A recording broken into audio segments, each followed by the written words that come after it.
Chapter 18. We should autograph this wall, Amir said. Man, straighten up your block, Chris criticized him. We get paid to build the owner's wall. We almost done. Now you want to tag it up, put your fucking name on it. Damn, you could take the out the hood, but you can't take the off of the hood out the Chris choked him. Me and him both laughed, but Amir didn't. First his brother shows up in his eyes-eyed and Stan Smith kicks talking tennis. I can forgive him. He lives in Brooklyn Heights. Then today, you've been talking about let's go take horseback riding lessons. How many New York cats you know riding around New York on a man's horse? Amir asked me. True. Chris jumped in. The cops. Some of them ride horses, he added. It's a skill, was all I said in reply to Amir's complaints. Maybe, but what you gonna do with that skill? We gonna be no cops? That shit's dead. So what else are we riding horses for? Amir asked me. Maybe one day I'll buy 1,000 acres of land, and we can ride horses out there on my land, I said casually. That. Me and you live in the motherfucking Brooklyn projects. We about balling. Hustlers League. You win or you out? Amir asked me, flipping topics. I'm in, I told him, laid back like it wasn't nothing to me. Amir got excited. How'd you pull that off? I'm saying, shit just be going your way nice and smooth. No other cat could walk off the court for more than a month and just show up at playoff time 6 weeks later, except you. You don't want me to play? I asked him straight-faced. Scared? I taunted him. Can't take the motherfucking heat? Man, we can leave this wall now and run one. Amir challenged me. I've been in the course daily, perfecting my motherfucking game, lining my pockets, getting ready to take the league titles and eat that shit up and eat up all that motherfucking cash. Nah, I said. Work first, play later. But I'll run one with you, why not? That's not how we do it, Chris chimed in. It's us against them. Us against them. Not us against us. Nigga, who's them? Amir asked. It doesn't motherfucking matter, Chris said. If you hit in the courts every day, we should be with you.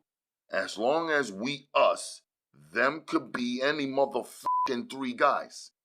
Long as we 3 stick the together, you heard? He silenced us with those words. It felt real. Even Amir had the flow with it. And as far as the horseback riding lessons, I'm down. There's something new and different. How much does it cost? Chris asked me. I got you, I told him. I'm not gonna charge you nothing for going along with my idea. Aw, that's sweet. You two going riding in them bunny pants? Amir asked. We riding denim, I told him. Something tells me the girlies were like that. Chris said. What?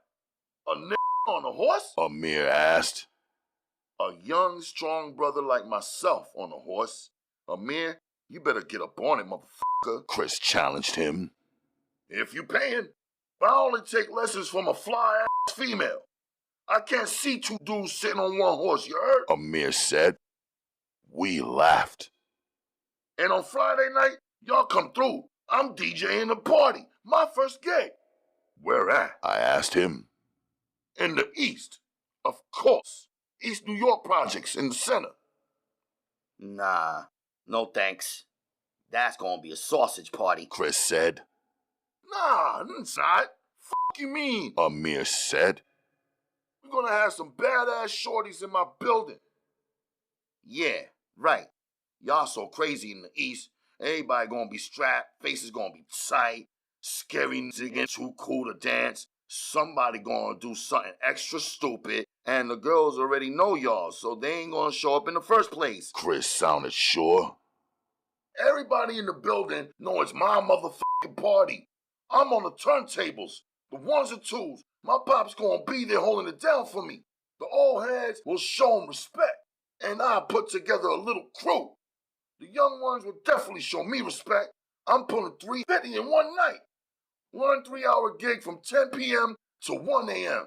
That's half of what I earned here building the wall, and we've been at it for almost 2 weeks. $350 for one night is damn good money, Chris admitted. but not if it's the last night of your life. Come on, man, don't jinx it. Amir said to Chris. Why are you so quiet? Amir turned to me. There's nothing to talk about. If it's your thing, I'm gonna rock with it, I said. Heard that, Chris? That's what you should be fucking saying. You was just talking all that yin-yang about unity and how we three gotta stick together. Amir chided him.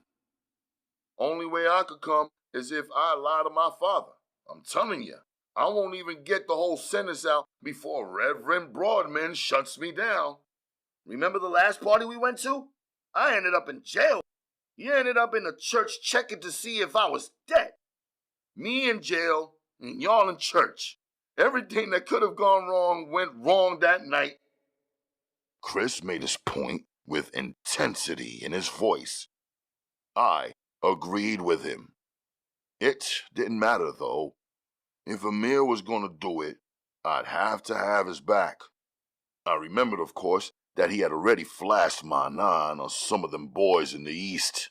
That was enough for me to know I needed to show up. Give him a pass, I said to Amir. Chris could sit this one out so he don't have to lie to his father. I could understand that. Aight, cool. We'll give Chris a pass on the party. Y'all give me a pass on the motherfucking horses, though. Amir bargained. That'll work. Me and Chris both said at the same time. And there gonna be some girls there. It's a Sweet 16 party from a girl in my building. She gave out invitations and the whole shit. Amir wanted to get that last one in on Chris.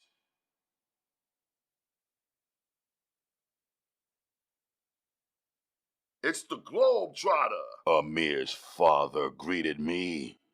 We need to set up a separate thing just for me to hear about your trip. He wanted to know all about Asia. He ain't gonna tell you, Pops. Don't take it personal. Me and Chris see him every day, and he still ain't tell us shit. It's the silent man who has the best stories to tell.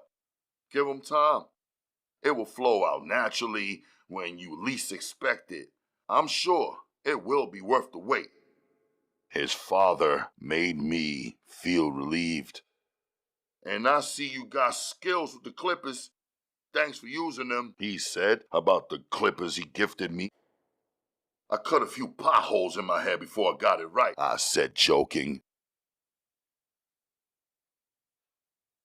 Back in Amir's room, chilling while he's getting ready. Fill me in. I told him. About what? About this party. I'ma lay low. Still, I want to know if you got beef, who you got beef with, and what the is a Sweet 16 party anyways, I asked. It's something the girls get all hyped about. It's like they young, but they really are women at 16, so on their 16th birthday, they like to flash out. He said. Flash out? Yeah, you know, like dress up and be the center of attention and get gifts. It's like they could be this show the day before and this show the day after, but for that one night, their 16th birthday, they in the spotlight, setting the stage. So, how did you get involved? I asked him. You asking if I'm f***ing her, and if that's the reason her mother hired me? You think I couldn't get my own business started up on the strength of my skills? I was practicing every day for 2 months on the low. I got a nice vinyl collection. 1/3 of my mom, 1/3 from my pops, and the last third from Mitzi. Mitzi? I had not heard him call her name even once before. She's the one turning 16. She got certain records she requested me to play for her birthday. I ain't have them. She gave me hers. Then he admitted, Well, yeah, I f***ed her. Not really, though. I was supposed to, but something happened. Why does it matter anyway? I got the f***ing gig. Money's money, right? I'm asking for one simple reason. Is there some who's gonna be at this party gunning for you? Cause you shaved it off? You gonna be cutting, scratching, and mixing records, watching the turntables, taking requests. I'ma be on the lookout, holding you down, I said, and I meant it. He smiled. Good looking out. But this is my building. I got this. Word to mother, he said confidently. He sounded sincere. A lot of dudes do want to get at Mitzi, though. She's a little sweet on me. I ain't even know until one day she invited me to check her, but asked me to come through at 1 a.m. when her moms and them will be asleep. So I'm like, hell yeah. I know what she wants to do, and I'm with it. So I come through her like 1 a.m. She opened the door, and it was all dark and quiet. She had one finger over her lips like for me not to make no noise. Then she locked her fingers around mine so I could follow her. I never had been in her crib before, you know what I mean? I couldn't see shit. I stepped on some toy that one of them little motherfuckers in her house left on the motherfucking floor. That shit started screeching and lighting up. She pulled me into a room. It was dark in there too, and there was 2 beds. Someone was asleep in the other bed. So she was like, shh, whispering in my ear, shh, be quiet. But then she starts doing all this sexy shit with her tongue. She's taking off my buckle, pulls me up under her covers. Her titties is like warm water balloons. Her hands is everywhere. I felt the nappy dug out and she was ready. Now I'm in my pockets trying to pull out the condom. She jumps on top of me, but we're still beneath the blankets, you know what I mean? She starts crawling backwards over me. Next thing I know, she's giving me a shave house. I mean like the juiciest, thickest lips ever. It felt so good, she had me sounding like a bitch. I was making so much noise, moaning and groaning. She put her hand over my mouth. Man, I ain't give a long as she ain't stopped sucking my. This girl with me all night. Her was crazy. Amir said, seeming like he was trapped and dead set on going back for a few more rounds with her. I thought you said you didn't her, I reminded him. I didn't Mitzi. It was her sister who answered the door. I couldn't say shit after he said that. In my mind, I had to regroup. Couldn't believe the backward shit that happens right in front of me each time I come to East New York, or the crazy shit he's telling me that happened before I got there. That little freaky Florian's old sister named Mimi wore me the out. I fell asleep in her bed and shit in the raw like it was her own apartment, not her mama's house. The one who invited me was standing over the bed early that morning. She looked mad as hell, but I wasn't fully woke, so I'm trying to see her, you know what I mean? Look at her and figure out who she is and where I was. Then I remembered. It was Mitzi. I wonder what she was doing standing out there in the cold when I had a warm body laying right next to me. I turned and looked and realized it was Mimi. Not the 15-year-old sister who had invited me in the first place. I was like, oh, yeah, shit, my bad.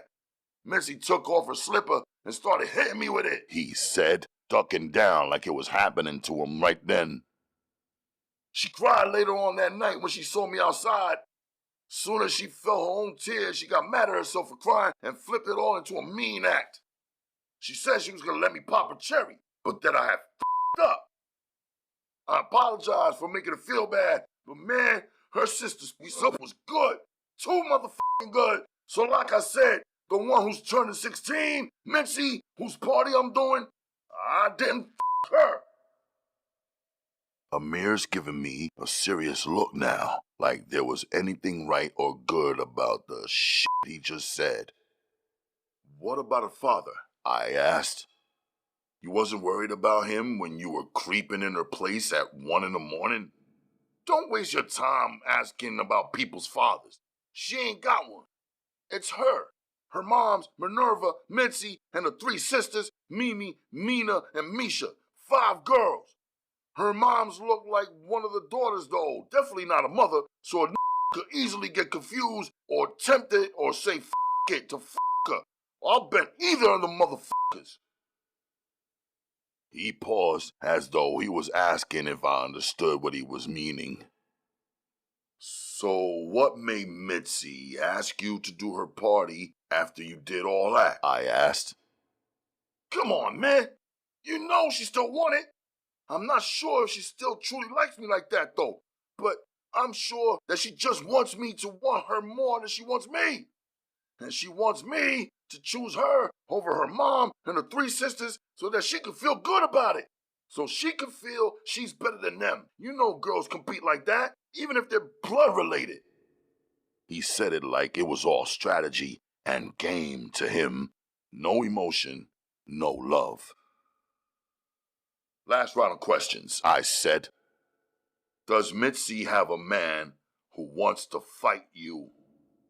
Nah, it's nothing like that. I told you.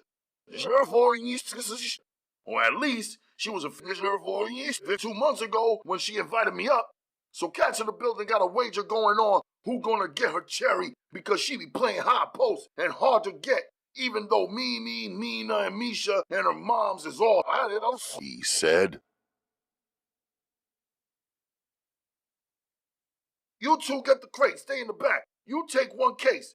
You take the other. You need to eat some food. Looks like you can't carry nothing.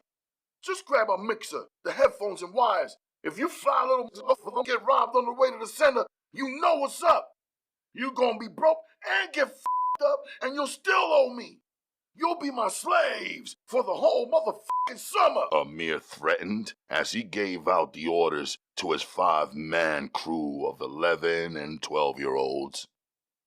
If I was listening without watching, I could have easily thought he was a sergeant in the army, but they were just a crew of boys who I'm sure had no other way to work themselves inside of the team party without doing Amir's bidding. DJ Red Romeo on the wheels of steel was warming up the crowd. I don't know where the Amir pulled that name from. I figured it was because he was playing on the red team in the Hustlers Junior League, and because a lot of girls sweat him, he dubbed himself Romeo. The cuts he selected was his way of introducing himself. That's the way it sounded to me. He led off with a cut to the hook, something like a phenomenon from Grandmaster Flash's joint titled White Lines. Then he killed it with the 20th Century Steel Band's joint titled Heaven and Hell is on Earth. He turned up the intensity in the community center dance hall with throwbacks like Jam On It by Nucleus, The Body Rock by Treacherous 3, and then Rockin' It by The Fearless 4. I was watching the room fill up with dudes just like Chris predicted. All 50 of them was watching Amir mixing, and all too cool to dance. 4 or 5 cats pulled up too close to the side of the DJ table. Me and Amir's father stood up to let them know to move the back. Meanwhile, on the sidelines, there were MCs trying to get on the microphone. Amir saw, just smiled, and flagged his father over. When he came back, he told me, he wants to charge $10 for every man who wants to rock the mic. I told his father I didn't think it was a good idea security-wise. His father said, yeah, I told him that, but he said I could keep 5 of each head. I moved out of the way so his father could manage the money. Soon as they saw the first MC pay $10, half of them fell back. Now the first MC was freestyling, and the all-male crowd hung on the way he maneuvered his words. It was kind of dope the way the crowd was judging him for what he was saying and how he was saying it instead of what gear and jewels he was rocking. Thick Beats, in the cut titled Apache, yanked one cool guy out of his spot and he began breakdancing in the center of the floor. He was the first dancer. Less than a second after him, another breakdancer stepped out. And now this girl's Sweet 16 party, quote-unquote, was underway with only males. Mitzi wasn't even here. A couple of cats were moonwalking. The sausage party was underway. The MCs who thought freestyling is supposed to be free and who didn't want to pay up the $10 looked like they was plotting something. The other tens of cats who were too cool to dance started getting restless and looking around like, where the girls at? Some of them started pacing around. Where the are the girls at? My eyes were on them. Amir peeped the vibe and answered them by throwing on my 9mm Go Back by Boogie Down Productions. The party tone and mood flipped to rowdy. I got my 9. I'm sure I'm not the only one, I thought. This was a Brooklyn party. Again, Amir maneuvered the mood when it grew too hostile and threw on La-Di-Da-Di by Dougie Fresh and Slick Rick to throw it back into a playful mood. It worked. Women are always late, Amir's pop said calmly. They somewhere getting ready for us. I heard him, but I was watching these dudes. 2 front doors flew open and a gang of girls bum-rushed in. There were more girls that could fit through the doors at one time, and the line buckled behind them, leading all the way outside. One girl had the crown on her head. It must be her party, I said to myself. Soon as Amir clocked her, he threw on Ring the Alarm by Tenor Saw and faded into Nuff Respect by Lady G, dancing in her pale blue chiffon mini and heels. Her body rock was mild and conservative as she wound to the Jamaican rhythm. I saw it was all for Amir, but he was looking down at the turntables, watching his own fingers moving the switches on his mixer. A next girl stepped in front of her in a black chiffon dress, looking like she was wearing the same style. Nah, not the exact same dress as the birthday girl, but the color was black. She started dancing a me slow wiggle like a caterpillar movement. Then all the girls beside and behind her began to dance too. The males closed in around them. Some girls had 3 males pushing up on them in the dance at the same time. Other girls had 2. Everybody had somebody, and the Caribbean rhythms changed what had been an explosive mood-swinging all-hip-hop party into a young sexual grind-out. The Sweet 16er clawed her way out of the grinding mob and made a beeline towards the DJ table. She snatched the mic from the short stand on the table. She started saying something, but before she could get 2 syllables out of her mouth, Amir moved the switch that deadened the volume on the mic she was holding. She turned around and shot him a mean look. She came around to the back of the table, brushing by me and his father. She was close up on him, them exchanging words, lips separated by only a few inches. Her body language saying to him, "This is my birthday party." She must have gotten her way and wanted to emphasize it. The whole sexual feeling got washed away like someone threw a bucket of cold water, and now Janet Jackson's What Have You Done For Me Lately was spinning uninterrupted by looping or scratching. She gripped the mic like she had rocked it before. Amir eased up the volume. "Happy birthday to me," she said, smiling. "If I know you, you can stay. If I don't know you, you can step. If you didn't bring me a gift, you can get the out. Because I know everybody I invited brought me something. Is that right?" She asked, without yelling, but with a thick, feminine Brooklyn girl attitude. Then she began to laugh. No, psych. We all came out here to celebrate and have fun, right?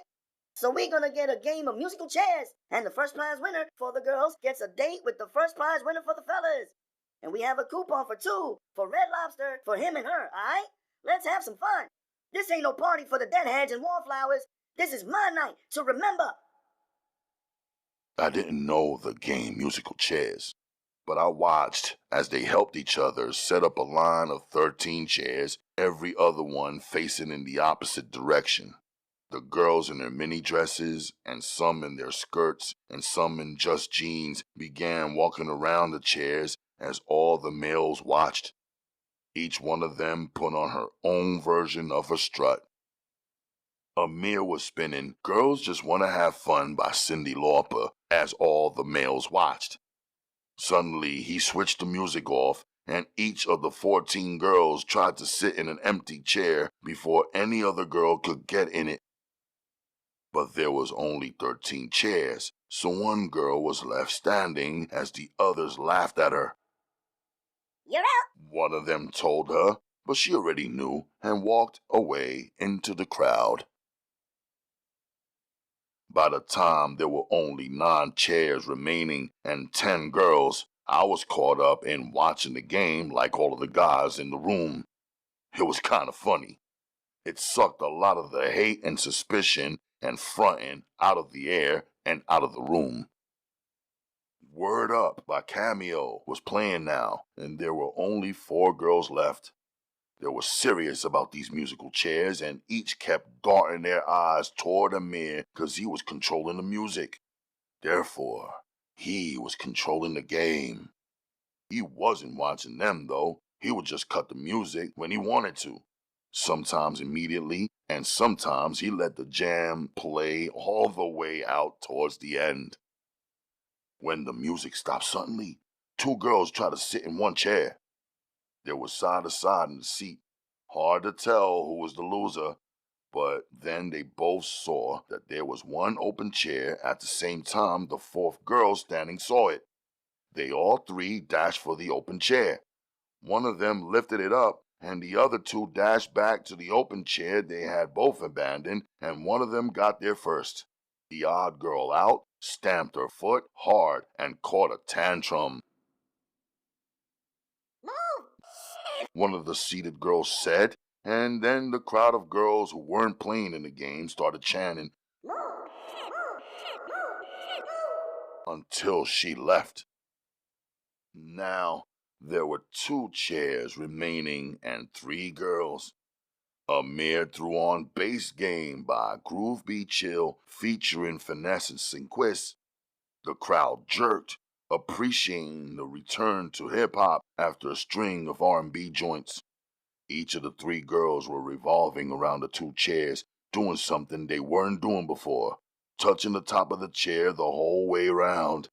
When the music stopped, Shorty, the black caterpillar in the black chiffon dress, was on the wrong side of the chair, but she had her hand on it and flipped it around and jumped in it. That's cheating. The girl still standing said. The crowd chanted until she went away. 1 chair and 2 girls, both with crazy bodies and short mini dresses, bare legs and heels. The black caterpillar kicked off her heels, which amped up the crowd and had the men calling out. The one in the yellow chiffon mini kept her high heels on and walked around like she was on the runway in Milan. Amir threw on Salt and Pepper's Push It, and the whole crowd got hype. The 2 competing girls started dancing around the chairs, and everyone cheered for their moves. Amir cut the music almost immediately. The one in the yellow was directly in front of the seat. She jumped on the chair, standing up and claiming victory. The black caterpillar pulled the chair out from under the yellow-dressed girl. The girl lost her balance and crashed to the floor, twisting her right ankle in her heels. The black caterpillar sat in the chair, crossing her legs, and a little dress crept up her thighs. "You're supposed to sit, not stand," she told the yellow dress. The crowd started saying, "Move, shift, move, shift, move, shift, move," repeatedly to the yellow dress girl as soon as she pulled herself up from the floor. The birthday girl in the pale blue chiffon mini jumped back on the mic. Who you calling? She had been watching the whole competition quietly, but now she was yelling at the people who came to her party. That's my mother. Y'all better get civilized and show her some respect on my motherfucking birthday. Come here, mommy. Her mother limped over in the yellow chiffon dress, took the mic from her daughter, and said, Happy birthday, baby. The crowd started singing, Happy birthday to you, with the Stevie Wonder melody. I couldn't believe it. The black caterpillar didn't like the shift in attention. She stormed up and grabbed the mic, interrupting the birthday song, saying, "I won. I get to pick who I want to go to Red Lobster with." "No, you don't. It's my birthday, not yours," the birthday girl said, snatching back the mic. The one in the yellow tried to step in between their fight, but in seconds, Amir's pops touched her wrist and put his arm around her waist to help her walk, and she followed him off to the side. Pops dropped down and removed her heels and was massaging her foot. Amir threw Push It back on and let it rock since the crowd favored it. The black caterpillar dropped down and crawled underneath the DJ table and popped up beside Amir. This wasn't the kind of attack I was set up to put down. The birthday girl walked around and stood on his other side. He took the microphone from her, lowered the volume on the salt and pepper joint, and turned MC. Go Brooklyn! Go Brooklyn! Go Brooklyn! Go Brooklyn! He called out confidently, and the crowd joined as the whole place rocked to the chant, moving the attention completely off of the girls that were on him to his left and his right. He was ruling and rocking the crowd. Ain't no party like a Brooklyn party, and the Brooklyn party don't stop! Amir chanted, and the crowd repeated that chant. He had them all caught up. Another girl rushed under the table and was pulling the black caterpillar down by her ankles. The black caterpillar tried holding on to Amir. He shook her off and threw on a cut called Ego Trippin' by the Ultramagnetic MCs. The crowd got swept into the beats and rhymes, ignoring what was happening up front.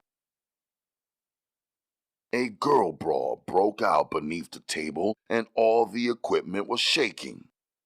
Amir's 11 and 12-year-old crew flew out the wings where they had been chilling in the dark, got on opposite sides of the table, and held it down steady, screaming, Back up from the DJ table!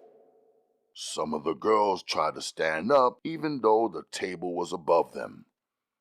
Amir's pops and the one in the yellow dress began tugging the girls from beneath the table, their clothes out of whack from fighting like alley cats and junkyard dogs. They each came crawling out or got dragged out and tried to straighten themselves and their clothes and hair. We gotta slow it down, Amir announced. So girls, take it easy. Us men are here for you. All the single ladies, come to the dance floor right here. He pointed. All of the single men, this is for you. Don't be shy.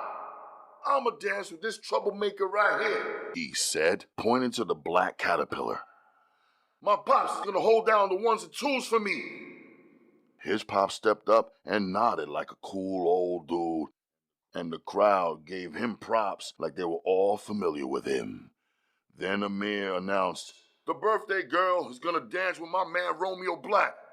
He nodded and then pointed at me without waiting or checking for my reaction.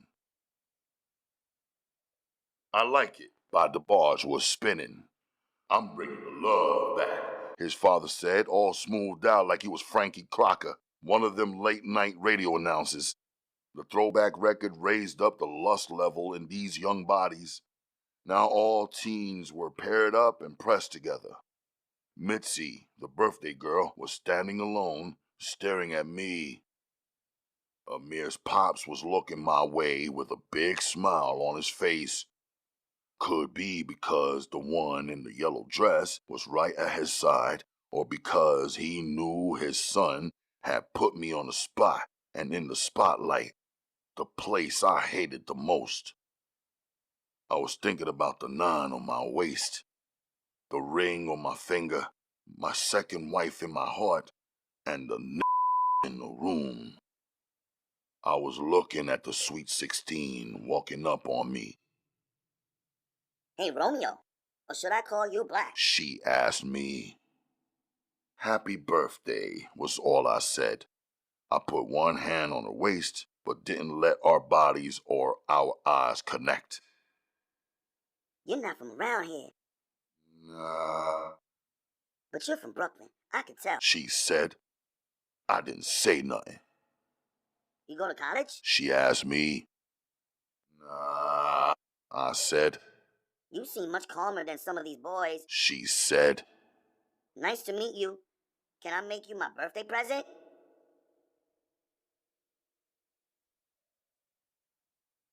That was all before the finale.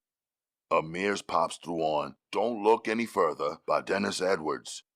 That song was saying something and had the girls open. He let it rock uninterrupted and grabbed the hand of the one in the yellow dress, and they began dancing right in front of the DJ table. He was leaning her back and she was laying into him. Then he leaned her the other way and molded her body to his head. She is the mother of 4 daughters, a grown woman. I calculated the youngest actual age she could be was 30.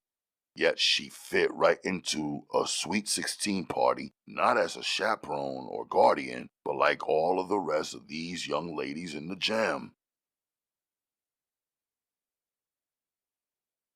No one saw her walk into the party, but she did. I didn't see her until she was already beating the woman with the yellow dress. The birthday girl flew to her mother's rescue. The black caterpillar and Amir and 2 more girls ran off the dance floor and tried to stop the fight.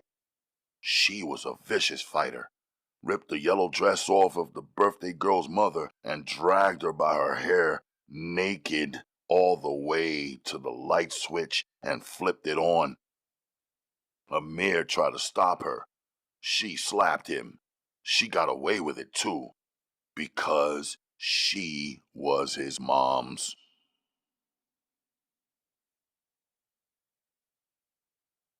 Chill in my room for 4 more hours, Amir said to me, and he was dead serious.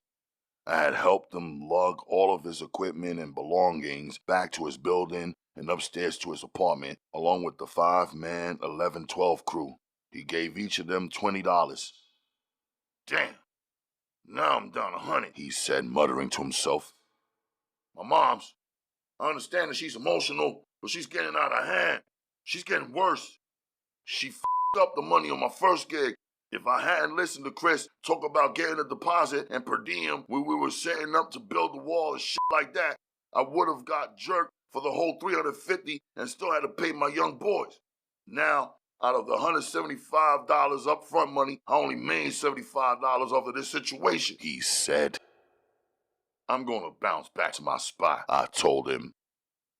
It was 2 in the morning, and I didn't want my wives to worry. You need to trust me on this.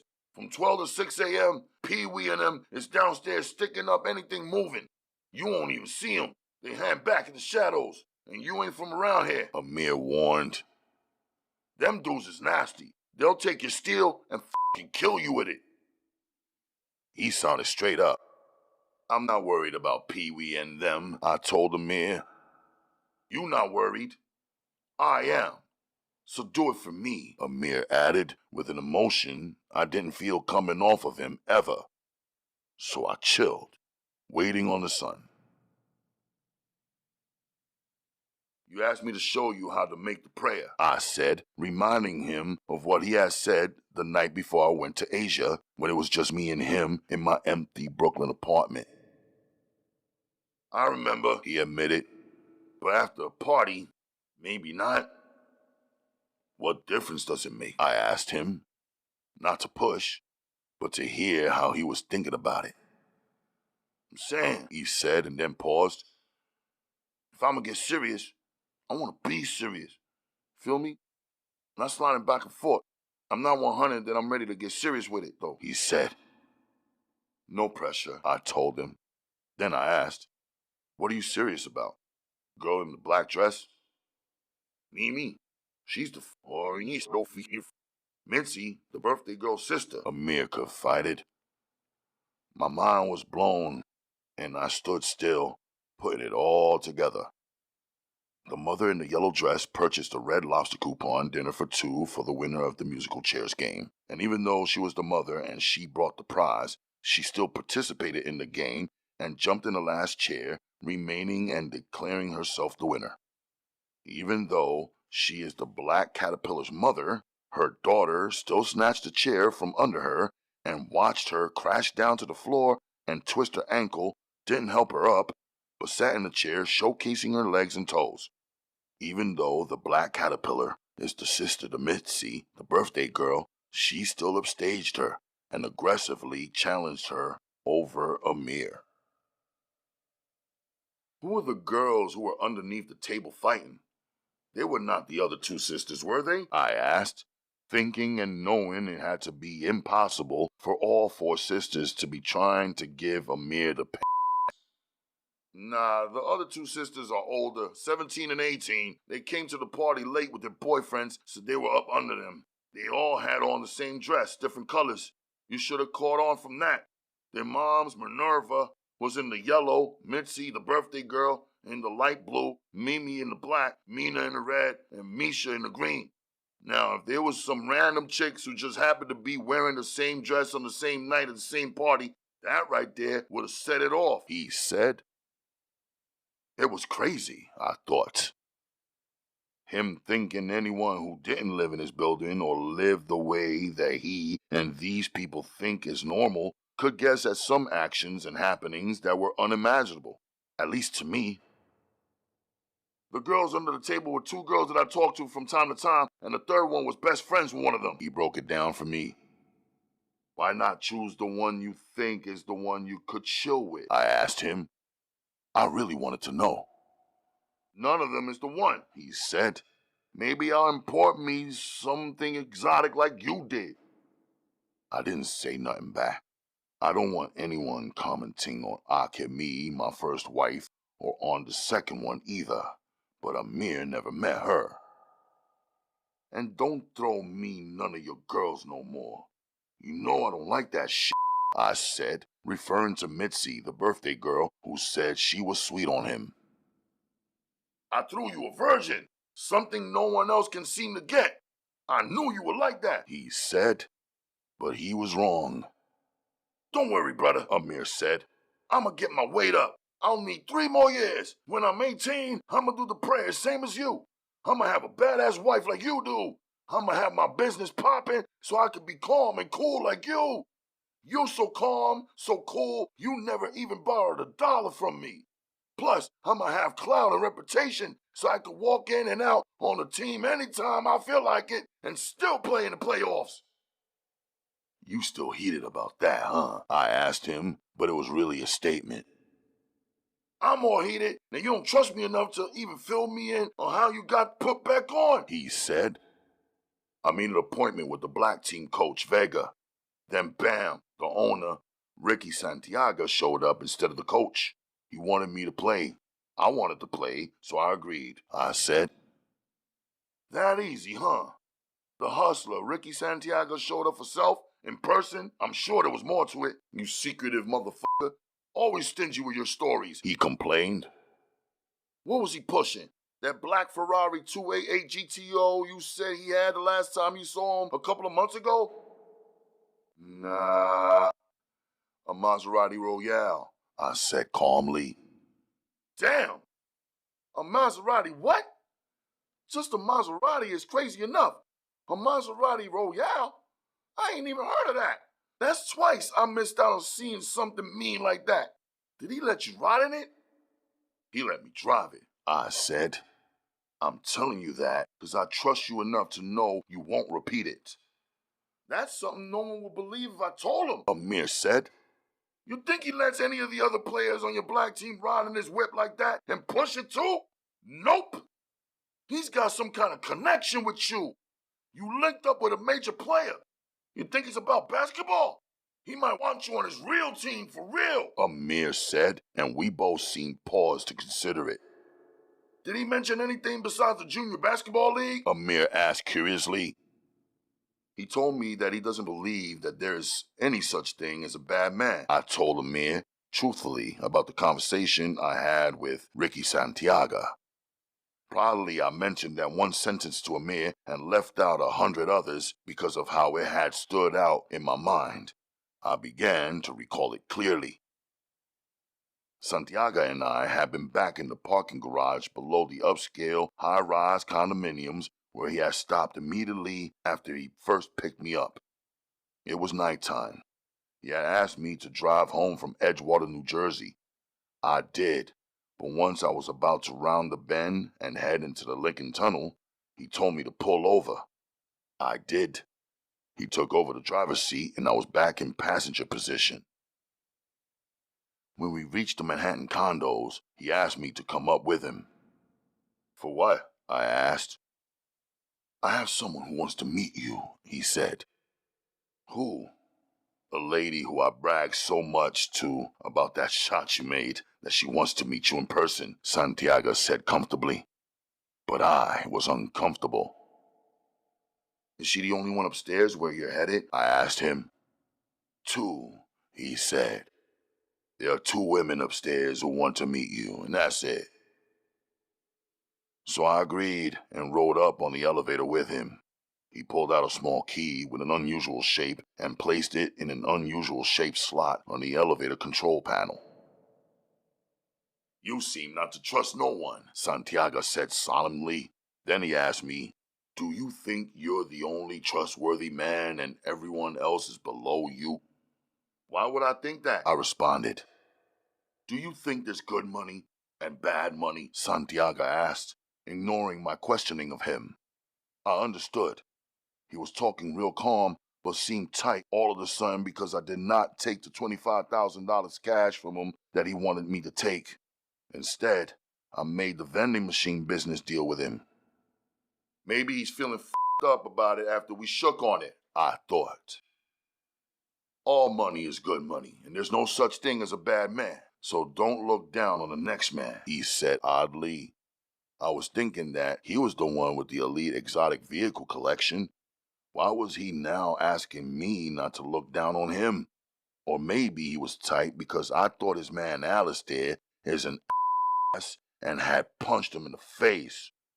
Maybe he thought that I looked down on Alistair. If so, then he was right. Then he said again, there's no such thing as bad men. There are only bad situations. And you, son, will never know if you yourself are a bad man, or if you would do the same things as a bad man until you get caught up in the bad situation. He paused. The elevator opened and we're standing in an impressive living room in the sky. The beauty of it was its spaciousness and the placement of each of the few pieces of imported furniture. There was no do-it-yourself, build-it, borrow-it, or rent-it type pieces in there, and the huge, wide windows made the sky, moon, and stars seem like part of the penthouse. The design of the marble floors was only matched by the design of the Persian rug that was perfectly placed in one area of the room. There were Tiffany lamps and tropical flowers, porcelain vases, and expensive abstract paintings. Even the media area could only be described as cinema and not television. An open-air professional kitchen, 2 bedrooms, and a greenhouse. I was sure that this was a female place, paid for by man-made money. The type of place that a man would only provide and maintain for someone close to his heart. Perhaps his mother, I thought. This way, Santiago said, walking quietly in his leather Gucci driving shoes. He slid the heavy glass doors open and shut them as soon as we were both standing outside. On the terrace was a marble card table and 4 matching marble stools. On the table was a chessboard made of beautiful 24-karat gold with pure gold chess pieces. The king and queen pieces were detailed with genuine diamonds, and around the perimeter of the board were inlaid tiny princess cuts. It was an exquisite board, made with passion and damn precision. It had to be conceived and designed by someone who loved the game, felt they'd mastered the game, and for whom the game had a deeper meaning that it carried for most. I got drawn to it. "Do you know the game?" Santiago asked me. "Somewhat," I replied. "Think you can beat me?" he asked casually. "I think I can, but since you own that board, I think I'd have to let you in," I said. We laughed. "Then one day we'll play in a broke-down little spot on a cheap cardboard board with plastic pieces.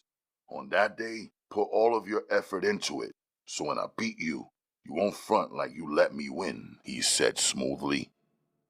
"All right, we'll do that. I put my word on it." Facing the money-making Manhattan night lights and its unrivaled urban skyline, Santiago said suddenly, "And if you're a good man in a bad situation, who does something bad, you're still a good man, just fighting for your own survival, like all real men have to do." "So what do you think about what Santiago was saying?" Amir asked me. "I think if I don't take some sleep, I won't be able to figure nothing out," I told him, and put my head to rest on my knees in a sitting position on the floor in my best friend Amir Nickerson's room. As I drifted off, I thought about how there was only silence coming from Amir's parents' bedroom. His mother had got what she wanted, I figured, her husband in her bed every night. I thought of my wives. Then my mind drifted back to the 2 women Santiago had introduced me to in that plush penthouse. I considered what message he was relaying to me by introducing me to them all. One thing I sensed and felt, I knew for sure, was that the introduction and the manner in which he was dealing with me that day and night, like Amir suggested, went beyond a teen's basketball game. With blue eyes and blonde hair elegantly wrapped into a flawless bun, the white-skinned woman in that expensive condo did not speak a word, yet welcomed me warmly and was still very expressive. She approached with her eyes first, and then walked right over, reached out, and touched my face with both her palms, and opened both of my palms, then looked inside. She held my hands until the black-skinned woman, same complexion as myself, approached and took my hands from her. Dark brown was the lightest color on her. Her black hair was natural, and each strand was twisted, instead of cornrowed, into a royal sculpture at the nape of her neck.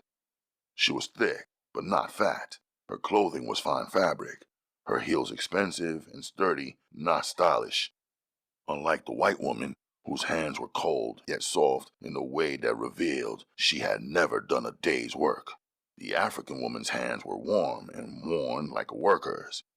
Her heavy hands felt like the hands of a woman who had lived, really lived, and loved deeply, really deeply, and strong, very strongly, and continuously, every second of her life. They were the hands of a mother, perhaps a cook, and seamstress as well. Her voice was unusual and unexpectedly high-pitched.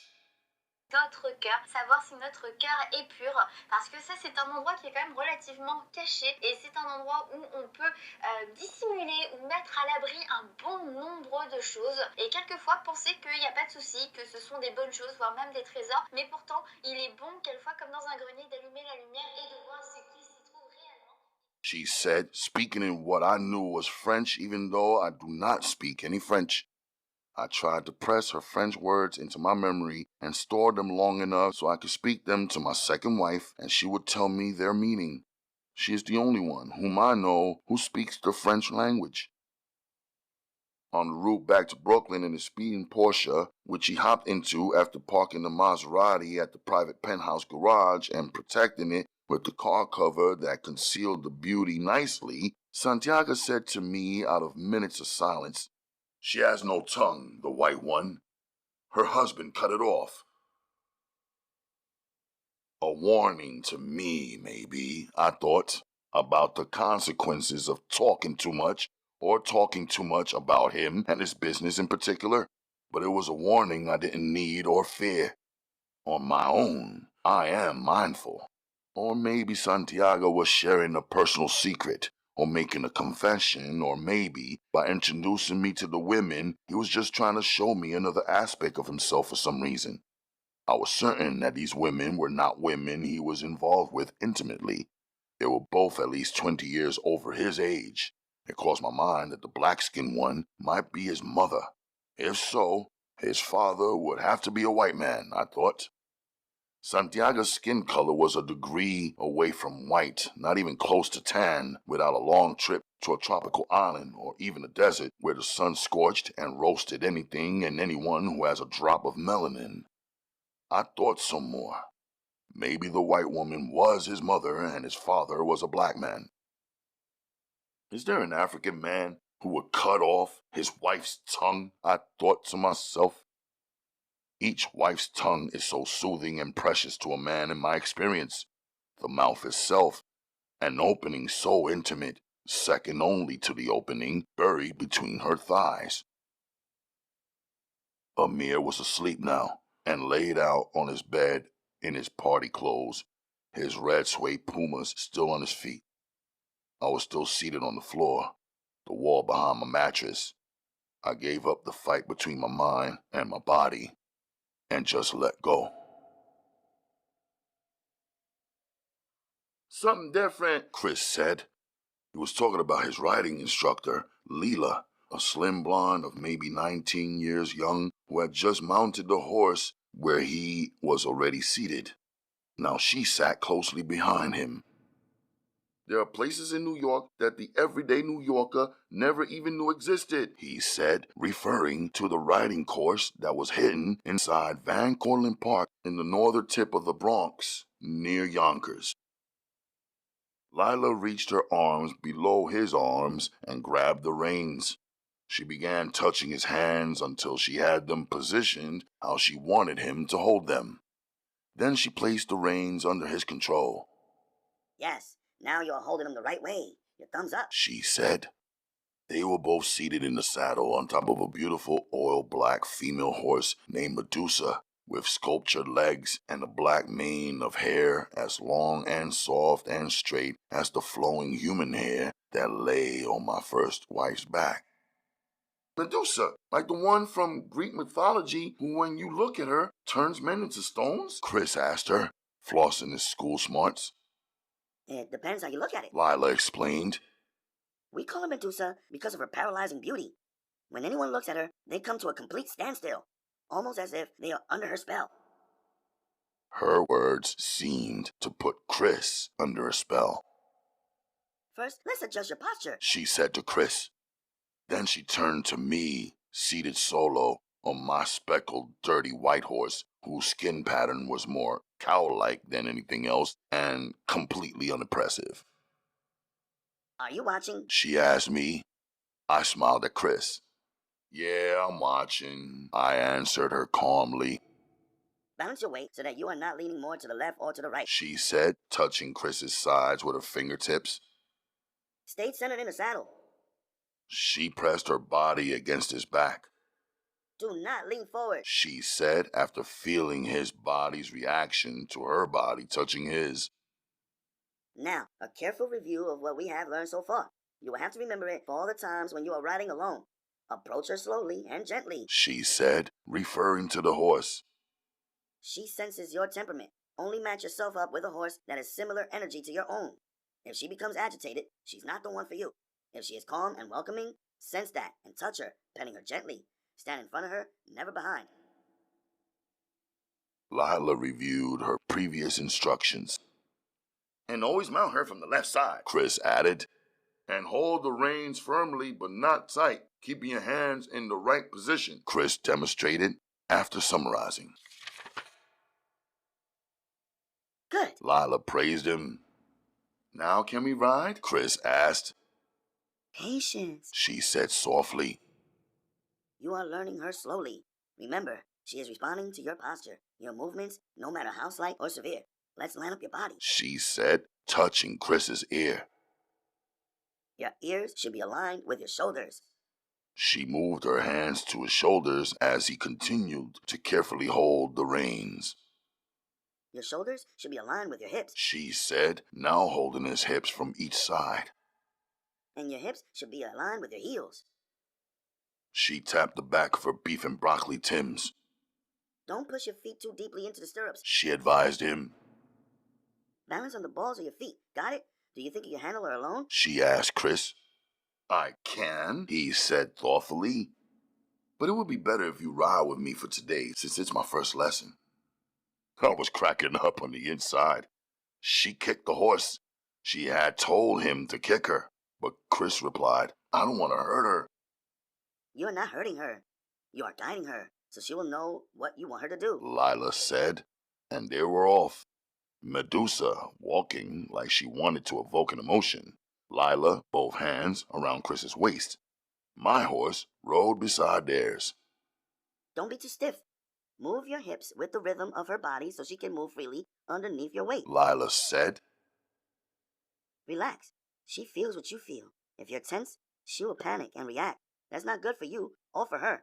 Now, if you want her to trot, squeeze her with both legs and do this with the reins. She gestured. And she will trot for you. Both of our walking horses merged into trotting.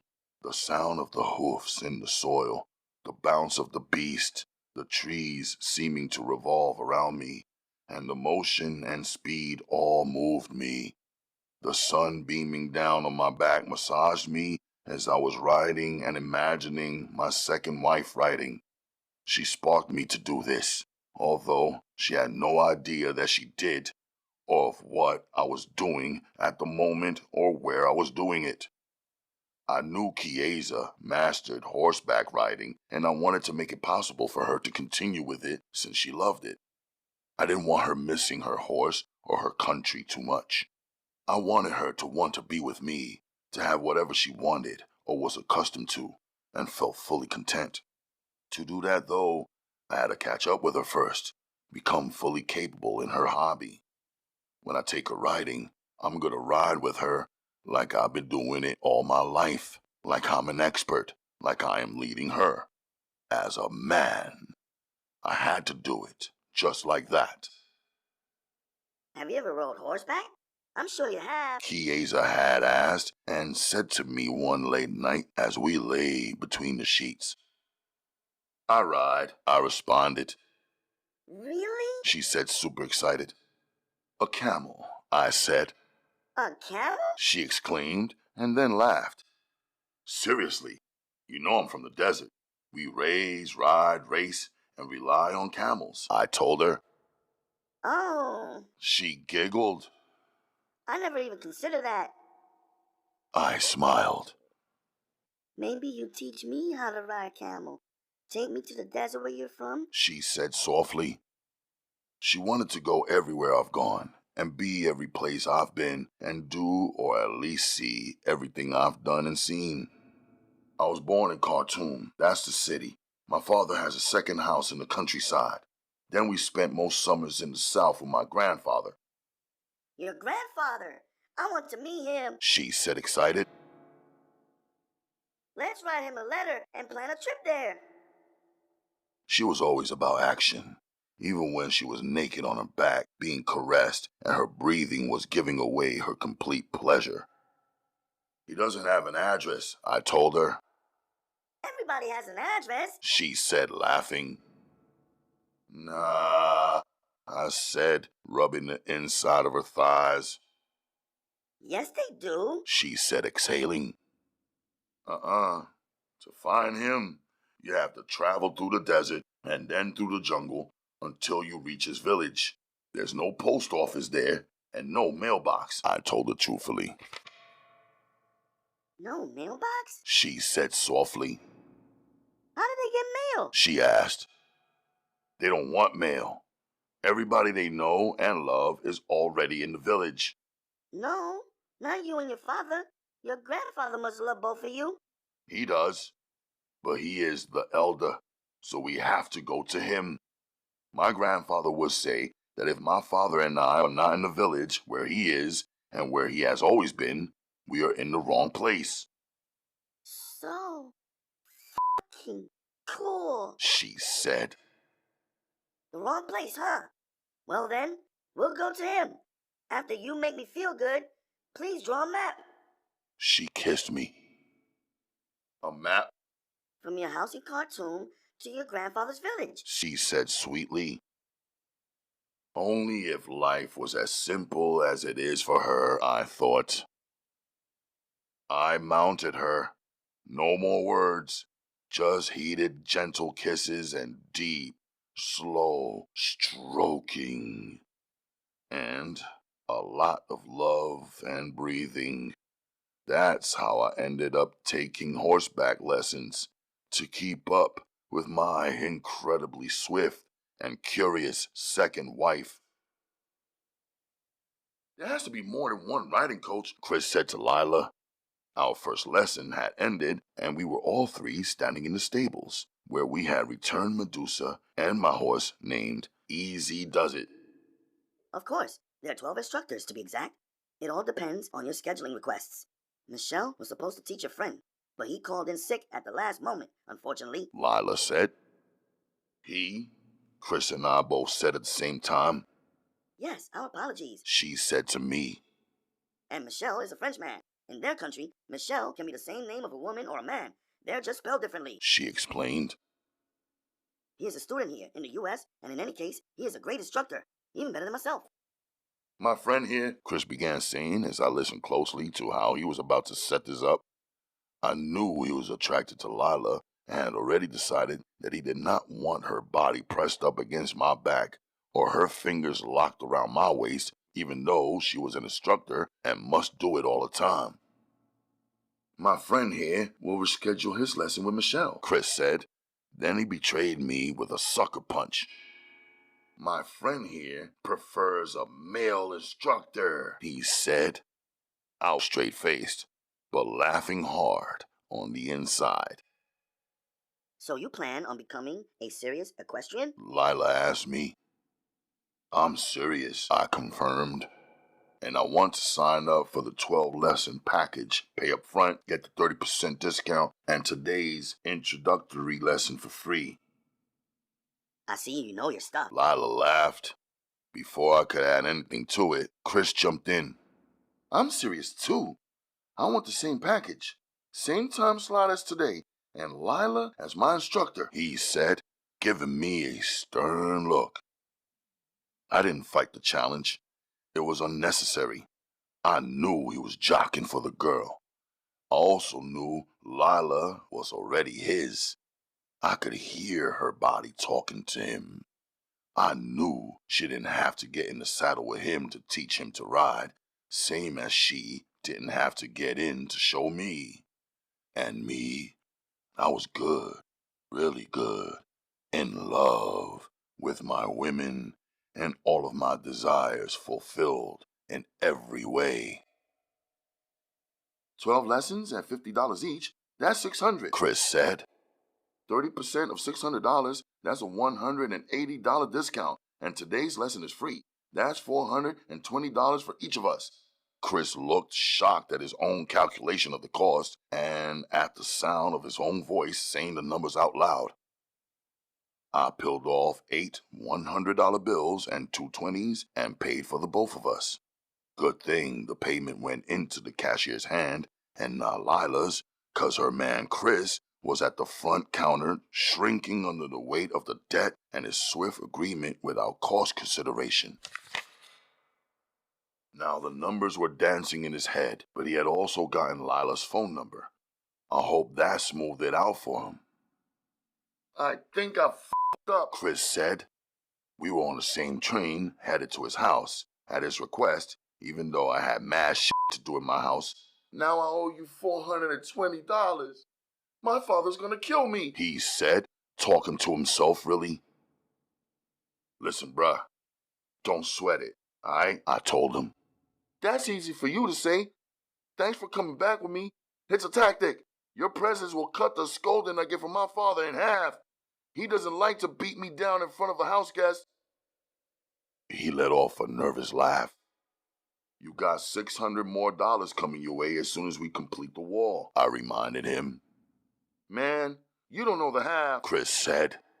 My father oversees the management of my life.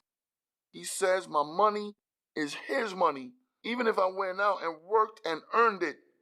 How's that? I asked. My father will pull out a spreadsheet of all the money he's spent on me since birth, Chris began explaining, and we both had to laugh. Wait here, Chris said. We had just walked through the doors that led into his Brooklyn brownstone.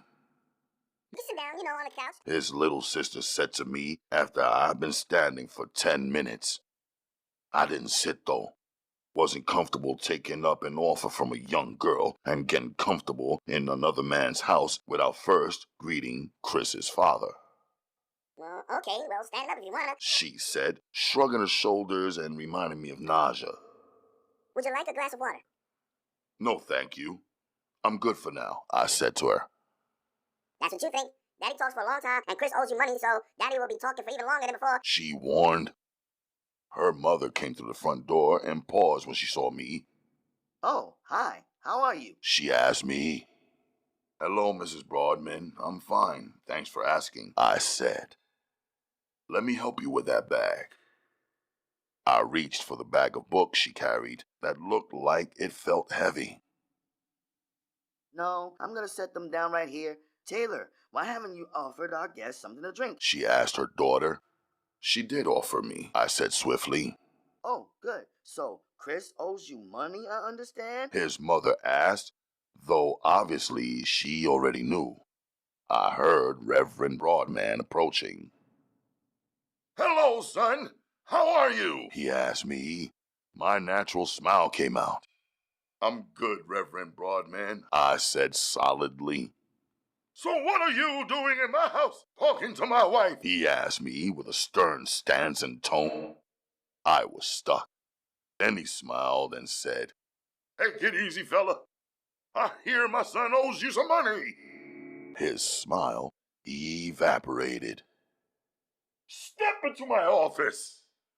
He pointed for me to walk forward. I followed the direction of his finger. He had a pipe and a pipe tray. Seemed all men smoked something. His office was neat, his files in perfect piles.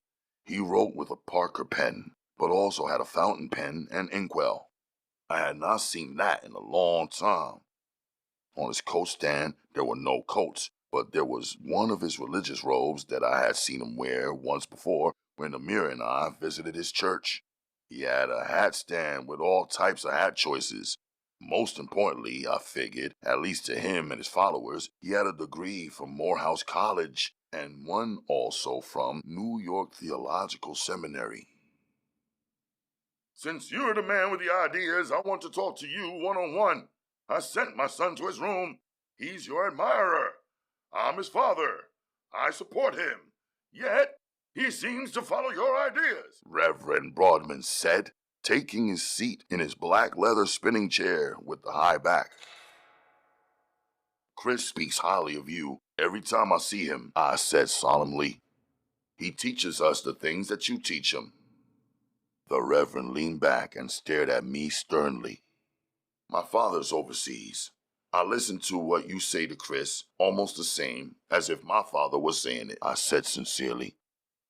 I felt this man was about to hit me with a bunch of questions, so I wanted to impact the tone of this conversation. I wanted to say up front that I know Chris has his own mind and thoughts, even though we three are tight and influence one another in certain ways. I wanted to be cooperative with Mr. Broadman and his style of doing and saying things, but I have my own ways and certain things I would and wouldn't say. Like what? What have I taught Chris that you have listened to as if your own father was saying it? He asked, his two eyebrows merging into one. Your lesson about paying taxes, collecting receipts, and keeping good records. I listened to that and put it into practice in my own business dealings, I said. Is that right? What kind of business dealing does a teenager the same age as my son have? He asked, as though he might think I was either exaggerating and doing nothing at all, or doing something shady. I'm in the vending business. My mother and I also have a clothing design and tailoring company. If I had known I would be visiting your house today, I would have brought some complimentary samples. What kind of vending business? He asked suspiciously. I sell vending machines to business owners who want to expand their stream of revenue. I also own a machine and collect revenue from it as well, I said. Where do you get these machines from? He asked, and he seemed interested, curious, and successfully distracted from whatever type of sermon he had planned on giving me. Of course, from a vending distributor. I buy wholesale and sell retail, I said. And where do you store these heavy machines? He asked. I don't have to store them. The distributor stores them at their warehouse. I have a pamphlet that displays the vending machines and product options. I show it to a business owner or potential customer. Once you make your choice and pay a deposit, I have the machine shipped directly to the location where you want it in. What if it breaks? He asked, trying to cover all the angles. My machines are all brand new, come with a warranty and a repair kit and instruction manual. Anyone can follow the instructions. It's user-friendly machinery. And what's the cut on the profits? The cut, I repeated. Once you buy it, it's yours. You keep 100% of the profits. In certain cases, where I own the machine and you own the establishment, you could give me a space in your place and we could agree to what percentage we want to share on profits. Or the establishment can rent me the space at a small flat fee. I pay the rental fee and keep all of the profits. And when the machine is sold out, who's going to restock it? He asked. I smiled. If you have purchased it, you restock it, I said. He leaned forward. Where are you getting these machines from? He asked me, sounding more like an investigator than a potential customer. Which businessman reveals the details of his supplier? I asked him swiftly. He flashed a rare smile. You said you had paperwork for these machines, son. Am I correct? He asked. Yes, sir. Then I could just look at the paperwork and it should state clearly where the machine is coming from and how I go about securing my warranty. He asked like he had triumphantly finally cornered me into confessing some illegitimate or illegal affair. Yes, but if you are looking at the paperwork and at your warranty, it would mean that you had already purchased and ordered the machine from me. You would be my customer. So of course at that point, I will share all of my information with you, I said. How much per unit? He asked me. Depends on what you order after reviewing the photos of the machinery. It also depends on which size and type of machine you choose and what it dispenses. Could be soda, waters, chips, books, candies, hygiene products, toys, or even shoes. Good idea, son, he said, turning suddenly positive. You're not the first one to have this idea, though. I looked into it before. After some research, it seemed like a real ripoff. They wanted to charge me big money up front to buy the machine. Then I would place the machine in my church or business establishment. Then they said for me not to touch the machine. Their company had men who restock, men who repair, etc. They offered me 10% of the profit. I told those con artists to stay clear of me before I report them to the Better Business Bureau. How do I pay for something? Put it in my place of business, can't touch it, and they come into my place and take all of the money out of the machine and give me a dog's share. Was it an American vending company? I asked. Of course. I buy American. I drive American cars. I support American workers. I am an American. Well, Reverend Broadman, I'll keep it 100 with you. My machines are from overseas. My sales are clean sales, quote unquote. Once money changes hands, it's yours. If you see me on your property after I sold your machine, I'm trespassing, I said. This way we give you total control, 100% of the profit, which is what you pay for. How did you come up with this idea, young man? He asked, reminding me that he and I are not peers and that I am only a teenager. I got the idea while traveling in Asia. I kept it brief. Oh, yes, son. Chris told me that you were married to an Asian girl. I thought he was joking, his old man. Typically, a fella from your generation calls his girlfriend his wife, he said, chuckling. I am married, but I don't discuss my wives the way I discuss my business, I said. He looked at me, his elbows on his desktop now, and his fingers interlocked in front of his face. No disrespect, Reverend Broadman, I said, because it felt like I needed to say it just to keep things respectful and even. He stood up and left. Returning with Chris close behind him, he cleared the way for his son to repay me. Chris counted it out. All of his bills were 20s and 50s. Thanks, man, I said. With the Reverend hovering over him and me, I offered, would you like a receipt? Son, the Reverend said. Chris answered him. Yes? Not you, the Reverend scolded his son. You are a debtor. Your friend is an earner, an asset. Your friend understands that this life is a corporation, and he is making the best use of his time on earth. Then he turned towards me. I don't know what you two are going to make out of horseback riding. When Chris first mentioned it, I thought it was a fine idea because he said one free lesson. I agreed to it. After listening to you speak, son, he said to me, I can see you have a lot of unique ideas, the art of influence, and great salesman skills.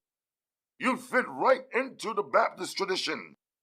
Come by tomorrow with your vending folder. You might have made a new customer out of me. But I'll believe it when I see it. That's the difference between business and faith, he chuckled.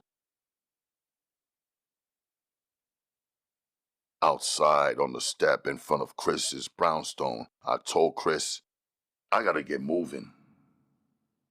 About Lila? He said. I'm good. I'm married. I'm not cop blocking, I said, putting my disclaimer on it. I know. I wasn't speaking on that, Chris said, unusually serious. She's a white girl. What do you think about that? Women are women, I said, and I meant it. My mother would kill me, he said. Why? I asked, and I didn't know the answer. Our family is on display. Everything the Reverend's children do is a reflection on Christianity. That's how we are raised, he said. Does Christianity say that you can't marry a white girl? Nah, he broke his solemn mood and laughed.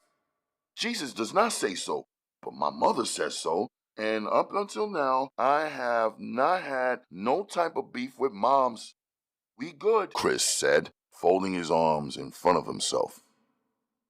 Did you plan to marry Lila? I asked him. No, but I'd like to have the option to marry whichever girl I choose, he said. What does your father say? I asked.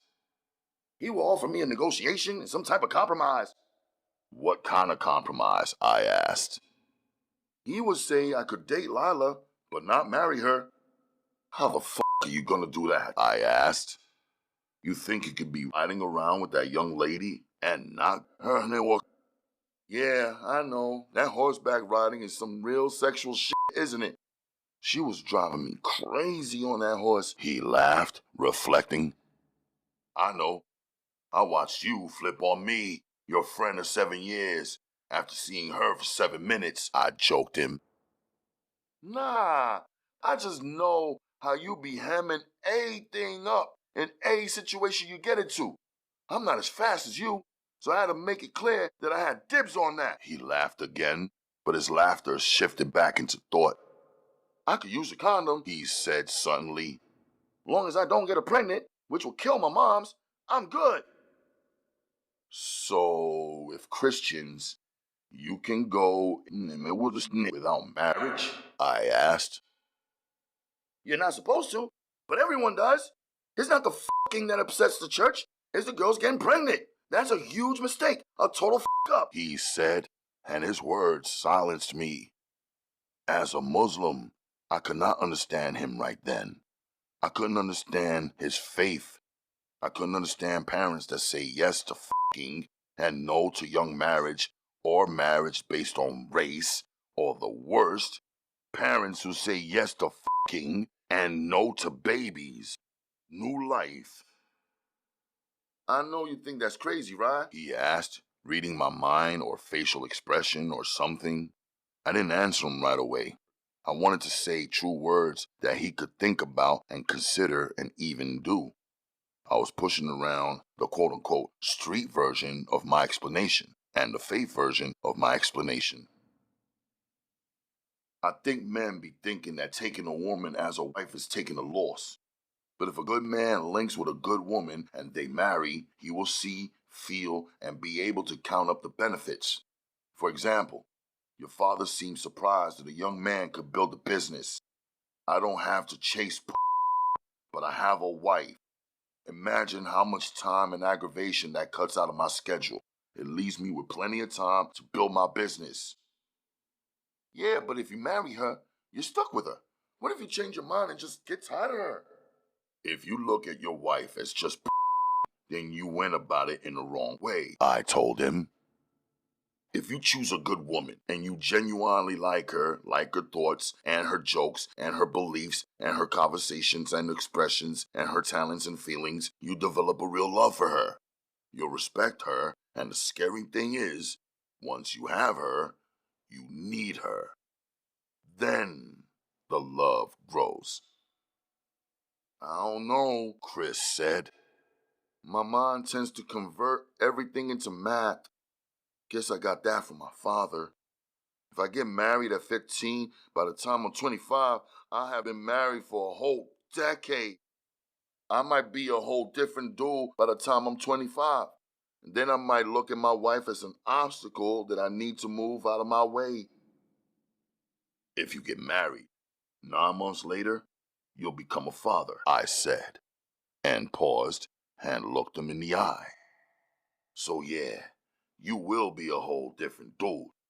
You'll be one of those responsible people, quote unquote, who your father always talks about.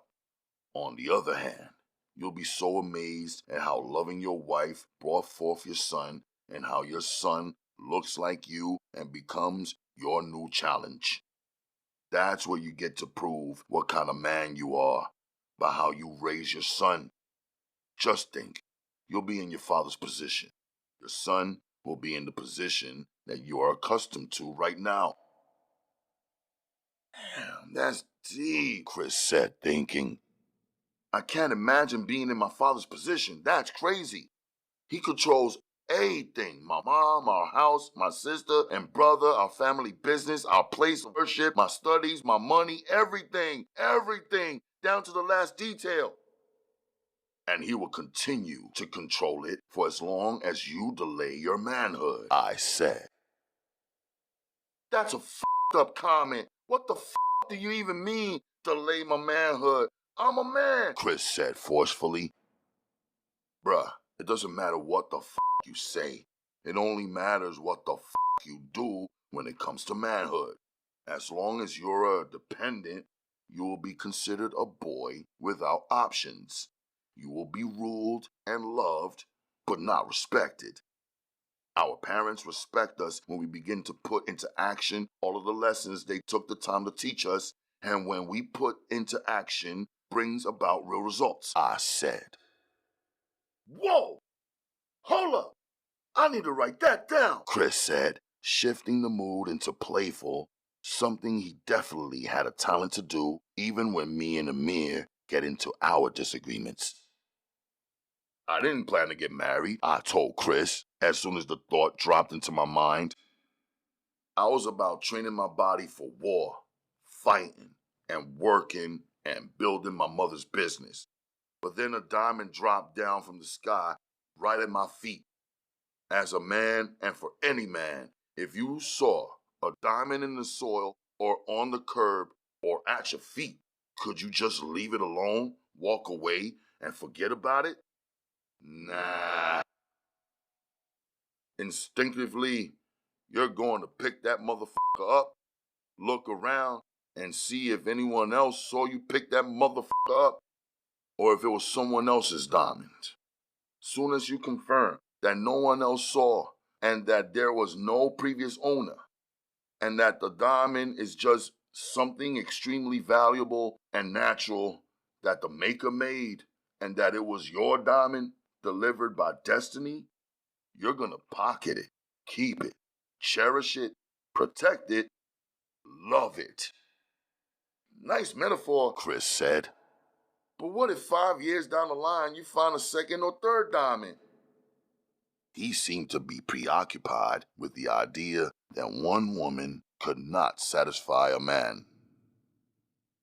As a Christian, that's all you get. A Muslim can have up to 4 without sin, I said, feeling good about Islam and the way it flows smoothly with the natural science of man. Chris laughed. Damn, man, that's fucking harsh. That might be the reason Christian men are all afraid to marry. Just one wife for life. Do you plan to have 4 wives at one time? He asked me.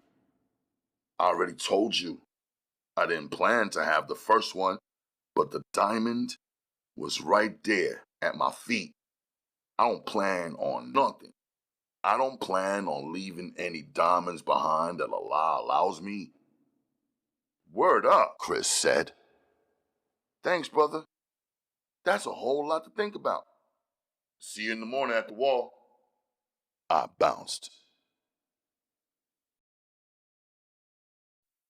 Chapter 19.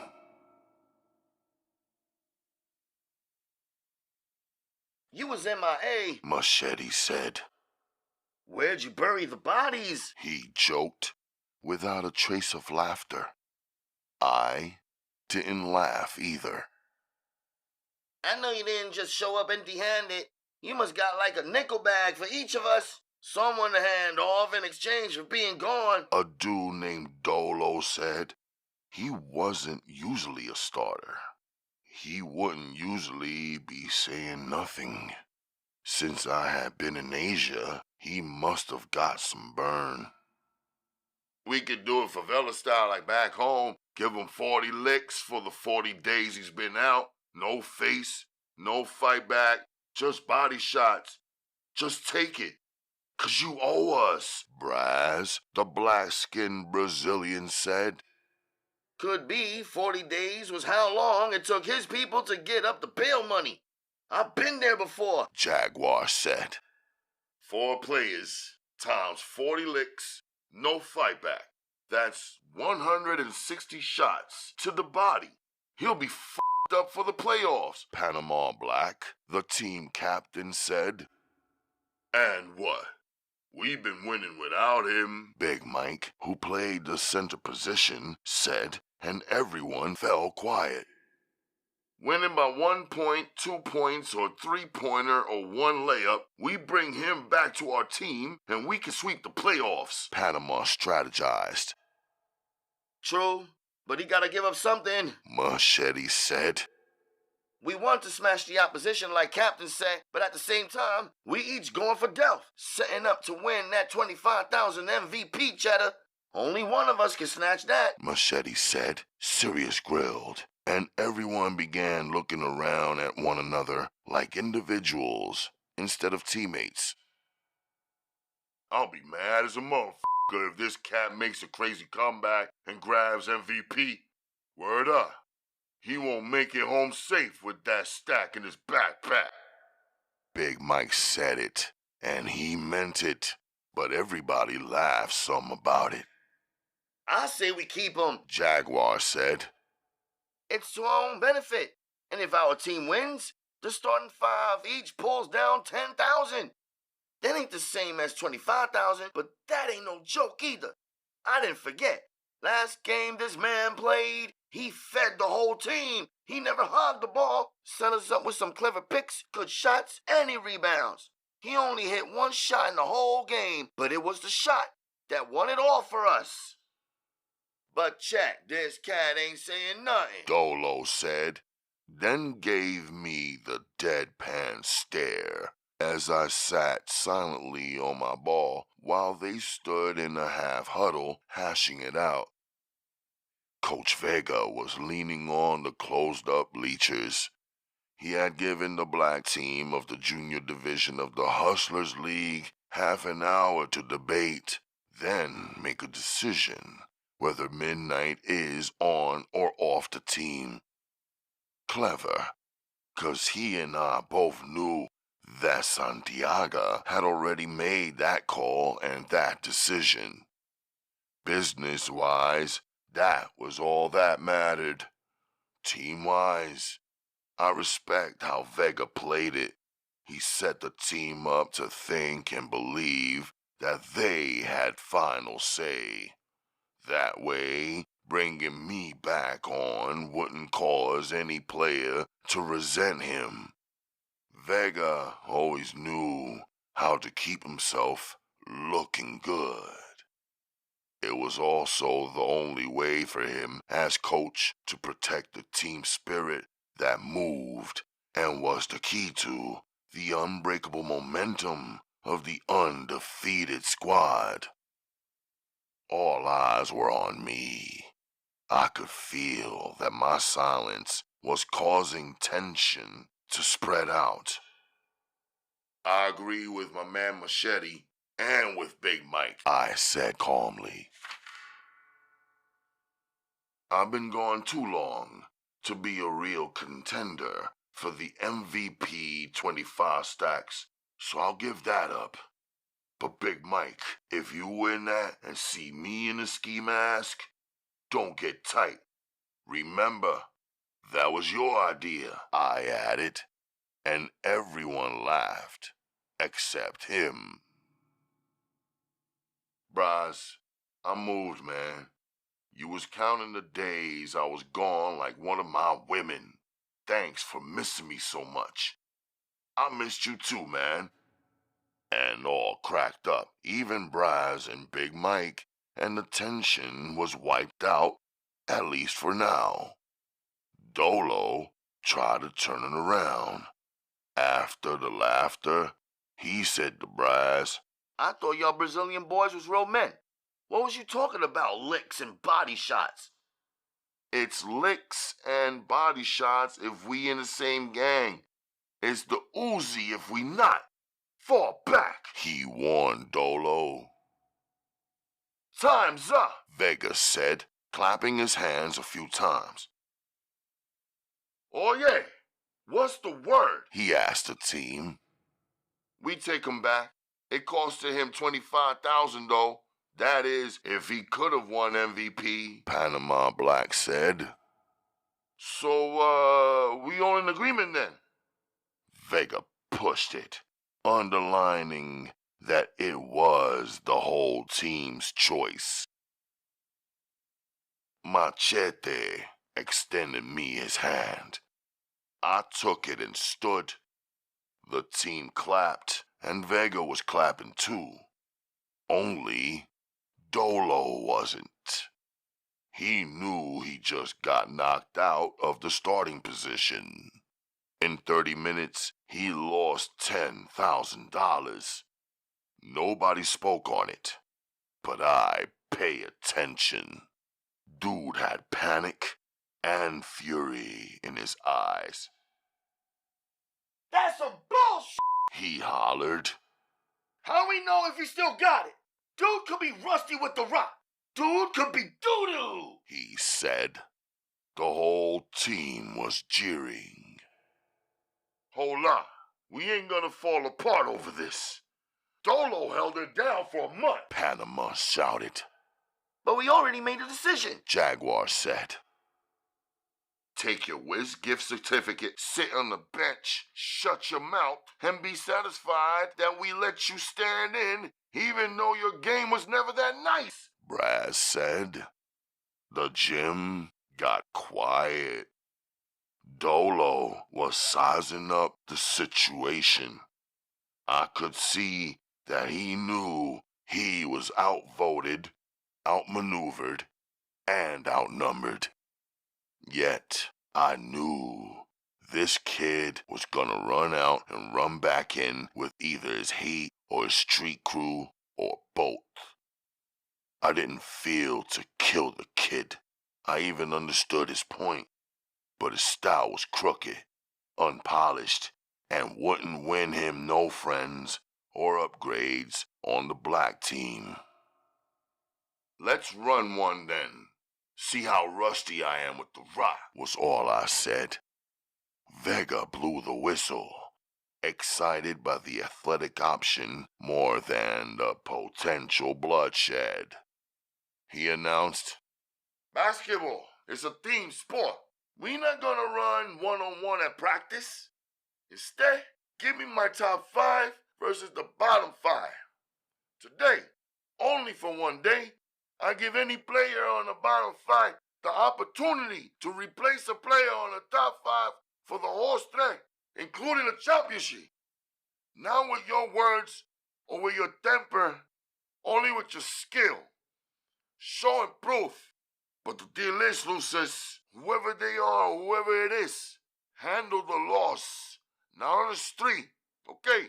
Whoever they are or whoever it is, handle the laws not on the streets, but as a real sportsman. Whoever loses, if you or y'all fail to handle it like men, it won't be you versus the player who defeated you. It will be you versus the league. And if you run to the street, breaking the league code of silence for any reason, no matter who you are, you will be dealt with severely. me, Panama Black, Machete, Jaguar, and Big Mike teamed up the top 5. Braz, who gets to play, Dolo, and the 4 bench riders formed the huddle. They argued, pushed each other around, and fought at first. They couldn't start the game 'cause there was 6 of them and only 5 of them could play. Dolo dubbed himself their captain and told the 6th man to sit down with the same venom that Braz had told him to sit down and shut the f*** up. Vega talking up a storm, getting Big Mike pumped on how he had to take down the center player from the bottom 5, quote-unquote, named Tower. The whistle blew. Big Mike and Tower jumped for it.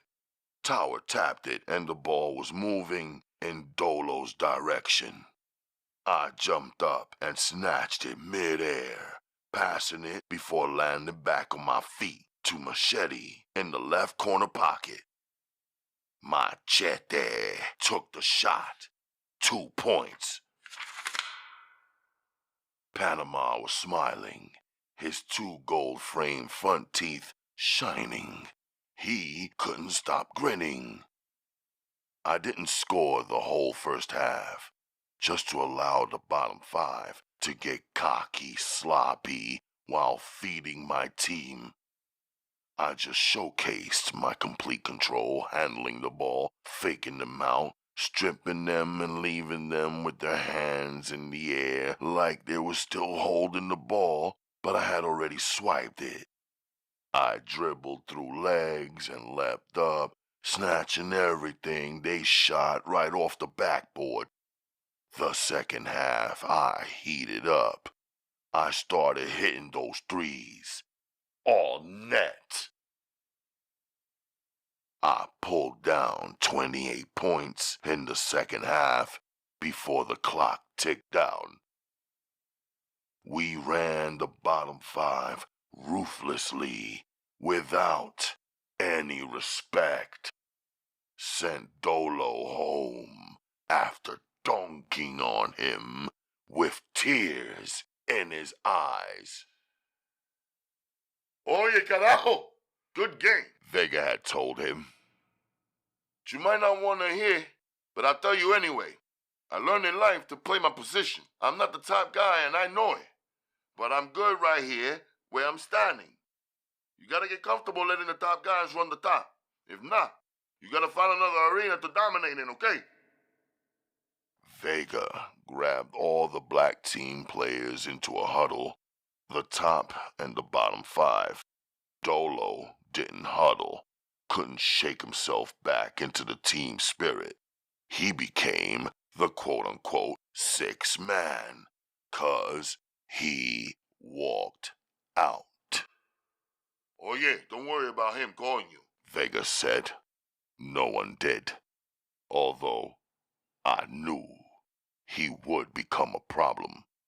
In fact, the whole neighborhood where the black team practiced in a rented high school gym was a potential problem for me. The night before I caught a flight to Japan, I had a confrontation in an alleyway in the hood. Uncertain of whether the dude I banged on was dead or alive was problem number one. As a rule, I never revisit a crime scene after the deed is done, so I wouldn't. Second problem was a girl called Bangs. She lived in the hood where the black team practiced. She was the reason I had to take down the older man in the alleyway. But she is not my woman. Bangs is a lively and pretty Brooklyn girl, my same age, who chose me for herself, cheered for me, lusted me, and may have even loved me. Normally, she showed up every time I had ball practice, and at each game, wearing a bright white tight tee with midnight blue letters plastered over her 36 D's that said midnight. I admit, I had an urge for her, but not strong enough to wife her. Still, I respected her enough not to her or for that same reason. She made it hard for me, but Islam made it easy. If she's not your wife, you do not her or if you want her, don't play with her. Marry her, take care of her, love her, and treat her good. I expected that since I was back in the hood for the first time in 40 days, she might not be at practice waiting on my arrival. She had no way of knowing where I had gone or when I would return. At the same time, I fully expected her to smell me somehow and come running up in her tube top wearing shorts tiny as Victoria's Secrets and no stockings or socks, body rousing the beast in men the whole way. I decided that from then on, when I ball for the black team, I go straight from the train to the gym or to the outdoor court behind the gym, whichever one we were using at that moment, and straight from the gym or outdoor court to the train. No familiar walkthroughs, visits, shortcuts, or dashes through the alleyways or side streets like before. Vega had given us the practice and game schedule. Fortunately, I only had 1 week of practices in this area. The rest were away games. The playoffs were scheduled for June 27th through July 4th. I checked how the championship game was being held on the 4th of July at noon. It was the earliest time slot for a game we ever played. I preferred the night games. When I asked Vega about the time, he informed the whole team that because we are the junior division, we had to rock with that early game, which is the championship game of our season but the first scrimmage of the big boys, quote-unquote, Hustlers League season. The hood gonna come out in full force for the 18 and up official street ballers, Panama Black said. The hood gonna come out heavy for us, too. We younger, stronger, quicker, and undefeated, Raz said. I wasn't hiding from Bangs. I know men control the action. The action should never control the man. However, my mind, my heart, and my hands were full. My business was booming. I knew one slip up to the left or to the right could smoke a blessing, ruin a reputation, and cause a setback it would take years to set straight. My sensei once taught me that the best thinker is the one who can think ahead of the present time and set a strategy into motion that will best secure his future. I was making my best effort to do that. On a train heading home, I thought of Marty Bookbinder. He owned a bookstore in that problematic hood where the black team practiced. Way back when, I took him for a friend, an older man who I ordered books from and played chess with. I smiled, thinking of how I came to be able to beat him at what he believed was his own game. I definitely wanted to check him. I even needed to put in time for a few games, so I remained a sharp chess player. I believed that Santiago was a man who would follow up on his challenge to me for a game of chess. When he does, I want to be lethal.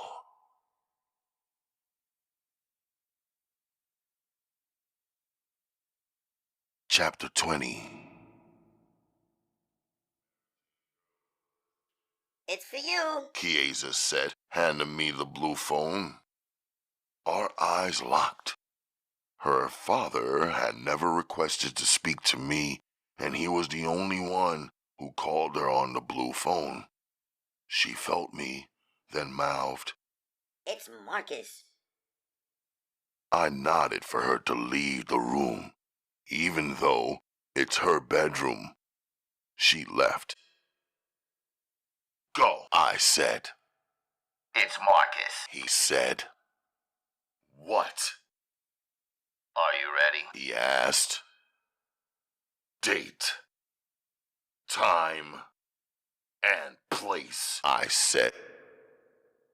First things first. I hope you're not the type of dude who engages in pillow talk. He said. I didn't know what the he was talking about, so I didn't say ish. Just waited for him to tell me when and where and at what time he wanted to fight. No matter what happens, He began saying. and no matter the outcome, you and me, we don't involve no mothers, aunts, or girl cousins in our beef, you heard me? Marcus said. No women. I summed it up for him. Then I said, what else would it be? To let him know that's how I normally handle man-to-man conflict. Girls and guns, I keep 'em separate. Meet me tomorrow night at 9 p.m. on 120th and Riverside Drive, the part between Riverside and the West Side Highway, He said. I agreed. Tomorrow at 9 p.m. No women and no cops, I said. Definitely no cops. And no guns. He added. I hung up. Instinctively, while thinking about it, I started doing push-ups on Chiasa's bedroom floor. I was already in my basketball shorts from the early evening practice. Exercise never fails to speed up my thought process, bringing me new ideas and strategies about anything on my mind at the time.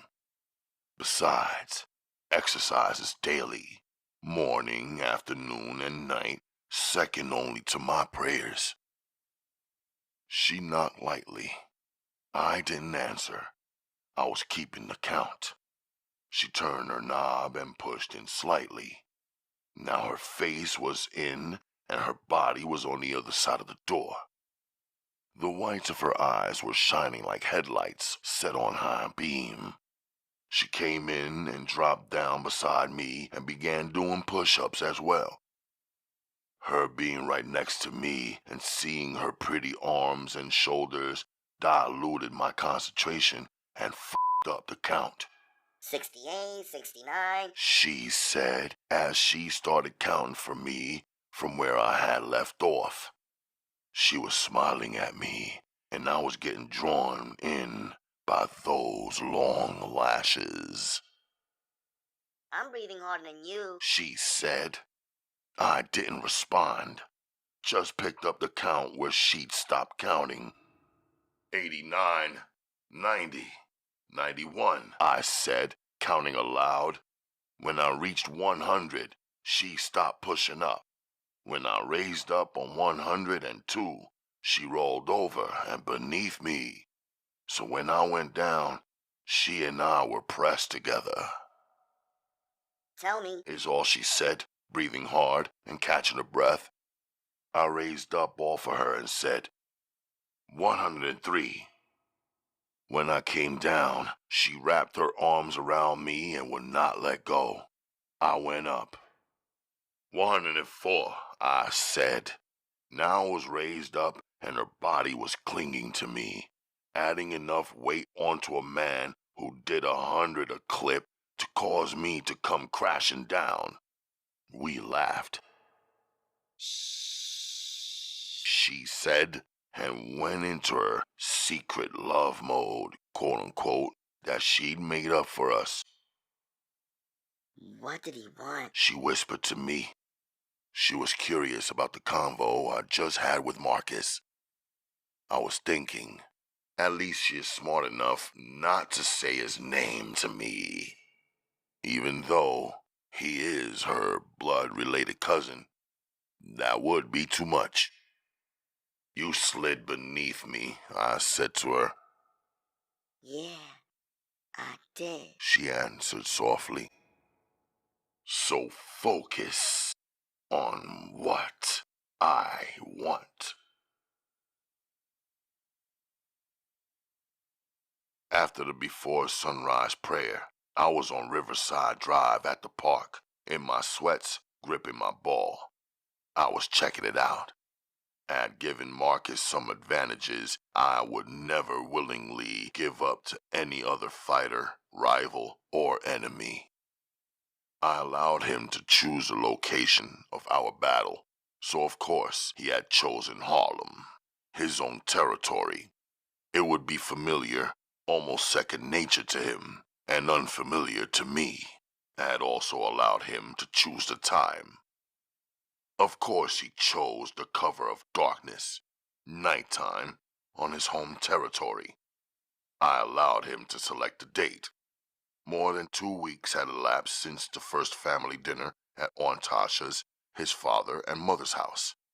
Of course, he had been training his body every day since then, training and dreaming and scheming on how he could get the best of me. As I walked through this old park, I did a detailed survey of the area. I checked out the perimeter, the actual entrances and exits, the makeshift entrances and exits through the random holes in the fence, as well as on the highway side. Then I paused beneath the oak trees, looking at the bushes and scoping out possible hiding spaces where anyone could cover and spring out and attack. The fight between Marcus and me was supposed to be one-on-one. Still, I need to consider that since we were on his territory, maybe he would have a crew laying in the cut in some of those hidden spaces. Ninjutsu training requires that one of my steps in the fight, where I have time to plan, must be to place myself into the mind of my opponent for my own good. If I could imagine his thoughts and strategies and moves when he does actually make them, I have already eliminated the element of surprise because I already saw those exact moves in my mind's eye and have already examined my options and choreographed my responses. I spotted a big boulder and pressed my Timbs against it to see if it moves. I was imagining throwing down an opponent, his head accidentally smashing open on that boulder. That wouldn't be good. I did not want murder, and did not have murder on my mind. I would put the motherfucking hurting on him, though. I wanted him to feel the pain, so the pain could be a reminder for him to stay in his motherfucking lane. Since we are family, and I plan to love his cousin, my wife, and second mother to my first wife's children, inshallah, and first mother to her and my children, inshallah, for as long as Allah gave me breath. In the play area, I was scoping out the benches, the swings, the caves, and the monkey bars. It was a place made for children.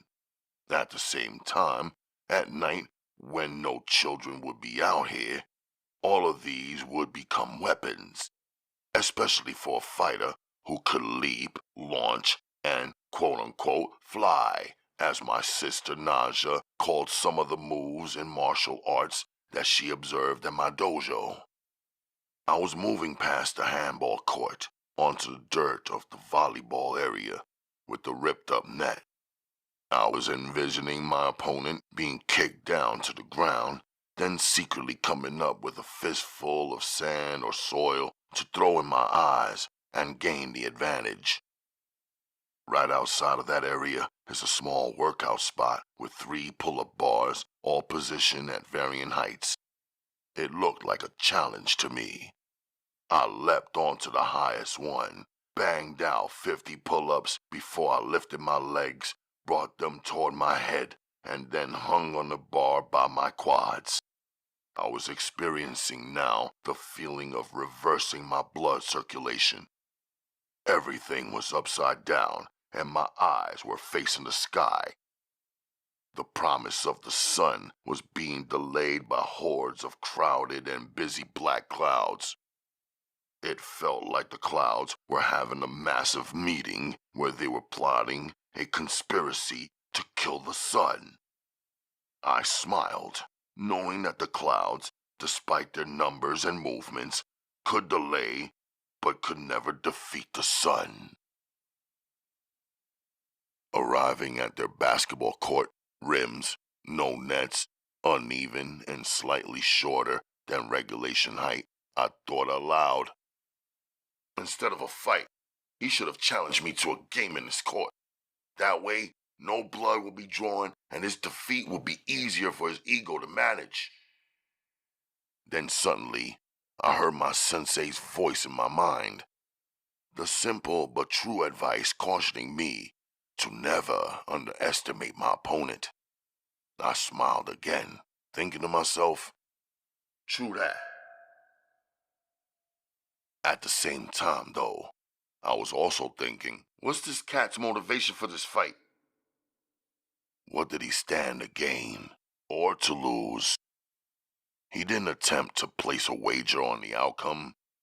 There was no prize or reward in it for him. If we fought one-on-one, as agreed, and no one else saw it, there was no glory in it for him.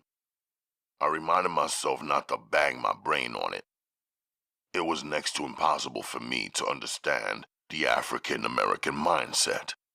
Most of them were mad at the things that should make them happy, I thought, and content and stagnant with the things that should make them make moves.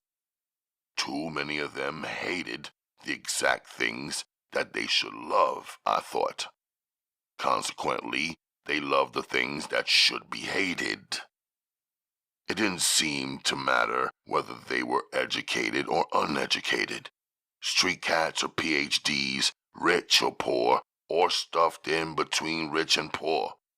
They all seem to be comfortable with sex, yet fearful of love.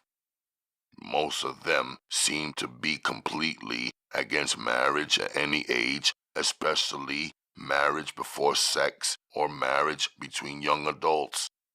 The young females expected any guy who they found attractive to sex them automatically and to them good. But at the same time, they humiliated and disrespected good guys who actually loved them, while they worshipped and chased and loved guys who ran through and abused them. They feared pregnancy and hated the thought of babies and had already decided on abortions even before they conceived. How the was I supposed to understand people who thought and lived like that? To me, it was all backwards. Marcus hated that I had married his cousin, and his whole family appeared uncomfortable with how much she loved me and I loved her, and that we were wedded and certain. Yet, I had not disrespected his cousin, his parents' niece, my wife. I had not her husnina without marrying her first. I had not sexed her and abandoned her or impregnated her and killed our baby. I had loved her and married her and her husnina only after marriage, and brought her to my home and protected and provided for her. Shouldn't that make them happy? Instead, this dude wanted to fight. My thoughts led me to the conclusion that he had a thing for my wife, even though she is his cousin. Now I'm heated and tight. Now I'm hanging two hands on the rim that I just slam-dunked my ball through. It was on the ground rolling, and I was just suspended in the air.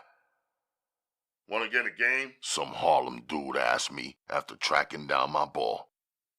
I dropped down, didn't even agree, but accepted.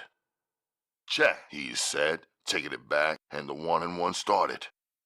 I was playing, but I was in my head heavy.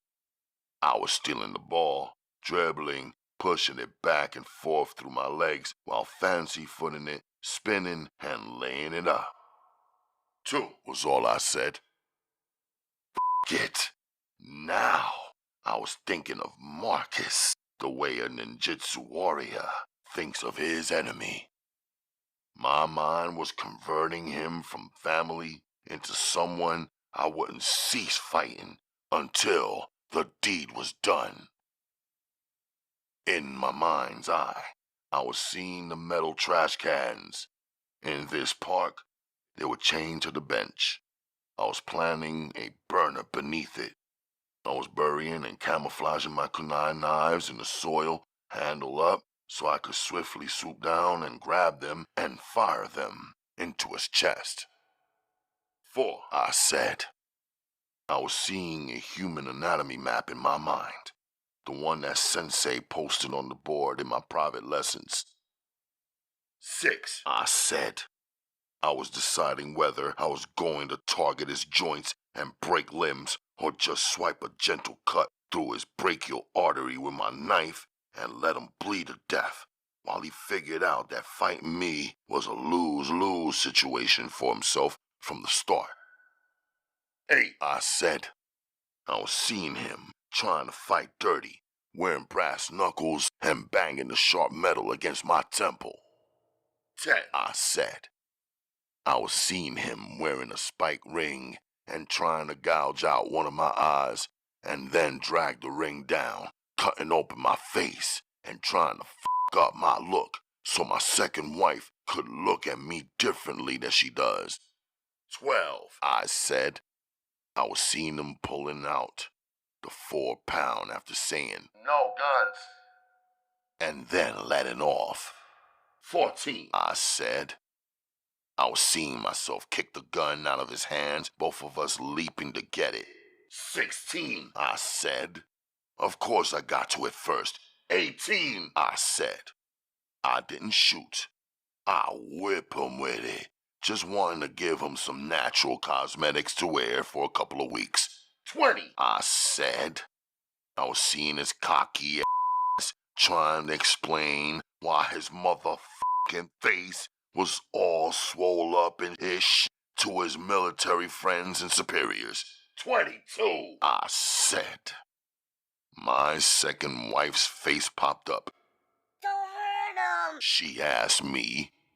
It's better if we can all be friends.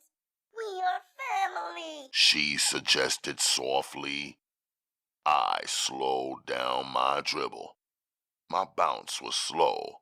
My eyes were on the hoop and the square behind it. With my right hand, I pushed the ball between my opponent's legs and palmed it from the other side and laid it up. Scoring, I said, that's it.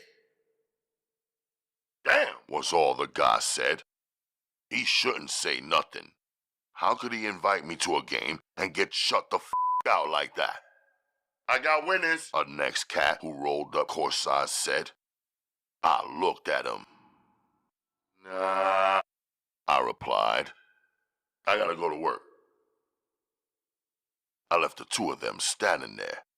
It was 7:30 a.m. Never understood the dudes that show up to the court without a ball or a friend with a ball. I hopped in a taxi back to Queens. I had 25 minutes to meet up on time with Chris and Amir. Today would be our last day on the wall.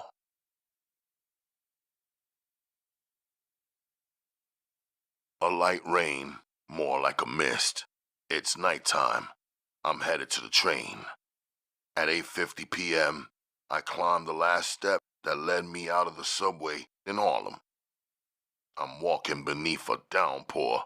I had my wool hat on beneath my black hoodie. It was too warm out to wear it, but I wore it for war.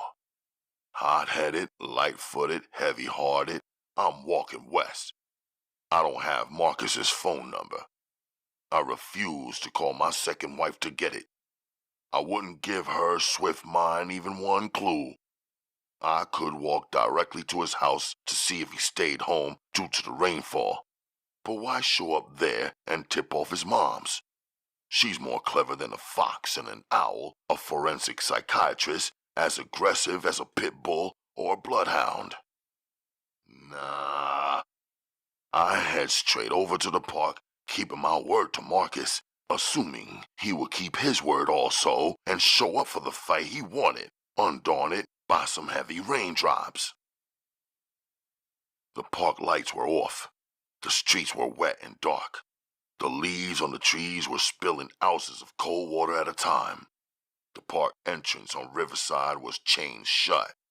I kept walking, headed south, 'cause I knew where the hole in the fence was located. On my way, I saw cars, taxis, and vans speeding and splashing by, and a few people running into their Riverside Drive apartments, or beneath a canopy, or ducking into a doorway. Behind me, I heard someone running. Must be f***ing up their kicks in the mud and puddles, I thought. But instinctively, I turned to check. The knife that was about to stab me in my back stabbed me in my chest instead. I could feel the puncture, upper chest, below my left shoulder, but above my heart, and the knife was still in me like a stopper in a sink, preventing the water from draining out. He leaned back. Must have been comfortable with his plan to backstab me and then breeze by like it wasn't him. But now we were face to face. I knew it was him. I flew my right fist and crashed it into his jaw. He stumbled to his left. Swiftly, I turned my back to him and kicked him down with a left-footed roundhouse. He leapt right up, looked dizzy, but caught his balance, raised his fists, and lunged at me. I pulled the knife out of my chest and used it to back him down. He feared his own knife. As he backed up, he tripped on a rock and fell backwards. I jammed the knife into the bark of a nearby tree. He was almost back on his feet when I kicked him in his chin, forcefully and precisely, like an NFL kicker. He was down again and bloody-mouthed. I looked at him and said 2 words. Stand up. As soon as he tried, I kicked him forcefully, crushing his kneecap and broke his leg. I pulled the dagger out from the tree bark. My second wife's image flashed before my eyes. When I had left the house for this fight, she was making a prayer. I wiped the bloody blade clean with the white washcloth in my back pocket, then stuck it down in the dirt next to him. He tried not to look me in the eye. He tried not to cry out in pain. But no matter how manly a man, no matter West Point military training or not, a crushed kneecap causes extreme pain. A second thought came to me. I took 2 steps back where he lay squirming and pulled his knife from the soil and closed and pocketed it. As I walked away, I pressed the bloody cloth against my wound beneath my clothes to clog the blood that was leaking down my chest beneath my t-shirt, which was beneath my hoodie. I wasn't worried about him. His younger brother was across the street beneath a canopy, concealing his identity with an umbrella. Good, I thought to myself. He came to watch his big brother defeat the husband of the girl cousin who they were both in love with. Now he gets to try and carry his crippled big brother back home. At my house, I headed upstairs to my Uma, the superb seamstress. I needed her to disinfect and stitch my wound. My second wife opened her first-floor bedroom door and saw me. She watched me move up the staircase. She said nothing. She never calls me back or follows me up these stairs that lead to the bedroom of my first wife. She is an expert at making friends, keeping friends, and not arousing jealousies or pissing anyone off. And she knew that once I take the first 3 steps up alone, towards my wife Akemi, I never turn back. Besides, once Uma disinfects and stitches me, Akemi is an expert at wrapping wounds without questioning and at sensuously and silently soothing me. She'd done it a few times before. Like the difference between fire and water, I thought. I prefer her.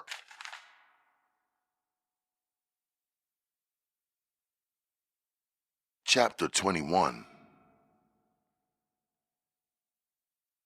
Wrists. She said. I hesitated. All the other COs said, hands. I pushed my hands through the slot on my cell door. She cuffed me before unlocking the door and letting me out. Thank you, was all I said to her. I'm completing my first month of 23-hour-a-day lockdown in the box. This is my 1 free hour of recreation alone. However, I requested a shower. She was here to escort me. After a long pause, she said, You're welcome. I wondered why she wore perfume to work in a jail surrounded by men whose minds and actions go from one extreme to the other. I could smell her perfume and her body lotion and even her hairspray and mouthwash. Of course I could. She is a woman, the only woman I'd seen in 4 weeks. We're walking, You're quiet. she remarked.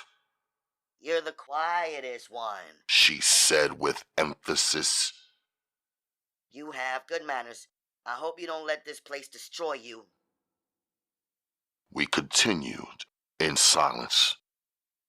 When we reached the shower stall, she watched me walk in. I knew the shower routine down pat. Before she could call it out, I put my cuffed hands through the slot. She uncuffed me. 3 minutes. She said, like she regretted saying it but had to. She knew 3 minutes was not enough time. Please turn, I said to her, because she was still looking in. I have a son your age. She said. Impossible, I said at the same time that the water blasted on. When my time was up, I swiftly toweled dry and dressed and stood by the slot, waiting to be cuffed again so she could open the door and escort me back. Instead of saying hands or wrists, she put her face up to the slot.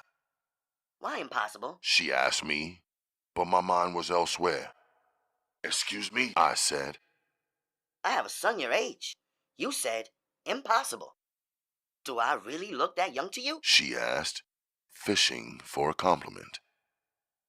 Nah, no son my age will let his moms work in a place like this. He'd work 2 or 3 jobs if he had to, just to keep you out of here. That's why, I told her solemnly. Wrists, she said, and cuffed me. She and I walked back to the cell in silence, same as we came, even as other inmates on lockdown shouted, "Yo, CO!" or screamed, or begged, or rhymed, or cursed, or cried. Agony hung in the air. Agony and strife. The weight of being isolated and alone was crushing each of them, one by one. I was not happy, but I was not crushed. For some of these guys, the last person they would want to be left alone with was themselves. They reacted as though they were being tortured, but there was no one in the box with them but themselves. My cell door locked behind me. I pushed my hands through the slot. The CO uncuffed me. I could hear her shoes on the floor as she walked away. She normally works nights, I said to myself. I would see eyes peering in, or sometimes feel them paused on me when I wasn't looking, or sometimes I would just smell her presence or hear her breathing before I actually saw the pupils of her eyes. That's her job, I would tell myself. She was counting bodies and checking to see if I had hung myself same as the man 3 doors down did 3 days ago. It didn't matter to me how many times she checked or for how long she watched me standing or sitting still or working out. Suicide is not my style, my reaction, or my option. I had love waiting for me. Even tempered, that's how I've been, like a Zen warrior. I was doing time. Time wasn't doing me. I cut each of my days in the box into fractions. Set and kept appointments same as a free man with a demanding, packed, and urgent schedule. Some were constant and at the same time every day, like my prayers, their count, my 3-hour workouts, and their meal service. Already in mint condition before I murdered the one that had to be murdered, now I was becoming cut, carved stone, and chiseled, a lean and solid force of steel. Outside of the physical training, mind travel was my form of entertainment. It is better than an action flick, An awesome adventure, a comedy, a romantic film, and even a skin flick. It is more than and way beyond a great book or any magazine. Completely quiet and still, I would leave my body seated on the floor or on the slab that was my bed, while my mind, heart, and soul escaped into one of my millions of memories. My memories are sharp, clear, vivid, and detailed. I could observe and feel more in a memory than I might have ever seen or felt during the moment that actually happened in real life. I could feel my wives breathing in my memories of them. I could hear my Uma's voice and feel the weight and wisdom and impact of her words. I could even see and feel the warmth in her smile. Through remembering, I sometimes found my shoulders shaking with laughter at something funny that I recalled. And for the first time ever, I made love and had sex and even f***ed through a memory. Sweetly and slowly, it unfolded and spread out in my mind's eye. Wide awake, not dreaming, and fully conscious, I could see and feel my fingers gripping the tight waist of my second wife, my pinky finger grazing the roundness of her behind.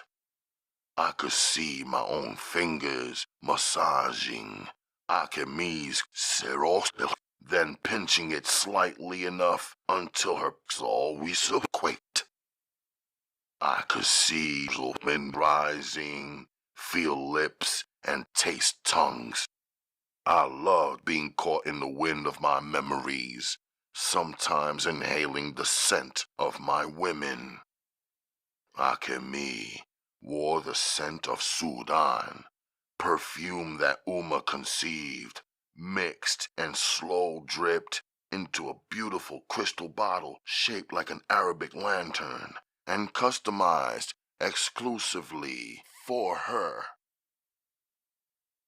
In that bottle was the aroma that led to the creation of new lives in my first wife's womb, a concoction so powerful that through it, Uma's desire was born. Chiasa's perfume was as unusual as herself. It was not perfume imagined, mixed, or personally and purposely gifted by Uma. She preferred pure fruit and vegetable oils with their natural scent. She always smelled like something edible, which instinctively made me lick, taste, and eat her like a delicacy. And she knew it.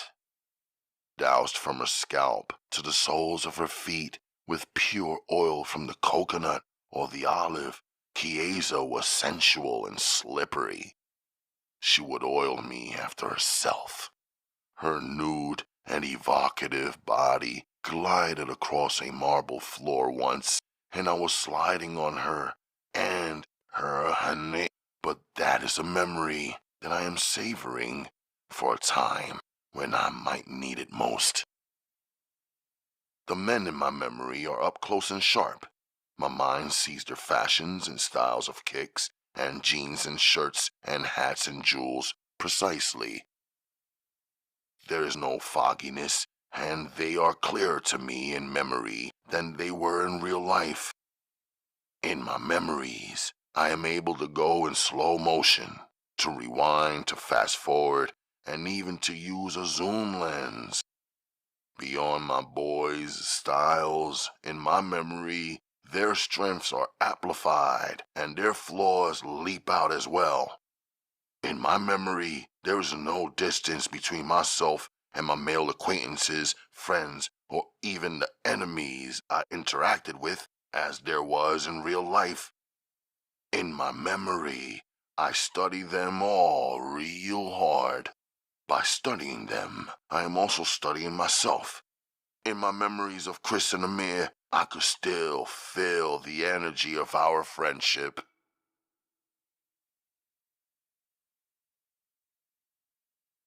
Don't you sleep? I asked the CO, whose eyes were watching me when I raised my head from making the Isha night prayer. I'm doing a double triple, she said. I didn't say nothing back. I'm saving up. My son goes to an expensive private prep school in upstate New York. You probably never heard of it, though, she said proudly. You're probably right. I never did, I answered. I am right. It's you who is wrong, she said strangely. My son does love me, even though I'm a corrections officer who works in a place like Rikers Island. What's love? I asked her nonchalantly. She looked at me like it was a trick question. For men and for women, it's different, I explained to her. A woman who loves comforts and serves.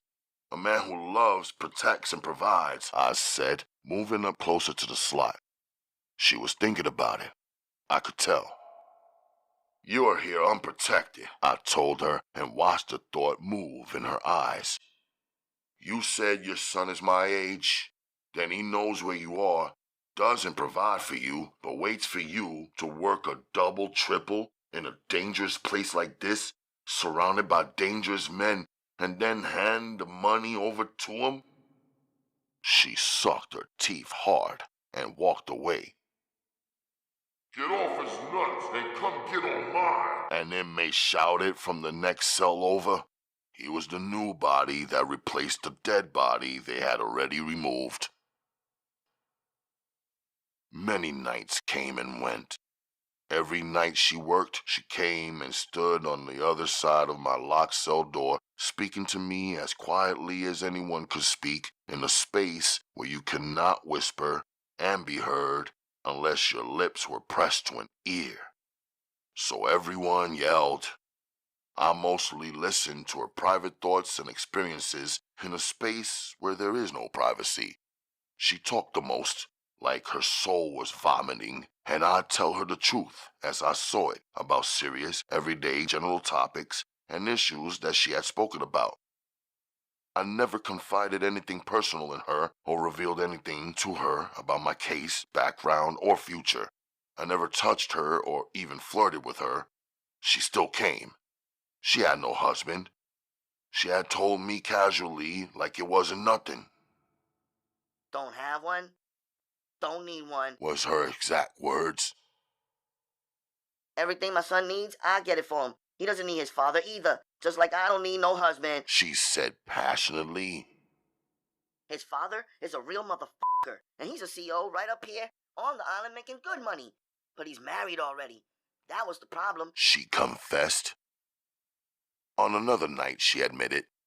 Yeah, I spoiled my son because I feel guilty that he was conceived in jail. Then she said with a slow, fierce force, But if I don't do anything else right, I swear I'll keep my son out of prison no matter what. She paused. Inside of her pause was only silence. Then she said without a smile and without any trace of laughter, Now that's love. She was confirming it aloud to herself, while days later, she was still trying to prove their mother-son love to me. I knew, however, that spoiling your son and loving your son are two different things. For me, as a young man who is a son and a husband, a woman protecting a man who fails to make a serious effort to protect her does not define love. She was protecting her son, financing her son, spoiling her son, and serving her son. She admitted that he doesn't work and that she doesn't want him to work. Without him making a strong push, building a business, or working a few jobs, whether she tells him to or not to, he is not a man to me, because he is sucking his mother's blood, absorbing all of her energy, eating up her time on earth, stressing and strangling her emotions while allowing her to work for him in a place where she is jeopardizing and endangering her health and herself. I understand that most mothers in the USA have to work and that most African American women have no husbands.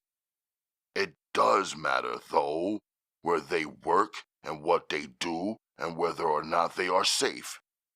She was confusing love with guilt, I thought. She was punishing herself for her choices and deeds and working herself into danger and death to reverse them.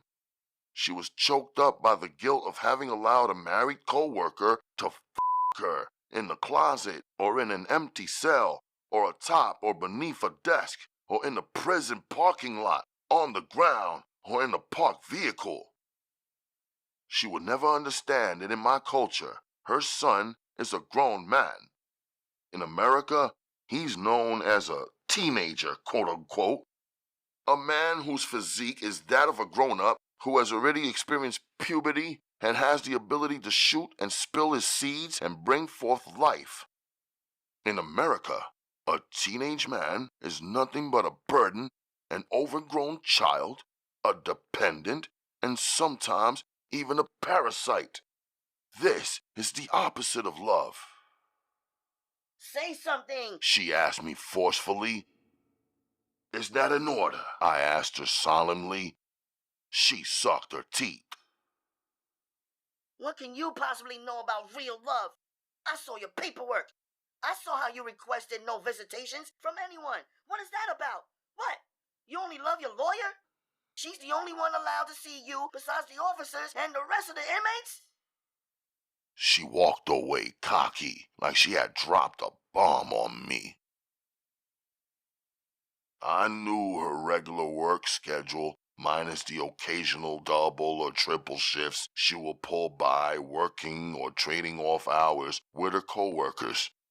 I also knew that she would return to my cell the following night. She'd roll the book cart around and offer me books, encouraging me towards studying for my GED. She would hand me SAT study guides with complicated vocabulary words to learn and mathematics problems to solve. She would bring me gifts I did not ask for, like extra towels, washcloths, and new socks or underwear, peanut butter or fruit, or a chicken breast sandwich. More than that, she would tell me how things really go down at Rikers. Not just in the box, but in the population or protective custody, and in the hospital, and on the yard. She wanted me to know how to stay alive, and just how nasty the nastiest n***s are. She wanted me to not trust anybody, except, of course, her. I listened, 'cause I got common sense enough to learn and decipher. I could tell that the older woman had developed a love for me, even though I'm regarded as just a teenager. She talked to me like she talks to a man. She respected me like a woman respects a man after listening to his words and observing his conduct and actions. She looked at me like a woman looks at a man. She confided in me the most intimate of things like a woman confides in her man. She lusted after me like how a woman lusts after a man. Naturally and instinctively, she even served me like a woman serves a man whom her heart and her eyes and her mind have realized is not a child, is not her son, is not a dependent, a burden, or a parasite. In my case, despite being a prisoner.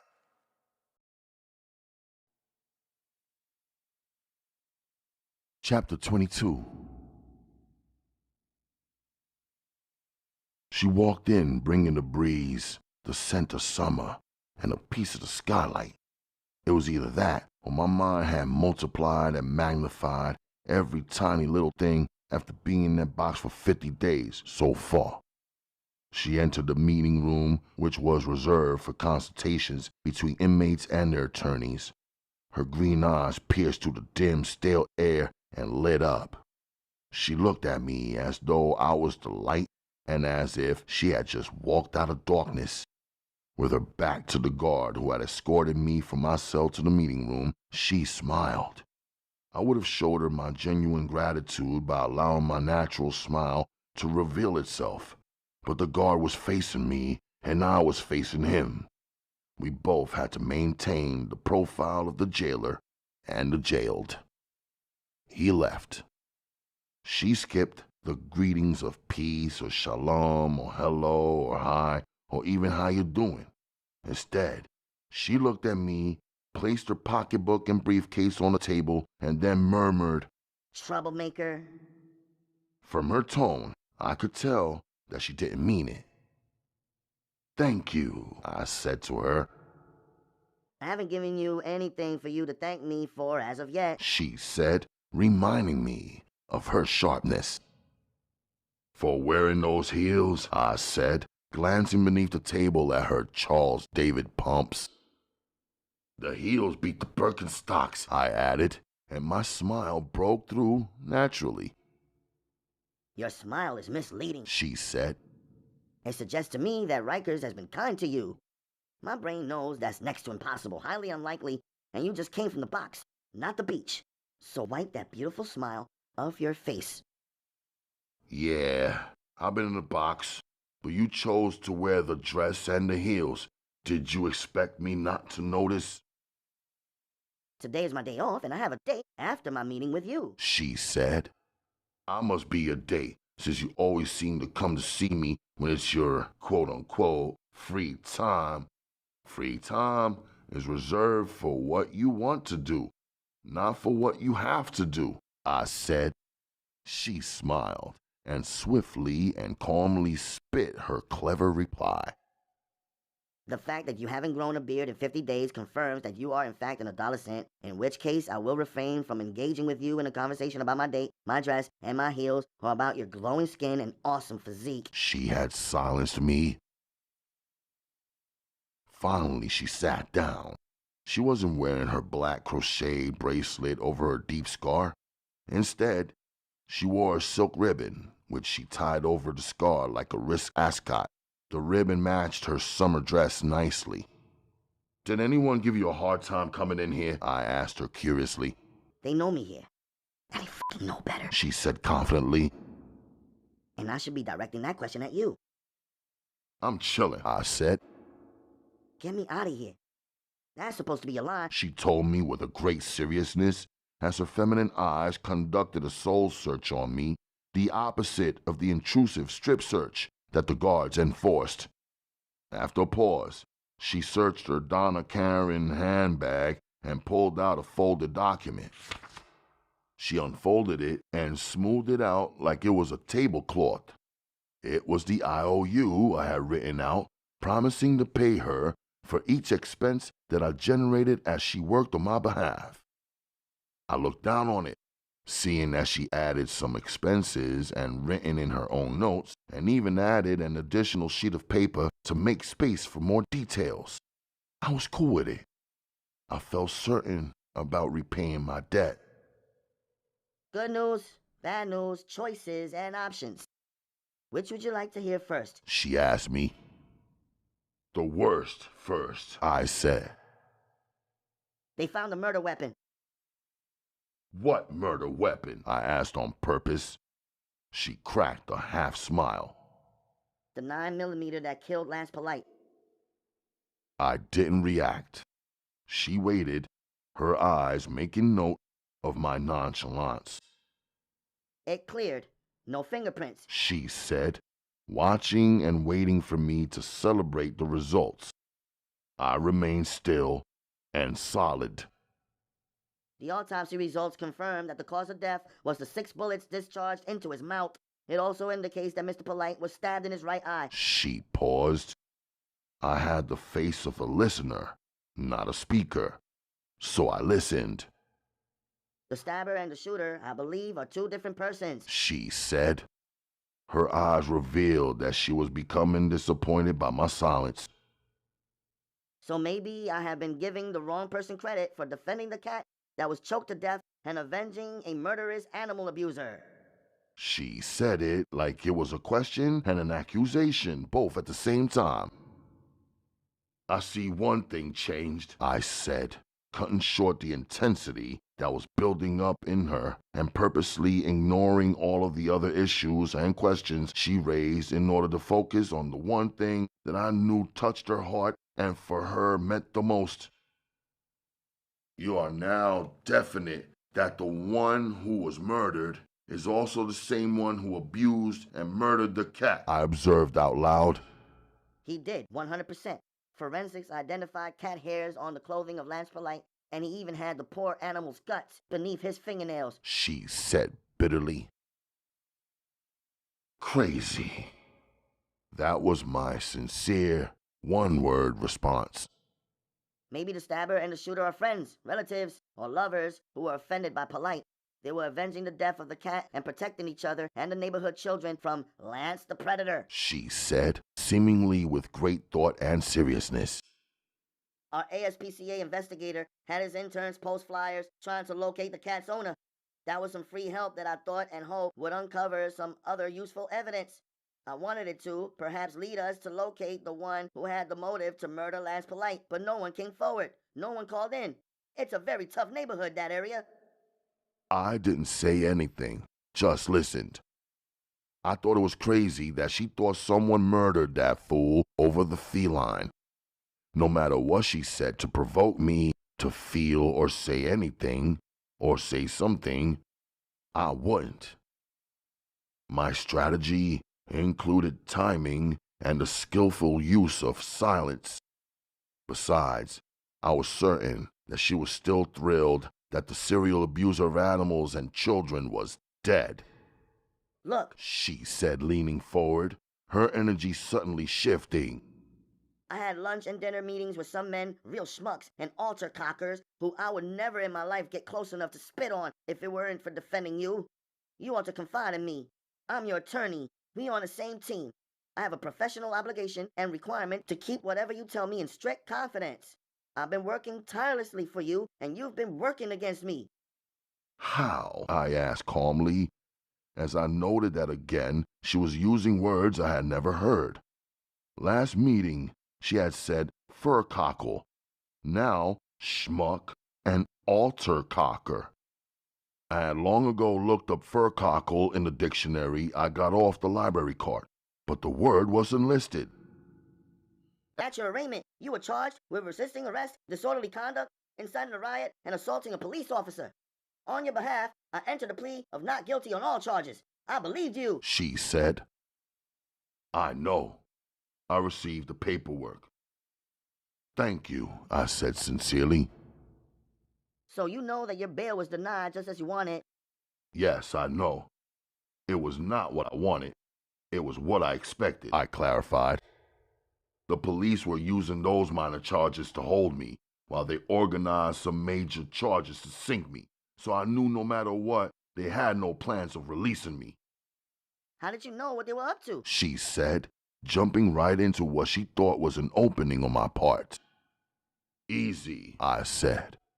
Because they made up the false resisting arrest, disorderly conduct, assaulting a police officer, and rioting charges in the first place. If they were desperate enough to make up those false charges, I was sure that they wanted to lock me up in a cell either way. You are also aware that a court date has been set concerning those, quote-unquote, minor charges? Yes, next Wednesday, September 24th at 9 a.m. I received the paperwork from the court. The CO delivered it to me in the box, I confirmed. Join. She spoke my false name aloud like the jailers never did. In here, I'm a number in a count. What are you expecting to happen? She asked me, cleverly reshaping her strategy to open me up. My grandfather, I said with false emotion. Without my help, he has probably already passed away. I was playing on the identity I had invented for Jordan Mann. I did not want to say or do the typical things to my attorney that she was used to hearing and seeing from her hundreds of clients. I wouldn't beg her to get me released. I wouldn't pressure her to work on my behalf or seem too eager about anything in particular. The truth is, By now, I was certain that Chiasa had done everything that I had asked her to do regarding my Uma and my sister. And I was certain that Uma, having received my letter almost 2 months ago, cooperated with Chiasa. Therefore, my women, all of them, were safe and out of reach of interference from all police, investigators, and authorities, inshallah.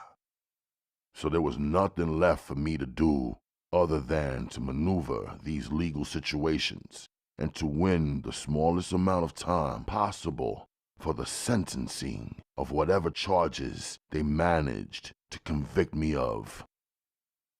I wanted my lawyer, instead of trying to hear a confidential confession from me, to change her approach and lay out in front of me every single detail regarding my case to date. I wanted to know what was being said in these private conversations with these lawyers and judges and police and politicians.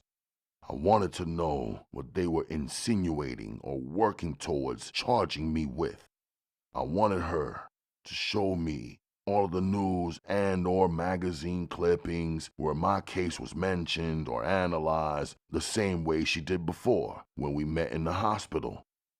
Yet, even though I like her, I refused to ask her. I had grown uncomfortable in the victim-defendant position, and more uncomfortable with her cast as my savior. I knew she knew a lot more than she was saying. Instead of her trying to drag information out of me little by little, I wanted her to stop hiding what she already knew and lay it out clearly. I believed that was her purpose in interacting with me at all. I believed that was the reason Allah sent her to me. She checked her Timex. Detective Balderassi maintains to this day that you, Jordan, confessed to the murder of Last Polite. He's got some connections and a pretty good reputation. He's helping the prosecutor, even though he's from a different precinct and not a homicide detective. I met with him and the prosecutor separately. Their investigation, however, has not uncovered any solid evidence to support or charge you with manslaughter or murder one. Astoundingly to date, that was committed in the presence of potentially thousands of people. She exhaled exasperation. So here's the worst first, as you put it. The prosecutor still wants to charge you with the crime of murder. She leaned back, folded her arms before her, and searched me for an impulse, anger, fear, tears, an outburst, or even a slight shift in my body language. I didn't give her one, though. He has to deliver a culprit to satisfy the state senator, she said sternly, letting me know that even if it seemed unjust, it was likely to happen. I had lunch with the same senator as well. I shared my files and all of the information I had gathered on Lance Polite with him. I wanted to convince him that Lance Polite was not the poster boy, violent crime victim, quote-unquote, that he, a state senator, should want to get behind. I let him know my exact sentiments, that he, as a human being, should not align himself with an offender like Lance, even though I understand why this murderer has to be apprehended and charged. She said passionately. Now I do, and I can, and I will represent you. However, you need to tell me and show me that you understand that this very serious matter could blow in either direction. It's an established, respected police detective's word against yours. There's a photograph of a faceless black male youth in a hoodie committing the murder. They will stand you up, have you in a hoodie, posing in the courtroom, and although you and every other well-built male your age will look the same in that pose, they will convince the jury that you are their guy.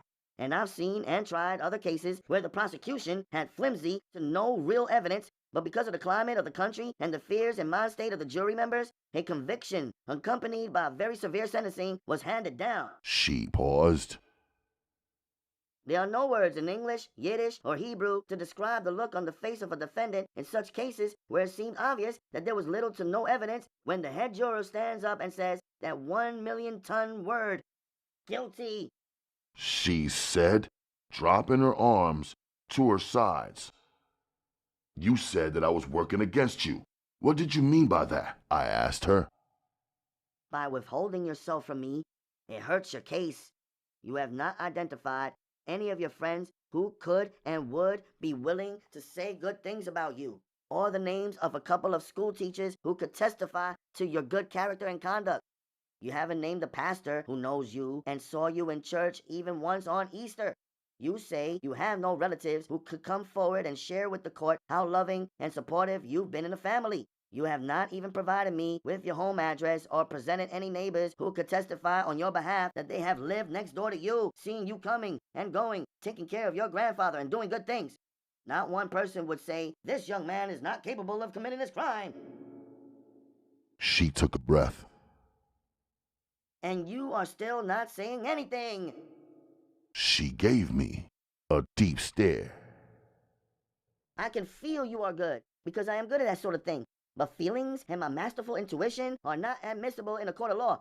They mean nothing. They are meaningless, She said, exhaling again and throwing herself back into her chair, her arms flopping at her sides and her legs extended straight out.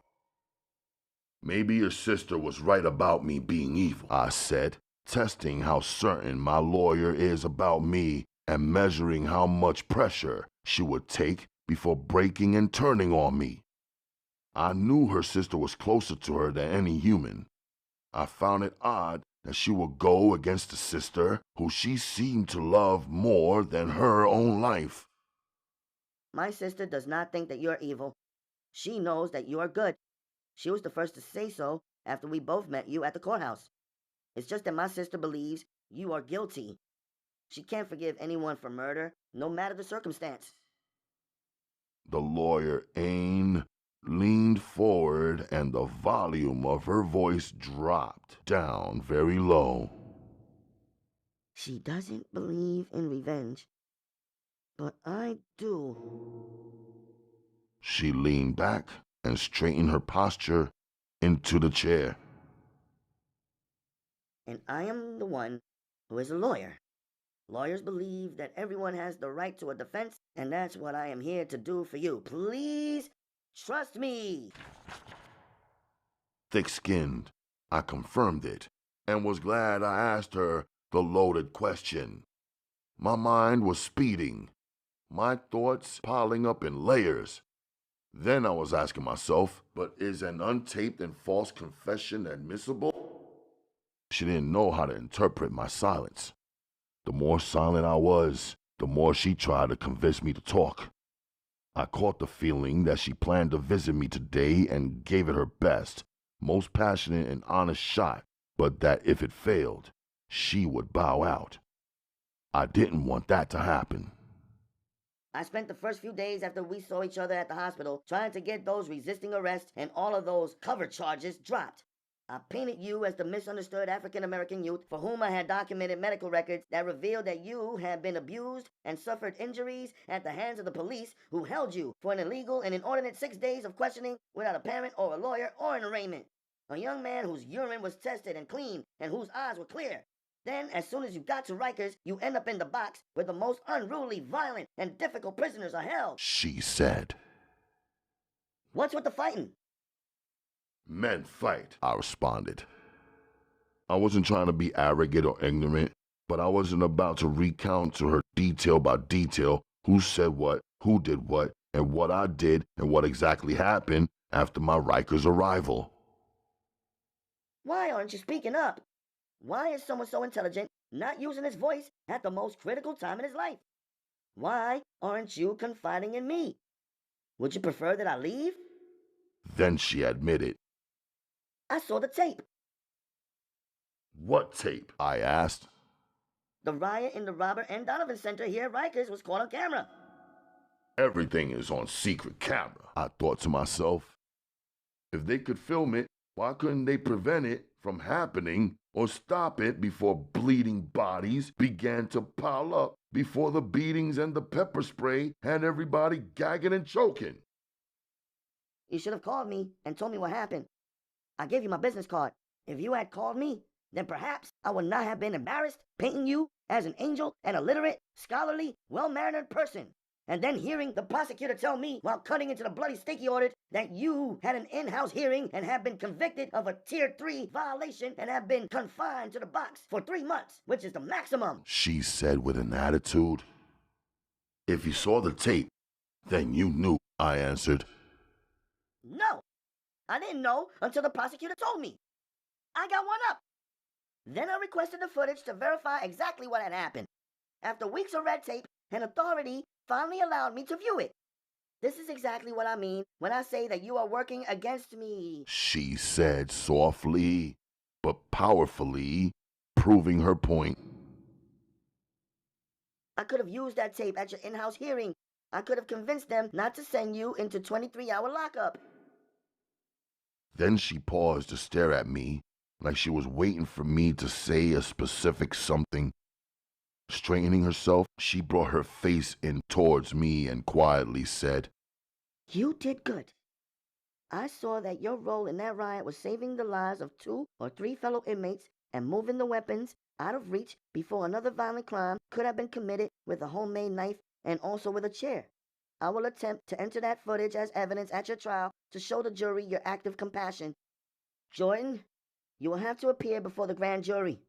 The murder charge and the violent death of Lance Polite will be handed down by the grand jury in court and added to your current cover charges. They are fighting to try you as an adult. She looked at me to measure if I felt the weight of the bad news.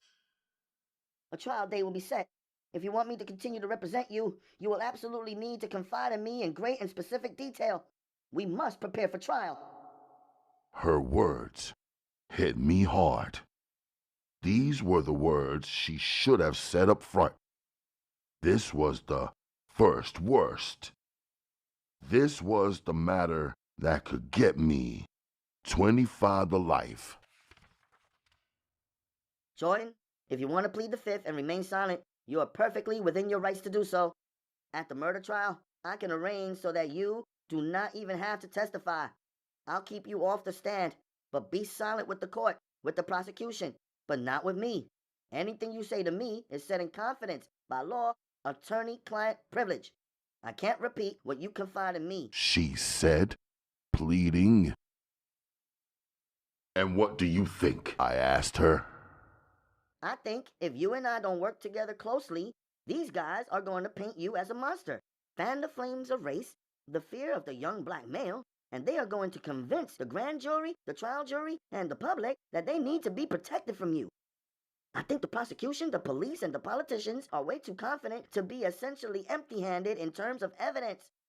I think they have the nerve to offer you a plea deal when they have nothing but a fabricated confession that you deny ever having made, and they cannot confirm or produce on paper or tape or film. It's an insult to you, and it's a huge insult to me, your attorney. A plea deal? I repeated. Yeah, it's ridiculous, I know. What exactly is it? I asked calmly. The prosecutor says if you confess to manslaughter too, they'll drop all of the other charges against you, and you'll serve 5.5 to 7 years. That's the offer. My mind showed me a photo of the Rikers rule book. It was the section on good behavior, cutting a third off of a prisoner's sentence. I heard my second wife's soft voice saying, 7 years? That's too long. She had said that to me back in my Brooklyn apartment on the same day as the murder. But I calculated that if I copped to 5.5 to 7, I could potentially get out in 3 years, or a little less. You're quiet again, my attorney said. Are you actually interested in the plea deal? Why should you confess and accept the plea deal when you have maintained from the beginning that you never confessed to this crime? I knew she just wanted to hear everything in my own words, even the things I was sure she already knew the answers to, including my reasons. You said you saw the tape of the riot, I reminded her. What's that got to do with the plea deal? She asked me swiftly. Those are two separate matters. One was an in-jail hearing. This trial you're facing is in the official court of law.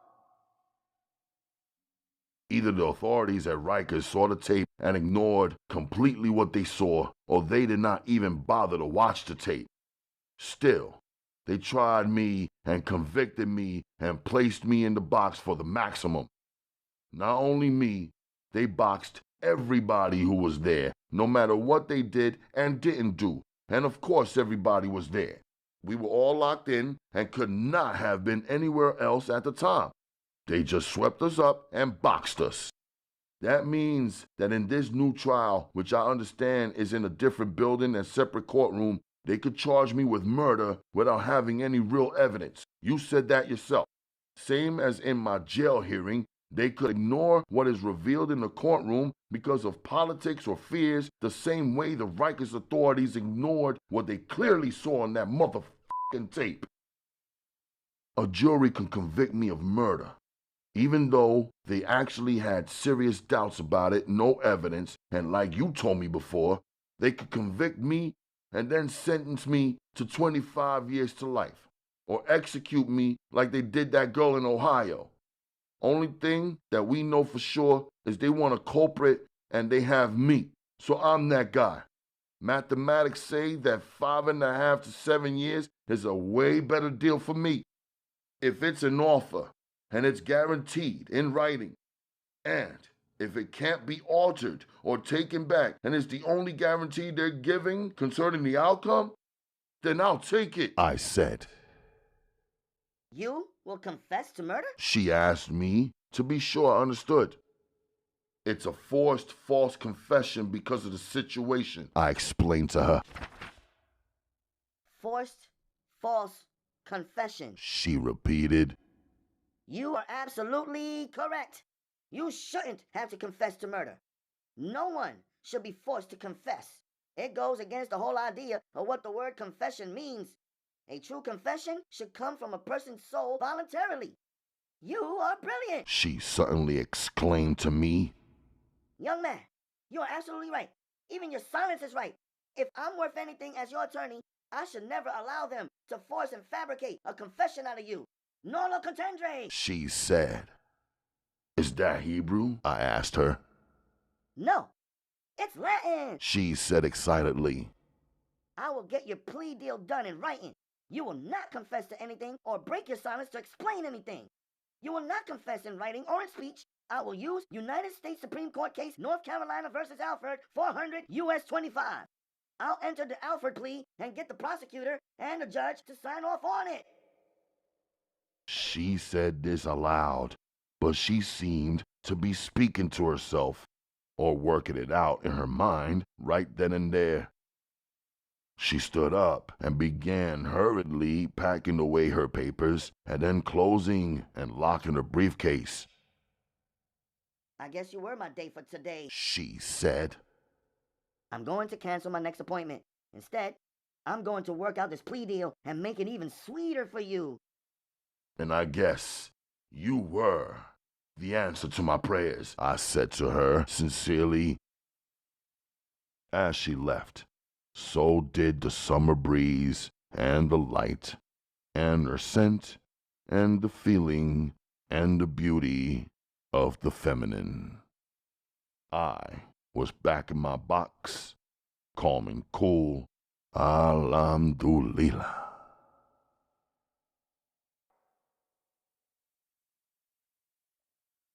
Chapter 23. Should there be secrets between two comrades, between two Muslims, husband and wife, between two ninjas, two friends who share a great love and a rare loyalty? She asked me softly, speaking slowly, and facing the fire. She had a small, quiet fire going in our backyard, as though she were camping in the woods. She was not camping or cooking, though. She was burning the bloody cloth and bandages and each item that had been placed in the trash can in the upstairs bathroom, one by one, including the t-shirt and hoodie I had worn. The 9-foot wall was completed. It was dark out. Other than the stars in the sky and the allure of the crescent moon, we had complete privacy. The night was clear, as often happens after a heavy rain. All had been cleansed. Her eyes were filled with truth serum. That's how it seemed. Look into them for more than a second, and her eyes would suck the truth out of my soul. This was our first time in more than 24 hours speaking face to face and alone. She had been busy and quiet all day as usual, but seemed strange if you knew her well. I know her well. She was waging her silent protest. Her lips were sealed, but her gestures were loud enough for me to feel and hear. It caused me to think all day as I carried out the various business tasks I was responsible for. Here's how it began. My eyes opened before sunrise. My chest ached from the stab wound inflicted the night before. It felt sore and tight from both the stabbing and the stitches. Instead of a shower, I was thinking I'd wash my body with a cloth so the stitches didn't get saturated and loosen. As I moved to turn sideways, I felt something. Akemi's erotic eyes opened at that exact moment. She looked at me the way anyone would after first being awakened and needing a few seconds to really see clearly. She felt what I felt, I could tell. We sat up together. She swung aside the summer silk sheets. We looked down together. We looked at each other at the same time. We both looked perplexed. Then she smiled, a curious smile. Our ankles were cuffed together. It was her right leg and my left. Her smile led me to believe that she had done this. Yet it wasn't her style. She was into complete freedom. She wanted me to be with her because I love her and not because I'm caught in a cage, trapped in a promise, or going through the emotions out of guilt or obligation. Even our wedding day, she had said to me, and my sensei had translated, "A beautiful leopard is not beautiful in a cage." So even though I know Akemi desires for me to be close to her and glued to her body each night, and even though she falls asleep with her small hand wrapped around my balls, I knew handcuffs were the opposite of her way of love. There was only one other ninja in our house besides me. That girl downstairs, who's wicked with the knives and bows and arrows. The one who was trained same as me, but fiercely feminine and immaculately designed like a flawless diamond. That same girl whose love is deeper than the crescent-shaped Mariana's Trench, the deepest point in the deepest ocean on earth. Although I did not understand her reasoning for cuffing us, she did it. I know. Akemi placed her hand between her thighs. She had to pee. Pregnancy had her peeing more than before. We maneuvered out of the bed, wobbling as we stood cuffed together, trying to balance. She laughed. I think she thought I'd cuffed her. Maybe she was enticed by it after all, since if she believed I had done it, it would probably also cause her to believe it was an expression of my love for her. On the toilet, we were side by side, except only she was on the actual seat. I was squatting beside her awkwardly, stuffed on an angle atop the bathtub. Her pee came out splashing out at first. Then she must have clamped her muscles in nervousness. A second later, her pee trickled, stopped, and trickled once more until it dripped and was done. She looked at me. She and I had done all of the intimate things that sexual, sensual husbands and wives have done, yet we had never actually used the toilet together. Maybe we both thought that doing that would f*** up the fantasy a little. For us, the fantasy is a constant enticement. So she didn't do anything more than pee. She held back, and I just hoped that it was not uncomfortable or hurtful to her in any way. Then I peed. In the sink, she washed my hands and hers. Then she dried my hands and hers. In the mirror, she used her fingers to comb her hair. Pregnancy made her glow, made her hair grow like crazy. It is deep black and long and silky. Her pretty fingers were gathering each strand. Her long fingernails, pregnancy also made them grow, were manicured nicely. On each hand she had designed a small pyramid, and on top a clear coat of polish. I raised my hands to help her catch her hair and drop it into a slip knot the way she likes to wear it in the morning. But when I reached, I could feel the ache on my left side and shoulder from the wound and the stitches. So I gave her one hand and she used one hand. Together we dropped the hair into a slip knot. She washed our bodies afterwards. It felt good. In our closet, we stood side by side. She said. I lifted her by her waist. The cuffs crept up and buried into my calf. She was as high as the cuffs would allow her to go. From the shelf, she grabbed a t-shirt for me to wear and a tee for herself. She put mine on me carefully. She put hers on herself. She didn't need a boost to get my sweats. They were placed on the hangers after she or Uma or Chiasa washed them. She handed them to me. Then we both laughed at the realization that it would be impossible for me to put on any boxers or basketball shorts or pants because of the cuffs. With my right hand, I chose a throwback miniskirt from her single days and gave it to her. She couldn't wear it outside unless she rocked jeans beneath it, but she could pull it over her head to put it on and wear it comfortably in our house.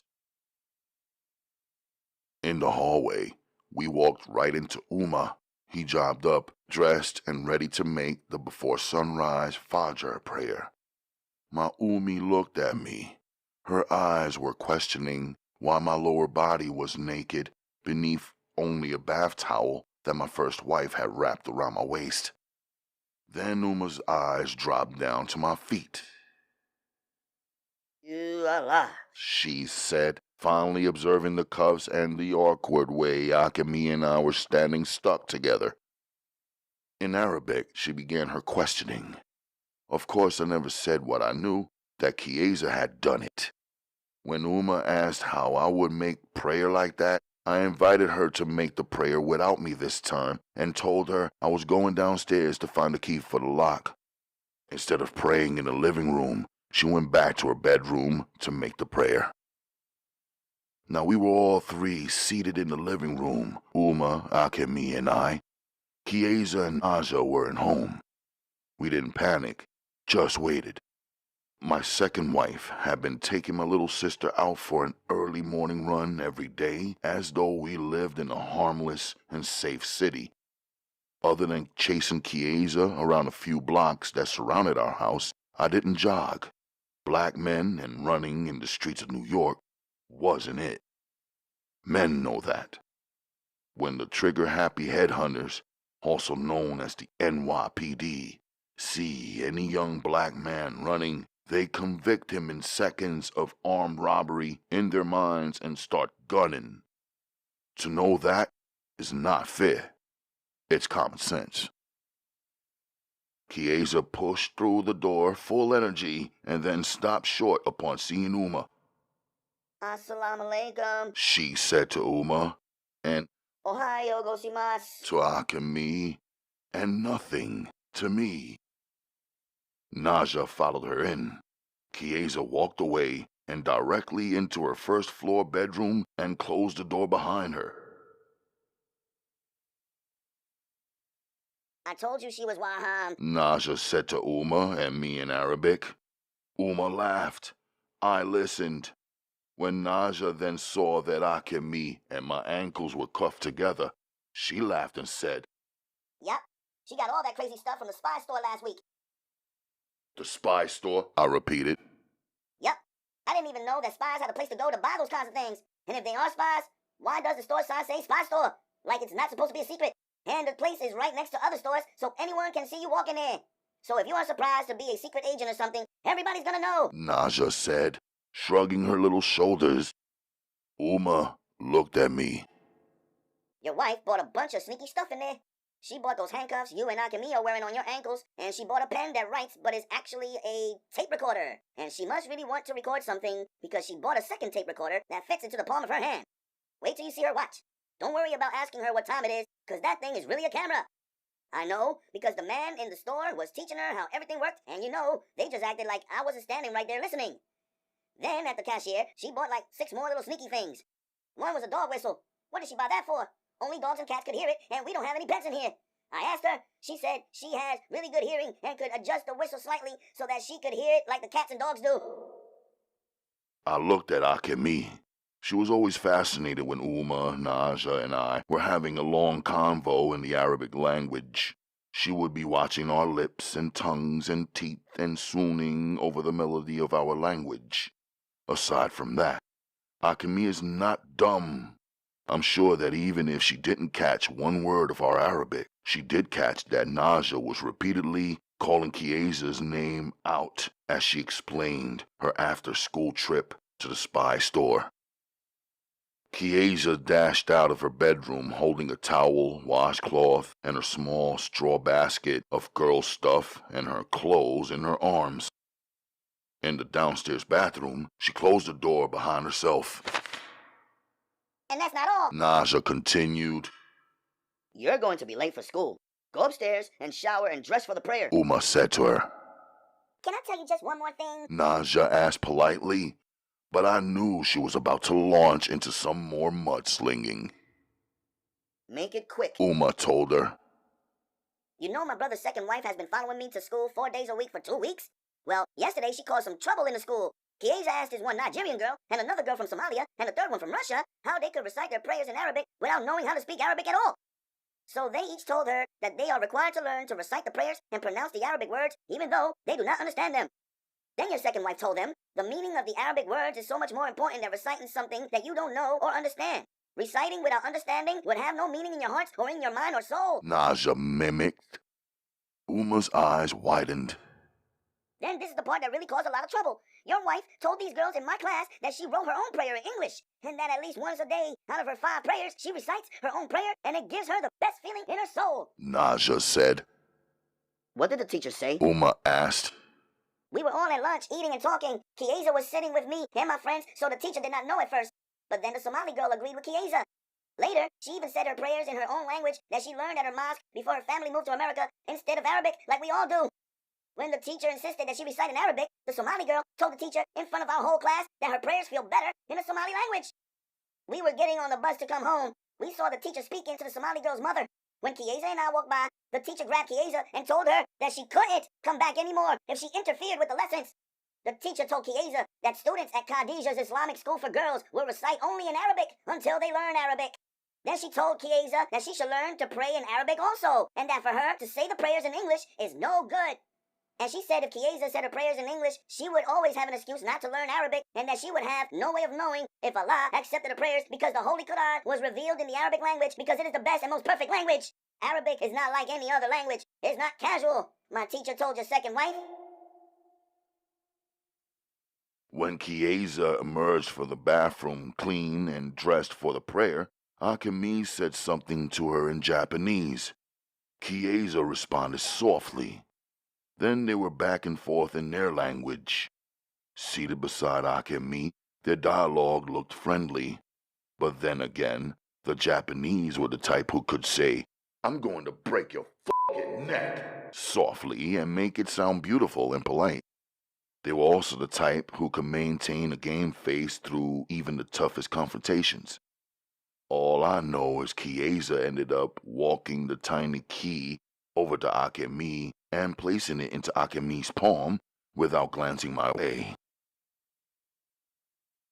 After Fajr prayer, Chiasa was grinding out carrot juice in a juicer. Carrot juice Chiasa once told me is the best formula for vision. She explained that because carrots contain beta-carotene, she could drink a glass of it and feel the effects on her body in general and her eyesight in particular immediately. Perhaps that is the reason she always has perfect vision and rarely overlooks even the smallest of things, even if they were all hidden. Whatever happened in Naja's school the day before, Chiasa left the house with Naja and boarded the school bus with her, the same as though nothing had ever changed. Akemi and Uma remained at home, working to complete orders for Uma's designs. The customer base now included even some Asian customers. The designs that Akemi drew were added to the catalog that Uma had already designed. Once Uma had made all of the samples based on Akemi's new designs, a new market opened for us. At the same time, Uma had gotten a big account from a woman who had chronic allergies. She'd had to actually donate all of her store-bought clothes, which she'd accumulated over the years, and start a wardrobe from scratch using organic fabrics only. 100% cottons and linens, no rayon, lycra, fake fillings, or chemically treated cloths. It was quite an expensive undertaking, with Uma Designs landing on the winning side. With her severe allergies, even the handling of the woman's fabrics mattered. She could not wear fabrics that had been stored in a drafty or contaminated factory or thrown and transported into a soiled truck, even though they were boxed and packaged, or a vehicle that had previously transported any chemicals or bleaches or toxic cargo. The woman and her husband both had six-figure salaries and spared no expense in commissioning new non-hypoallergenic clothing. She said no matter what amounts of cash she had to pay Uma to produce her new fashions, the cost for organic hand-tailored clothing would never be comparable to the astronomical medical bills that she would have to pay if she had not made the complete fabric and lifestyle change. Out on the streets by 9 a.m., I made Uma Designs deliveries. Afterwards, I went straight to scoring the right high-quality, low-cost, vintage clothing, kicks, and accessories to package for resale in Korea and Japan. On 23rd Street in Lower Manhattan on the west side, I looked up and saw on the theater marquee of the New York School of Visual Arts that they were featuring the following night an Arabic language foreign film. Also, the actors for the film would join the audience after the screening in a question and answer session. I thought, Alhamdulillah, I'll ask Uma for a date, just she and I, for a change, like it used to be. I'd dress up dapper like my father would for her, and she would dress up too. I'd take her out for dinner to show my appreciation to her, for her, and a great thanks that she did not panic when she saw my blood spilling out of my chest. She burned the tip of her needle and even sterilized the thread, although she shed a few tears as she stitched, knowing that it caused me some pain and was probably trapped inside of her thoughts, wondering who hated her son enough to have done this to him. Further, she may have been thinking about what could have happened if the knife was pushed with greater force and the cut was 3 inches lower and into my heart, or dug inches deeper than it was. She stopped the blood, cleaned the wound, stitched it up like it was fine fabric instead of skin, and followed through until it was done. I called home to let Uma know 2 things. 1, I will miss family dinner tonight because I was going to basketball practice. And 2, to ask her out on a date. I heard in her voice that the date idea made her feel happy. The call helped her to control any worried thoughts she was having over me. She remained quiet about the fact that I was still going to practice with the injury. I knew without words that she thought I should rest and heal before I raced back into athletic mode. However, I'd given my word on making my best effort to show up to all remaining practices and games, so I did. I was excited to be back as a contender for the $10,000 purse in the Hustlers League. Getting money playing ball, something that before marriage I would do every day for free, that was great for me. Business was sweet. I had sold in 1 month's time 2 machines to Chris's father and 17 machines to Santiago. For buying in bulk, I got 3 new machines for myself at a cut rate. When Chiasa called and placed the orders, the Japanese company was astounded at what we had accomplished in a short period of time as their new customers.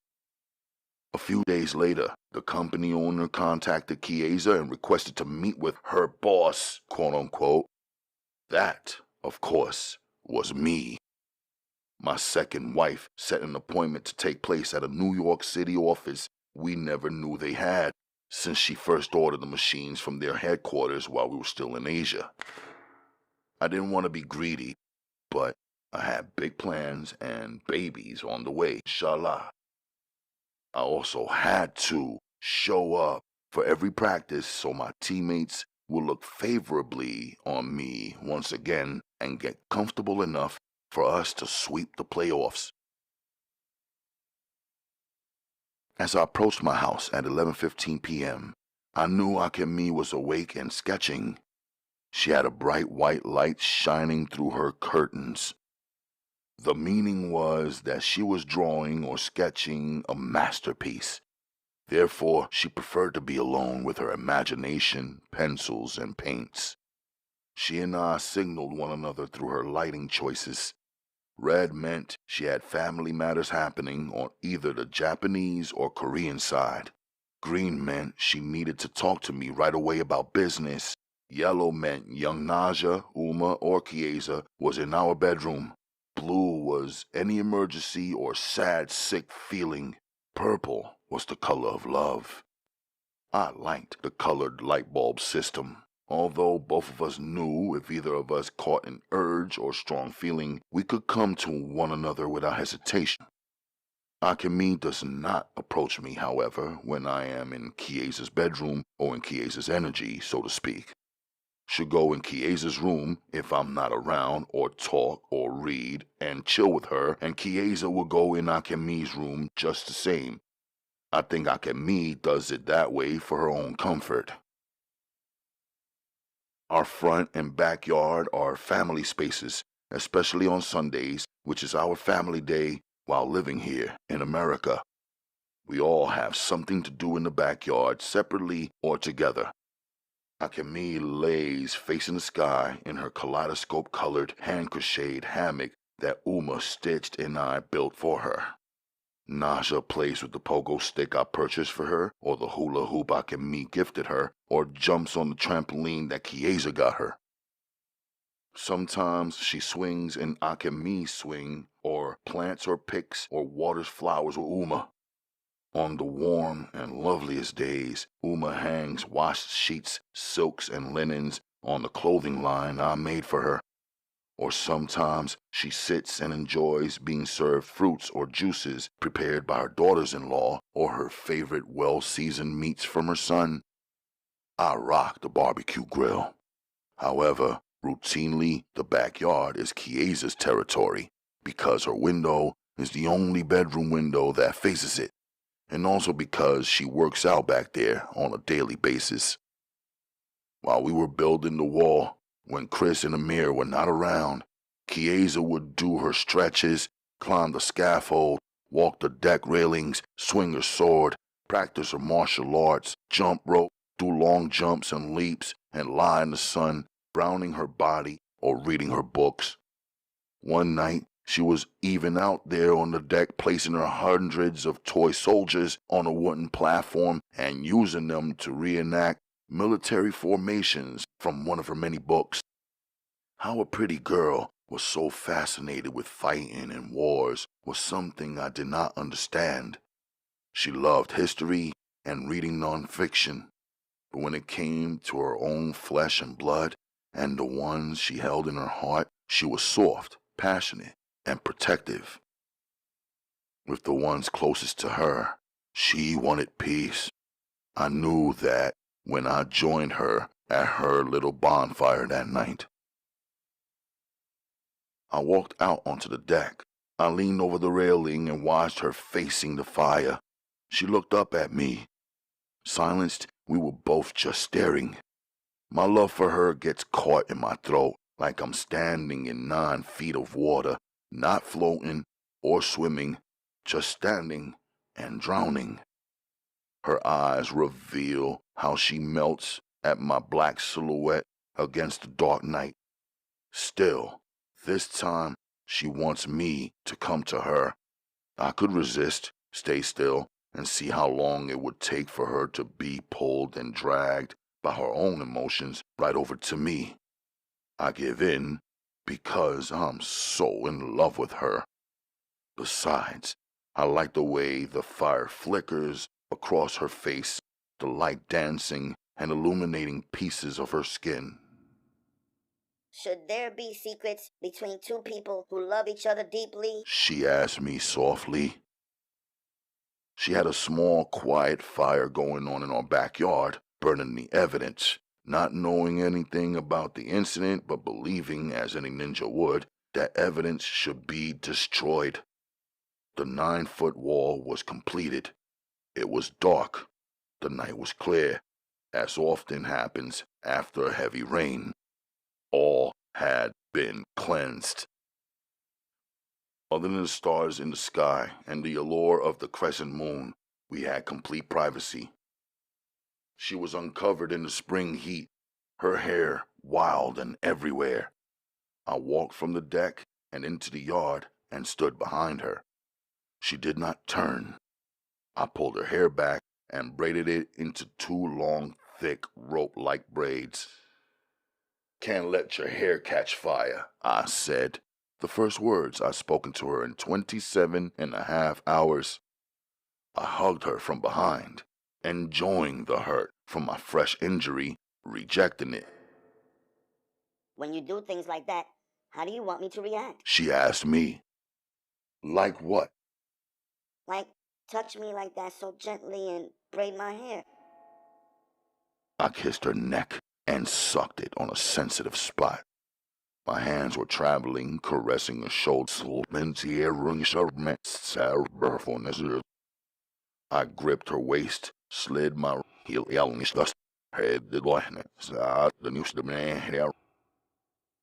"We have to get you to the doctor," I told her. Why? I'm so healthy. "Because your is fat," I said in the I was smiling, but she couldn't see me because I was standing behind her. What? She had an outburst. "Seriously? Your is fatter than it ever was before and sweeter than black cherries," I said matter-of-factly.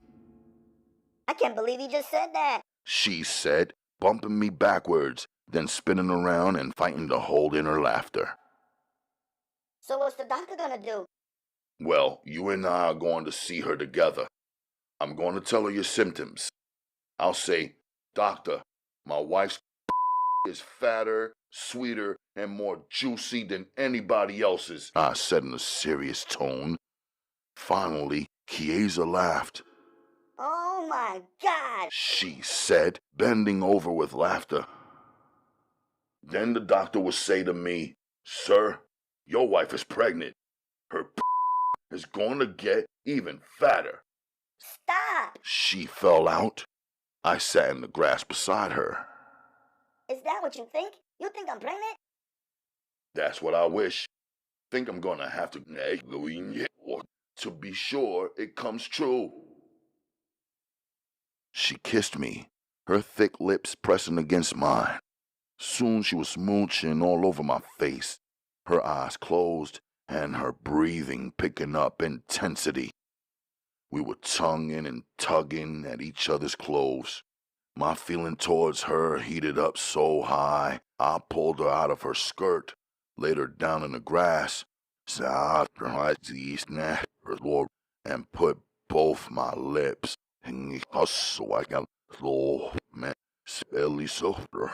the inside of a lemon. When I caught her gently, she let loose sounds of extreme pleasure. Both of us forgot about our quote-unquote secret love, about being half nude in our backyard. Hotter than the fire she'd lit to burn the bandages, I was fucking her now, our bodies rolling in the grass and the soil. her pretty thighs pumping, her hips swinging, her pretty fingers hugging me tightly. I was making her so wild her braids were unraveling. We ended up more than a few feet away from where we started. She was sucking my throat until our bodies shook, erupted, and then collapsed comfortably on the earth. We were paused, just soaking in the feeling that was still moving in our hearts. Let's wash up some and do it again, she said.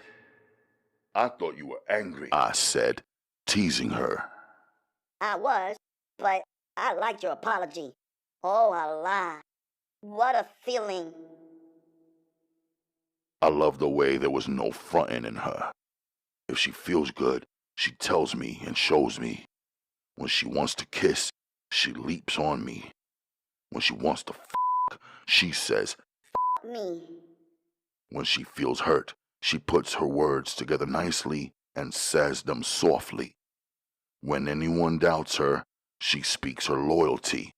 Her heart is up front, and her thoughts, words, promises, and actions all match up. Truly, her humble brand of honesty knocks me off my feet. I washed her with the water hose. She seems to think it's her personal shower. She spread her pretty thighs and smiled down at me, pointing. Splash it here. The water gushed in, but tickling her with the water pressure. Her pretty thighs were trembling, coldness of the water temperature. I liked washing her feet. I liked her washing me from head to mouth, to toes even more. I liked how happy she was and how easy it was for me to make her happy, even after her angry feeling. I just love her. I've never seen you dance, I said to her when the thought just dropped into my head. When I'm swinging my sword, I'm dancing, she said. Nah, I mean like hood dancing, body grinding, riding the beat in the music. It's an African thing. All African people can do it, naturally. I was born in Japan, grew up there in the forest, she said, smiling, a pure, pretty smile. Then I'll have to teach you. Are you gonna take me to a party? she asked, excited. Yeah, right in your room. Me and you, and some music. That's not the same thing, she said, laughing. In Sudan, single college men and women can't even have a party. The police come in with sticks and whips and send everybody back to their families, I told her. Why? she exclaimed like she couldn't believe it. It's an Islamic country. Islam is the wisest faith. It takes into account human nature and instinct in every instance, I explained. Meaning? Meaning, if a group of young males and females meet up in the dark in the room where the music is playing, if the beat is powerful, naturally, bodies start to bounce and move. If I see something I like and a female sees something she likes, next thing you know, we're up on each other. And if we're not married, we will likely still end up fucking, because the mood is so intense and because it's a natural feeling. You already know, unmarried sex is forbidden in Islam. She said. But whips and sticks? Do you think the same thing happens at every party just like that? As long as there is one female or more and one male or more, it happens just like that, I assured her. Just look at what happened between you and me when we first met. Soon as we saw each other, we caught feelings. True, she said softly. We had feelings, but you didn't touch me. We didn't have sex. Right, but you kept trying to get me alone in the room, I said, teasing her with the truth. Oh, she shouted excitedly. I did not. Yes, you did. You came to my hotel room, didn't you? you were offering me translation services. I saw those big, pretty eyes and thought I might lose my mind. It was hard every time. It was just you and me in a room. But you resisted me, she said. Until I married you, I had to. Now look at me. I can't keep my hands off you. And if someone tried to keep me off of you now, they would need a stick and a whip and a pistol, I said. She laughed hard. I laughed too. Hope you know, it doesn't matter what anyone says about you, how weird or unique or different you are. You are right here, I told her, and placed my hand over my heart, then grabbed and hugged her up. Come on, let's go inside. What about the fire? What about our clothes? She asked, a careful reminder. I scooped up 2 fistfuls of soil and suffocated the small fire. She swiftly picked up each of our pieces of clothing, and we headed into the house. Your second wife will hand you your first son, she said. I was sitting on her bedroom floor, back against the wall. She was sitting in my lap with her face against my chest, right over my stab wound. Your first wife will have twin daughters. Inshallah, I said, wild thoughts streaming through my mind now. I know why any man would adore her, get obsessed, and do some real stupid shit to win her. I know that any man has the pleasure to see and speak to her, to look into her eyes or experience her smile, would fall for her. I know a man could lose his mind over her. I did. She felt so good to me, had me open. I felt the heat of murder with the thought of anyone, anywhere, anytime, trying to get at Chiasa.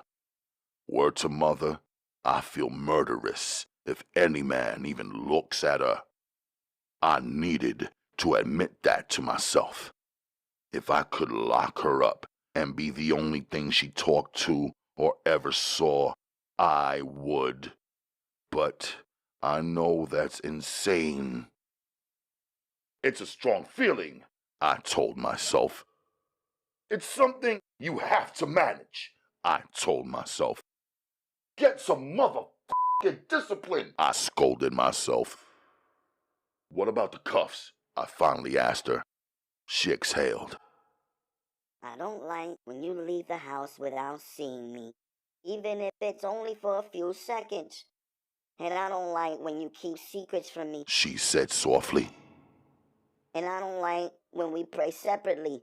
And I want to hear you call the Adhan. I miss that. She confessed. Remember in Erdogan? She asked me, referring to a section of Seoul, Korea. The mosque always had the call to prayer, and we could hear it all around outside in the open air. That was so nice. She said. You want me to say the call to prayer inside our house? I asked. Yes. She said. At least in the morning for Fajr, and then the last prayer of the night. I never heard you sing before, but your speaking voice is so nice. I know it would sound beautiful, you calling the prayer. And I bet if Akemi could hear the call to prayer, it would bring her to her knees finally. That's what I love about our faith. It has everything anyone would need to hold their family together. And if we do what we are supposed to do, the way we're supposed to do it, all of us will feel good. So you cuffed me next to Akemi so that I wouldn't leave the house without you. But when I woke up, you were not in the house, I said. But you knew I was right around the corner with Naja, she said. When you leave sometimes, I don't see you for a long time, the whole day, most of the night. And that's okay. I just want that whenever we part from one another, you say Jamata to me and then leave me with a nice message. I smiled. Message, I repeated. Where did you learn that word? You know I listen carefully, and I might know about the 30 Arabic words by now. And in Naja's school, there is one teacher who every morning talks about her message for the day. I love the sound of that word. She said. And Jamata? That's Japanese. Just a cool way for young people to not say goodbye, which sounds so final. Instead, it's Jamata, like, I'll see you later. She smiled. I can hold on to a good feeling for days and nights, and even more days. I can wait for you. I'm good for that, however long it takes. But if you leave without saying anything, without letting me know what's going on, and while keeping a whole bunch of secrets, that's no good for me. Then I'll be worrying the whole time. I need you to take a few minutes and leave me with a good feeling before you go. Confide in me, comrade, so I can hold on to that. A whole bunch of secrets. I repeated what sounded like an exaggeration. Yes. She kissed me. A whole bunch of secrets. Like, what about your friends? What friends? I said. See? That's what the I'm talking about. You said those guys in our backyard every day were workmen building a wall. You told Uma and Naja and Akemi and me not to come outside when they were here and not to interact with them at all. But it was obvious that they were your friends. My window faces the yard. I could see how you were with them. I could see your smile. I saw you lifting weights with the cement blocks, challenging them. I saw the three of you talking together and laughing and joking.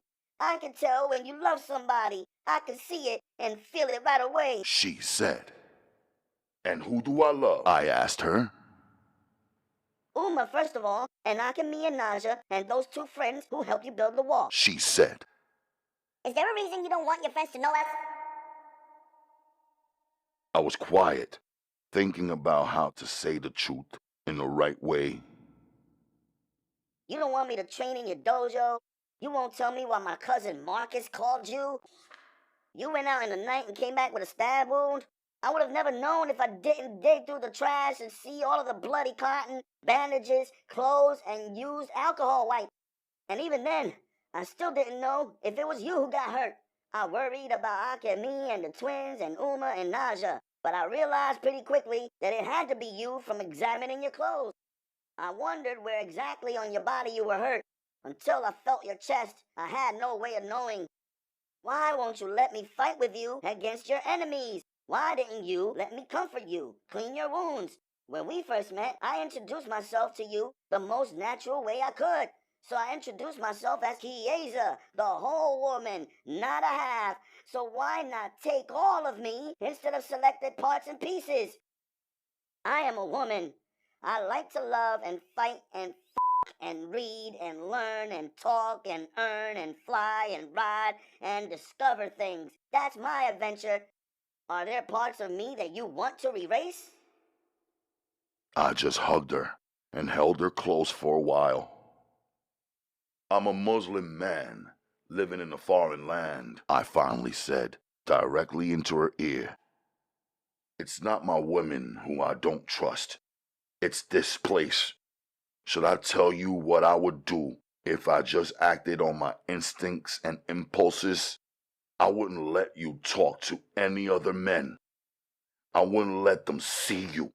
I wouldn't let you take pilot lessons with any other male students or teachers.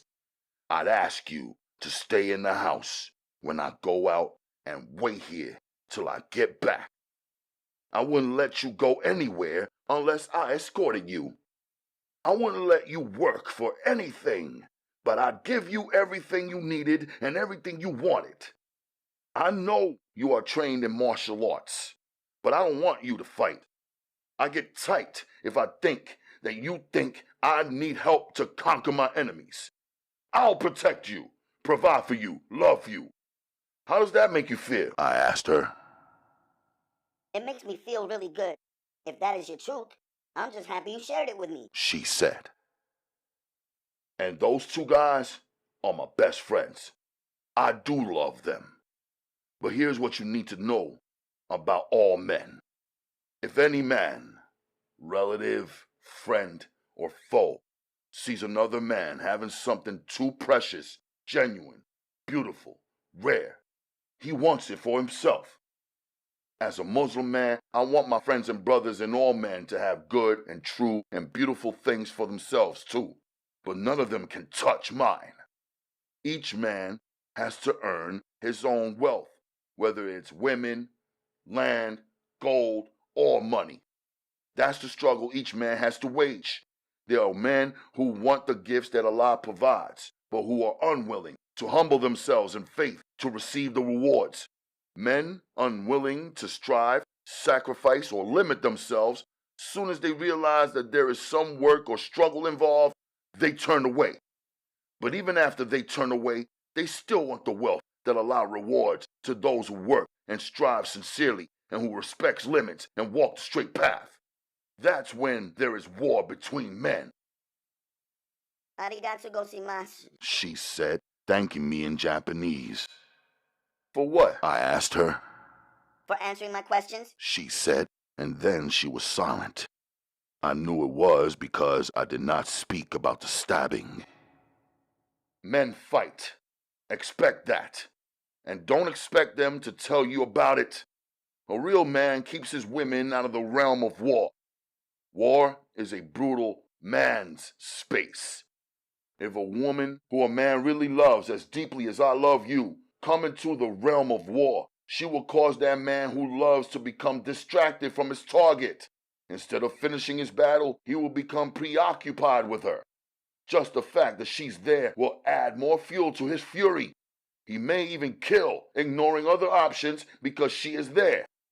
Her presence will make the war turn out differently than if it was just kept between men. If a man has to worry about protecting you while confronting or being attacked by his enemies, he gives his enemies the advantage, I said. You wouldn't want to be the reason your man gets murked, simply because you believe that you were trying to help him fight his battles, would you? I asked her. Murked? She repeated. Murdered, I clarified. No, not at all. She said. Not murdered. That would be too harsh. Don't worry about what Marcus said to me on the phone. Leave it between men. Even though I saw his karambit in your hiding space where you keep your guns, you want me to overlook it? She asked slowly and sweetly. His karambit, I repeated. It's a close combat blade. The handle fits snug in the fighter's fist. It's easy to conceal, and the blade itself is curved like this, She said, drawing the shape of the blade on my skin with her fingertip. It's deadly. It belongs to Marcus. I've seen it in his collection before. But of course they make plenty of them, so maybe it's yours. Although this was my first time seeing you with it. Now I knew what I already knew. My second wife sees almost everything having anything to do with me. She went in the ditch I dug, the box I built, and buried to stash my heat. And I'm sure checking my stash tonight was not her first time doing it. She knew so much about me that I didn't voluntarily tell or show her. Yeah, overlook it, I told her solemnly. Well, at least I know that it wasn't Marcus or Marcus's blade that cut you. The way that weapon is curved, if an enemy swung down properly, it would have not only sliced open your chest, the hook may have even snatched out your heart. The cut you have is not so deep, She said, with the feeling of love streaming through her voice. The cut you have looks like it was done by a half-hearted fighter. Half-hearted fighter, I repeated. Yeah, like a guy who wanted to make you hurt, but not enough to push the blade in forcefully. Like a fighter who was undecided, which is the worst kind of fighter. My sensei would say that this is a person who doesn't deserve the weapon he holds in his hand. My sensei would say that whoever did that had a weak mind. If his mind was strong, and if he was capable of making a decision, following through on what he decided, that guy would have never picked up the weapon in the first place. He would have figured out that he is afraid of the fight, he is afraid of killing, and equally afraid of dying, and he lacks confidence in his victory. It would have been better for that kind of guy to just communicate and try to solve his disagreements with you. And Marcus has had military training. I don't think of him as a half-hearted fighter. Why would he fight you anyway? She asked naively. Oh, and I decided that he probably called you to make ssure we all show up to the Martha's Vineyard July 4th celebration. Vineyard? I repeated. Martha's Vineyard. It's in Massachusetts. You must have heard of it before. She asked. So you must have gone there before. Twice. She said, smiling. Once at Daddy. He was able to come one time in the last 10 years because he's always on duty. And the other time I went with Aunt Tasha and all of my cousins.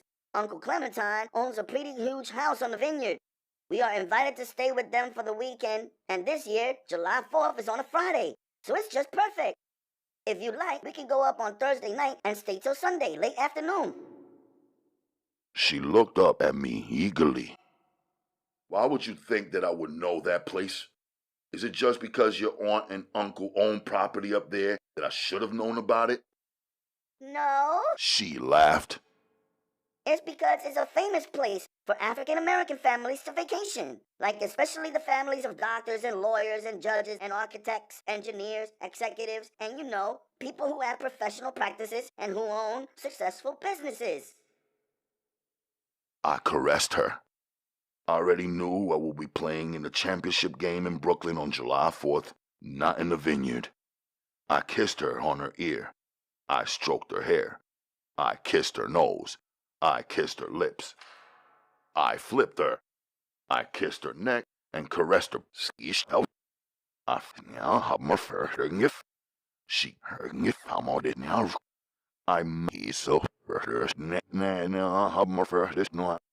She pushed up onto her knees. I grabbed them. We were humping. I was aware that right then I was a little rough with her. I was convinced that I was right in my stance with her. She is a woman, 100% emotion. She's naive. She thinks her father and her male cousins are nice guys. She didn't realize she was inviting me to stay in the house with a man who tried to stab me in the back. So of course I should make all decisions and protect her. She is my love. I was caressing the back of her thighs. She was completely quiet, except for her beautiful breathing. All of her curiosities and requests slipped away.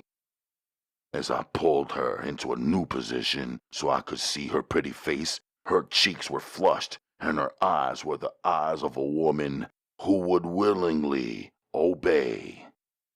I was inhaling her scent. Coconut skin and olive oil sweat, lavender hair, and a clean-smelling Oh Allah. And the dojo? The same thing. Stay out of my training space. Don't make me break somebody's f***ing neck, I warned her. Is there anything that women can do in your mind? She asked me softly, staring down at her own feet. Women can do everything, I said. but women should do it among women and men among men. If you want to be a doctor for hundreds of women. Do you think I would take you to a male gynecologist or male obstetrician? No, I told her. I wouldn't. That's how it is back home. The men marry and love the women, protect and provide for their women and children. The men work and the women work also in separate realms, even the ones who have college degrees and powerful professions. Uma had her own business in Sudan, same as she has one here in America. She has so many women working for her on our estate, but only women. She dressed up so many women of the Sudan with her fabrics and fashions and designs. When she made clothing for men, she spoke to them through their wives or their female servants. I like that. Chiasa said, surprising me. I would think that it was really too much if you thought that women couldn't do anything. You're just saying that we should open businesses for other women and with other women and not interact with men who are not our husbands or brothers or sons or cousins like family, right? She was right. But her cousin Marcus came to mind, and that made me pause. Right, I said. but you know in Sudan, some cousins can and do marry one another. It's the same in other Islamic countries as well. No way! She said. I was glad to hear her feeling about it leap out like that. Seriously, sometimes two cousins have been promised to one another in marriage from early on. It could be an arrangement made by their parents or even between themselves because they spent so much time together, they just naturally became attracted. That would be weird. I couldn't imagine having to marry Marcus or Xavier or any of my cousins. I mean, they all have known me since birth. We are related by blood. I don't look at them that way. She said. What way? I asked. The way I look at you. She kissed me. There you go. I pulled back, trying to distract me with those big-ass pretty lips. I'm not. She jumped back smiling. I just looked at her. Don't stare at me like that. Why not? I asked her. It makes me crazy. Gets me all turned on. Tell me your secrets, I said. I was hoping she didn't have any secrets. It was 2 a.m. then. We were naked, beneath the sheets, in her darkened room. I'm not gonna lie and say that I don't have any secrets, but I just hope that if I tell you mine, you won't get angry about any of them, and that you'll always trust me. She said softly. I won't get angry. I know you wouldn't do anything that you knew would make me angry. Well, my father has given me a bank account with 20,000 American dollars in it. She said. But he says it's not the birthday present for my birthday in a few weeks. He says it's for me to use for college in September, an education fund. Did you ask him for money? I asked her. Not at all. He said he had been saving it up for me since birth, little by little, and that he would provide a portion of it at the start of each college school year. I never knew anything about it. Right before you and I married, I always worked really hard to make money to pay for my flight courses. But now that Daddy wants me to go to a 4-year college and to become an aeronautical engineer, not just attend a flight school, that's why he sent me the money. Anything else? I asked, avoiding reacting one way or the other. And Aunt Tasha scheduled an appointment for me at her gynecologist. She wanted me to get on birth control. I told her nicely that it was not what we wanted. She also offered me to use the ground floor apartment in another brownstone she owns in Harlem. She said. I felt heated, but remained quiet. But I told Aunt Tasha, no thank you, that I am happy living here with my husband and his family. So she said for my birthday, she would give me 2 memberships in their health club. It's really nice. I think you will like it, and that's a place where the male and female facility is separate. I can work out there, and it wouldn't be so bad that I don't have an all-girl New York dojo to train in just yet. And what else? I asked. Well, you know I've been going to the main New York Public Library, the really nice one, and I've been reading all of these books that I would never have been able to get, say, in a little local bookstore. Well, I decided to write a book about my life. All 16 years of it? I asked her calmly. Come on, take me seriously, comrade. Really. I'm about to turn 17. I definitely take you seriously, comrade. Okay, listen to my title. She said, excited. The name of my book is My Shahada. I like that, I admitted. On my book cover, there's going to be a sword, a star, and a crescent moon. Not just any kind. I'll ask Uma and Akameen to design it for me perfectly. And I came up with the idea because every book that I find about Islam or about Prophet Muhammad, peace be upon him, or about the times when the Prophet was alive and among his friends and companions, there were always books written by men. I thought to myself, wouldn't it be awesome if Prophet Muhammad's wives would have authored books? I would love to have been able to read his first wife Khadijah's book. I've read 2 books about her so far. They were both written by men. It sounded and read and felt like they were written by men. I mean, a woman would express things differently, and she wouldn't forget to include certain things like her true feelings. And men don't have the same thoughts and feelings and experiences as women do. What if Khadijah had written a book and inside of it she had also spoke about how she saw and experienced the Prophet, peace be upon him? That would be awesome. That would be something only she could do. A story only she could tell because they shared a closeness that no other person shared, especially not with the Prophet. What do you think? She asked me. Sounds good. Even though you're not married to a prophet, but an ordinary Muslim man.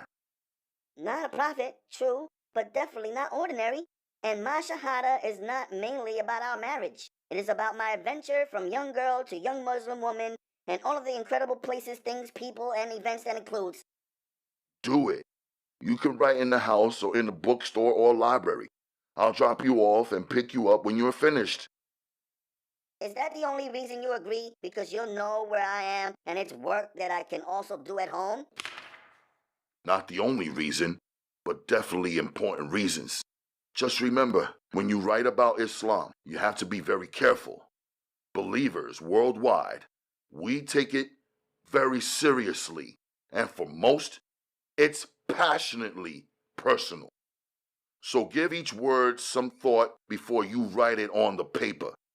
Do good research. I know you will. Naja told me what happened at a school about you writing your own prayer. I said. Do you think I was wrong? She asked me.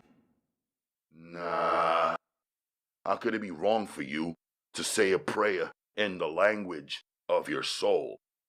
And what human could judge the words you speak in prayer to Allah? I do think it is important for Muslims to learn Arabic though. I also know that there is a definite way of making salat, and then there's a way to make supplication. Supplication?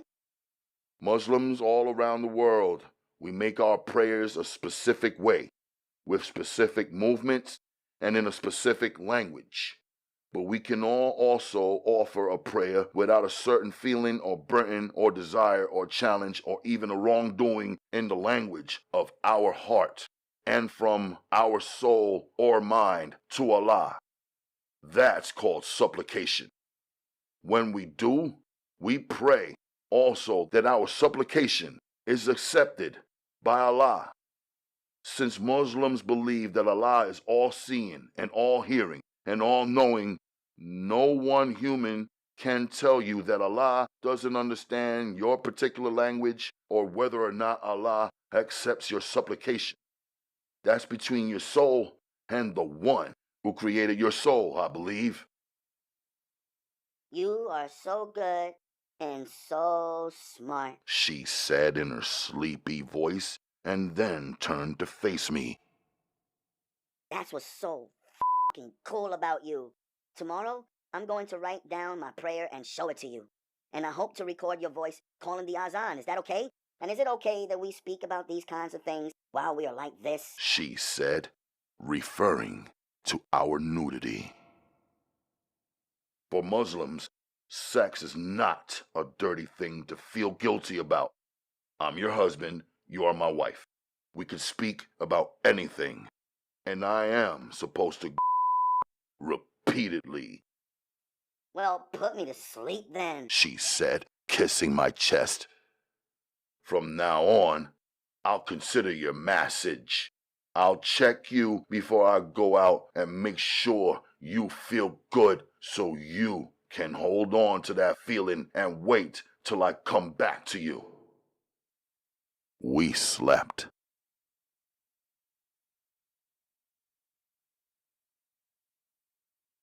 Chiasa's prayer.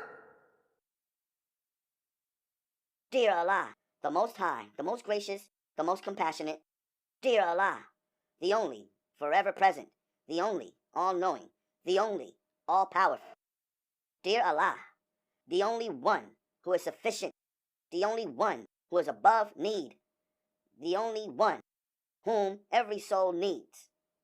Dear Allah, creator of the sun and the moon and the stars, of the planets and the universe, within and beyond.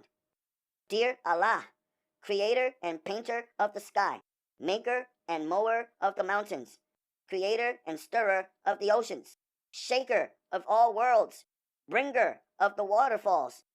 Dear Allah, the only immaculate expresser, creator of the heartbeat, the soul, and the breath of life, creator of the mind, the memory, and the imagination.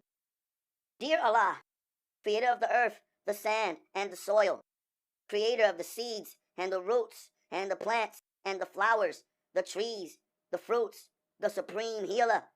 Dear Allah, the life giver, the life sustainer, the owner, the maker, the designer of all souls. Dear Allah, the one to whom all souls must return to answer for our living choices, actions, and deeds. Dear Allah, above all. Dear Allah, above any. Dear Allah, who has no equals, no partners, and no children. Dear Allah, maker of all souls, of all men, of all women, of all angels, and all prophets. Dear Allah, author of the book of the right hand. Dear Allah, master of our fate, master of our destiny. Dear Allah, master of the day of requital. There is no God but Allah. None is worthy of worship but Allah. Allah is the only one whom I worship. Dear Allah, I want to be good and not evil. Dear Allah, I want to be true and not false. Dear Allah, I want to live right and not wrong. Dear Allah, I hope to become pleasing to Allah, made pleasing by Allah, inshallah.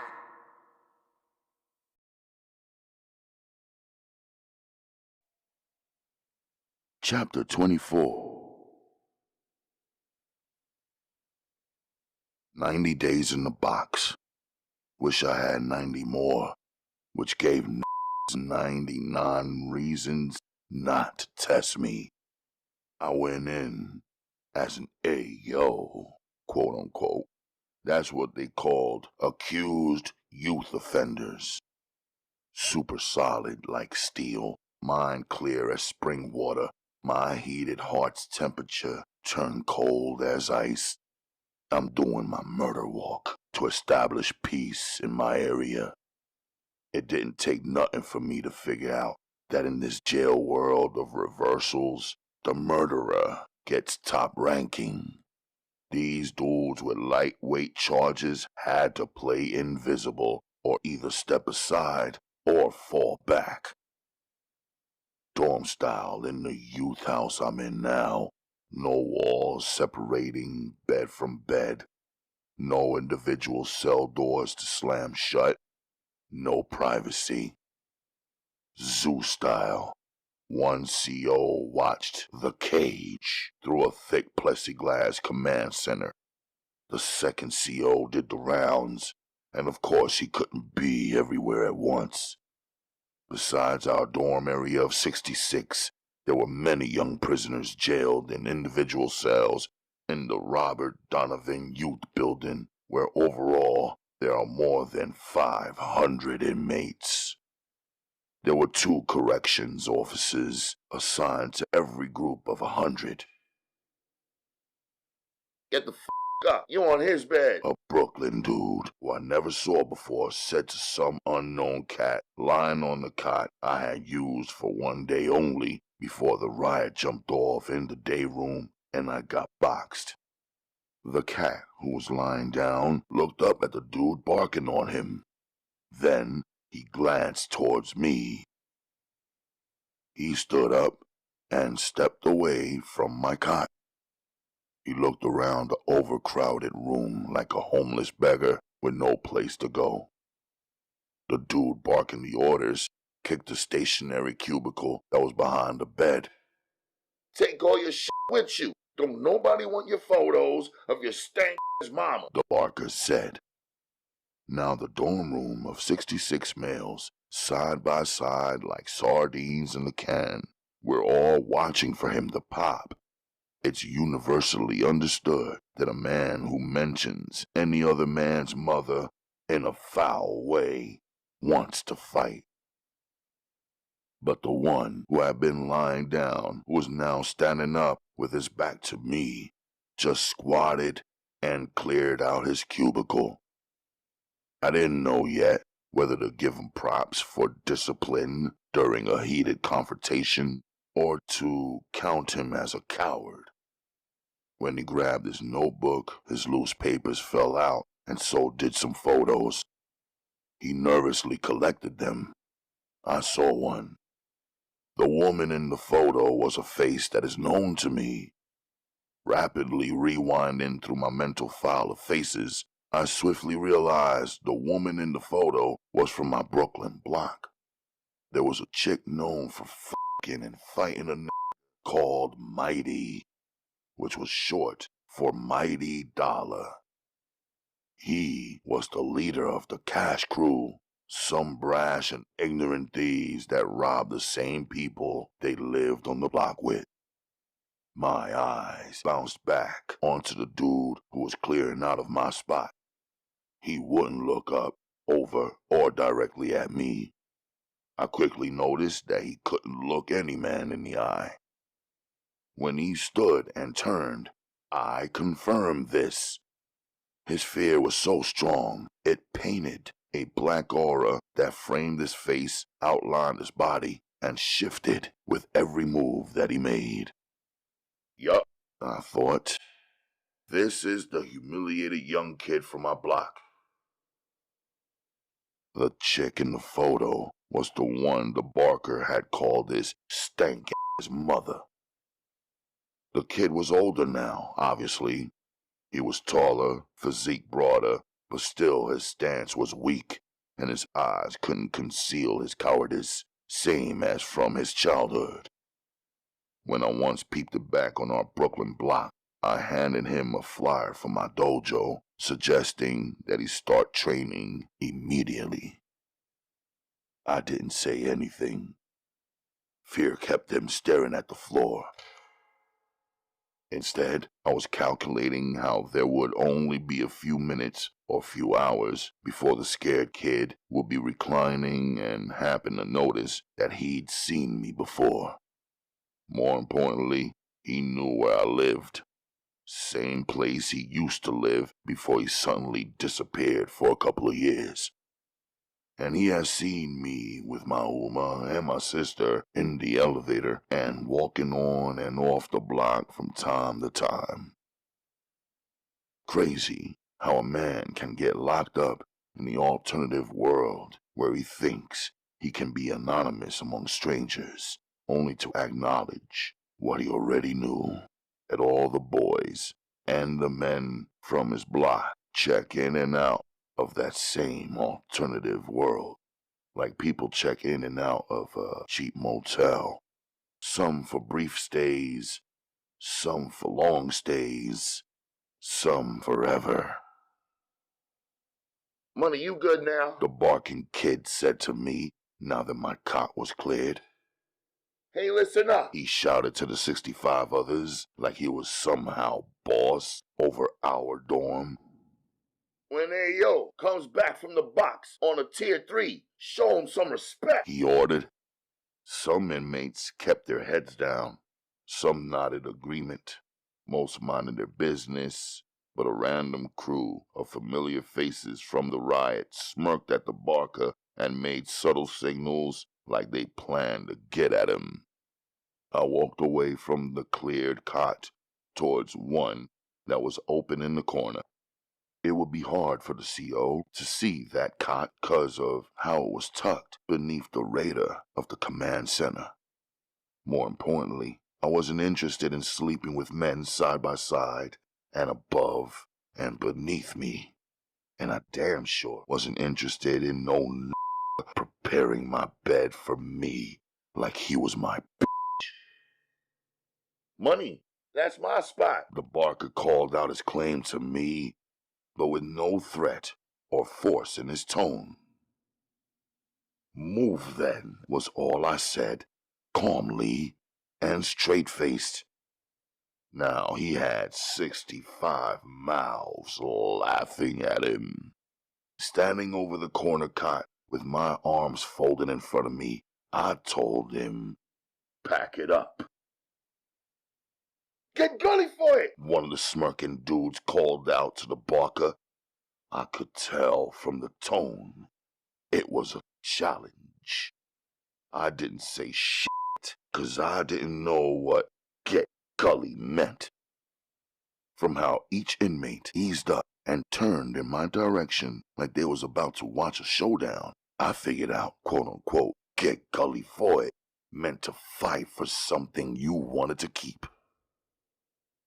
Nah, the barker said swiftly, canceling the setup for a fight. This man been sleeping on a hot steel slate all summer in the box. He deserve a good night rest. He nervously joked as he packed, turning from bully to clown. The 65 peeped his game, the smirkers signaling one another, acknowledging his defeat. A few laughing and some booing, even the frightened kid from my block, whose name dropped down into my head, had a hidden half-smile. He was named Lavidicus. Being solid, solemn, and a man of steel in the Rikers of Donaldson dorm worked well for me. First night back in population, I only spoke 4 words. The evidence in my stance eliminated the need for me to talk. The others backed down voluntarily. That was for the best. If anyone presented me with the opportunity to get back in that box, I would snatch it. But it had to be under the right circumstances. Now that I believed that we were always being filmed, taped, and recorded, I had to remain mostly silent and use my fighting skills only for self-defense. This way, when my lawyer researched the reason for my second trip to isolation, she would see an AO who was a good guy, not a predator. I understood my position. Until my manslaughter 2 plea deal was all worked out and signed off on, and until I understood fully how much time I would serve, I wouldn't let any of these AOs put me in jeopardy of an even more extended stay. Young men moving in the line like lions, 1/5 of them real lions, 4/5 of them lion's prey, and me, the black leopard. I was looking over my surroundings, scanning faces, monitoring movements, even the slightest gestures. I was at the front of the line from my dorm, leading the walk to the right of the line on the floor. I was the first to get searched, therefore the first to get served, and first to be seated in the cafeteria as the CO shouted, 12 minutes, ladies. Shovel it in, clean up, and move out. Then we'll let the next group of girls eat. You know the routine. No time for talking or touching. He called this out as he touched and talked nonstop. Fight, and you go straight to the box. Do not pass go.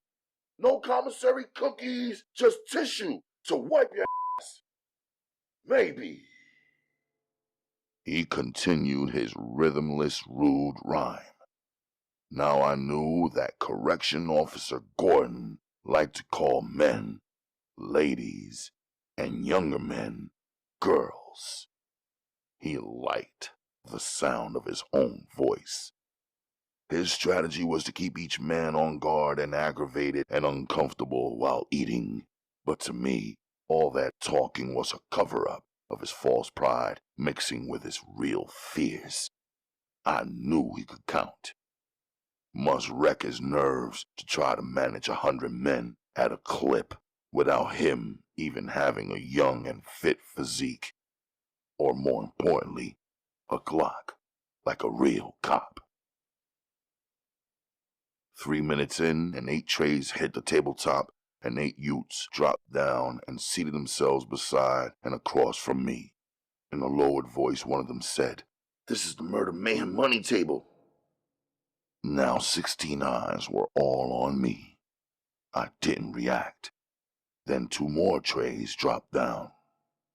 "Good looking out," one of them said to me. I knew him, and I snatched him out of the pile-up during the riot and before he could get smashed with a chair or slashed with a shank. He was one of Daquan's 5 brothers. Him and his brothers' names all sounded connected. Daquan, Dayron, DeLeon, Deshawn, and Damon. The oldest one, Daquan, was the gun runner from my Brooklyn block. He also sold me my first 2 guns when I first arrived to America, a .22 and a 9mm. Over the years, I bought bullets from him and even a silencer. None of it was a favor to me. He sold guns. I needed them. I paid full price, cold cash for every piece I purchased, starting out when I was 7 years young, determined and eager to protect my Uma and my newborn sister in a strange and dangerous neighborhood.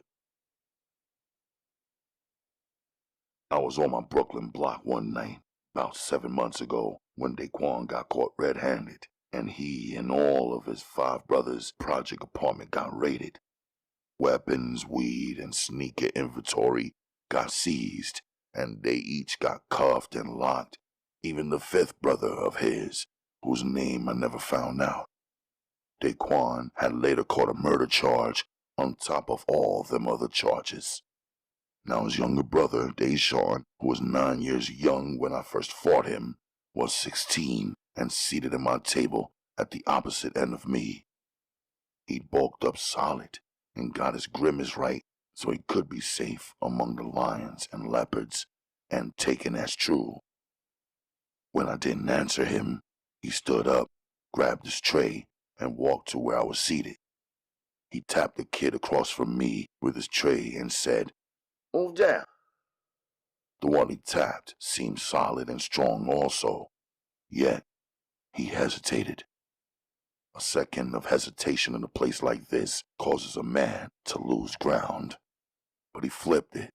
He stood up and ordered all the guys seated next to him to move over one just to show he wasn't the low man in the crew. Each man shifted. Now Deshawn was seated at the top of the table directly across from me. "Yo, move up." He called his man from the other end of the table who he had been seated with to come over. This shit was reminding me of the gangster musical chairs in East New York at that party where Amir was the DJ. Sit right there. He told his man in a respectful tone as he stabbed his plastic fork into his powdered eggs. All inmates' utensils were small and made of plastic. All eggs were powdered. Most meat was meat-looking, quote-unquote, but was made from soy. This is my man Ramel, a.k.a. Slaughter. Deshawn introduced us. "I seen your face in the East before," He said to me. His head was tilted, as though he believed someone could read his lips, and he was preventing that from happening. "You ride with that kid turned DJ Romeo Red. You Romeo Black." He said, like I was hood famous. "Word, I remember. That was the last summer jam I went to before coming up here to Rikers." Slaughter said. "Romeo Black?" Deshawn repeated. He knew that wasn't my name. "A Brooklyn brawler, Brownsville breed, and a ladies' man?" Deshawn added as he downed his half cup of sugared apple juice. It was the same apple juice each of us had on our tray. It was small and just enough to wash down a spoonful of powdered egg or a piece of hard bread that somehow got stuck in your throat. It was not enough to nourish any growing young man, but I didn't expect anything good, and no one should expect good food to come out of a place where there is no love, no relation, and no concern. My quote-unquote sippy cup of apple juice remained unopened on my tray. When anyone consumes a sugar drink, the result is an increased thirst and a deep dissatisfaction, so I didn't touch it. "Romeo Black? That's better than Little Man. That's what Daquan used to call him," Deshawn said to his man Slaughter, as all eyes at the table hung on his every word. I looked at him hard. so he would get the message to shut the fuck up. I know having 5 brothers up here pushed his weight up like crazy, and that he would be reminding his crew all the time that he had brothers as a means of keeping them in check and bigging himself up. But still, all the more reason he should know that this isn't the place for any man to be providing information on the next man to the next man. His eyes acknowledged. Then he said, You know my name and my man Slaughter right here. Let me introduce you to all the M3s. M3s, I repeated. Murder, mayhem, and money. That's us right here. He pointed with his head.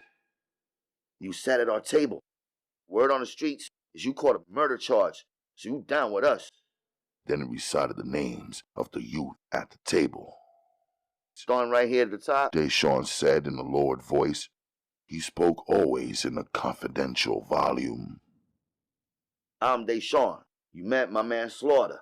This nigga right here is named Bobby, a.k.a. Ransom. Next to him is our man Craig, a.k.a. Ambush. And then that Doug, a.k.a. Ditch, is in the greens because he's been sentenced and about to go up north. Next to him is a very serious brother from the hook. His name is Nino, a.k.a. Narcotic. Coming up on your side is my man Yes Y'all. He's a funny dude when you get to know him. Classic case of being in the wrong place at the wrong time. But now that he's down with the M3s, he's in the right place at the right time. My Paul, a.k.a. One Punch, the God Jamal, the God Imperial, the God Mathematics, and Puerto Rican Paco. This my man Romeo Black, but you can just call him Black. Romeo, because this place ain't no place for lovers. They laughed. I nodded. Seriously though, he did 3 in the box, just like all of us. I got him, and now we family, he announced. Come closer, Deshawn said to everyone at the table. They listened up, but there was no way we could get any closer. From now on, me and my man Black head the table. We keep the seating arrangement like it is today, every day, till all of us get cut loose or sent up north. And as far as that Rory in our dorm, the one talking all that shit last night, the same one who did less than a month in a box, although he was in the same fight we was all in that day, tonight, we're gonna roll on him, teach him how to keep his mouth shut and stay in his fucking lane. After we take care of that, he gonna be known as Rory Short Story. He thought he could step into power position while we were all locked down in the box. Deshawn plotted. In class, I'm down to study, but my mind was studying something different than what was on the blackboard. I was pressing names into my head and matching them with faces. I was scanning numbers on chests and watching seating arrangements, signals, and gestures. I was in the same frame of mind I was in 8 years ago when I first arrived to the projects. Same thing, I thought to myself. A man has to learn his surroundings swiftly. A man has to study character and characteristics and names and faces and scars and jewels and kicks. Who's who? Knowing the answer to that question is the strategy and solution to survival. And of course a man can only know who's who and what's what by studying and watching over time. All of these youth I faced were going to say who they are, then show who they are through word and deed. I hear what they say. It's important for me to hear because then I know how they want to be perceived, how they see themselves, and what they want me to think about them. But I would decide in each case who's who and what's what through my own observances of their actions. GED vocabulary top 10 words of the day were listed on the board beneath the name of the teacher, Stephen Mack, and the date, November 2nd, 1986. I was tight that the date was on the board. Didn't like being reminded of time. Worse than that, the blackboard was lodged in the wall beneath a huge clock. Allude, aptitude, attitude, avarice, broker, condescend, cower, dominant, longitude, mandatory, moot, and opulent. The GED words were easy and familiar, unlike the SAT vocabulary words I had already begun studying in the box. You know the drill, gentlemen, Teacher Max said. All of these words have to be used in complete sentences that reveal that you know and understand the definition, he said, but the class of 30 black male youth was silent. Who wants to volunteer to go first? He asked. No one answered. As usual, then, when I point to you, choose any word and use it in a complete sentence, and if you are correct, we move on to the next gentleman. Teacher Mac pointed to a youth up front. It was Imperial from the M3s. He sighed, leaned back, and stretched out his legs.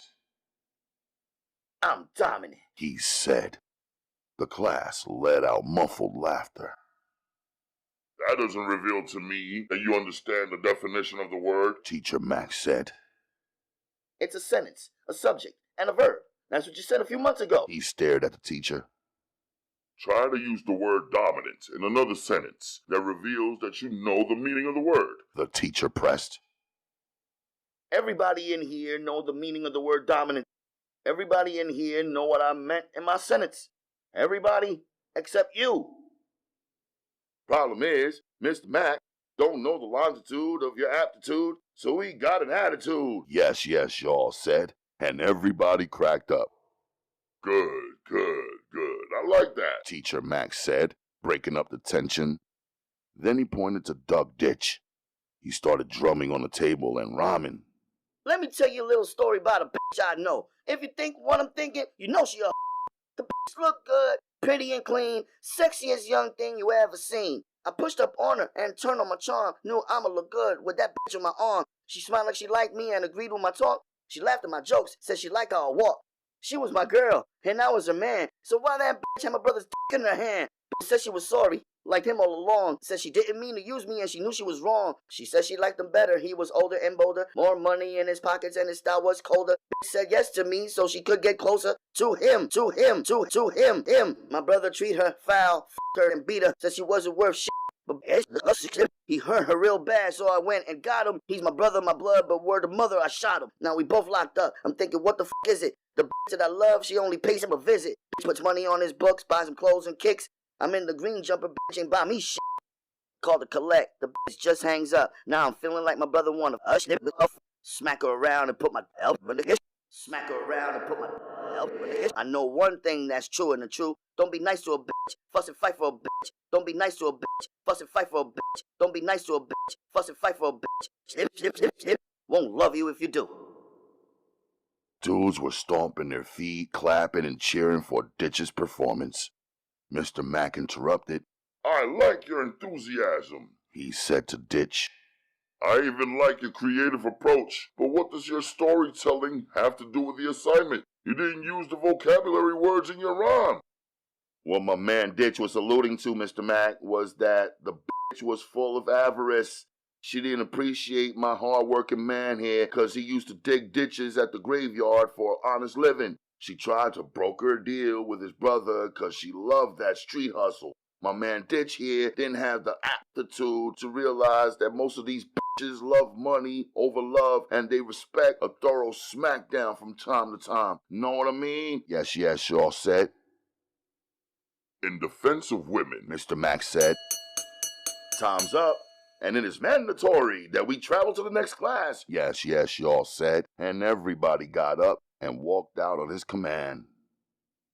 Write down your vocabulary word sentences and bring it in your notebooks tomorrow, Mr. Mack shouted. Lunch lineup. After completing 2 morning classes and the count, I chose a table and sat. 2 quiet cats who looked like they were from a Spanish-speaking country, maybe Nicaragua, Guatemala, or El Salvador, walked up, looked at me, and sat down. I had peeped these 2 earlier. Liked how they didn't do too much talking, figured they didn't speak English too comfortably, and preferred to stay to themselves. I checked out how during dorm time and downtime they stayed squatted low instead of standing, lying down, or sitting in chairs. Their silence and manner reminded me of my martial arts training and the martial arts frame of mind. I nodded my greeting. They each nodded back. We three were eating. Deshawn walked up, looked at these two cats. They stopped eating and started staring back at Deshawn, whose crew strolled up behind him. The two cats got up and moved tables. Deshawn dropped his tray across from mine. His M3s sat in the same order they had at breakfast this morning after the musical chairs without the music and the DJ, even though this was not the same M3 table. Same as it ever was. Deshawn said to me. I didn't say nothing back. You was always a quiet type dude, minding your business, moving alone, separate from the block. But that ain't how it is up in here, He said, staring down at his food and eating. Quan told me to hold you down. That means I'm gonna do that. My whole crew is gonna do that, 'cause Quan says so. I didn't ask you to look out for me, but you did. I know you didn't do it for me. You did it for Quan. But that's cool. You and him had that kind of relationship, Deshawn said in his confidential tones. CO was focused on us. Maybe he was studying the movements of the inmates the same way I was. I didn't expect Deshawn to follow me to a new table, not when he had just said this morning that the other table was the M3 table. Now I knew the young murder, mayhem, and money crew in the adolescent lockup had decided to gang me up, whether I wanted it or not. I wasn't going to stress over it. Why should I? I moved. They followed me. In the day room, when there were 2 televisions and 1 payphone, I was seated with my back up against the wall, calculating and writing out the answers to the math problems we were given in the second class before lunch.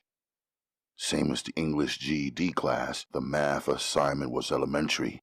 It was long division, and the teacher wanted us to show our work, even though it was much easier for me to do the calculations in my head and come up with a swift and accurate answer.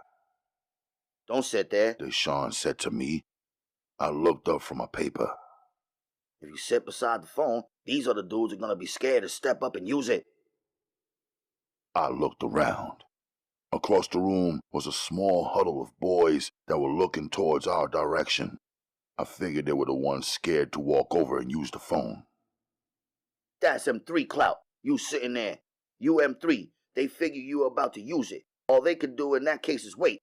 We run the house. We run the phones. We run the televisions. We run this whole day room. The whole dorm. And we run the motherfucking yard. He said, giving me a firm look. If they're scared to step up and use the phone, then they shouldn't use it, I said. That's cold-blooded. Deshawn said. Tell them to step up then, I said. Ma, will you listen? Could you be quiet for a minute? Why you keep talking? I already knew that. I already said that. That's not what I said. I told you to bring me the high tops, but the ones you bought was bootleg. I told you where to go. You can't buy them on the sidewalk. You gotta go to the store like I said. See, that's why you f***ed up, because you don't listen. You still talking. He hung up. Damn. Bitch never shut the f*** up. He picked up the phone and banged it up against the wall. A next kid stepped up. Ma, yes, I know. I'm sorry for calling collect again, but what can I do? Did you talk to the lawyer? How much? He's crazy. But did you get the money? Did you ask Vinny? How about Steph? Did you ask her? I told you Tony owes me that cash. Did you go buy his apartment? How's work? Did you walk my dog? I know, Ma. I know you love me. I love you too. Then he whispered. But please hurry. He hung up. Another kid stepped up. Mama, put Josie on the phone real quick. She ain't there? Where's she at? I told the bitch I was gonna call her and I told her what time. Did she come home last night? Was she wearing that bracelet I gave her? She did? I told her to pawn it. What about Ralph? You see him in the building? Did he come around and check on you? Have you seen Josie talking to Ralph out on the bench or something? You did. Tell her I said she better bring her ass up for visitation tomorrow. If she don't come, just take back my key and throw the bitch out. That's right. Keep her out of my bedroom, okay? Alright. Thanks, Ma. He hung up. Mami, coño, that's not what happened, coño. ¿Pero qué es lo que es? Mira. Cálmate, espérate. Are you gonna talk to me, coño, or am I gonna talk? It's your money, mami. You decide. Tell her I was in the car, but I ain't know nothing, man. Nothing. Yo no sabía nada. I didn't know what it was up to. How did you know he's not gonna believe that? You always have something negative to say, coño. So what? I did it once. That doesn't mean I did it again. That doesn't mean I did it this time. You should trust me. No, I ain't seen him, mami. I ain't seen him either. Coño, mami. What? Listen. Hola. You always asking about them. Cállate. You always asking about them. You should be worried about me. So what we related, coño? In here is every man for himself. Did you remember what I told you? What I told you to say? Coño, no, I'm not. No quiero rezar ahora. He hung up. Next cat strolled up nervously. Take the call. Take the call. Take the call. Shit. Take the call. He hung up. Give Marla the phone. I told you to stop letting her answer our phone. You pick up. The bitch thinks she's the man of the motherfucking house. I'm the man of the motherfucking house. How is she gonna tell you you can't work at the club because she's jealous of the mother bitches who like you? You gotta get that money. She's lucky I'm letting her. She's just a freaking stand-in till I get back. She's trying to fuck up the money so I can't come home. No, she can stay long as you work at the club. Listen to me. Don't listen to her. No dicks in my apartment without my... No dicks in my apartment with my woman. You know you want it. You got it? Hi, it's me. I know you know my voice. He laughed quietly. It's still the same. There's nothing you can do about it. You can't control them from there. It only matters who's in here at the time. I'm trying. But I already told you how it is. You know the ones. Just take care of yourself. I'm not going to offer them that. They're not good guys. I told you, Ma. I'm the only good guy, and I'm the only one who really loves you. Who's that? Tell me the truth. Why did you let him back in? You always do that. I'm hanging up. Lavidicus said. He left with his head hanging low. Realizing that I should have gotten up and moved like Deshawn had suggested, I did. The last caller before I walked away didn't say one word once his call connected. He just breathed and exhaled and cried. Maybe he spoke up after I left. I don't know. He had a Muslim name. It caught my attention, but didn't cause me any form of instant respect for him. A lot of African Americans have Muslim names that hold no real meaning, are not even the names of their fathers, and are not an indication that they have a faith or awareness of any kind. He was the teacher for the afternoon GED history class, Karim Ali. Roots of Revolution, he wrote on the board. Let's review for the 11 brothers who just returned to the class after being isolated for a few months and 3 completely new faces that have joined in. Peace and greetings, first of all, and welcome back to some, and welcome to others, he said. Of course, I took note that he called us brothers, not ladies or inmates or prisoners. He greeted us as though we had come to class voluntarily. He welcomed us instead of showing his false confidence, which I thought was normal for the men who are most afraid, especially the COs. Emilio, let the brothers know what revolution we are discussing, Teacher Ali said to the seated student. The American Revolution, Emilio answered. I realized now he was calling each male inmate by his given name. But the conditions for revolution can be the same in any land, the teacher stated and asked. Word. Wherever things is f***ed up, the condition for revolution exists, One student answered. F***ed up? Who can use a better, more detailed explanation than the words f***ed up to be sure of all of my students understand? There was a murmur of laughter. I thought it was good and unique the way he didn't knock the youth for saying f***ed up, but challenged us to choose other words. I like words, the way they are spoken, the manner in which they are used, and even the way they are heard and interpreted. Mathematics answered, f***ed up is like when we standing down in front of the building that we living in and the cops come rolling up and asking us questions and telling us to turn our music down or off, then making us put our hands on the police car and searching us for no reason except 'cause they want to.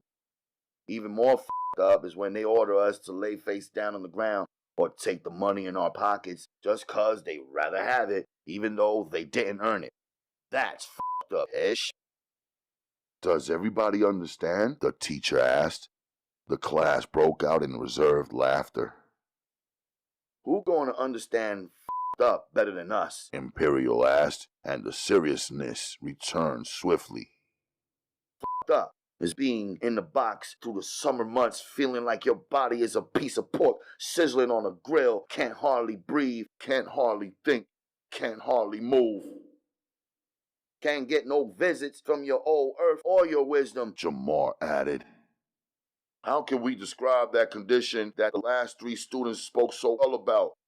Condense it into a simple short sentence that every brother can understand.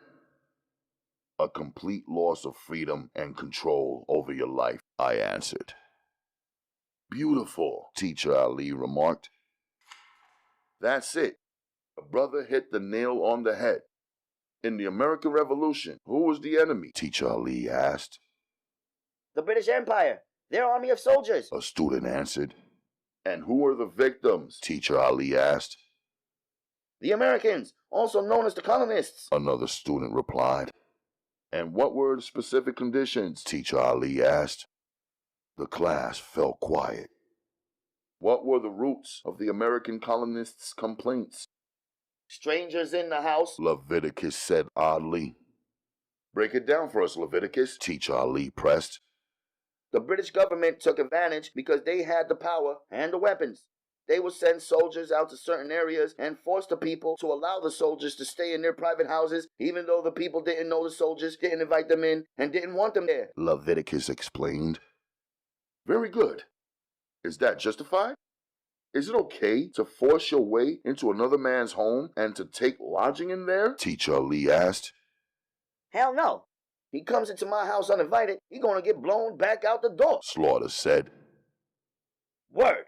Let him try to eat my meat, put his legs on my chair, or put his hands on my mother. Craig Ambush said, and his words unleashed a chorus of grunts. That's when there's gonna be some bodies, some hostages, and shit like what we locked up in here for in the first place. Bobby Ransom said. Well, hold up. Are the roots of the American Revolution the same roots as the conditions you students have described as being f***ed up in your neighborhoods? Teacher Ali asked, peering into each student's eyes one by one. It was silent in the room. Hell yeah, it's the same. Neo-narcotics said. The cops be rushing up into our apartments, breaking down the door, destroying all our property, stealing our stash, cuffing us up, executing some of us, roughing up our moms, disrespecting our sisters. That's the same thing. He said. The class nodded, and some clapped 2 claps in agreement. So you're claiming that the cops are the same as the British soldiers And you are the same as the revolutionaries? Teacher Ali asked. By the way, what is a revolutionary? Could a man claim to be a revolutionary when, if the cops weren't disrespecting the people, your mama and sisters, you yourself wouldn't be doing it? Is there any standard or firm definition for what a revolutionary man should and should not do? A revolutionary is the man who gets the guns into the hands of the people so they can fire back and eliminate their enemies, Deshawn said. What if I accepted your definition, Deshawn? If the people in your neighborhood were all given guns to eliminate their enemies, who would they murder? Would it be the British soldiers, aka the police, or would they rob and murder one another? And what is revolution really about? Is revolution the same thing as murder? And if enough people are murdered, would that mean the revolution was successful? He looked around again. That's the assignment. Think about the American Revolution and the roots and conditions that caused it and compare it to your own lives and actions. And let's discuss it further tomorrow. There's no writing assignment on this topic for now. I'll give you a study sheet with the conditions for the American Revolution outlined on it. Make sure you read it. If you can't read, ask one of the brothers here to read it to you. And be sure to sign up for the reading course so you can learn to read. You know who you are. Take it seriously. Walking to the right of the line down the corridor. I don't know why, but every time I go to Ali's class, I get heated and want to hurt something, Deshawn said. I was quiet and thinking. Teacher Ali was skillful with his words.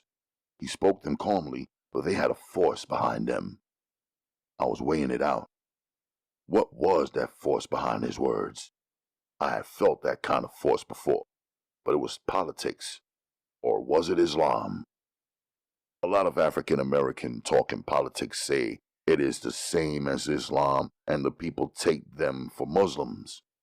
But politics is not the criteria for Islam. Islam is a straight path that is clear, that sets limits, guidelines, and requirements for the believers. Strong talk without prayer is not Islam, in my opinion. Heated truths without submission to Allah is not Islam. Even men who are legitimate victims of injustices who do not humble themselves and restrain from the forbidden are not Islamic, not striving, and not Muslim, in my opinion. But I know it is not my place to say who is and who is not Muslim. It is my place, though, to make these judgments within myself so I can navigate myself around properly as a man. On the yard, I'm facing the sky, got my Jordans on my feet. I'm breathing the open air, completely different than the stagnant air of confined men. Breathing first, then working out. That's the plan. Never thought I'd see you in here. Lavidicus walked up. You was like my hero a couple of years back. I didn't respond.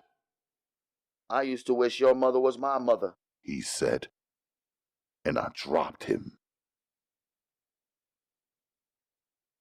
Dinner, I chose a new table, sat, and began eating. Deshawn walked up seconds later and sat across from me. Two Jamaicans rolled up, looked around like they was reminding themselves that it was their table. Deshawn's M3s rolled up behind them. More Jamaicans rolled up behind Deshawn's crew.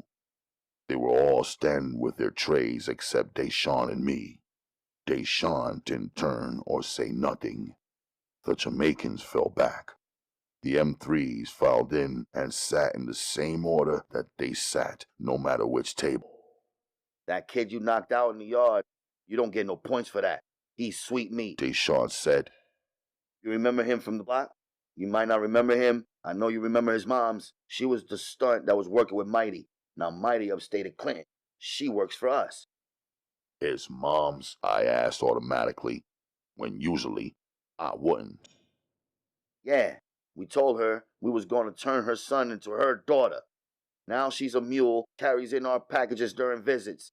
That kid's so soft and so dumb, he doesn't even know his mom's visits a bunch of us up in here. I can get you whatever you need, just say it.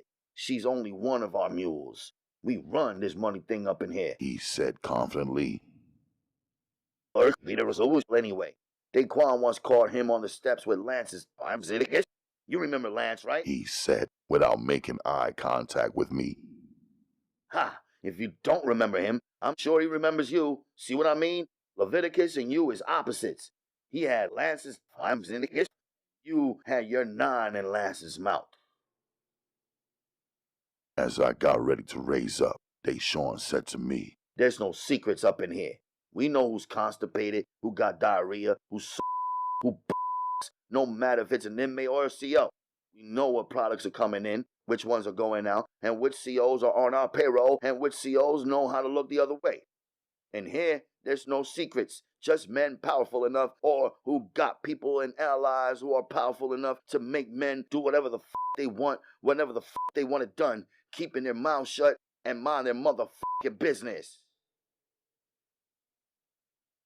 Lights out, and I was sitting on my cot, deep in thought about new words I had learned, things I had experienced in one day, not as an isolated man, but as someone mixed into a strange environment.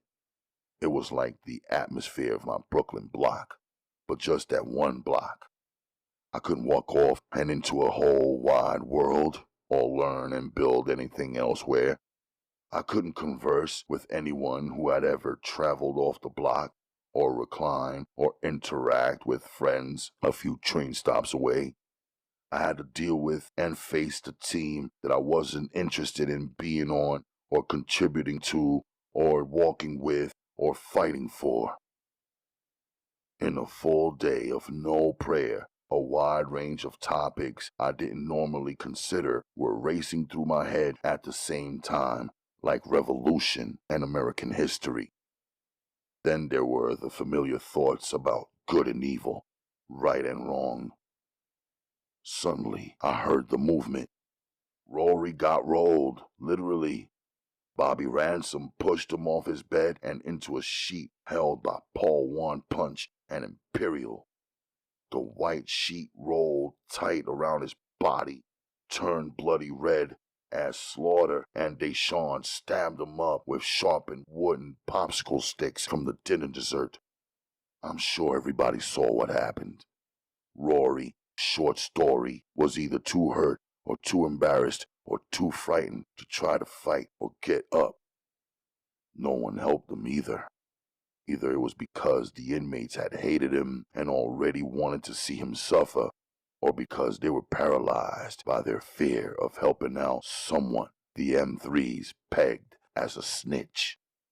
The ones who were supposed to help Rory the inmate didn't see what they get paid to see and not ignore. His body was lying there for almost an hour before the CO, quote-unquote, discovered and, quote-unquote, rescued and then moved him to the infirmary. Once the body in the bloody sheet was cleared away, every youth who pretended to be asleep was wide-eyed and checked out 3 photos that were circulating around the room.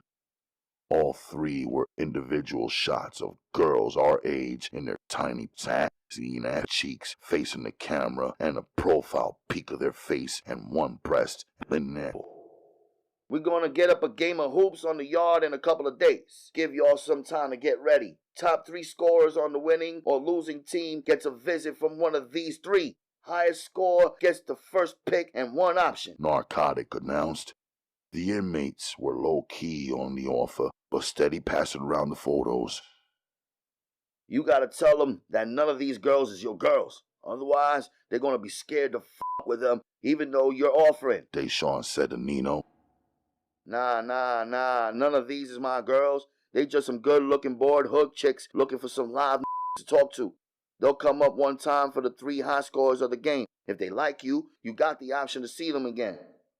Nino's laid-back explanation broke the ice, and Kat started looking eager about the possibilities. It's a friendly service I provide, Nino added. To keep the peace.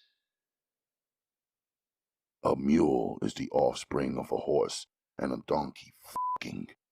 A mule is a strong-bodied animal shaped like a horse, and of course a donkey is a jackass. Deshawn said that Lavidicus' mother is just one of his mules carrying whatever you need, quote-unquote, in and out of Rikers. In my estimation, the 3 fuckable, quote-unquote, hood girls in the photos were part of Nino's stable. Quote-unquote, winning a date with them was a setup for some gullible inmates who probably never got visits from pretty girls our age. Next thing you know, the gullible ones are caught up in the network, pawns in the M3's import-export game.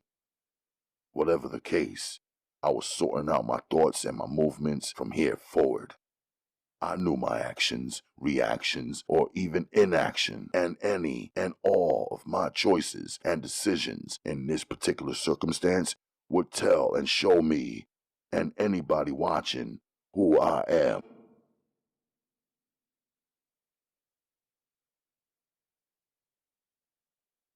Chapter 25.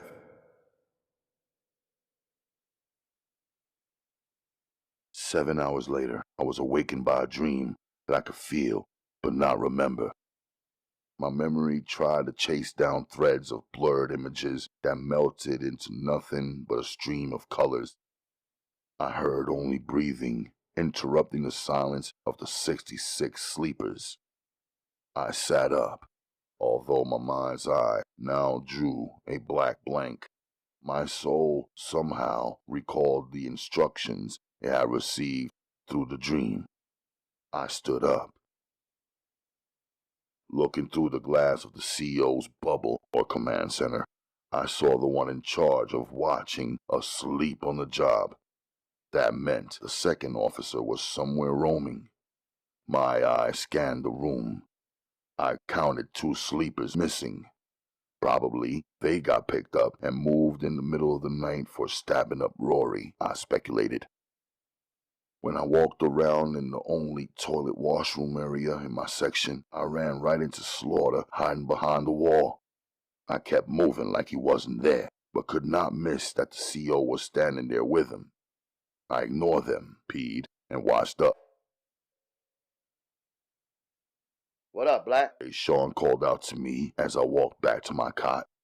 I nodded my acknowledgement. We got a quick cipher before the count, he said, and I checked that a lot of heads that were down before were now up. I heard him, but kept moving. In the slim space between my cot and the next one nearby, I spread my towel on the floor and stood for prayer. Closing my eyes, I eliminated my concern for my own security and my mental blueprint of where each youth was situated in my surroundings. I rested in my intention to submit my prayer and raised both of my hands to my ears, my palms facing forward. I began. Bismillah, in the name of Allah. The noise of the movement to the count didn't reach my ears until my forehead was raised from the floor, my knees no longer on the ground, my feet now firmly in the standing position and my eyes wide open. I removed my towel, folded it, then stepped into my kicks and fell into the start of the count.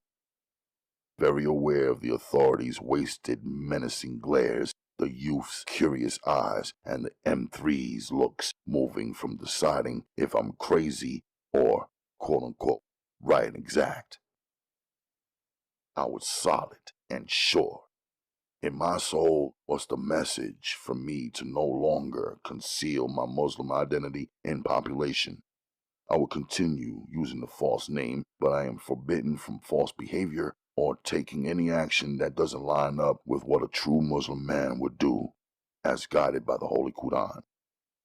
In my soul was the message to make my prayers to Allah out in the open without concern for intervention or interruption by the lions, wolves, hyenas, or even the snakes.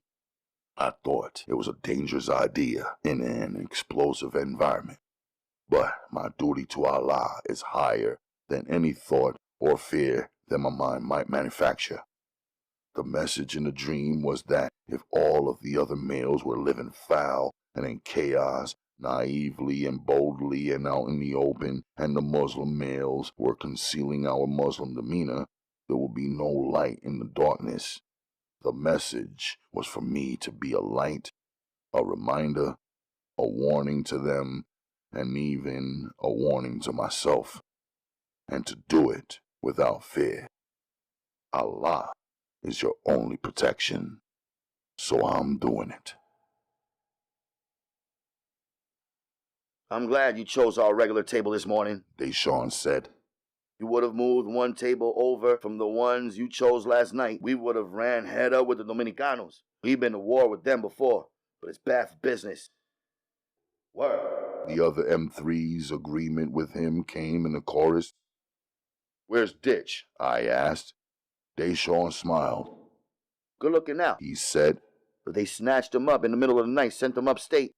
That's how they do it in here. The body snatchers grab a convicted yo in the middle of the night and move them anywhere in America they want to move them to. But wherever it is, it's a f***ed up place.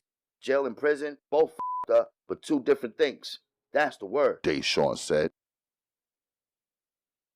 Ditch's rhyme in class yesterday had me thinking.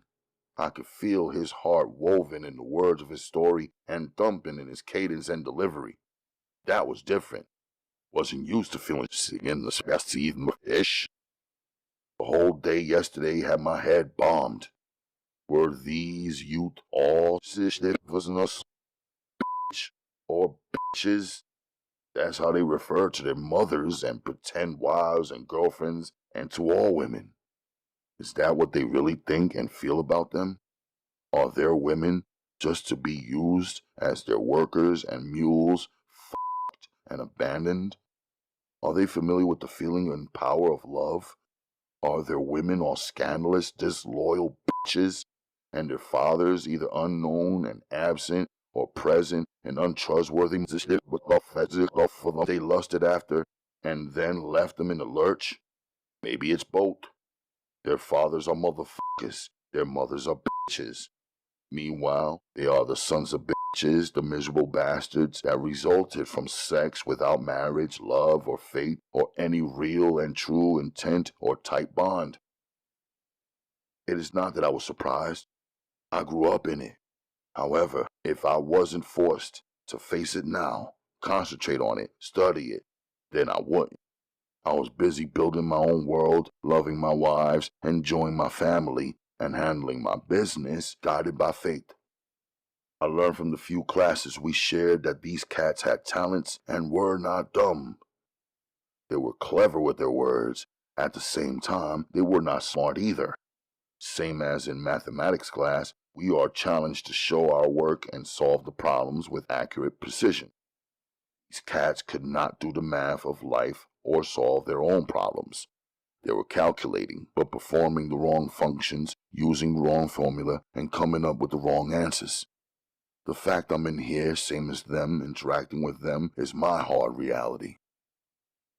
Yesterday, I looked up the word revolution. I realized I liked going to class from listening to the reasoning of Teacher Ali and the skillful way he dragged the cats into a convo they probably would normally not give a fuck about. I have good, strong, clear, warm, and useful memories of love, of my friends, my teachers, my family, my women, my life. What happens, though, to the young heads who have no memories, or feelings, or bonds, or an uncorrupted sense of real love? Could men really be bonded by murder, money, and mayhem without anything else like love or truth mixed in and holding it together? When I was in the box, I realized the reason that isolation was torture to them and preferred by me. They were left in the box without memories of true love. What was revolving in their minds? Did they have only memories of the crimes they committed, or fucked up families and dirty living? When they thought of their women, did they only recall arguments, fights, and betrayals? Did only images of their disappointing and disappointed mothers flash through their thoughts? Did they only think of hate, hatred of their mothers' boyfriends, or their disappeared deadbeat dads, or hatred for themselves? What would I be like? What condition would I be in if when boxed for 3 months, I can only recall the faces of dirty cops and detectives and racist judges and the abuses I had done and the abuses I had suffered? Revolution, in my dictionary, was defined as an overthrow, a complete rejection and replacement of a government or a system of control. I don't desire to be a politician or to replace the government of the USA or of Sudan. However, I realized in this situation, where I was sleeping with 66 confined males who were obviously about taking action, but who were without the tradition or example of faith, respect, love, or discipline, that either I had to overthrow them or they would naturally try and overthrow me. Mention, facilitate, hypothesis, legislate, parameter, pause, psychology, scenario, subordinate, synthesis. The GD English class vocabulary words were written on the blackboard. Gentlemen, open your notebooks, Teacher Max said. We did. I'll be walking down the line checking to see who took the time to write out the vocabulary word sentences. There will be a mock test next week on all of the vocabulary words I have assigned and you have studied since September. If you're behind, or if you just arrived, or whatever your attendance and circumstance, if you are here next week, you will be tested. Ask any classmate for help or for notes. I also have a few copies of the complete list of all the GED vocabulary words. The classroom door opened and Lavidicus entered, escorted by a CO. His face was wrapped. The bandages went around the side of his face, over his hair, and underneath his chin. His jaw is broke. He won't be able to talk, Mr. Mac, so please go easy on him, the CO said with a smirk. Luckily, his hands are not broken. Long as he can write, he can participate, Teacher Max said. Take your seat. All eyes followed Lavidicus to his seat. Imperial and One Punch shot me a look of praise. The GED test will be available to those who are ready for it. If you blow the mock test, don't ask to sit for the GED. The state of New York has to pay for each applicant. Teacher Mac pointed to yes, y'all to get the new vocabulary word sentences going for the day. Yes, y'all looked around the room dramatically like he believed he was a film star in a comedy flick. Mr. Mac, I'm sorry, man, he said, then inhaled, waiting to capture everyone's attention. It seems like we need to pause and peep the scenario. What? It seems my classmate has been punched into another dimension. It's only my hypothesis, though, he said, pointing to Lavidicus and bringing the class to laughter. That's 4 vocabulary words. Pause, scenario, dimension, and hypothesis. Yes, y'all explained. I'll take my extra credit. Lavidicus could not laugh or even speak. After mathematics class, Lavidicus was not in the lineup for lunch, where he normally would be. I ate my meal in silence as the M3s spoke confidentially about Rory. He should thank us. I heard they're gonna hold him in the hospital for 3 days. We helped him get the out of here. The hospital is like a vacation from this joint. He won't be back to our area. After his hospital stay, he'll join the club, Slaughter said. Right, Deshaun added. His snitching will switch right into protective custody. Lavidicus got the short end of the deal. No hospital stay for him, and he gotta suck his food through a straw. Applesauce and peace. Heard he'll be up for 6 weeks. Coño, maldita sea. Puerto Rican Paco said. He's a good look for us, Imperial said. Every time he shows his face, anybody looking knows to watch his motherfucking mouth. I don't know what he said to Black, but whatever it was, he won't be saying that shit no more. He won't be saying nothing, Deshaun said. One of us is gonna have to make that call and calm his psycho ass moms. That's you, God, Mathematics said to Deshaun. You the diplomat. Brother, Teacher Ali asked Lavidicus. He can't answer you, Another student said. I see, Teacher said, and took a long pause to survey Lavidicus's face.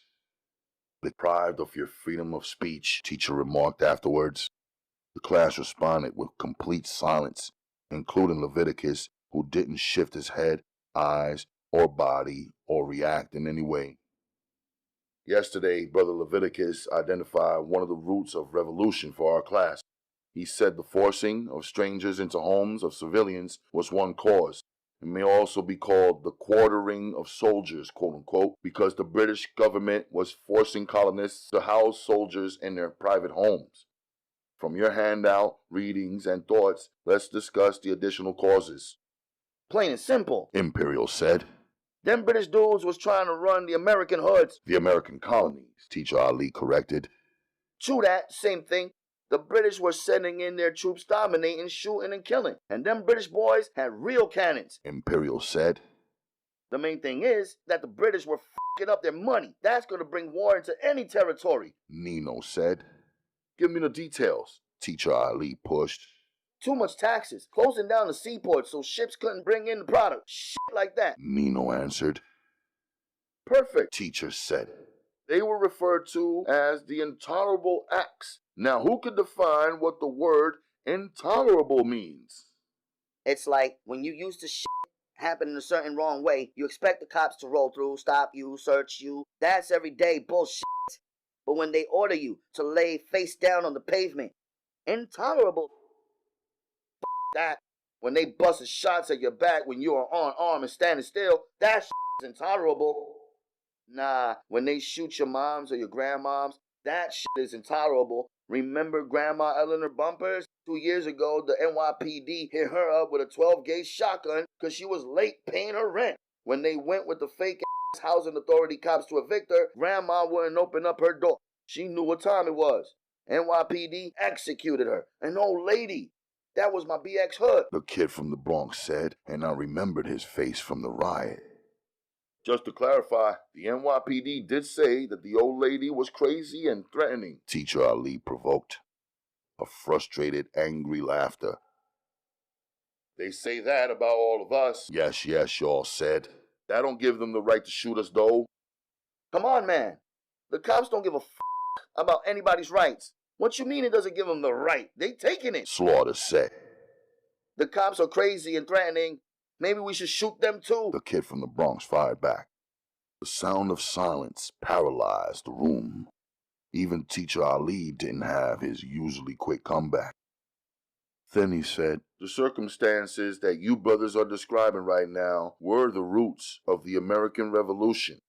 The American colonists, whether they were relatives, friends, or complete strangers to one another, were bonded together by their mutual interests and in their mutual rejection of unreasonably high taxes, of murder, of unfair trials, not by a jury of their neighbors or peers, of military force and might and poverty. The colonists were not secure in their livelihood or safe in their own homes. They effectively experienced the withdrawal of their core rights and freedoms, teachers summarized, and then began writing one word on the blackboard. Contradiction. What were the contradictions in the American Revolution? Let me back up. Who knows the meaning of the word contradiction? He asked all of us. A lot. Bobby Ransom called out. That's part of it, Teacher Ali said. but not all of it. A hidden lie? The kid from the Bronx answered. Nice, Teacher said, and then repeated. A hidden lie by a liar who presented himself as the truth but for his own benefit, I said. That's beautiful, brother, almost perfect. A contradiction is an inconsistency. Plain speech, however, we could summarize it as a quote-unquote hidden lie that doesn't match up with what a person, a group, or a government said they represented in the first place. In many cases, the contradiction may be the exact opposite of what a person said or pretended to represent or to have been pushing, politicking, and fighting for. We will end our discussion right there, Teacher Ali said. Then he added, your assignment for tonight is to think about what was the hidden lie of the American Revolution. I already know it, Mathematics said calmly. Brother, it sounds like you need to say it right now rather than tomorrow, Teacher pointed out. The hidden lie was that all them white devils who were fighting for freedom were supporting slavery over the black man and woman at the same time. Meanwhile, the black man was helping them white devils win their freedom, and their first freedom fighter to get shot down was a black man. That's fireworks, Teacher Ali said. I heard the breakdown of the quote-unquote white man is the devil philosophy. The Quran does not say that. I don't believe that way. True believers in Islam believe that all humans of any race are capable of both good and evil. Every soul is in a struggle to separate itself from sin and evil. And it seemed to me that war around the world is always about power, money, land, gold, and women. Teacher Karim Ali pushed mathematics to make himself clear. But define the word you are using, devils. The British were white devil people. The colonists were white devil people. That's white on white crime right there. The class laughed. One set of whites wanted freedom from the other set of whites, so they called themselves freedom fighters. But the British, who were the dominant whites, wanted to keep profiting from the weaker white colonists while ignoring their complaints and demands and taxing and giving them hell and giving up next to nothing. The contradiction was that the British whites and the white American colonist freedom fighters both believed in, participated in, and profited from the enslavement of the black man and woman in Britain, in the American colonies, and all around the world. Mathematics said, summarizing his take on it. Outstanding. That definitely was an inconsistency, the quote-unquote hidden lie, a disregarded and buried truth. Thus, it was definitely one contradiction of the American colonists who dubbed themselves revolutionary freedom fighters. The assignment for tomorrow, then, is to... The class groaned, interrupting teacher. The assignment is to write one paragraph and be prepared to discuss it in class tomorrow, answering the question, are you a revolutionary or a contradiction?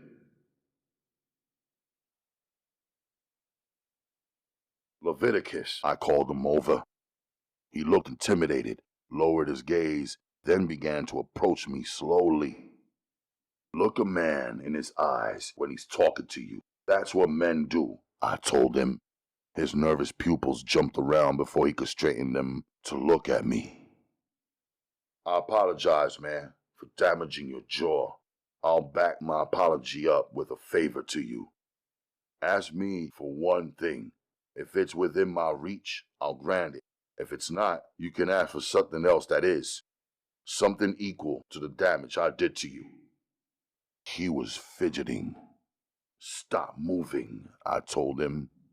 Straighten your two legs and make your stance firm in the ground. He began adjusting himself. Breathe. You can't spend your whole life holding your breath. That's not what men do. He inhaled, exhaled, inhaled. Calmly. Be calm, not dramatic. Then he began breathing normal. Take some time and think about my offer. In as few words as possible, write down what favor you want. Hand it to me only in Teacher Ali's class whenever you're clear. Understand? He nodded painfully. Last thing, I said. Mention my mother one more time anywhere, any place, anytime to anybody, no matter who it is, even if it's only one word, one sentence, or even a compliment, I'll kill you.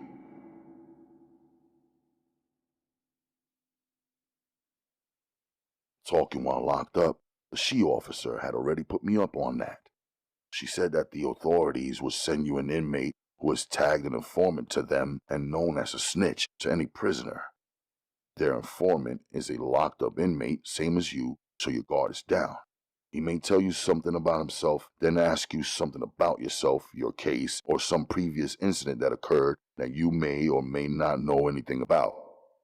In casual conversation, you will say something that might result in new charges being added on to the ones you already have. in one word or one sentence out of your own mouth to another inmate, you may be shocked when he suddenly appears testifying against you at your trial, or could simply, with the information he gathered and you told him, be guaranteeing your own conviction. I thought it was hard to believe, doing an extra 5, 10, 15 years because of a conversation. But I thought about how, even in my case, the number one thing the detectives and prosecutor did not have was evidence and eyewitness testimony.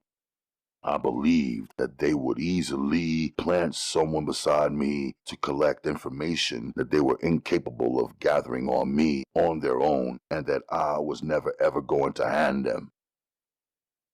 Informants oftentimes are inmates who have a pending case since they face conviction, and as their trial date draws near, their fears stretch out and explode in them.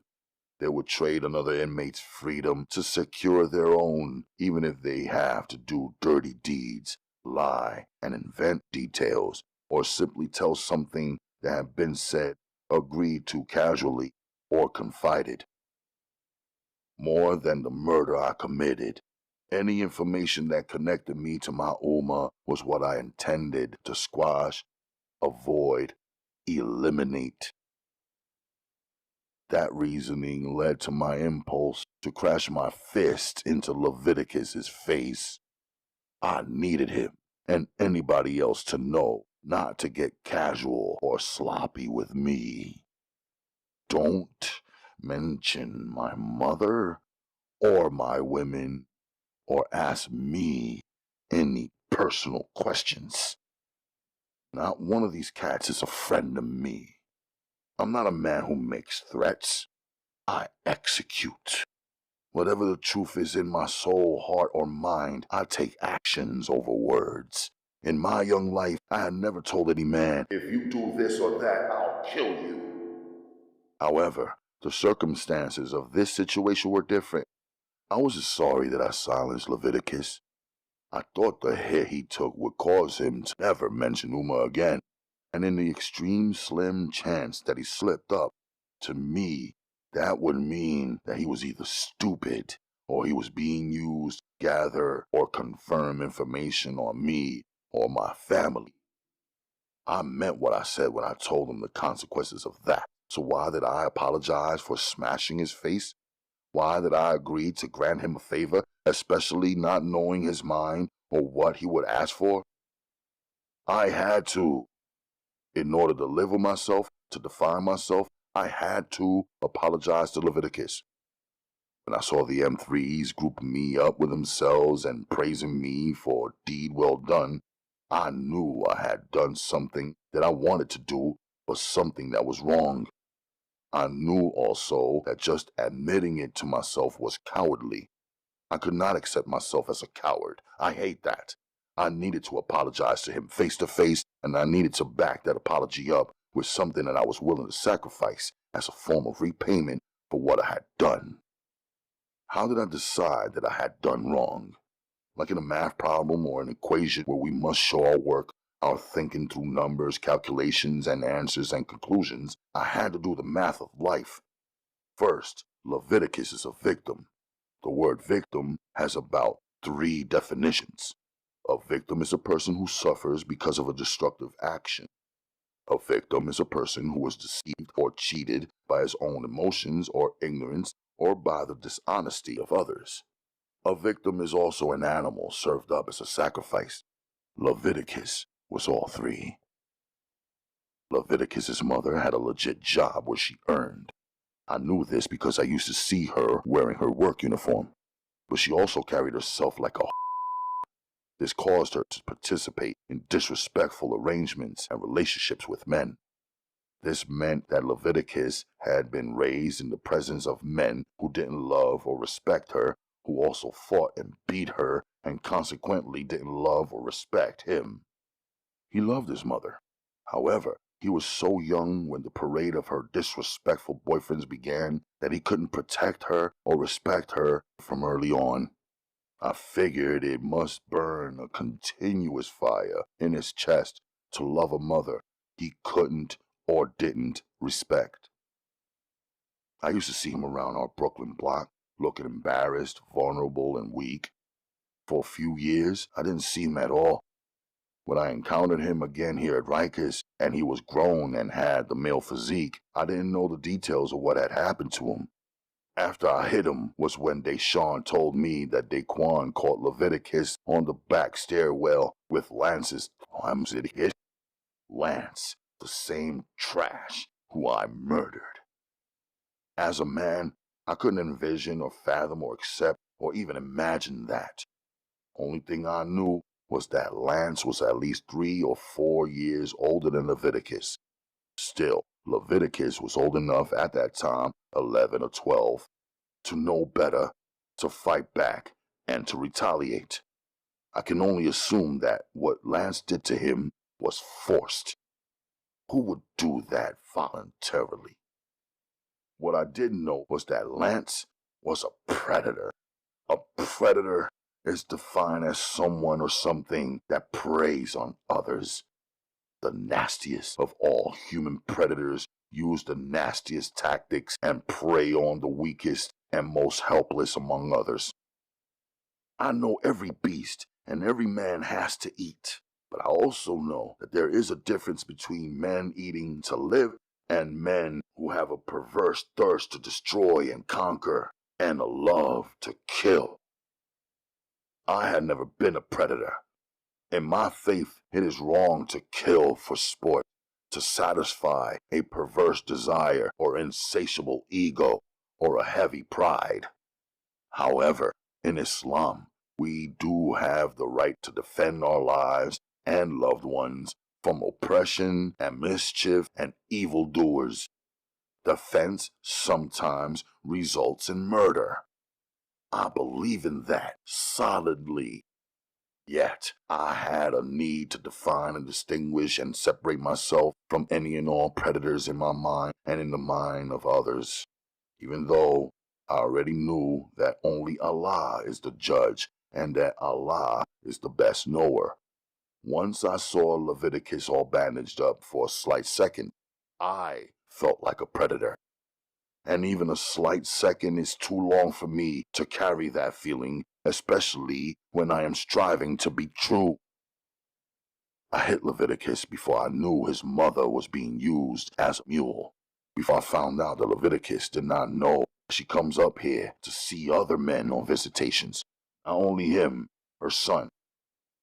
Before I knew that she delivered contraband to prisoners. Before I knew he was an animal being sacrificed, a young man being cheated, a deceived victim.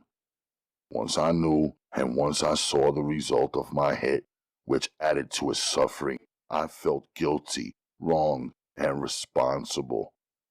There was nothing left except for me to take responsibility for my part in that. After all of that, why did I still say that I would kill him if he mentioned Uma in any way ever again? Because I would.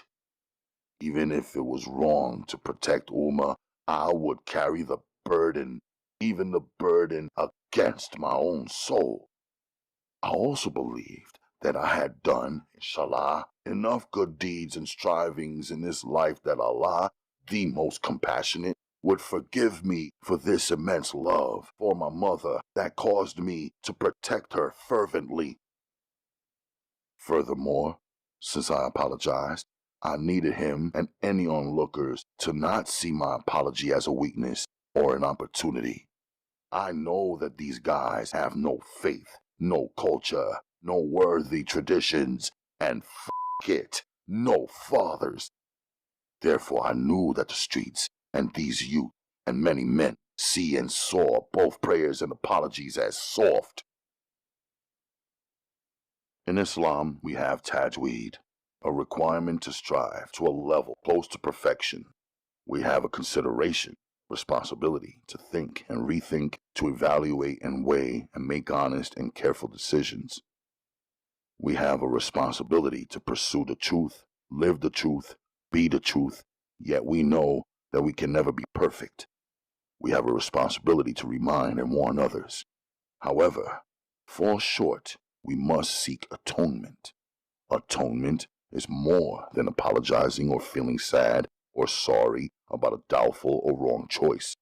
Atonement involves reparation or repayment to the victim of your wrongful choice, and in the case of death, to the victim's family. A spiritual atonement can be in the performance of a fast, or sacrifice, or several deeds of charity. In addition to that, a spiritual atonement involves a sincerity expressed from the soul of the wrongdoer to Allah. That sincerity is word and deed combined. The favor I extended to Lavidicus was a portion of my repayment to him and of my striving for atonement. 2 words were written on the paper that Lavidicus dropped on my desk in teacher Karim Ali's class the following day. Teach me. In the yard, I called him over, knowing that he wouldn't approach my territory anymore unless I gave him permission.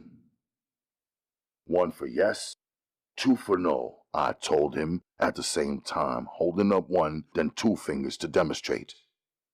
Do you believe in God? I asked him. There was a pause. He didn't raise 1 or 2 fingers. Instead, he started fidgeting again. Stop moving. Stand still, I said calmly. He stopped rocking. I knew he had something to say, but couldn't. Do you pray? He raised 2 fingers for no. I looked at him.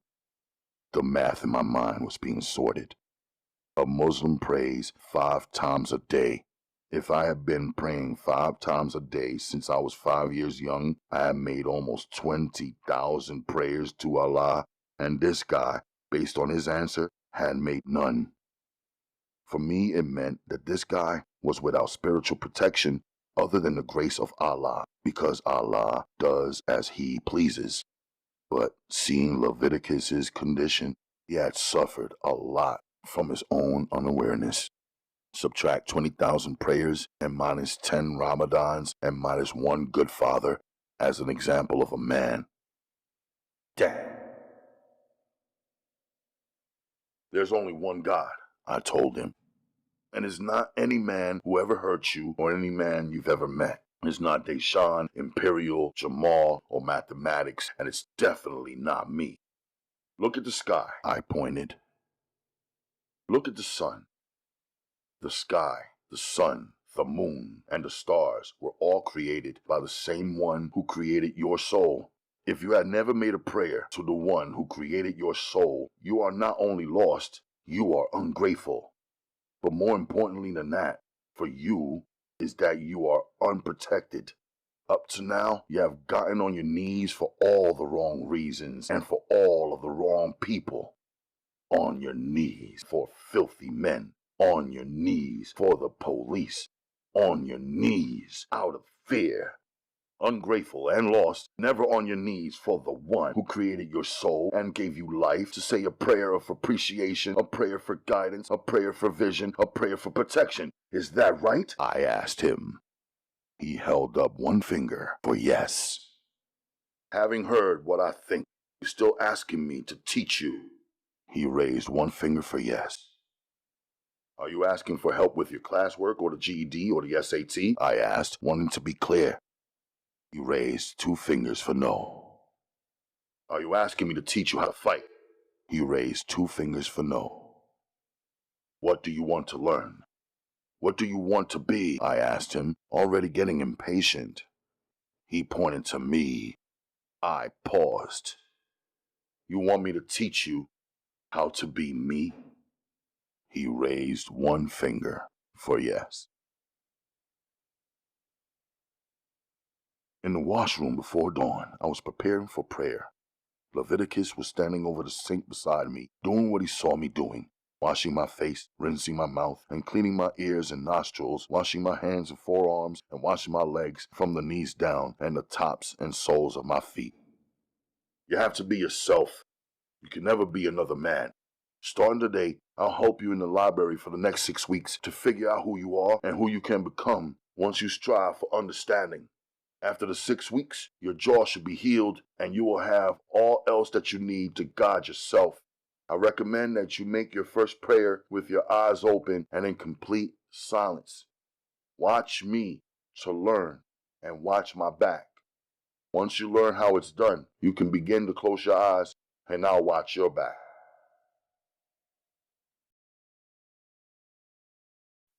Chapter 26. You f***ing with that soft kid? Deshawn said. I looked up from my tray and locked eyes with him. Each one, teach one. That's your belief, right? I said. He cracked a smile. So did mathematics at the other end of the M3 table. I knew there were 5%ers, same as my man Amir and his father. Of course I had heard their talk. It wasn't my way, but some of the fives claimed to be Muslim and others denied. Yet, I knew even the ones who denied felt a connection and a respect for Islam. They had to. You a teacher? Or a cold-blooded murder money soldier? Deshawn spit. You cracked the soft boy's skull and then took him under your wing. That's cold, but it's smart. He definitely won't be doming you out in exchange for the protection. I'm just doing your job, I said. Non-cipher, my job? He repeated, and all the M3s were watching our convo closely.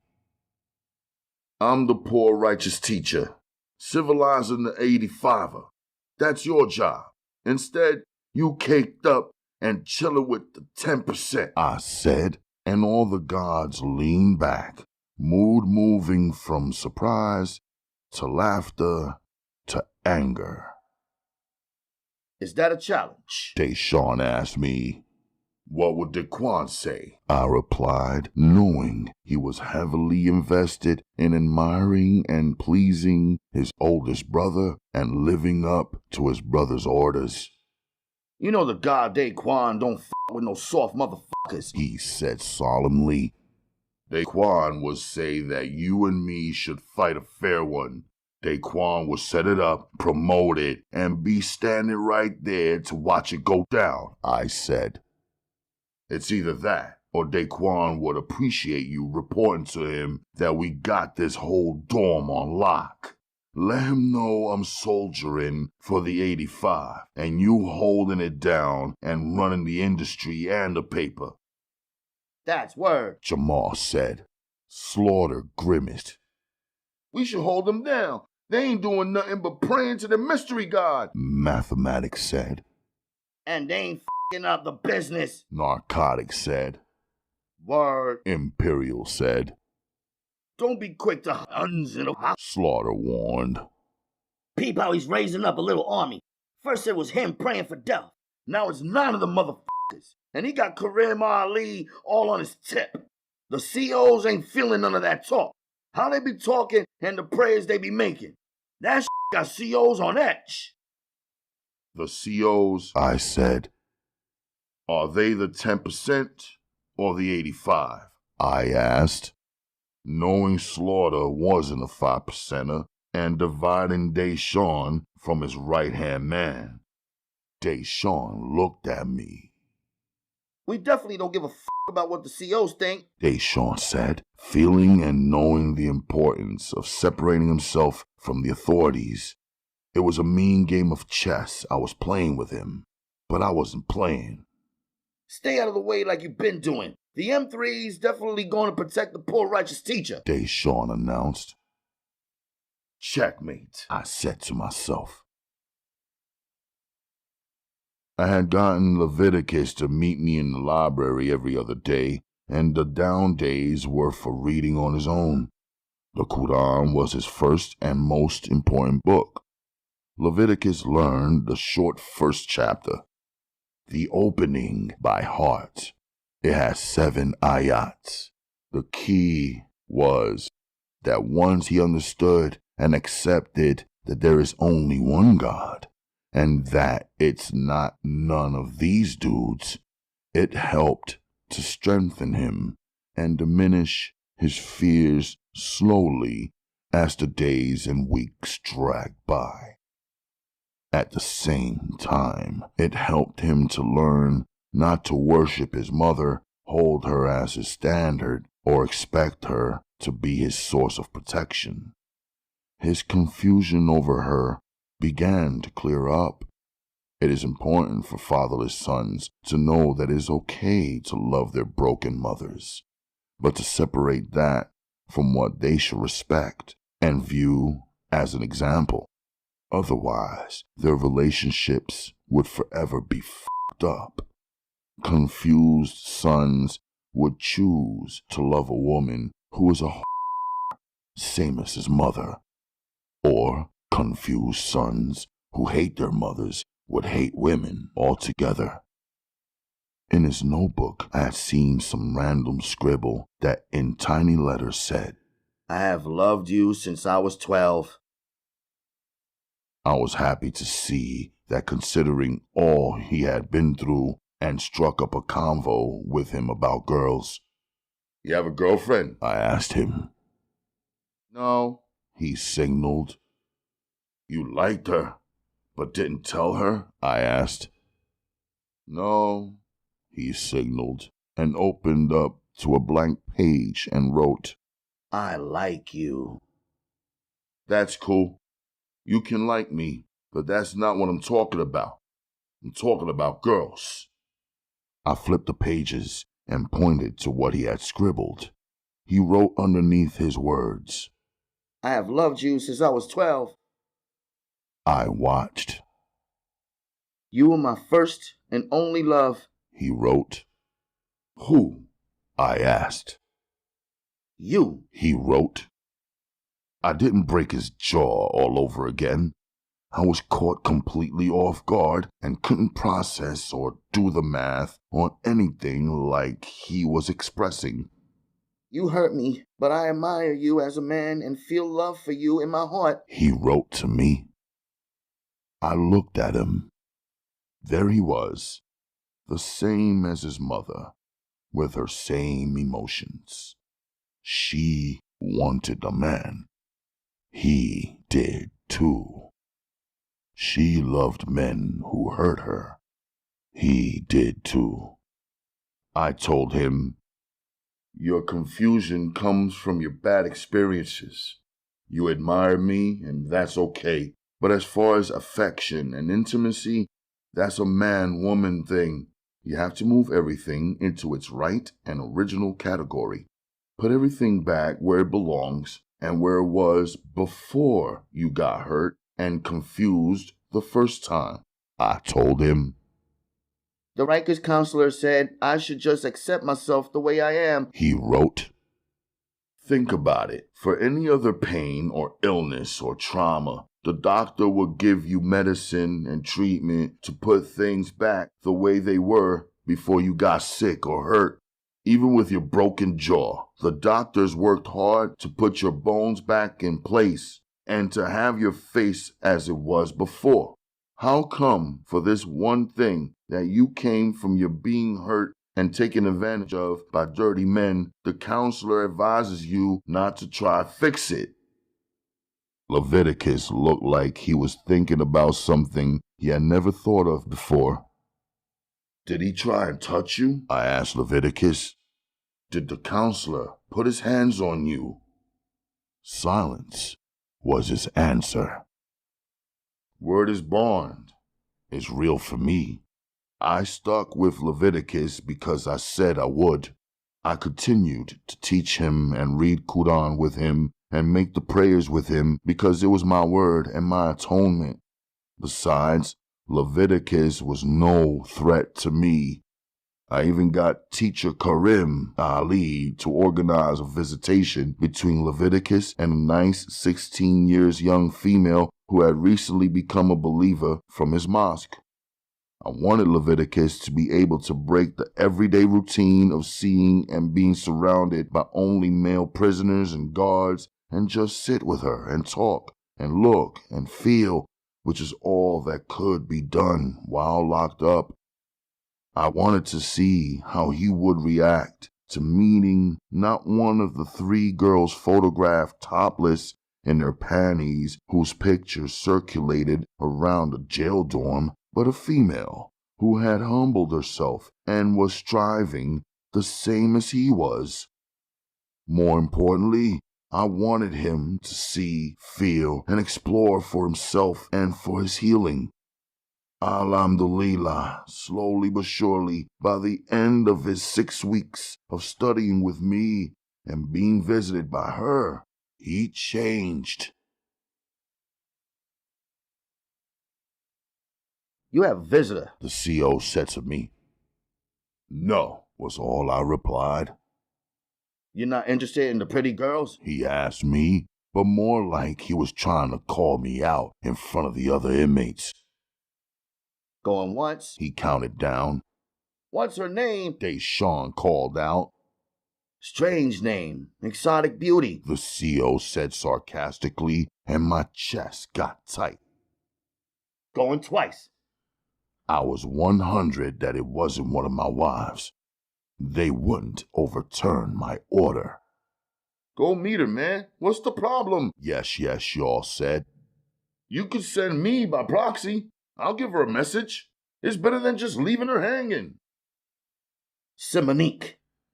Going 3 times. Done. The CO had called out her name and walked away. No visitors, I spoke up as he left, reminding him. I'm the inmate who wants 0 visitors.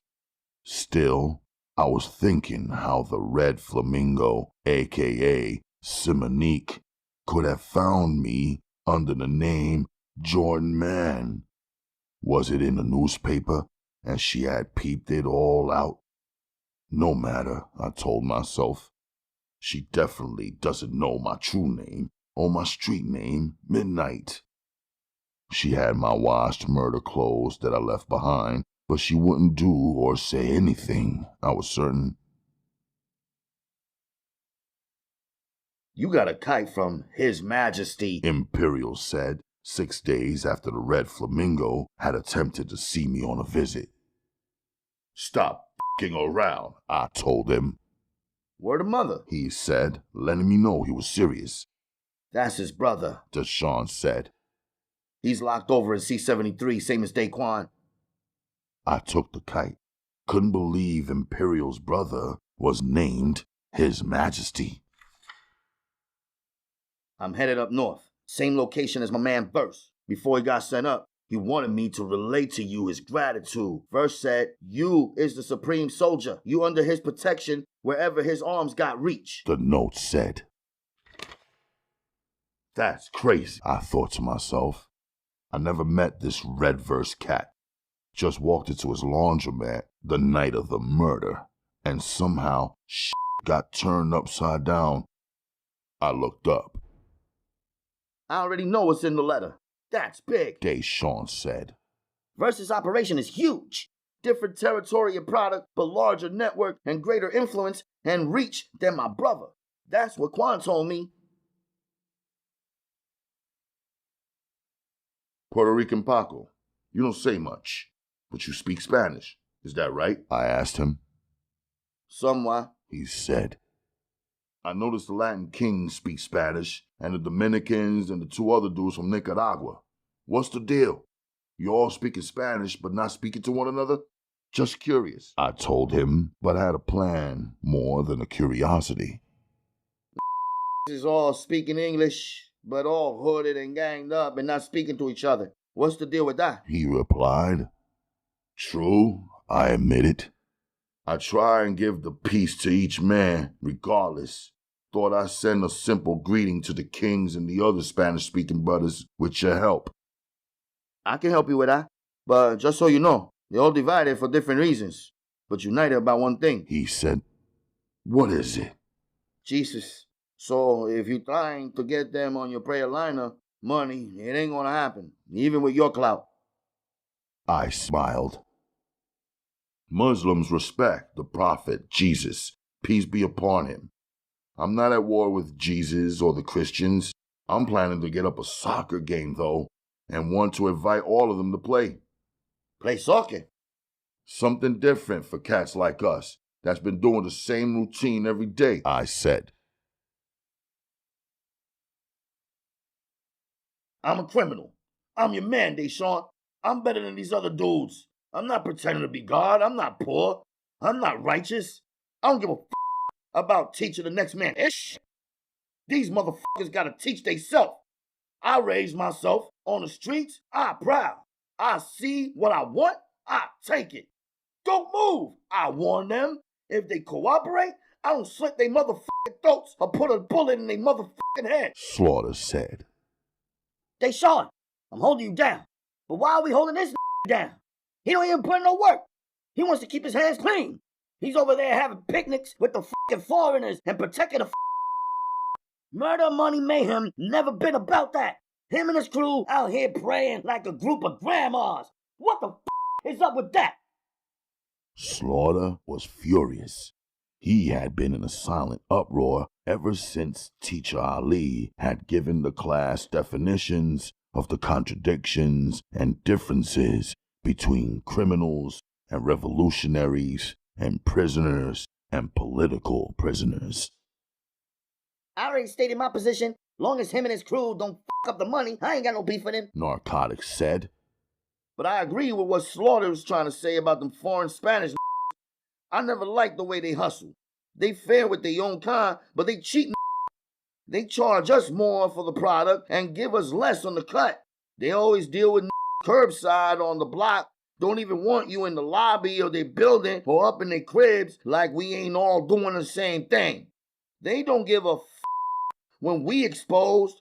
Something goes down, them motherfuckers be all in their walkie-talkies, speaking Spanish, warning their crew about the movement of the beast on the block. But once they got our money in their pocket, they don't give a if the cops sweep us up. Sometimes I even wondered if they was letting the beast know which black guys was up in their area copping, using us as a decoy, sacrificing us to cover up their own dealings. Narcotics said. Yo, that's the Dominicans, not the Puerto Ricans. Puerto Rican Paco said. I helped Blah make the connection with them Spanish-speaking dudes because it wasn't nothing to it. It was just a soccer game, and that shit went off good. You know how it is. Usually, we warring with them. It was nice to have a few days of peace, and it was good for business. They ain't got their hands in our pockets. We ain't preventing them from earning either. All good. There's enough to go around. Paco said. Non-cipher, Slaughter. If you acknowledge yourself, you recognize the position you putting Deshaun in. He can't flip on his brother's orders. He won't go against the gods. You shouldn't even be asking him to do that. If you got a beef with Black, just go head up with him. If it's not one-on-one, this whole place gonna get turned out. We each gonna get boxed up. Jamar said. I'm not no motherfucking caveman. Fighting with fists. Face to face and head up. I'm coming in the cover of darkness. Cutting hearts out of motherfuckers' chests, causing bloodshed and gore. That's more respectful. I got one man in my scope. Y'all already know. I won't cross they shine or fuck up the money, and I don't mind getting only my hands dirty. Slaughter said. Yeah, but that one man, if you hit him up, you got murder, money, mayhem versus the Muslims. They definitely gonna retaliate. The Latin Kings usually stay out of our business, but like you said, since the soccer joint, they might try and jump in on his side. He got them other foreign dudes with him and cats from all the boroughs who he helped in them study groups. Mathematics said. You proving my point right there. Slaughter said. He thinks he bigger than the M3s. He thinks he's bigger than us. That motherfucker gotta go. No one gave a response. There was only silence. That was the exchange they had in the cipher before dawn, in the same space, at the same time as a prayer. The same day back then, I still ate my morning meal with the M3s. It was the first meal we ever had in complete silence. In fact, there was a strange silence throughout that whole day. Teacher Mac peeped it when no one in the class would answer his questions, no matter how he poked and provoked. When we got to Teacher Karim Ali's class, he wasn't there. Instead, there was a meat man whose presence was the opposite of Teacher Ali. Once he said he was our new teacher, the whole class went deaf, dumb, and blind. It was as though the same bodies were in the room, but each soul had slipped beneath the slim space at the bottom of the door and escaped down the corridor. Lunch was silent, and the corrections officers had no clue. It was intriguing how leery the silence made the COs. One of them was so stupid he began barking orders at a time when everyone was following orders out of routine and without error. On the yard there was no movement. Everyone was grouped up in their sections, no games being played. Just silent signaling and a few sharp weapons being passed off on the low and then concealed. Dinner time, same thing. Silence. All males moving through the corridors close in the line but never touching. One line exiting the cafeteria area while another one entering the opposite direction. Another CO was holding back a third line till the two lines moved through. Fourth line was paused on the stairs, guarded by their CO. I was heading my line as usual. There was a push from behind, men falling forward like dominoes, then balancing back up. Keep your hands to your sides. Stay to your right. Keep the line moving, ladies, CO Gordon called out. I heard a scuffle. Turning, I saw Slaughter, who was in the middle of my line, moving like an offensive lineman, but instantly being blocked by the men who stood in between me and him. Ladies, step back into the line, the CO said, but my man immediately in front of Slaughter was bleeding. All eyes followed the trail of the blood, and in less than a second, lines 2 and 3 jumped in, forming a mass that was no longer on the right of the line in either direction. The COs began pulling bodies back, but like an onion, the men were layered too deep, and the stabbing motions were swift and silent. The fourth line of inmates flooded through the doorway, 'cause their CO left his position to clamp down on the fight. Fists were flying and bodies were piling up. The alarm went off on a day of silence. Riot Patrol came blasting through the door. Their response so immediate it was as though they expected it. The pepper spray was let off and had inmates trying to cover their eyes, some coughing up dinner. We were all face down on the floor, hands tied behind our backs with tight, sharp, thick plastic cuffs, heavy knees and heavier boots pinned on our backs to hold us in position. Blood, shit, vomit, and piss on the floor. The medical team arrived, identifying the injured and moving them onto the gurneys to be transported out for treatment. Slaughter was laid out. He had a sharp shank lodged deep in his side like a skewer, and his intestines oozing out like sauce. I smiled. He looked like shish kebab. He looked down at me from that hospital gurney with that Brooklyn dirty smirk. They moved him out. Deshawn and me and all of the M3s were locked in that deadpan stare from the floor. A CO had his heavy boot pressed down on the side of Deshawn's face. You good? Deshawn asked me from his uncomfortable position. I nodded. I'm back in the box.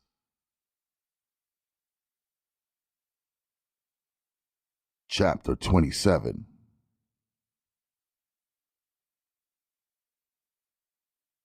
Three months in the box, 3 months in population, 3 months back in the box.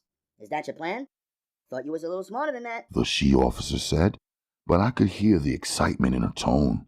She was glad I was back under her control and on her tier. Relax, I told her. I took care of the 3 things that you care most about. 3 things? She asked. I earned my GED. That test was easy. I took it before I had even completed their test preparation course. The SAT exam took more concentration, but the challenge was good. In between the chaos, I had nothing better to do than study, I said. What was your score? The perfect SAT score is 1600. I know that. My son studied for that test as well. I just sat for it before I ended up in here. Didn't get the scores back yet. I see. And what is the third thing that you took care of that I care about the most? She asked, with a little wiggle in her tone. Myself, I said, opening my arms and striking a stance so she could see I studied, but I also kept up my workout, and my warrior body was the evidence. And in a dark, dirty, dreary place in the middle of the night, she laughed. Then she became unusually quiet. You did good with your studies, but I heard you fell in with the murder boys. That's not so bright of a move. When I left the box the first time, I was already branded a murder boy. You knew my charges. All the more reason to stay away from them and distinguish yourself. You think Rikers is the same as the boarding school where your son studies? I asked her. I'm a prisoner in a jail, shoulder to shoulder with every other motherfucker locked and hemmed in the same space. I don't know why y'all boys have to fight each other. You're the same as the male inmates in the adult lockup areas. They should have beat those racist white boys' asses from Howard Beach who murdered that black boy from Bedford-Stuyvesant. If y'all was doing something like that, even my colleagues would have stepped out of your way. Every decent person in New York is heated over that. Meanwhile, our higher-ups are hammering the COs to protect them white boy inmates, the murderers, from getting mobbed and hurt. Since y'all inmates are fighting each other every day anyway, y'all should have taken care of that. Then she gave me the grimy details of the Michael Griffith, Howard Beach case and how an angry white gang of neighbors attacked Griffith and his 3 companions after their car broke down and they entered a white neighborhood looking for help. The white gang, who outnumbered the 4 black men, beat and then chased 23-year-old Griffith onto the highway where he was killed by a vehicle being driven by a white police officer's son. He got killed by white thugs who terrorized him and then ran him down and left him like roadkill, the she officer said. I could tell that she thought her colleagues, quote-unquote, the other correction officers at Rikers, had some sense of honor and allegiance. She believed that the COs would somehow link hands with the inmates and stand down while we thrashed the racist white boys for a racial attack and an unjust murder. Obviously, that was not and is not the case. There is no honor among COs, same as there is no honor among thieves. And if the COs link hands with some inmates, it would only be to bring drugs and other contraband, which they are supposed to keep out, in. And if they ever stand down, it's to watch and allow and encourage a strategic hit being carried out against an inmate by another inmate who is a part of their dirty CO import-export drug ring. Like the that Slaughter tried, but failed to carry out against me. I peeked over time how the COs like to maintain their house. Keep the inmates fighting each other instead of them. Keep the inmates medicated so they didn't have the energy to resist. Choose a small group of inmates to be house leaders and give them the space to crush and correct all the other inmates while they keep the crime circulating on the inside to supplement their income. The COs wanted desperately to chill like the hustlers they supposedly hated but secretly loved and admired and wanted to be like.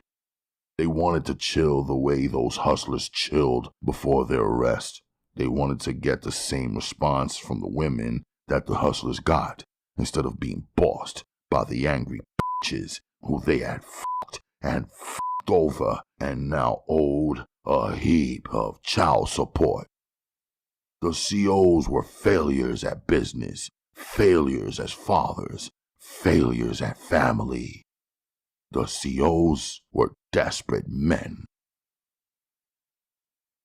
Jail orientation had been over for me. Now I saw the setup clearly in great detail. However, I was not about to debate the topic with a woman. No matter how filthy a hole or a predicament is, a woman is still naive in her mind, understanding of the schemes of men. No matter how low men might go, women can never fall as low as men, or be as filthy as the filthiest man, because women are the wombs that carry, then push life into existence. That is the amazing difference that Allah originated between male and female, while at the same time creating man and woman from the same one soul. At the internal jail hearing, before I got convicted of another Tier 3 violation and boxed for another 3 months, I sat in complete silence. I'm not an actor. I already knew that the men in the room who had authority already knew what they planned as my outcome. Me stating my defense would have been nothing but theater. I already knew that even the one female authority in the room would agree with whatever the male authorities guided her to agree with. I had already discovered by then that one CO in our dorm was Slaughter's uncle on the low. The inmate nephew was dirty. The uncle CO was dirty. I do my research. Same as I studied faces, scars, jewels, and relations on my Brooklyn block when I first arrived in America, and the same as I matched the faces I studied with the apartments they lived in and cars they drove, the children they had, and the habits and deeds they did. I did the same study in here. At Rikers, I concluded all of these inmates had brothers and cousins, uncles and fathers, and in some cases, even grandfathers and mothers who were either inmates themselves or working as COs or administrative employees. It was against the jail rules for the COs to be working with inmates who were their friends and relatives. It was even a violation for the COs to be friendly, familiar, and casual with any inmate. But which man or woman from any of our hoods who had earned the well-sweated position of being a CO was gonna forfeit the position, paycheck, or benefits by admitting they were born gang and crime-related? Ironically, one of those SAT vocabulary words, I was accused and convicted in the internal jail hearing of conspiring to create, organize, and run a gang that was disruptive to the day-to-day lawful standard and routine in the jail. Somehow, by making prayers and quote-unquote causing other inmates to gather and make prayers, by forming study groups and helping other inmates to study, by reading and teaching other inmates how to read and understand at least the letters they were receiving, and by working out in teams and organizing sports events that involved gangs, I had committed several code violations. The violation was not the praying itself, or the reading, or the teaching, or the working out, or basketball or soccer games. The crime was the organizing of males. Since I had been organizing, I must have been, quote-unquote, conspiring. According to them, I had triggered a dangerous day of silence, which had never happened at Rikers before. Now silence was a crime. Groups of silent men were a threat, a terror, a resistance. The truth is, I had not organized men to be silent. Silence come to men who, after learning what they did not already know or understand, become thoughtful. Thoughtfulness leads to consideration. Consideration leads to feelings. Feelings lead to brotherhood. Brotherhood leads to unity. Unity leads to defense against perceived and actual threats and injustices. I never once asked the male youth inmates to protect me. They chose to put their bodies in front of slaughter once the rumor was out that he would take my life. They chose to move to protect me, I believe, because I had treated each youth not by race or language or the place of birth or territory they came from or claimed. And the same way I came to respect any male in my life who actually taught me something unique and useful that helped me to survive, build, and thrive. Some of the inmates had come to respect me. My father had taught me when I was young enough to hear and consider that language should never separate one good person from another. He said that any man could learn another man's language if he could just shut up long enough to listen and sit still long enough to study. All I had done was obey the words and lessons of my father, remaining mostly silent and watchful, and learn the language of men, even the ones who were speaking the same language differently. During my hearing, as I sat silently, I was reminded of the words of Yes, Yes, Y'all. He once said to all of the M3s in the cipher, "Word up, by listening to what Teacher Karim Ali be teaching in class or praying like Black, we gonna get in more heat and have more trouble than we already got for drugs, money, and murder." Yes, Yes, Y'all was sharp, but he usually hid his intelligence inside his jokes. In the end, he was right. Without me selling or buying any drugs or contraband, without me even having any money on my commissary or purchasing anything at all, without me making or having any weapons other than my hands and feet, or using any violence or waging any wars, I was pegged as a gang leader who had organized a prayer and study group that influenced and caused a deadly silence that incited a riot. 3 years. It's a shonda, but it's the best I could do. My green-eyed lawyer said.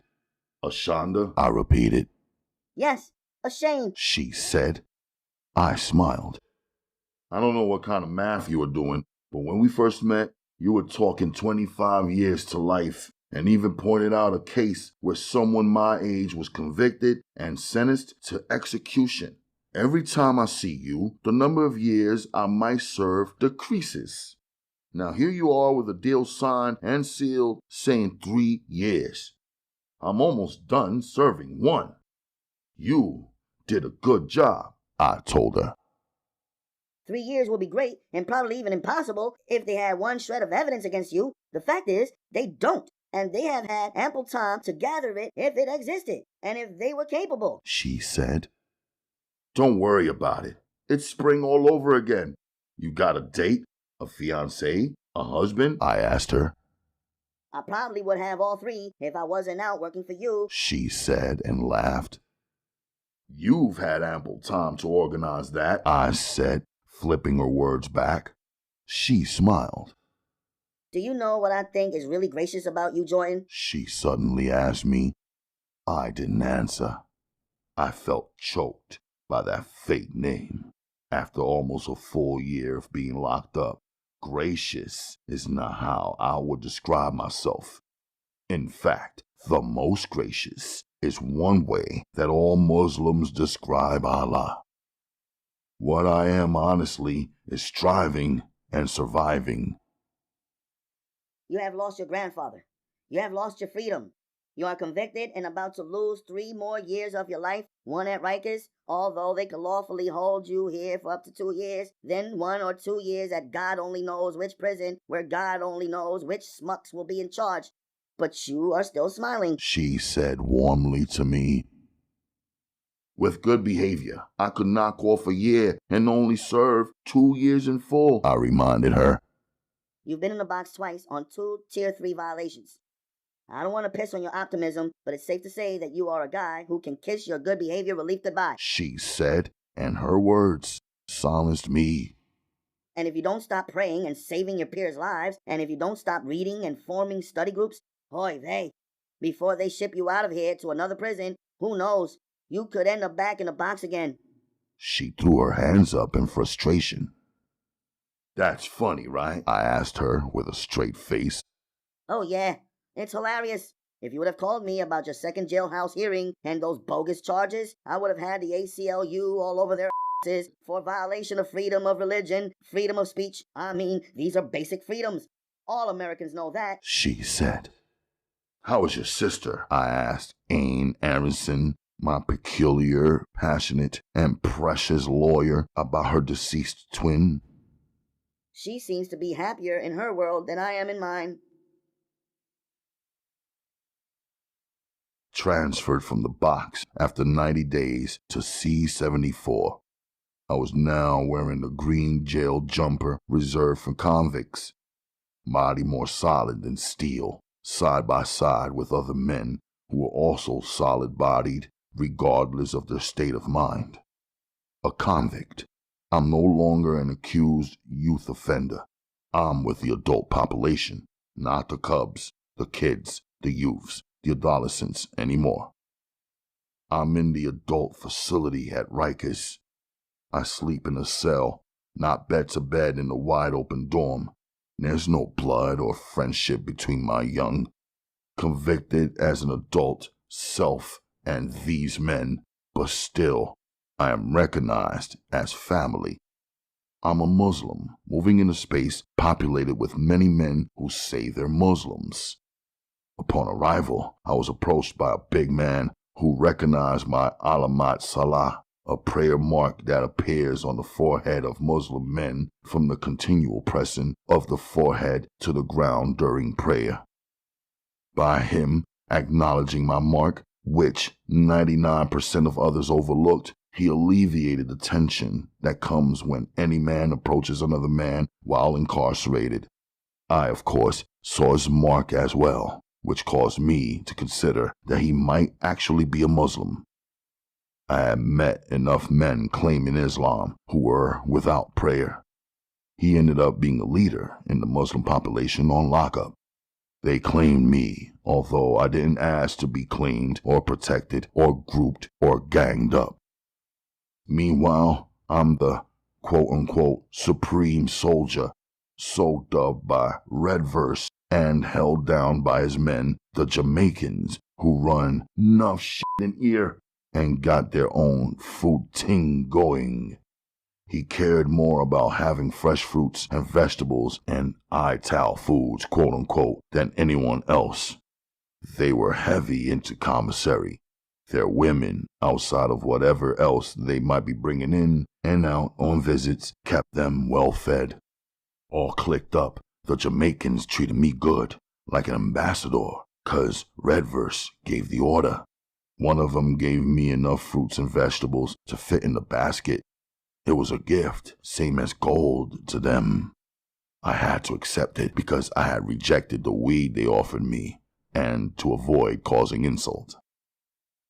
It wasn't until I reached C-74 that I figured Redverse out. That's how many hours of rewinding, reviewing, and thinking I had to commit to the puzzle of the drug network. I had to commit to the puzzle of the drug network I landed in. My hypothesis was that Redverse was linked with the dirty cops in the precinct in his area.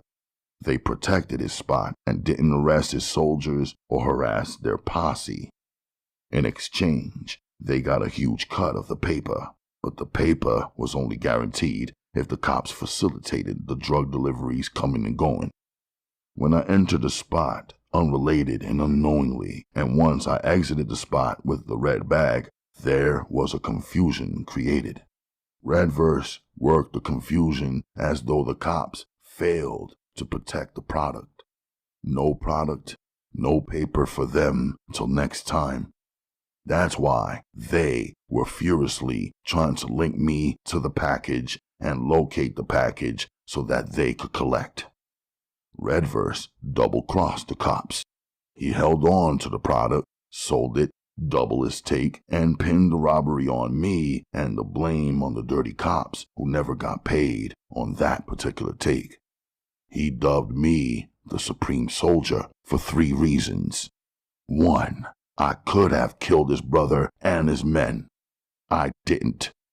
2, I could have identified his men, snitched, and recounted my encounter to the detectives. I didn't. But the most important reason was I could have fucked this girl in his building or welcomed her in on a visit and done anything to her. I didn't.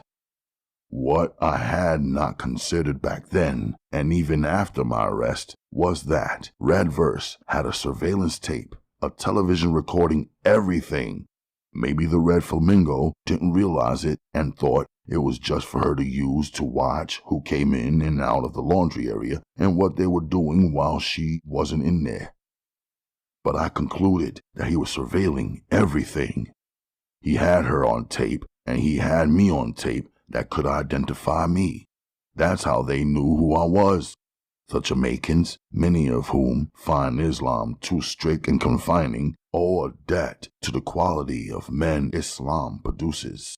We know, among other things, that brotherhood is destroyed the second a man puts his hands on another man's woman. I'm the poor righteous teacher, protected by the 5% because Quan said so, and because Daquan is also locked up in C-74 where I am. Daquan was the same as he ever was on our Brooklyn block, with an added seriousness. He was solid from working out continuously. He had an army going at Rikers. It was not only about contraband for him. Some of his soldiers ran a newsletter that kept inmates informed about where men were being moved and what was happening at prisons all around the country, as reported by inmates who had been convicted and moved out of Rikers. Daquan was like the king of communications, including if anyone needed to get a kite, a letter, or message to anyone using the network that he built.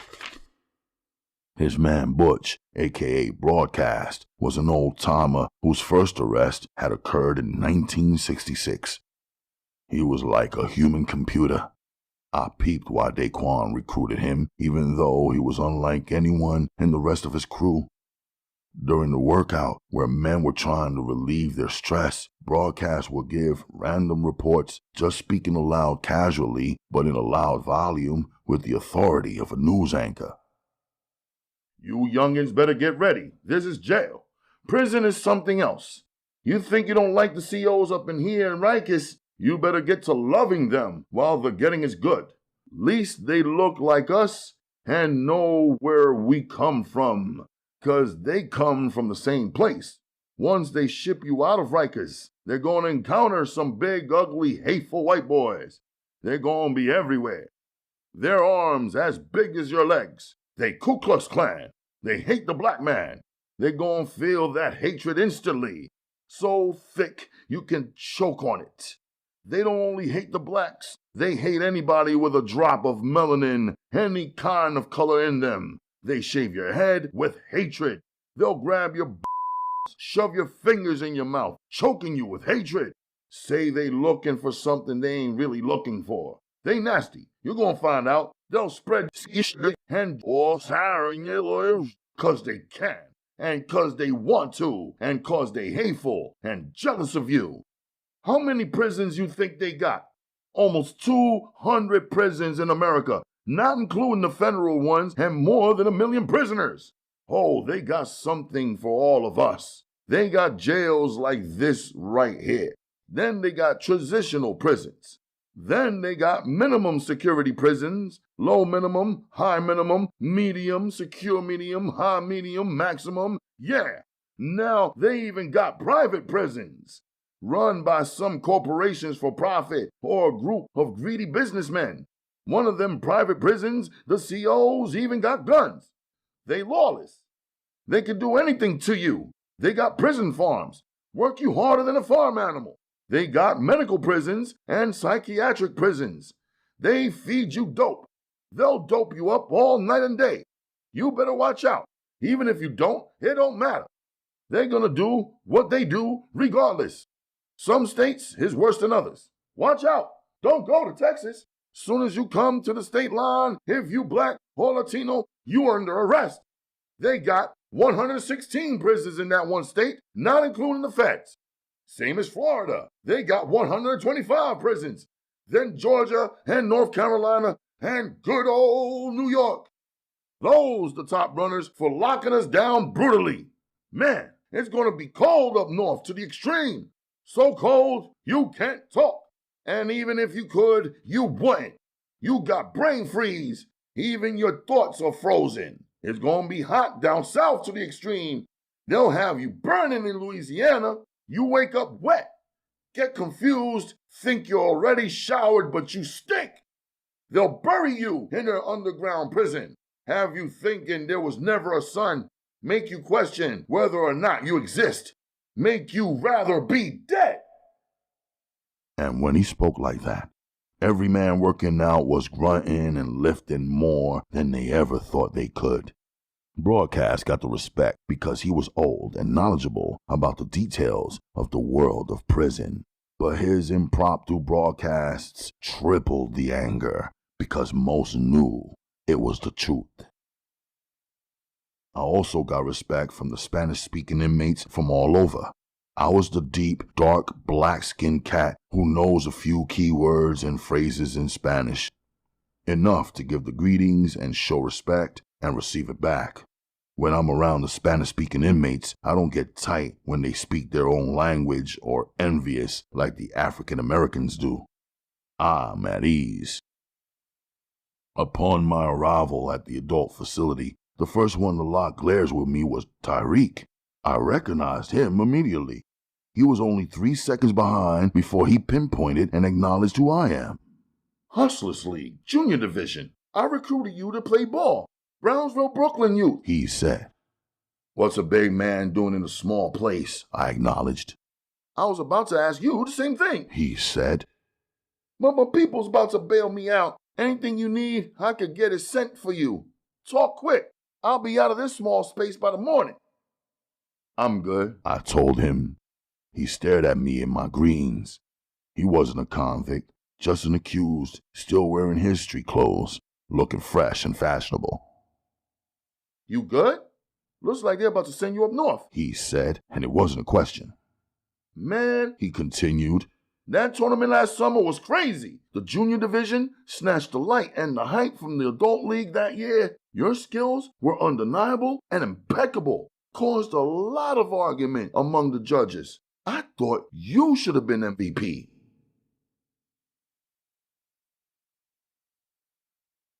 Two weeks after Tyreek was bailed out, I received a visitor.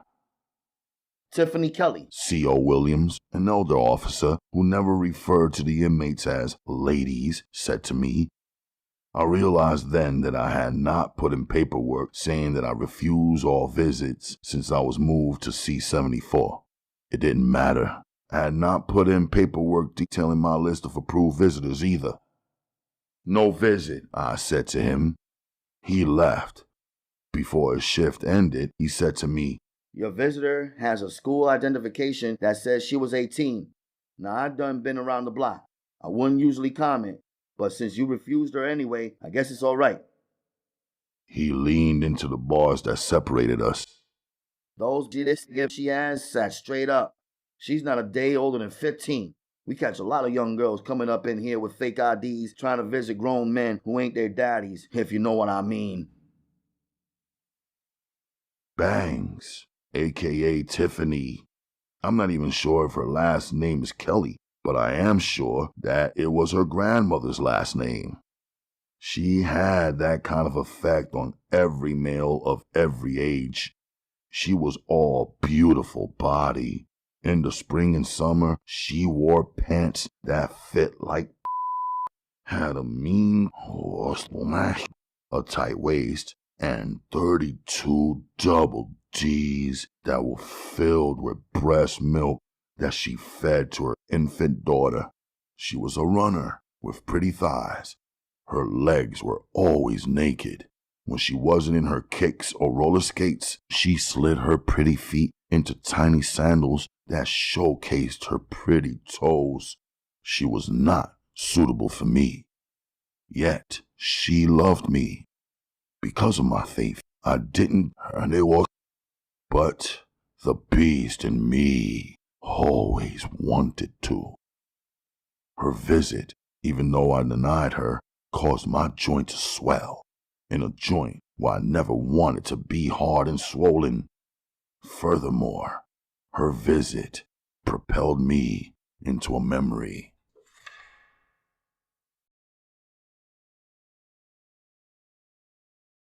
Chapter 28.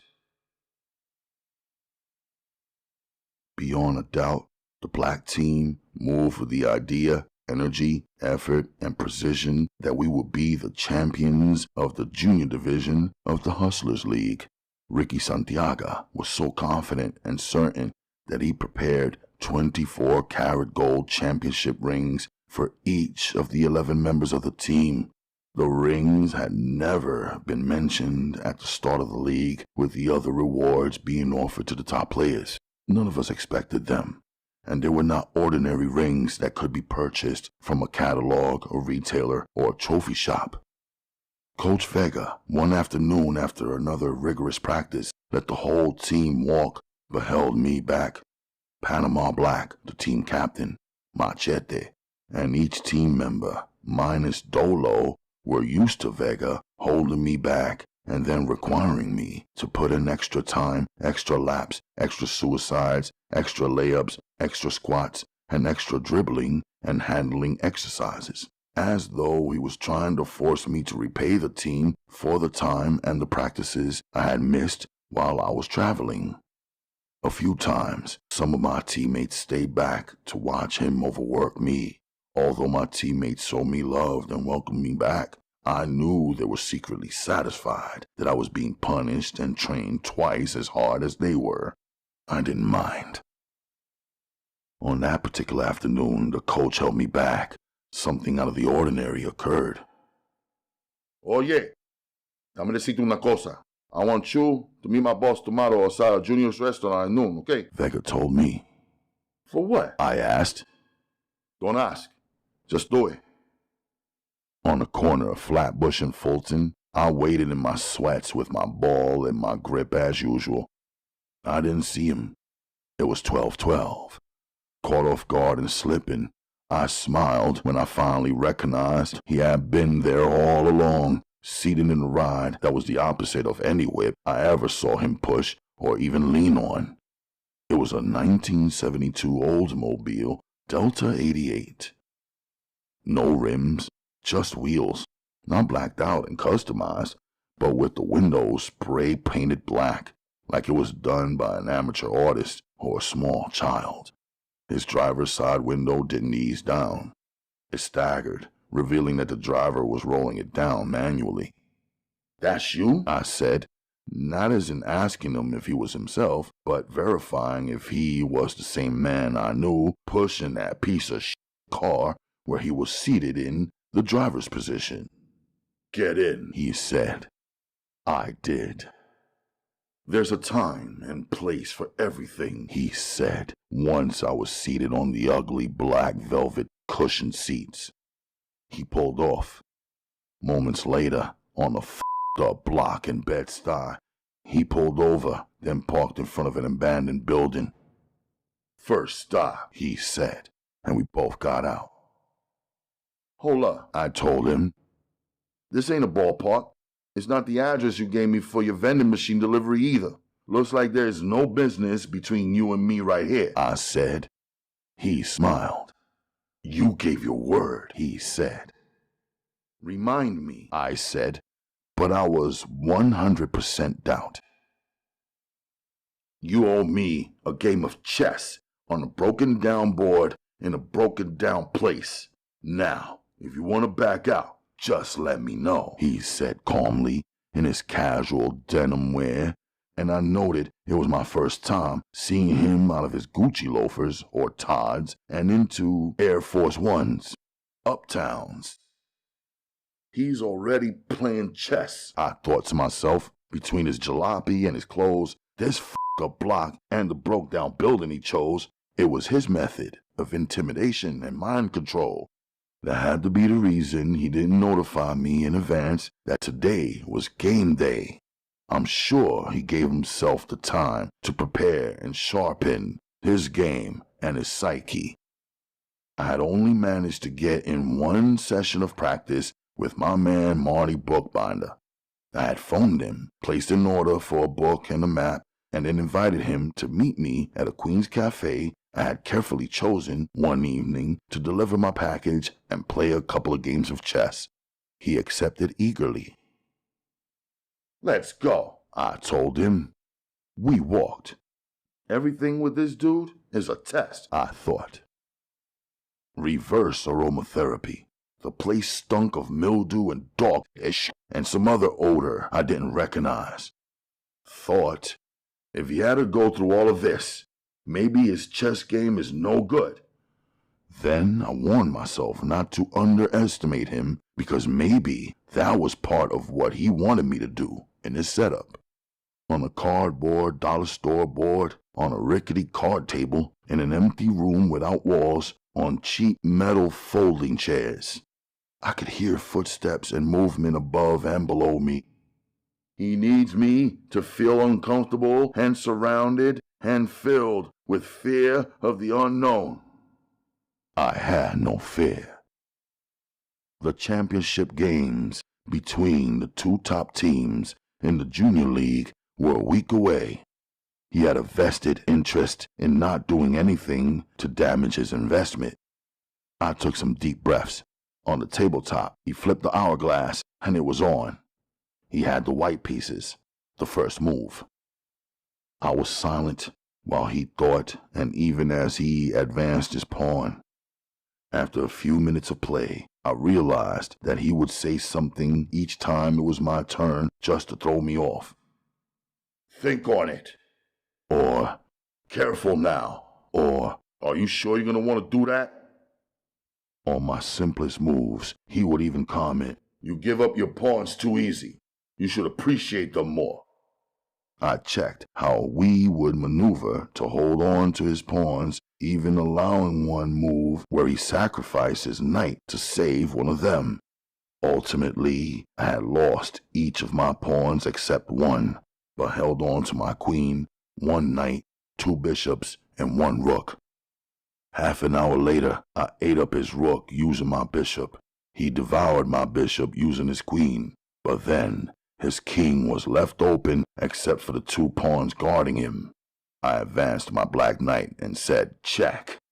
Soon as he got ready to move his pawn to gobble up my knight, he realized that once he did, his king would be exposed to checkmate. He chose to move his king to the left instead to avoid my knight, which was of course limited to L-shaped movements. I advanced my one remaining rook from the back of my side of the board, straight all the way to the back of Santiago's side of the board. Check, I said. As soon as he realized that the only way out for him was to use his queen to eat my rook and save his king, but that if he did, he would lose his queen with my follow-up move, he leaned back. He was paused so long that even the sand had run out of his favor. Why don't you call? He asked me. Take your time, I said, just to mess with his head, and flipped the hourglass back over to emphasize it. He then moved his queen to gobble my rook. My one remaining bishop ate his queen. Game over, he said. But it wasn't rightfully over. He still had moves he could make. You have moves open. Why quit? I asked, using the word quit to push him to play on to the finish either way. Don't you know? He asked me. The game is always over once a player loses his queen. But one of your 3 pawns could become your queen, I said. But why was I helping my opponent?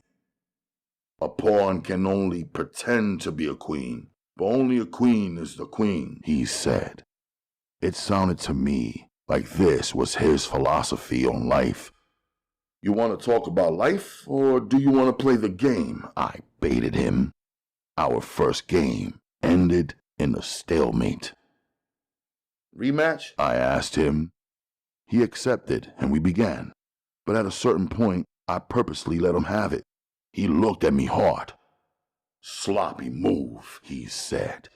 That's unlike you. Your move, was all I responded. I had decided I would lose the game, but in the real world, I would play my position and somehow win in some other way. I was grateful to him for a few reasons. That was enough. He used the opening, dominated in the game, until he called checkmate. Second stop, he said, after his Oldsmobile plowed down the Brooklyn-Queens Expressway, not cruising, but with great effort. Now we were in another beat-up neighborhood located in Queens, the opposite of the area I lived in, about to head into the side entrance of a brown brick 3-story commercial building on a block of small businesses where any customer might think it was too risky to shop. We got out. I didn't ask any more questions. I knew he knew by then what I was game for and what I wasn't. The front door was solid steel, no window or placard stating what they were selling or what a customer could expect. He pressed the buzzer. The loud buzz responded with an even louder buzz. Santiago opened the then unlocked door, and we were one step inside, facing a gold gate from floor to ceiling, like cell bars that even a slim body couldn't slide between. It was locked, and there was only a dim light which revealed a set of stairs, the wall to the right lined with tall stalks of real sugarcane. Without our pressing the buzzer, a buzz sounded and the gate opened. We walked down. Each step was painted with a clean, wide gold stripe. In the basement, nothing was renovated or plush. The floor was made of some kind of rock, and there was a huge tree stump, metal benches, and tables.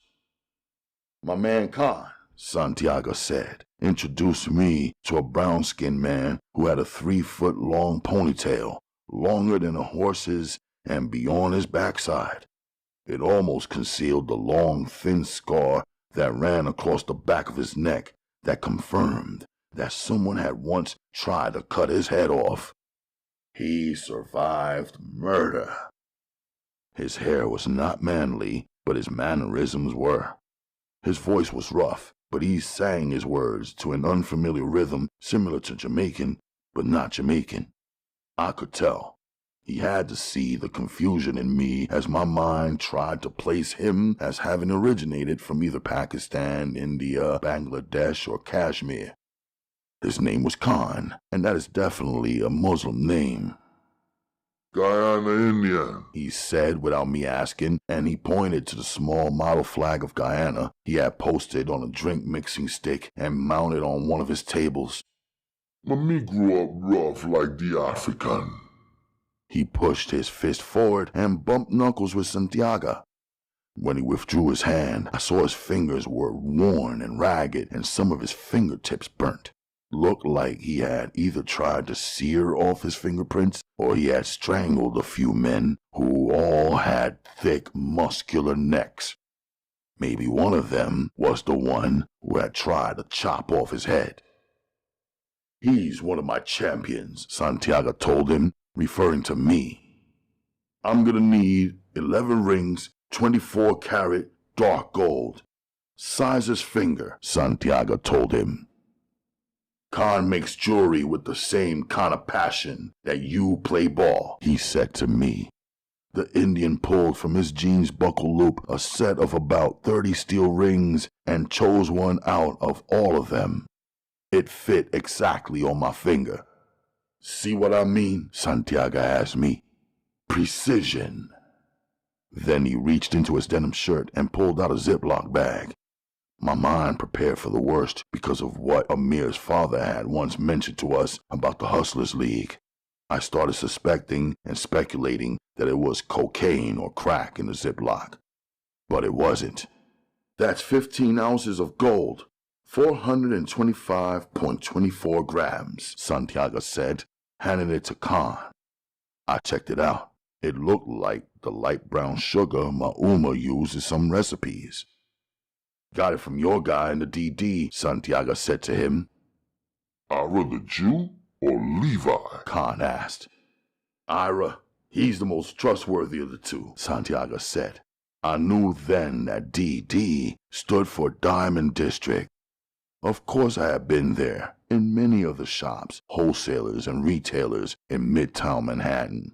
And of course, I recalled eagerly that Santiago had an apartment on the east end of that money block that led straight to the Diamond District.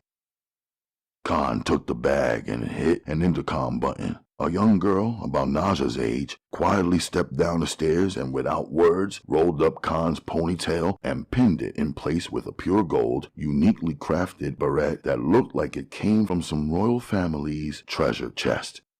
It fit over the bulk of the wrapped-up ponytail and held it in position on his head like a crown. She handed him a red bandana, then turned and left. Khan went to a work table that had a black stone top. He opened Santiago's ziplock of pure gold and spread a thin line of it onto the stone. He dropped a few drops of a solution onto the gold, saying only 2 words. Nitric acid. The line of gold did not dissolve in the acid. Then he chose another bottle and dropped another solution, saying, Nitric acid plus hydrochloric acid. The gold disappeared. Genuine, yes, man, he declared. Santiago nodded his head in approval.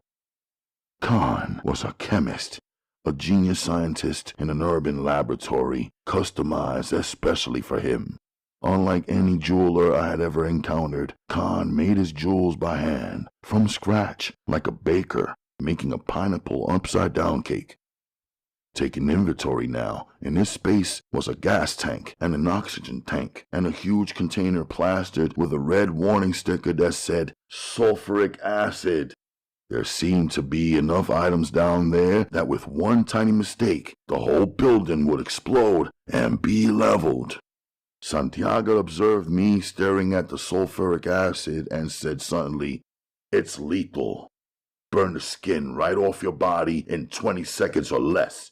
Some stupid stick-up kid tried to rush this spot. That acid got thrown in his face. Gave him a whole new look and a whole new outlook. That was before my man Khan got the steel door and gates installed with the cameras and the buzzer locks. There was a hammer, no, a mallet that was lying on the tree stump. I picked it up as Khan worked his skill at his station. The handle was solid, and the head was heavy as barbells and even heavier than an axe. In the corner of the room were some machines that looked like they came from the 17th century with hand cranks and spinning metal wheels.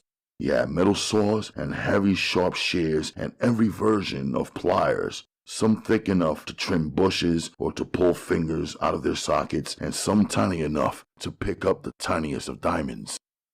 All of his tools could be converted into deadly weapons. I was imagining that he probably could make some wicked knives better than a blacksmith. I envisioned designing a diamond-handled gold sword for my second wife, a weapon worthy of her caliber. Or maybe something more creative, tiny swords that could be worn as hair ornaments to hold her thick bun in place. When she needed them as a weapon, she could just pull it from her hair and fire it into the eye of her enemy. The intensity of the fire from his blowtorch captured my attention. Don't look upon it directly. You can blind yourself. He warned. Almost 2,000 degrees, he said, and I was amazed to see that the gold changed from powder to liquid gold, then poured inside of 2 molds that each sat inside 2 identical clay dishes filled with sand. He pressed the 2 clay dishes together. The liquid gold solidified into the shape of a ring. He dipped it into some solution. An hour and a half later, he handed me my gold championship ring. It was warm in my hand. He took it back and went to one of the antique machines, flipped the switch, and buffed and polished the ring lovely on a spinning cylinder lined with heavy brushes. This is the prototype. Me can't do enough things to make it one of a kind. If you're not like, I torch it. It turned back to gold liquid in 3 seconds. Maybe you want to put a diamond upon that? He asked Santiago. Santiago reached into his denim shirt again and pulled out a smaller Ziploc, half filled with diamonds. Nice idea. I have the gems here, but these are for my queen. After you finish my ring orders, I'll order a separate piece for the wife. Just hit me up when the other 10 rings are ready. First, let me show you my championship ring design and engravings so you can finish them off nice, perfectly. They hovered over a paper that Santiago pulled out of his pocket with some designs drawn in pencil. I was captivated. I thought it was incredible that this guy from Guyana, who felt like an everyday Brooklyn black man and was styled and street in his manner, but looked like an Indian straight from India, could do everything from start to finish. He could cook and mold and bang and shape and design and engrave the gold. He could create by hand the diamond settings and was even a diamond setter. He couldn't have been 30 years old yet, but he was a master of his trade. How could I not think so? I saw the gold powder in its rawest form and later held the handcrafted 24-karat dark gold ring in my palm after watching him closely through every step, movement, and process. Besides, he had photos mounted of beautiful bangles and earrings and necklaces. Did you make all of the jewels in your photos? I asked him. Everything come from my shop is original, handmade. You supply the golds or diamonds of your choice and I'll make it one of a kind. What about you? Santiago turned and asked me. What about me? I said. You came into some paper. Want to place an order of your own? How did you learn the trade? I asked Khan. If you don't mind me asking, I added. I worked for some Indians that owned the shop in Guyana. They treated me like a little I was their running from workstation to workstation. In one area they made bangles, in the other rings, in the other necklaces, in the other they made settings for diamonds, and in the other they set diamonds. I played dumb, the pay was dirt, yet the gold was a noble metal and the jewels I was handling were all precious, and the Indian owner was filthy rich. I lived in the tenement he owned. I didn't complain. Kept me eyes open and me mouth closed. Learn everything, but me act like I know nothing. 7 years later, me open up me own shop so I could take care of me mother. How much for that bar of gold? I asked.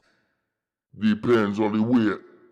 Then Santiago and Khan spent the next half hour teaching me the weight system about pennyweights and ounces and grams, carats, and points on diamonds. It felt good. Any man not breaking down and humiliating the next man, but teaching him something priceless that he can use to benefit for a lifetime is the feeling of father to me. Once I tell you, this is my man, you can trust that you can show up at his shop, order what you want directly. He won't with your gold or switch out your gems. There's a whole lot of goldsmiths and jewelers who will. He can make anything you can afford, anything. He made that chessboard for me. The real board, he said, referring to the 24-karat gold board that no one would forget after seeing it once. The one with the princess-cut diamond perimeter and the detailed handcrafted diamond and gold chess pieces. And without my recommendation, you couldn't get past his steel door. This is a no advertisement by word of VIP mouth-only operation. Without revealing my reasons or relations, I ordered 2 bars of gold, valued at $5,000 each, an heirloom for my twins. Inshallah. At the same time, I decided right there in that basement that as I earned, I would set aside stacks and convert them into gold bars to back up my paper money and secure my family's financial future. Even though I was already in Queens, I let Santiago drop me back in Brooklyn on Fulton Avenue. I would hop on the train. That's just my way. In the train car, I thought about how I appreciated him. At the same time, I thought about his attempts at mind control. He held on to the ring Khan made, but he made sure to place it in my hand without words or instructions to let me know I had to be pivotal in securing the Black Team Championship. The ring, and allow me to see what he did not allow others to see, was the incentive. Of course I understood the importance. Maybe he had another wager on the game. A bet so deep that if we won it for him, the price of 15 ounces of gold and the $25,000 for MVP and the $10,000 for the 5 starting champions would seem like nothing to him. Before I had climbed out of his humorous Oldsmobile, Santiago said to me, "I know you let me win the rematch, but what you don't know is that I allowed you to let me win. It showed me your character. You're a man who was capable of keeping your ego in check and not showing your best hand when there's nothing in it for you. Great strategy. Awesome timing. I like that. The next round we'll play for real after your tournament ends and I receive your machine shipment. At that time, there will be no courtesies or debts between us." I appreciated that Santiago didn't find it necessary to warn me not to tell the team about the rings or not to discuss what I had seen and where we went. I took that as the beginning of a trust. He did say to me, however, the same way Khan tested the gold to confirm that it's genuine, men test men for the same reasons.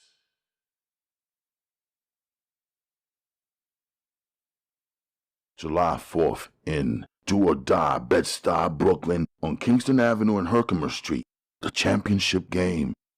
The stands were full, the park was packed, no standing room. Kicks covered every stretch of the cement.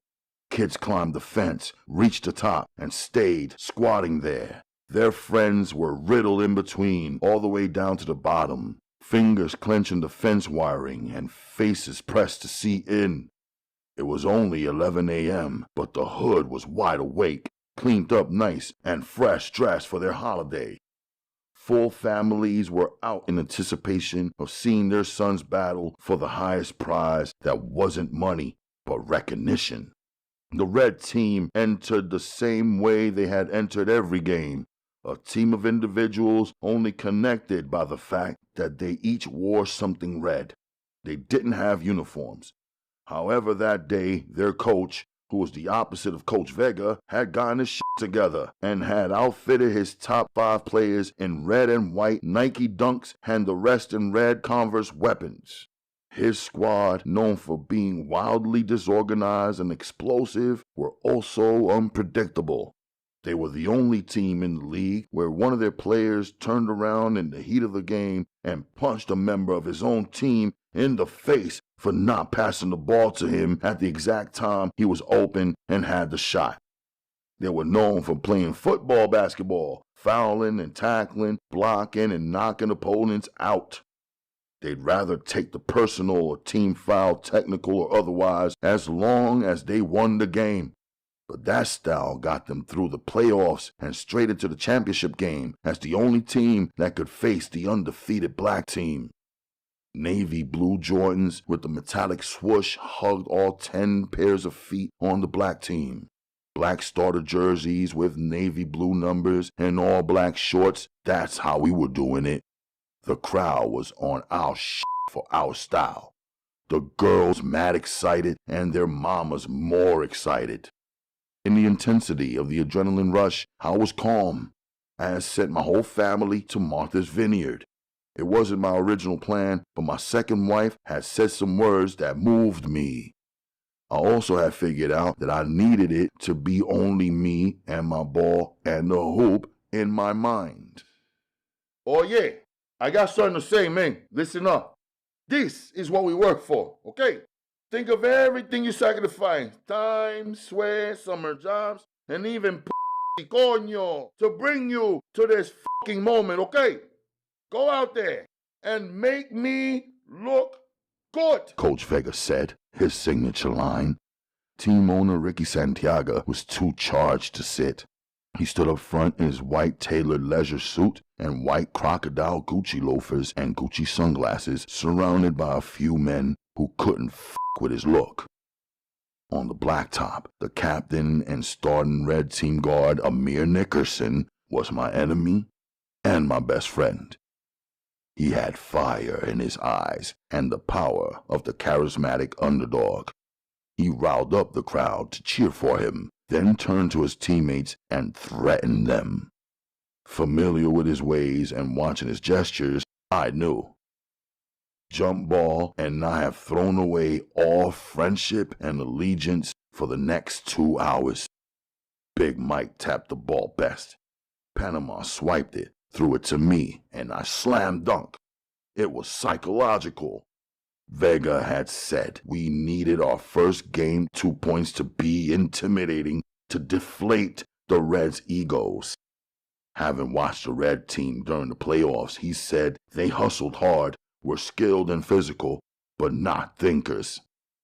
Their ball, the pass was in and swift. Machete stole it. He dribbled, passed it backward to Big Mike, and he hit from the foul line. Hey, yo! Tighten the up! Amir screamed at his teammates. He then caught the pass and was dribbling down court. He passed the ball to his forward, tucked in the corner, and he scored the shot. Now they were tightening defense, checked us hard. Amir told the other point guard on his team, I got him! And pulled up close on me. Hovering, he tried to strip me. I wasn't having it, and passed the ball through his legs to Panama. Get on him! Amir told his man to check Panama, but then he pushed his man out of the way and leaned on Panama himself. Like this, he told his man, then stripped Panama and was heading back to his hoop. His man ran down long. Amir passed the ball, and from the right corner, they tied the game 4-4. Each step of the way, it was neck and neck. Crazy watching Amir play every position from his team, even center, even though he wasn't tall enough for that.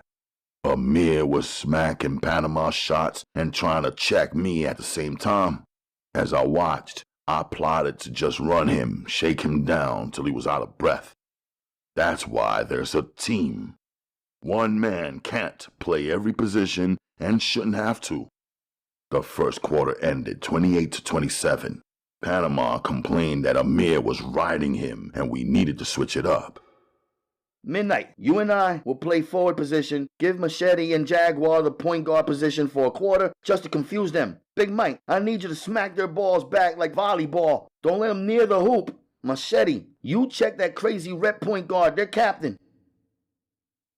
Second quarter, Amir went up. Machete smacked his shot. Loose ball, the red team snatched it up. They passed back to Amir. He went up for the shot again, kicked Machete, and sank it. The crowd went wild. The coaches were out of their seats. The referee called the foul. The black team got possession of the ball. Amir's shot did not count. Machete was tight, but Amir was tight also. Hands in their faces! Amir yelled. Jaguar was dribbling. He cut left, then right, shaking the red man, checking him, and sinking the layup. Amir went to his man and leaned on him. His finger was in his face, and his man pushed him off. Their ball, his man passed it. Amir dribbled, faked the pass. Machete went for the fake. Amir was up in the air unguarded, sank the shot, and elbowed Machete on the way down. The crowd hollered. Machete's eye was fucked up, but the ref called foul on Machete. That crowd was in an uproar. Vega called timeout. Coach and Panama tried to ship Machete down and send in a sub. Machete argued that he was good. Dolo, who somehow crept up to the bench even though he had been missing from all of the practices and playoff games since his blow-up, said, I told y'all y'all was gonna need me. Look at the score. Y'all only beating them by 2. What? I could have done that. He said, and he was wearing a plain black t-shirt, not a team jersey, and a pair of white K-Swisses. Hush, Big Mike told Dolo. Yeah, I got you. Don't even ask me to play until you show me some money. Dolo said. No show, no go. Big Mike lunged toward him. Panama pulled him back. Oye, carajo. Focus! Vega yelled. He's a nobody. Forget about him, okay? Yeah, I'm a nobody. Forget about me. But y'all 5 ain't gonna get no berm, fucking bench bums. Coach rather play a one-eyed point guard than any of you. Dolo shouted. Slide with me and we can work the crowd and get some money in our pockets. He offered the bottom 5, but the crowd noise and excitement level was too high. Dolo, on edge, couldn't grab the spotlight. Amir's team, refreshed from the timeout, came back doing some kind of crazy dance steps. My mind was divided. I was the ball player who planned on defeating the opposition and the ninjutsu warrior who had a problem with Dolo, the loose cannon from my team. Focus, I told myself. Then I hit long, a 3-pointer. I snatched my point guard position back and checked Amir to put a clamp on his 32-point game, which was more than half of the points his team earned. Halftime, score was 57-54 in our favor. Sweating hard, I was in the black bandana, hustling like my life depended on it. I was on Amir so rough, but we knew each other too well. We were both canceling one another out. Neither him or me hit any points for 6 minutes into the third quarter because of the way we blocked, defended, and offended. It gave our teammates the opportunity to score. Amir got his hands on the ball somehow. I stripped him. Then he stripped me. The crowd was on their feet. I was back checking him. He passed the ball to his man. His man passed the ball to the red center. The red center passed the ball back to Amir. He pumped like he was going up for the shot. I jumped. He darted underneath me and hit the shot from an impossible, awkward angle. Now everybody was standing. Our ball, Machete, was dribbling down court. Amir left his guard over me and pulled up on Machete. They were both in close and talking shit to one another. I'll give you the lane, Amir said to Machete. I'll take it, Machete said, and headed for the layup. Amir stripped him from behind and was on his way back down to his hoop. He passed the ball forward, then ran up full speed before the black team could get back and set up. His man passed him the ball, and he laid it up. A herd of girls started calling for him. Romeo Red, Romeo Red, Romeo Red. It seemed like I could see his head swell, too big for his motherfucking neck. What? That's right. I heard. He pumped his fist and banged his chest. Still, the score was 79-76 our favor at the end of the third quarter. Our ball and our bench was suddenly missing 4 players. I shot a look towards Panama. Panama shot a look towards the bench. Brass connected eyes with Panama and me and mouthed, "Dolo," and swiped his hand across his neck. The 5 starters, including myself, knew we had to be without error to win this game. I also knew we had an off-the-court problem. As I was dribbling down court, I saw Dolo maneuvering through the crowd. Kid had a 22 in his grip and his hand hitting at his side. Half a second away from approaching where Vega and Santiago stood, I stopped and fired the basketball at him, hitting him in the head and causing him to lose balance. The gun hit the floor. The front row crowd stood, saw the gun on the ground, and scrambled. Dolo tried to pick it up, but when he reached forward, he got dragged backwards out of the view of the players and the fans. As the rumor spread through the crowd to even the people who saw nothing, some started to make moves like bullets had been fired when they hadn't. "Play ball!" Amir shouted. The referee threw in another basketball and gave it to the red team to check. He blew the whistle and it was back on. When the crowd cleared, Santiago was still standing, chilling in his white leisure suit, no blood on his Crocs or cloth, not even looking over his shoulders one way or another. Dolo was gone like he had never been there in the first place. End of the fourth quarter, the score was 98-95 in our favor. There were 11 seconds remaining on the clock. Amir pulled up for the shot. Big Mike gummed it and forced Amir down. Amir landed on Big Mike's ankle. Big Mike was injured.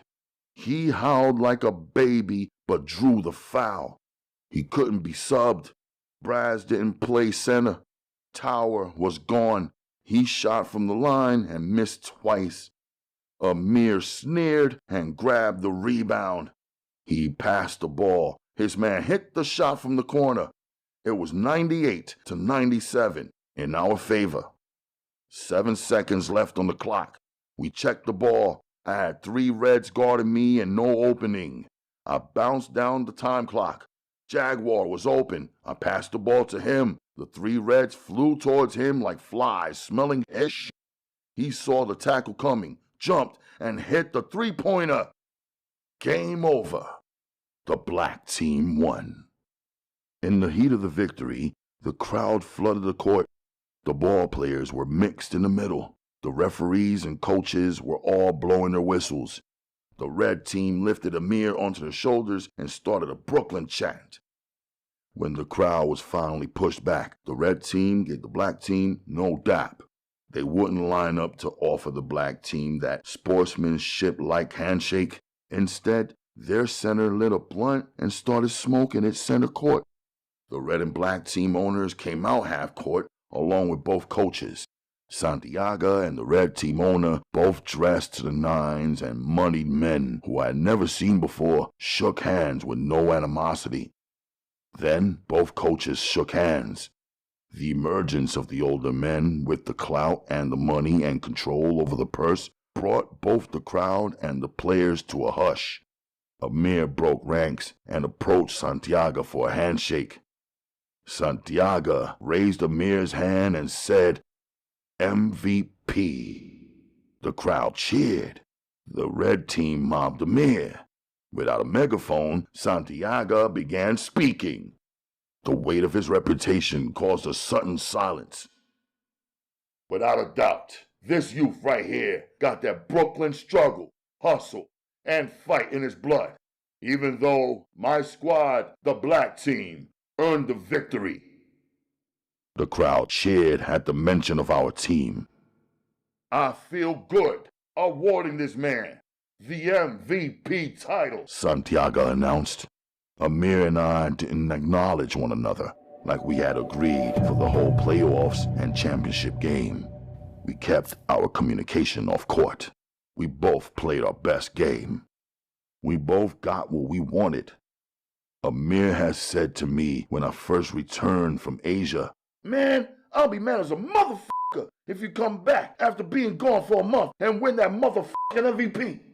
Now he had one, and he was beaming about the bragging rights he had secured. He didn't even know that although he won that purse fair and square, I was never in the running for it. I had disqualified myself. I saw no reason to tell him. Both him and me were up. He was up 25,000 for MVP. I was up 10,000 for being champion top 5. Together, we pulled down $35,000.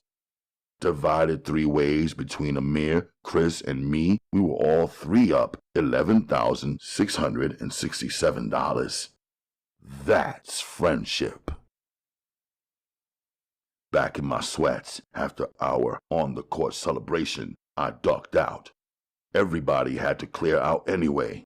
The adult league was playing on that court in a few hours, and other than Panama's house party jumping off later that same night, nothing was up.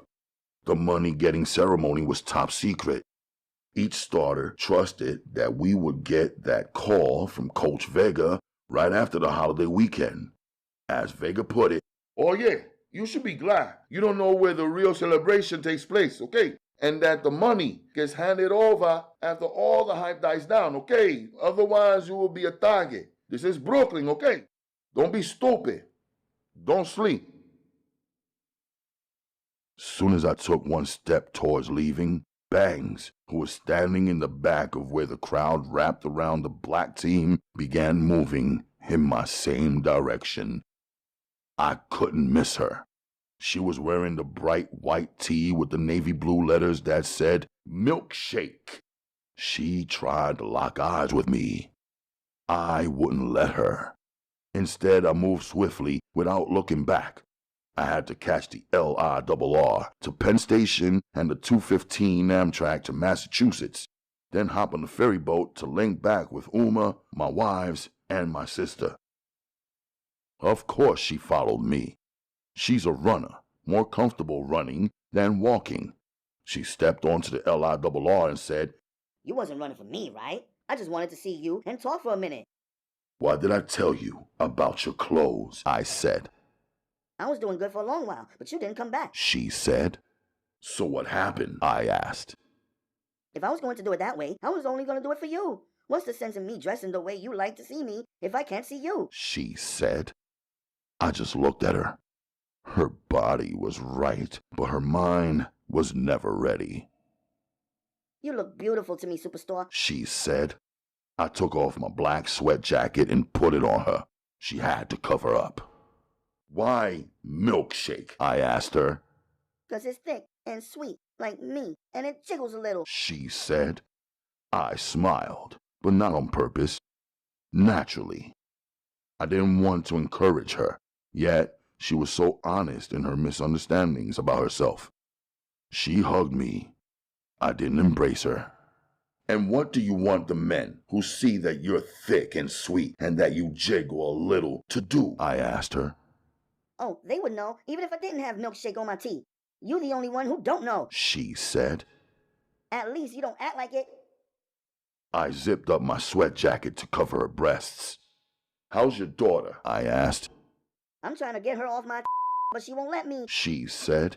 And my was, I miss you so much, Superstar. I see that you miss me too. She giggled. Then she got suddenly serious. I was lonely, no matter who else came around. She paused. My grandmother died. It was so sad, and I didn't want to stay in that house anymore. It was too scary, and even though I got money from insurance, I'm still feeling kind of, I don't know. She was staring up at me. "Where are you living now?" I asked her. And my girlfriend's mother's apartment in Fort Greene until my grandmother's house gets sold. She said sadly. "How many males are living in that apartment with you?" I asked. She laughed. She doesn't have any brothers, just her moms, her two sisters, her and me and my daughter. She said, not even mentioning a father because it was automatic that he wasn't there. Oh, and there's another serious thing I have to tell you and one serious question that I have to ask you, but not here. She said. Then her energy built right back up and she promised. But I'ma hurry up now, 'cause if I have my own place, you'll come and see me, right? She asked. I didn't say nothing. Wouldn't even look at her. In my head, all I was thinking, oh Allah.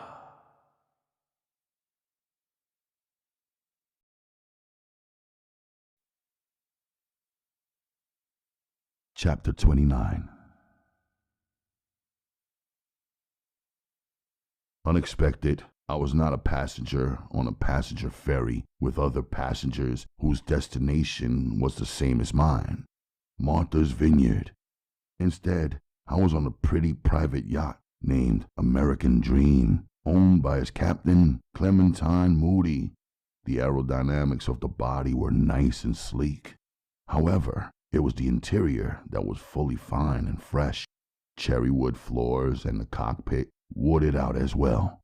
White leather high-back couches, a beautiful leather recliner with burgundy piping and stitching, and cherrywood cabinets and tabletops. Part of the Grand Bank's heritage yacht collection, the East Bay 55SX, was a definite luxury item. Uncle Clem had the sound system on low volume, a nice Miles Davis jazz cut I did not recognize the title of, but I liked the feeling of the groove. So many beautiful things. Try not to lust them, I reminded myself. Then I also reflected that I had been on yachts 10 times the value of this expensive one, with my father on business with the caked-up Arabs cruising in the deep Red Sea. Also, I reminded myself that no matter how beautiful a material thing is, nothing is more beautiful than the sunset sky that Allah created. So I steadied myself for whatever it was that Clementine Moody wanted. Because of the fight I had with his son, Marcus, I knew there could be anything on his mind. At the same time, I was hopeful that Marcus was not a coward who ran and called his father to finish the fight that he started and lost. If he did, I would lose any remaining respect I might have had for him as a man. He returned to the plush sitting area where he had invited me to take a seat, still wearing his captain cap, but with a Winchester shotgun in one hand and a Thematic 980L Instacamera in the other. Donned in his pink Ralph Lauren shirt, white khaki shorts, and Sperry topsider shoes, he didn't look threatening to me. However, my mind was swiftly calculating the possibilities of which way this scenario might move. Was he planning on getting Marcus's revenge by murdering me and taking photos of my corpse to show and then tell his son, "This is how it should be done"? Was he planning to hold me hostage and shoot photos of me to attach to his ransom note? Nah. Who would he get ransom from? Was he planning to blow my head off and dump my body in waters that were unknown to me, in a place where I had never been before, and make it appear to my mother, sister, and wives that I had broken my promise to come join them and had abandoned them instead? Was Marcus sitting in another room in the boat, hoping his father would negotiate a truce? "I'm going to have the bourbon," he said, after setting down the camera and prepared himself a drink. "Since you are underage, I'll offer you the drink my sons have had since they each turned 12. A glass of Shikama wine, made right here on the vineyard." "What's the shotgun for?" I got right to it. "Ignore this thing. I use it when I go duck hunting," he said. "Duck hunting? On a boat?" "With the Winchester, a man might have had one purpose for having it at first, but then a man and his gun get attached and somehow grow together. Next thing you know, you're carrying it everywhere, 'cause you'll miss it if it's gone." He laughed two quick, insincere chuckles. In one of her photos, I was unzipping my jacket from her body. In the other, she was smiling and trying on the jacket I purchased, which was nothing great, but it had long sleeves and was long enough for her to pull over her hips and to cover her ass. All of the photos seemed like they were snapped, not for the art of photography, but to confirm something the way a private investigator would confirm, that two people had met. "So?" I said, my face blank. Instead, I was thinking of who could have snapped the shots and how could I have possibly overlooked a person following me. But Penn Station on 34th Street in Manhattan is a major thoroughfare, and there are thousands of people passing through at all times of the day and night, every day. "So?" Clementine Moody repeated. "When it comes to men, too good to be true is always an illusion, isn't it?" he asked me. "Good and true are the same thing, in my estimation. If a man is good and true, Why would that be an illusion? I asked, trying to follow his reasoning. He smiled. Slick talker, but there's only you and me here on the open waters. You can drop the whole religious routine. Save that for your wife, he said. Routine? How about you just get to your point? I didn't expect to see you on the Amtrak platform. You asked me to follow you here. Out of respect, I did. I don't think we came here to discuss these photos. At least I hope not. You're right. These photos are just a precursor to let you know that I see you clearly and that I have a documentation of one of your secrets. All men have secrets, isn't that right? He asked. And if any woman were to look at these photos of this pretty young thing wearing your jacket, the same one you have on right now, what will she think? He asked and gave a devious smile. If you were in these photos with a woman other than your wife, I guess based on your presentation today, it would be a problem for you. It would not be a problem for me. I answer to Allah, as each man and woman should. No woman controls my actions. I control my actions and my choices, and only I am responsible for the consequences of each of my decisions, I said calmly.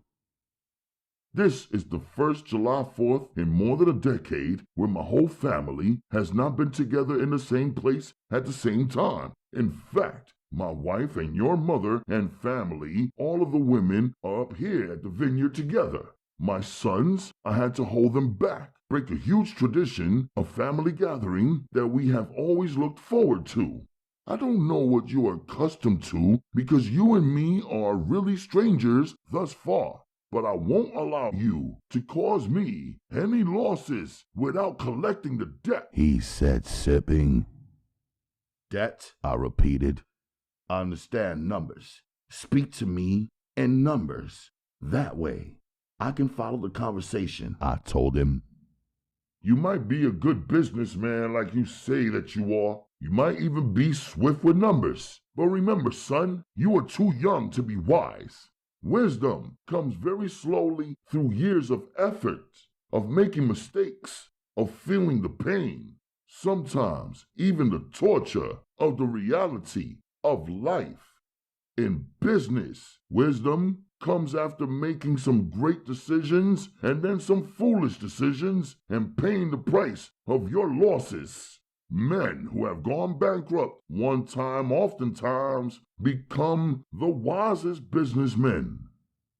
He was holding a shotgun, leaning on it like it was a walking stick, while sitting not in the chair or on the couch or recliner, but on the countertop.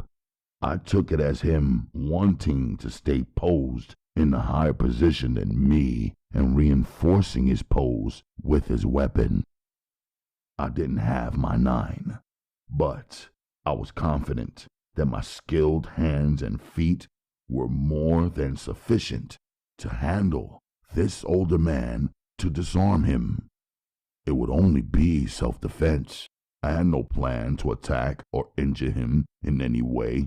My second wife is in his family, loves him and his wife and sons a great deal, and I respect and adore her deeply. Even your arrogance is part of your youth. It's something you'll shed as life beats you up a little, drags you around, knocks you out a few times.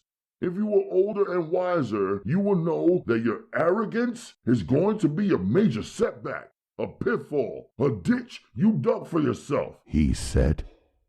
But you're not. The debt, I repeated. You seem to believe that I owe you something. I believe in settling all my debts fairly. I told him my truth. Some things are priceless, he said oddly. Some debts you can never repay. Some debts can only be settled with your life. You want to kill me? I asked him straight up. You would be worth more dead than alive, he said. All his smiles and fake chuckles turned solemn, serious, and dark. He was frowning now. The lines around his mouth seemed to suggest a permanent frown, that his face had done more frowning than smiling in his lifetime. It was something seeing a man with a family, 4 sons, and a few homes and properties and cars and a yacht appearing to be so grim rather than be grateful to the Most High. No matter how many words he spoke, I couldn't wrap my mind around what his gripe was about. I couldn't decipher the ways of many of these Christian men. I couldn't even do the math of the debt he mentioned, or the reasoning of how he decided I was worth more dead than alive. "So where does that leave us?" I asked him, thinking about my women. The hour and a half remaining before the light of the sky fell black and blue, and my hunger from the rigor of the battle of today's championship game.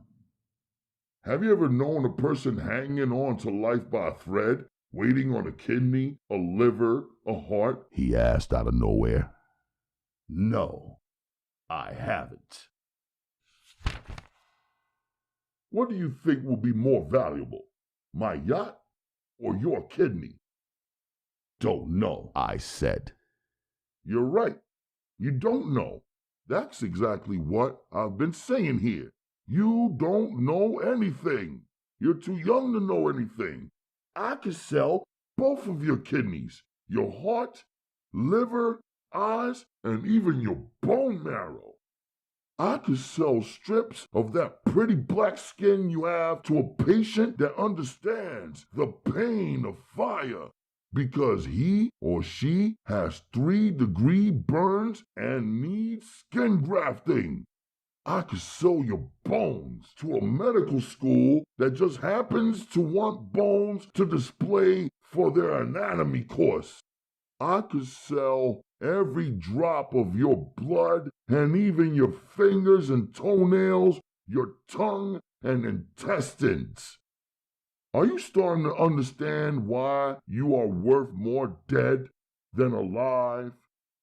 If I snatched your heart out right now and ordered a medical boat to come by and pick it up for delivery to the nearest hospital and to the next applicant on a long line of organ transplant patients, how much do you think I'd earn?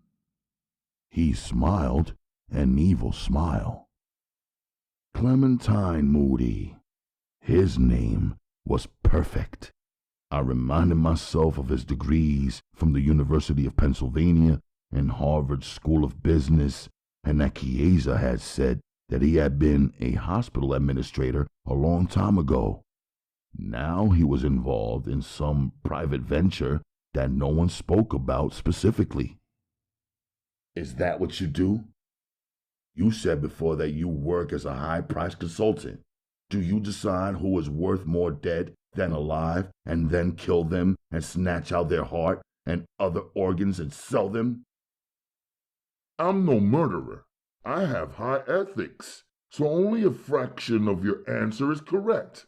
And if you had lived a longer life than your young years, you know that there is no need to murder. The worst human vermin of the world are so good at self-destruction that a wise guy and businessman such as myself need only wait 'em out. I've encountered thousands of guys like yourself who don't know and never understood the value of life. Thousands of men just like me? I asked him. Oh no. The only thing they have in common with you is their ignorance of the value of life. The rest of the circus you have going on is 1,000% rare and unique. But I can tell you for sure, same as I told my wife and my brother-in-law, you will be around for a long time. The only way to get you away from Chiasa is to kill you. I can see that. But since we're not in the killing business, we simply need to contain you and your recklessness. He sipped. It's a relief that you're not in the killing business. point to me to the bathroom, please? I said. He had talked too long. The Amtrak ride had been long, and the rocking of the boat on the waves. I was in need of a hot shower, some scented soaps, a thick fresh towel, and either of my wives. Down those stairs, turn left, let's see if you can follow instructions, he said oddly. Down the steps, as I made the left, I saw the door on the right move. It was already mostly closed, but someone had pushed it to shut it completely. In front of the bathroom, I smelt the scent of a woman. I went in, handled myself, washed up, and came out. I closed the bathroom door behind me and paused there in the small space for a few seconds. The door in front of me opened slightly. It was not Marcus waiting on a truce. It was a doe-eyed, voluptuous woman with thick lips looking out. Clementine Moody appeared at the top of the few steps with his shotgun. I told you not to come out, he said to the woman. I didn't. She lied. Come up here and prepare us some hors d'oeuvres now that you're out, he told her. You come up first, he said to me. I understood. He didn't want me walking behind her ass, looking up her dress. Since he had already described me as a stranger, I knew he didn't know that I wouldn't. It wasn't my style. Aren't you gonna introduce us? She asked him stupidly. Her name is Secret. Now I know one of your secrets, and you know one of mine, he said. I just looked at him. Didn't bother to correct him about how Bangs was not my secret, not my woman, definitely not one of my wives, and I never heard it. You interrupted my family holiday barbecue. Now you are interrupting my date, he said to me wrongly. Now let's get down to the nuts and bolts of this thing so I can power this boat up, drop you off, and get on with my plans. He looked at her back as she was putting together some sandwiches and chips and fruit. I had already turned my back to her so that he wouldn't get any more strange ideas than the ones he already had brewing. Even the superpowers need allies, he said strangely. And the thing about allies is they don't have to love each other. They just need to have at least one mutual interest. Okay, I said, not agreeing, but trying to draw out whatever he was getting at. Here's another secret, a big one, a bomb. It's in our mutual interest that you not ever repeat it, he said. So why tell me? I asked. Because I have to stop you from killing even one of my sons. Literally killing or messing up his life because he kills you, he said. Now I felt better. He was talking about Marcus, and all this other crap he was speaking was nothing. Here comes the bomb, he said solemnly. Honey, pass me the notepad, he said to his woman. The notepad was embossed with the capital letters HWM. He wrote down only one thing: Marcus. Then he leaned in and said quietly, He's not my son. Then his woman brought the sandwiches over and set them on the table. By the time she reached us, he flipped his note over face down. Honey, take this back. He's one of them Muslims. He don't eat Virginia ham. Oh, sorry. She rushed over, leaned to pick up the plate, and her cantaloupe-sized were hanging dangerously close to my face. I lowered my gaze. Just bring him a fruit plate and some of those cheese and crackers, he said. I'm good, I told him, despite being mad hungry. What's your reason for telling me he's not yours? I asked. It doesn't add up. Oh, it adds up all right. Here comes the second bomb. He turned his note to face him and wrote, He is the general's son. The same man whose daughter you married, he said. Now you've stolen away his daughter and crippled his son. Do you think you need an ally now? He asked, and my mind was racing. If he's not your son, what's your interest in it? I asked him. Listen here, you cold-blooded motherfucker, he said quietly through clenched teeth. He is not my son, but Xavier is. Xavier loves Marcus even more than his other two blood brothers. I'll raise them all as brothers under one roof. 3 of them are mine and my wife's sons. Marcus is the general's son. Your wife has no idea that Marcus is her real brother. I'm telling you so that you will understand that Marcus is not trying to sleep with your wife. Therefore, there was no need to bust his kneecap. He looked at me sternly as though he thought I'd be shocked that he knew I was the one who crippled Marcus. The debt goes way beyond the medical bills, which are astronomical and include surgery, medical supplies, rehabilitation, and therapy, or even the fact that you have probably permanently altered his career in the military and as a fighter and a boxer. The debt is that you are breaking up a respectable family that has been living together happily and peacefully. My wife needs to maintain her relationship with your wife, not just because that's what her brother wants her to do, but because it's what she wants as well. Anybody who causes my wife any grief has made a headache for me. I do everything a man could possibly do to keep her happy and everything cool. Vineyard. I had looked that word up when I was researching whether or not I would allow my Uma and sister and first wife to accompany my second wife up here. I had also ordered from Marty Bookbinder a map of the island and a travel book that discussed it. Sitting in the exclusivity of a Grand Banks yacht, I felt like I was in the vineyard covered with vines.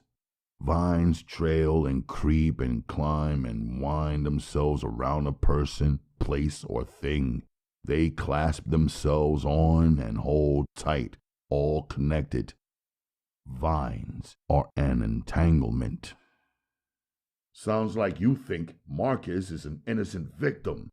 Seems like you'd be wise enough to know better. I'm not going to say what Marcus did. I'll let him tell you himself.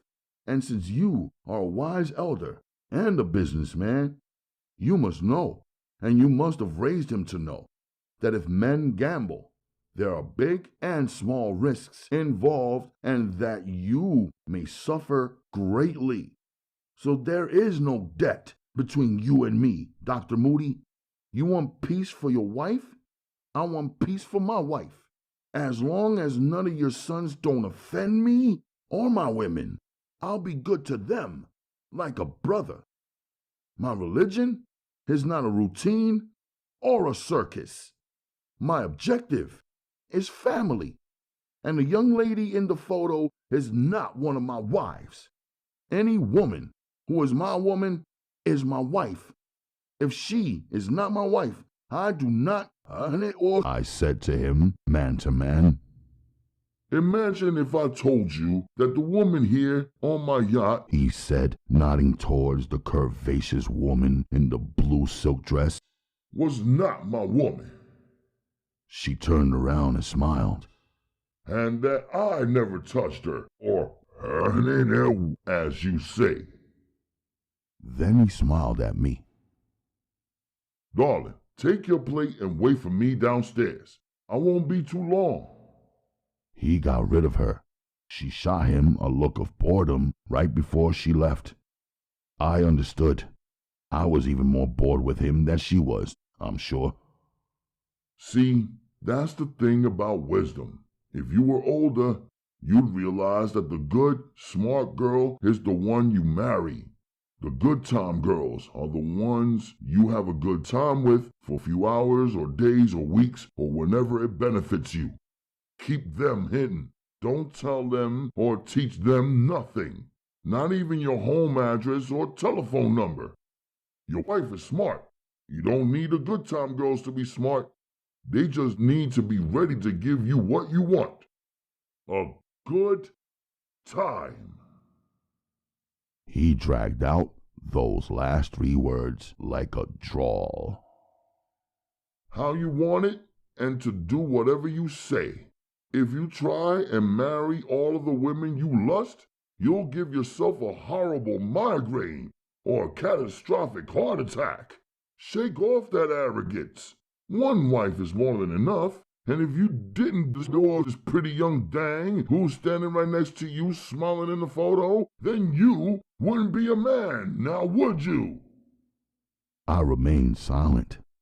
My strategy was that if I did so, he would be content, and he'd power up the boat and head to the island.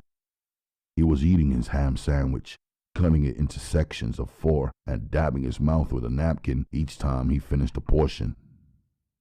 Tomorrow, I'd like you to show up at the clubhouse for a men-only breakfast family meeting. My sons will drive up for it. We'll smash the beef, work it out, and all appear later in the afternoon to the barbecue united. Marcus also? I asked. Yes, he replied. It's been weeks, but his knee is still in bad shape. He'll need to use the whole back seat of my son's truck just to make it up here.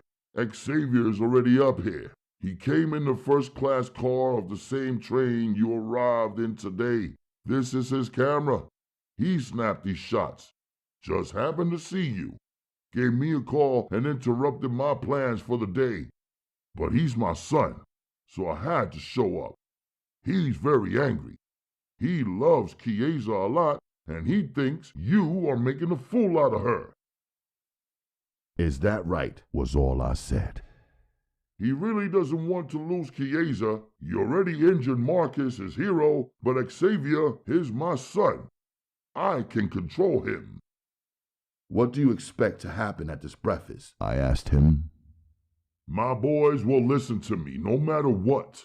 I took the camera from Xavier and the photos. He won't have to show them to your wife. He's young and doesn't understand that kind of thing. Marcus is enraged, but he's injured. Can't do anything right now. My older sons are established. They have their opinions, but they won't want to get involved in any of this. They know Marcus is a hothead. He paused.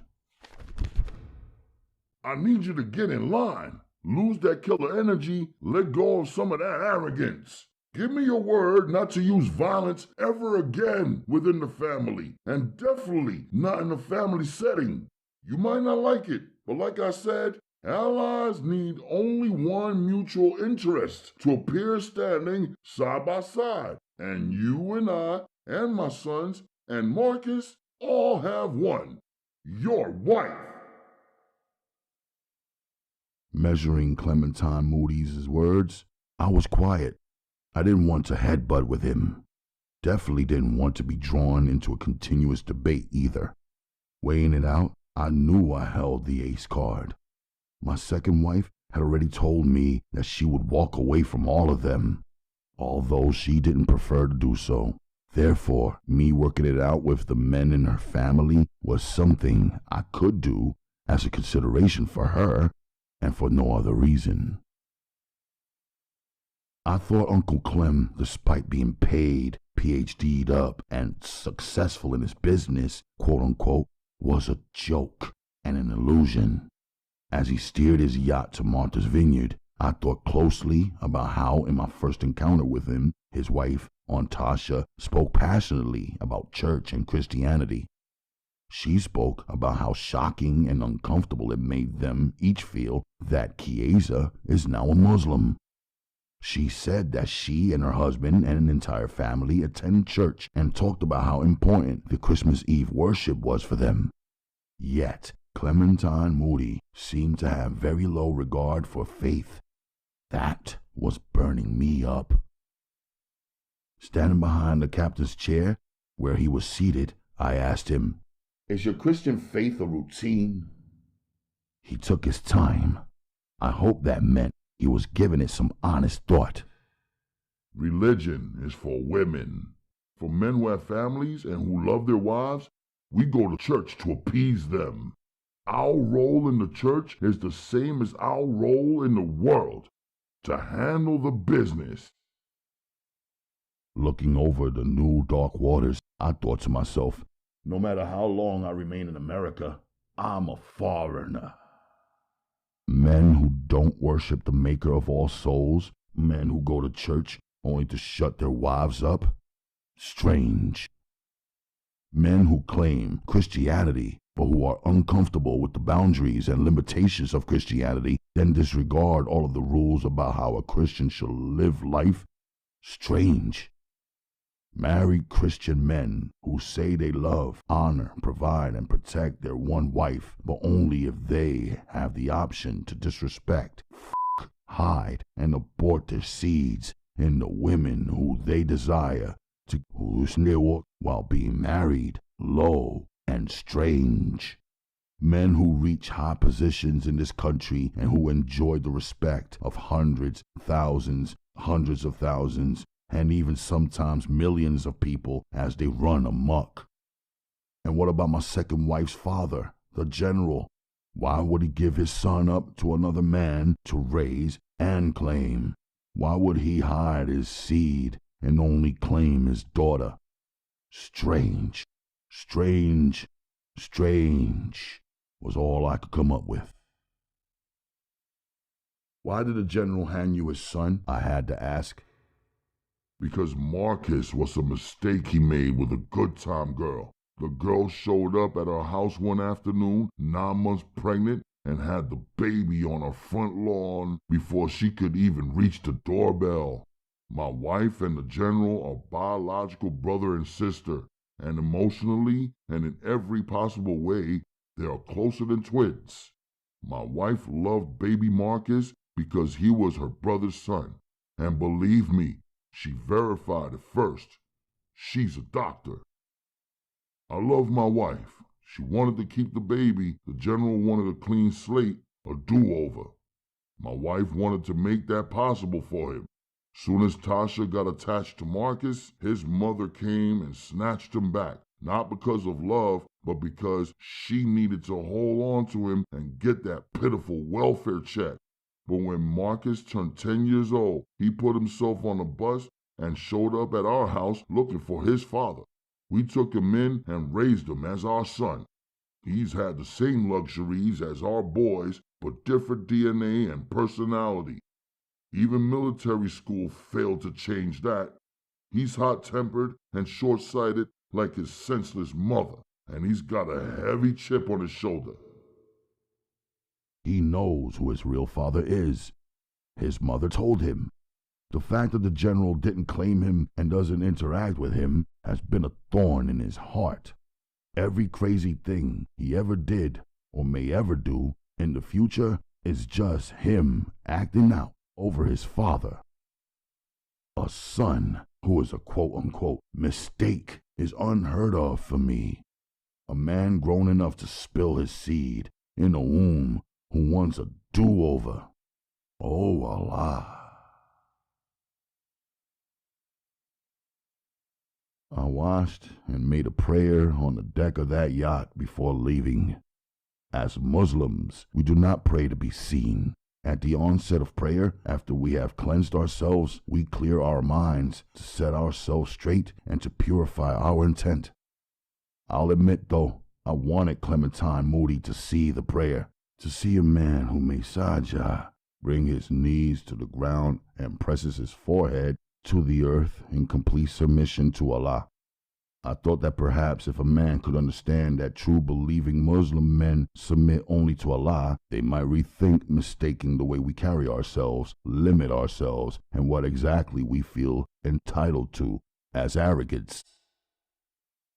Take a cab. The stand is to your right once you walk out.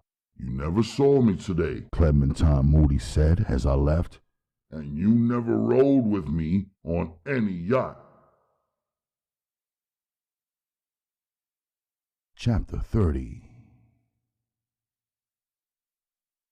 Criminal-minded I'm not, but the times were getting more rougher. The projects were pouring into the prisons, and the men were getting more tougher. The crowded streets emptied the street crowds into the cells.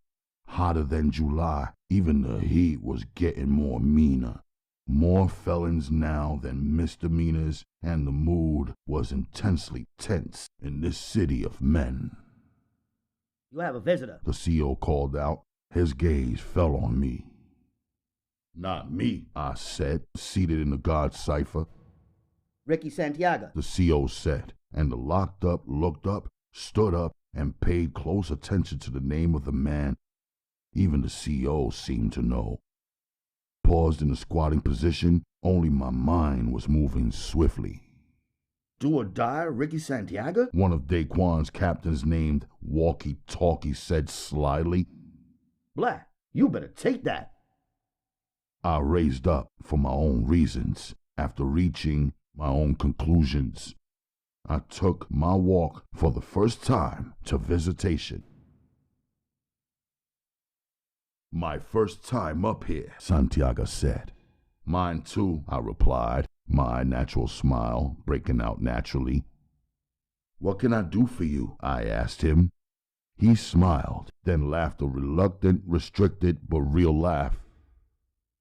What can you do for me? He said, as we both sat in silence for some seconds. Did one of your machines break? You came all the way here looking for a handyman? Couldn't find nobody else? The repair kit was in each box with the instruction manual, I joked purposely, to lighten up what was already a heavy feeling in a tense atmosphere. Damn, that's more words right there than I ever heard you say, he said coolly. I must have been in here too long, I said. 2 days in there is 2 days too long, he said. That's word, I agreed, the locked lingo all in me now. Less is more. What had to be done, I know, he said, and gave me a serious look. I read it. He wanted me to know that he knew I was no fool. I appreciated his words, the words he spoke, and the ones he discreetly insinuated. He was the first one, the only man not to question my motives or my murder or whatever action had led me here.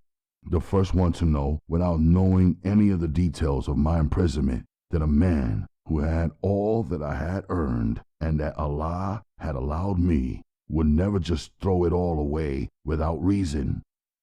I felt in my soul that more than any man, Ricky Santiago knew I had murdered a lesser man for the right reasons. At the same time, his facial expression expressed his regret that a lesser man had not pulled the trigger on my behalf, so that the deed had to be done, was done, without getting any blood or dirt on my hands. However, when it is as personal as it was, I would have to be the only one to pull the trigger. Never would have handled that murder over to any other man. Did you come up here to check? I asked him, and he smiled. Anything, anyone, any jewel that I want, choose, or that I plan to purchase, I pick it up myself. I test it myself. I pick it up myself. I verify myself. My man said it was you. Me, I had to see for myself, he said. How's that basketball going? I said, purposely, not to give any words or info away to any authority listening in. It's good as always, man, but no charm, he said. No charm, I repeated. Nothing to go all in on with complete confidence, just something to watch. There was a pause. How long was all he asked. I had purposely not been counting time, yet I knew in 2 weeks' time it would be my second birthday of being cuffed and confined. Then I reminded myself that I had been in the bullpen for my last birthday which meant in 2 weeks it would mark 1 year of time served. 2 years, I said, if it goes well.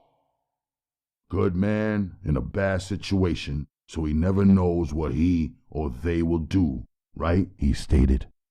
I didn't say nothing. There was no need. I'll put money on your books. Check your commissary, he said. You know I don't like debt, I said. He didn't answer nothing back. There was no need to. 2 years, drop me a line round release time. I'll have the limo down front, he pledged. Forget the limo. Park my Maserati and leave my key in the ignition. I'll drive myself. My man, he said, and left. Daquan, the 5%ers, and their underlings all had their eyes plastered on my pace and my face when I walked back into the place, the day room.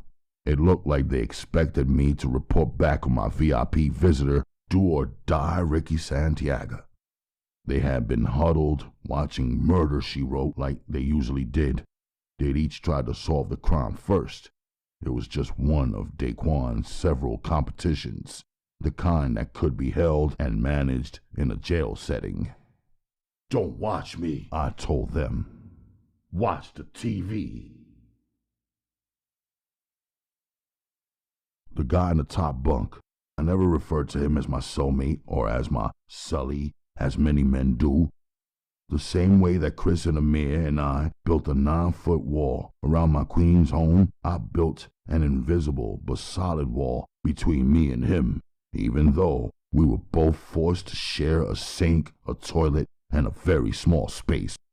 He was a few years older than me, but in lockup, my solid steel physique, reputation, and confidence outdistanced and outweighed his age.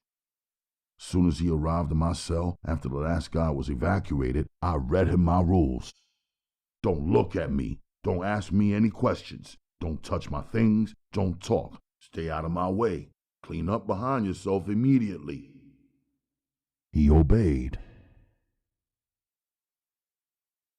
Check out your soldier. Daquan handed me a copy of his newsletter, Each One Teach One.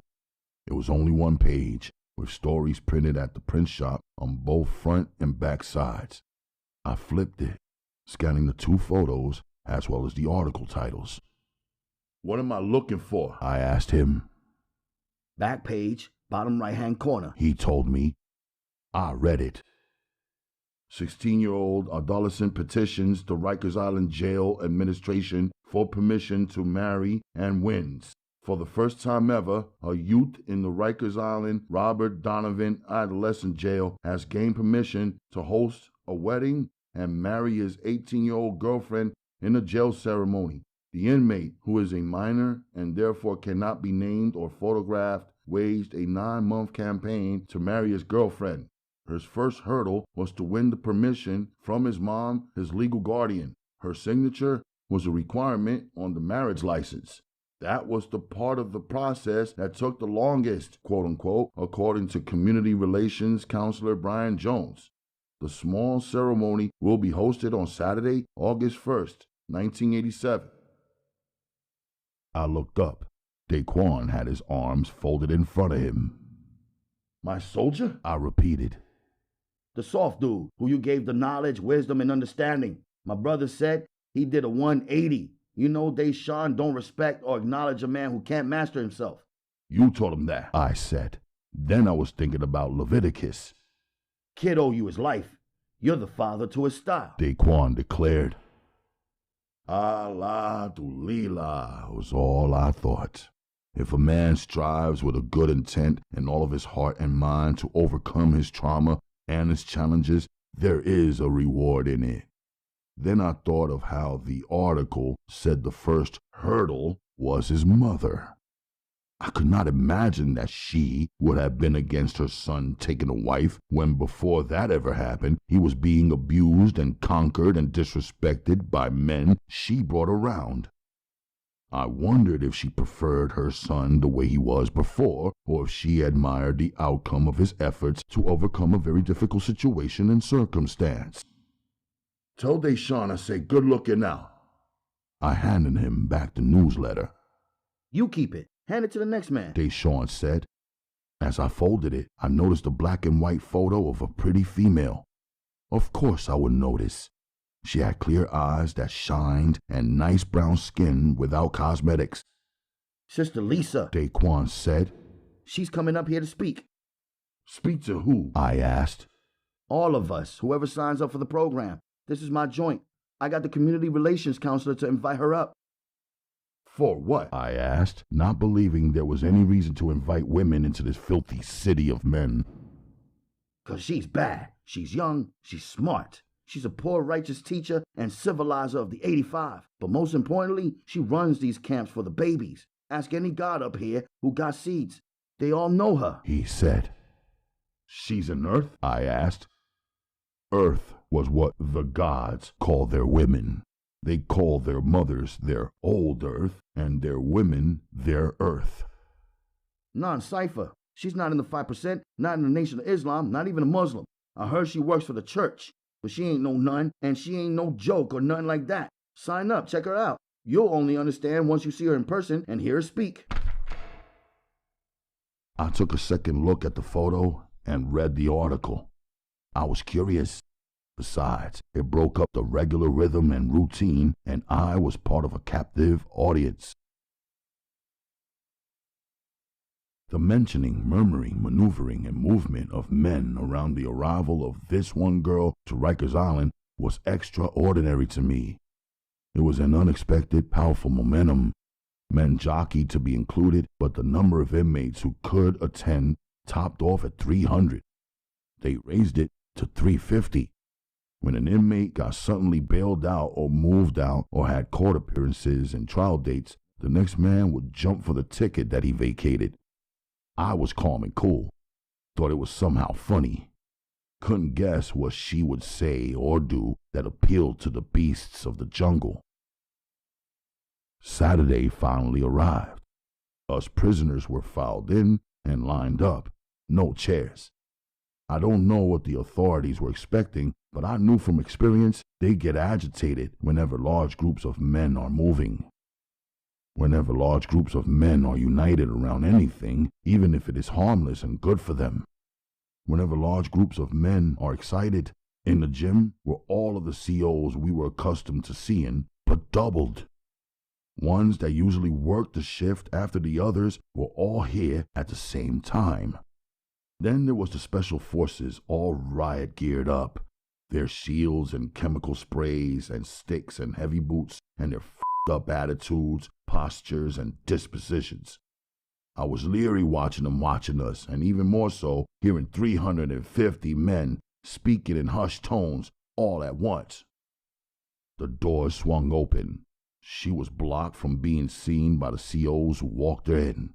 Men were stretching their necks, inching sideways, trying to get a look. Then she walked out and away from the COs guarding her in a manner like she didn't want them guarding her in the first place. She stood directly in the front, placed herself right in the center of the men where the aisle divided the crowd into halves. We were all looking at her. At the same time, she began looking at us. It seemed one by one without skipping anyone. She surveyed until her eyes filled with tears. Watching her fill with natural emotion made some of the men emotional. They began clapping for her tears and stomping their feet. CO blew a whistle that was drowned by the sounds of the applause. Then the thunder fell to absolute silence. She looked calm and comfortable. In her eyes was a force. They contained the calm of water and the fury of fire. I wondered how they occupied the same space. Her skin was pretty and clear. She was the opposite of quote-unquote ran through. Her energy was clean. She looked 18 years young and innocent. Either she was, or she was a fox with 99 tails. That's more than Aunt Tasha has.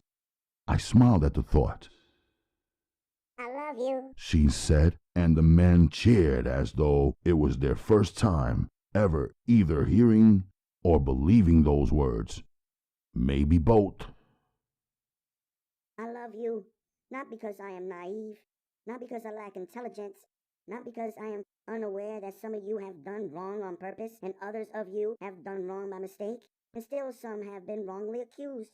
I love you because my soul has been missing you. My eyes have been searching for you. My heart has been wanting you, the fathers, the brothers, the sons of our hearts. We need you to be home. And the men went crazy, cheering. We need you to be strong. We need you to be capable and above all to be true. We need you to be loving us, the women, as we work together with you, side by side. A person should always know who they are and what purpose they serve. A person should also know who they are not and what they will and will not do or allow to be done with them or to them. A person should also know who they are not and what they will and will not do or allow to be done with them or to them. So I'll start off by telling you who I am not. I am not your And the men threw their hands in the air, jumped up and down, and hollered like an unseen, unheard of exorcism. I am not a I am not that naked chick posed and pasted or taped or pinned to your wall while you all The men were high-fiving, some shocked, some shaking. I am not disrespectful. I am not disloyal. I am not the one who will disgrace you or who you will disgrace, slapping me in my face, punching me in my ribs, or shoving me down the stairs. I am not your bitch, your hoe, your piece, your skeezer, or your baby mama who called the police on you, dimed you out, f***ed your friends, or aborted your seeds. The volume of the men's expression became so wild, the riot guards eased off their posts and stood on either side of the girl, facing the inmates with their shields raised up high. I am not the bitch who had your children, then hid them from you, placed a restraining order on you, dragged you into court, and sat silently while the judge ran your pockets. I am not your bitch who lied on you, who stole your money, or pawned your jewels. I am not that bitch you met in the dark, or f***ed you, or f***ed in your car, or in the back of your building, or on the stairwell. The men reacted as though the riot guards were absent. No threat at all. I am not the bitch who's hit those house without having your heart in my hand, your diamond on my ring finger, and my heart in your soul, she said, and the guard stepped up to the crowd. Calm down, or we will shut it down, they threatened. She ignored them. I am not your psychiatrist or your private eye. I am not your mother. I am not the police. I am not your parole officer. And you are not my hostage, my prisoner, or my slave. So don't be doing the running man when you see me. Look at me with love and affection, she said, placing her hands on her hips and twisted left, then right. Slight gestures that caused a frenzy among the caged. I am your sister. We are family. If someone f*** with you, they f*** with me. The crowd roared. I am a young woman. I am a fighter. I am known for 4 words. We are at war. The stomping began again. Not because we want to be, not because we ain't got nothing better to do, but because we are. We have been set up. We have been sucker punched. We have been southpawed. We have been stabbed from behind. We've been blindfolded. We've been gagged. We've been wronged. We've been wronged. We've been wronged. We've been held down too low for too long. Now she was covered in a light sheen of summer sweat. She inhaled, then exhaled. She clenched her fingers, and her face filled with ache. Brothers and sisters, we gotta get our hearts right. Love the right things. Hate the wrong things. Brothers, we gotta get our minds right. Read the right books. Write the right words. Rhyme the right lyrics. Sing the right songs. Speak the truth, brothers. We gotta get our souls right. Praise the right God. Because if you are telling me that you are God, you better be the solution and not the problem. That was it. Her words tore the house down. No bodies were still. Even the guards looked shocked and somehow pleased with her and what she was saying and what she was evoking from the men, which they had never before seen. Only God is perfect, men are not, women are not. Praise God, not yourself, not your woman, not your man. Fight your enemies, not your friends, not your family, not your people. Handle your business. Every man knows that every man has to do that. Where my hustlers at? She asked, and most of them acknowledged, "We right here!" Then she stripped them. You are loved. You got the right skills, but the wrong product. You got the right look, young, fine, and fashionable. You got the cars, the jewels, and the women. You got the strong team, but the wrong target. Made the wrong investment and created the wrong results. Men must build more than they destroy. Where my pimps at? She said suddenly, and the men who were normally good at game and sharp and slick failed to peep her next setup. They acknowledged, "We right here!" She turned a little and leaned forward. You pimping her. Who's pimping you? You dress her up and throw her out on the block or the club or behind the building to spread her legs for paper. Now who's dressing you up and forcing you to spread your legs for paper? The prison system in America. Cheap, forced labor. They dress you up in these odd striped jumpers, green jumpers, orange jumpers, and orange hats. They make you spread your legs and raise your hands and shut your mouth and get out there and work the whole day for them every day. You earn less than on a stroll. And the place exploded. Some COs broke their stance and laughed. The real pimps are in the government and the corporations. Sometimes they're one and the same. They're collecting the money you earned and not giving you your cut. Check the labels. At least know who's getting paid off of you. Who got the contract to build these prisons? Who got the contract for the heavy machinery, the prison vehicles, the prison weapons, the prison furniture, the prison inventory? Who made those prison jumpers you're forced to wear? Who got the contract for the horrible food they serve you? Who made your bed sheets? Check the labels. See if I'm lying to you.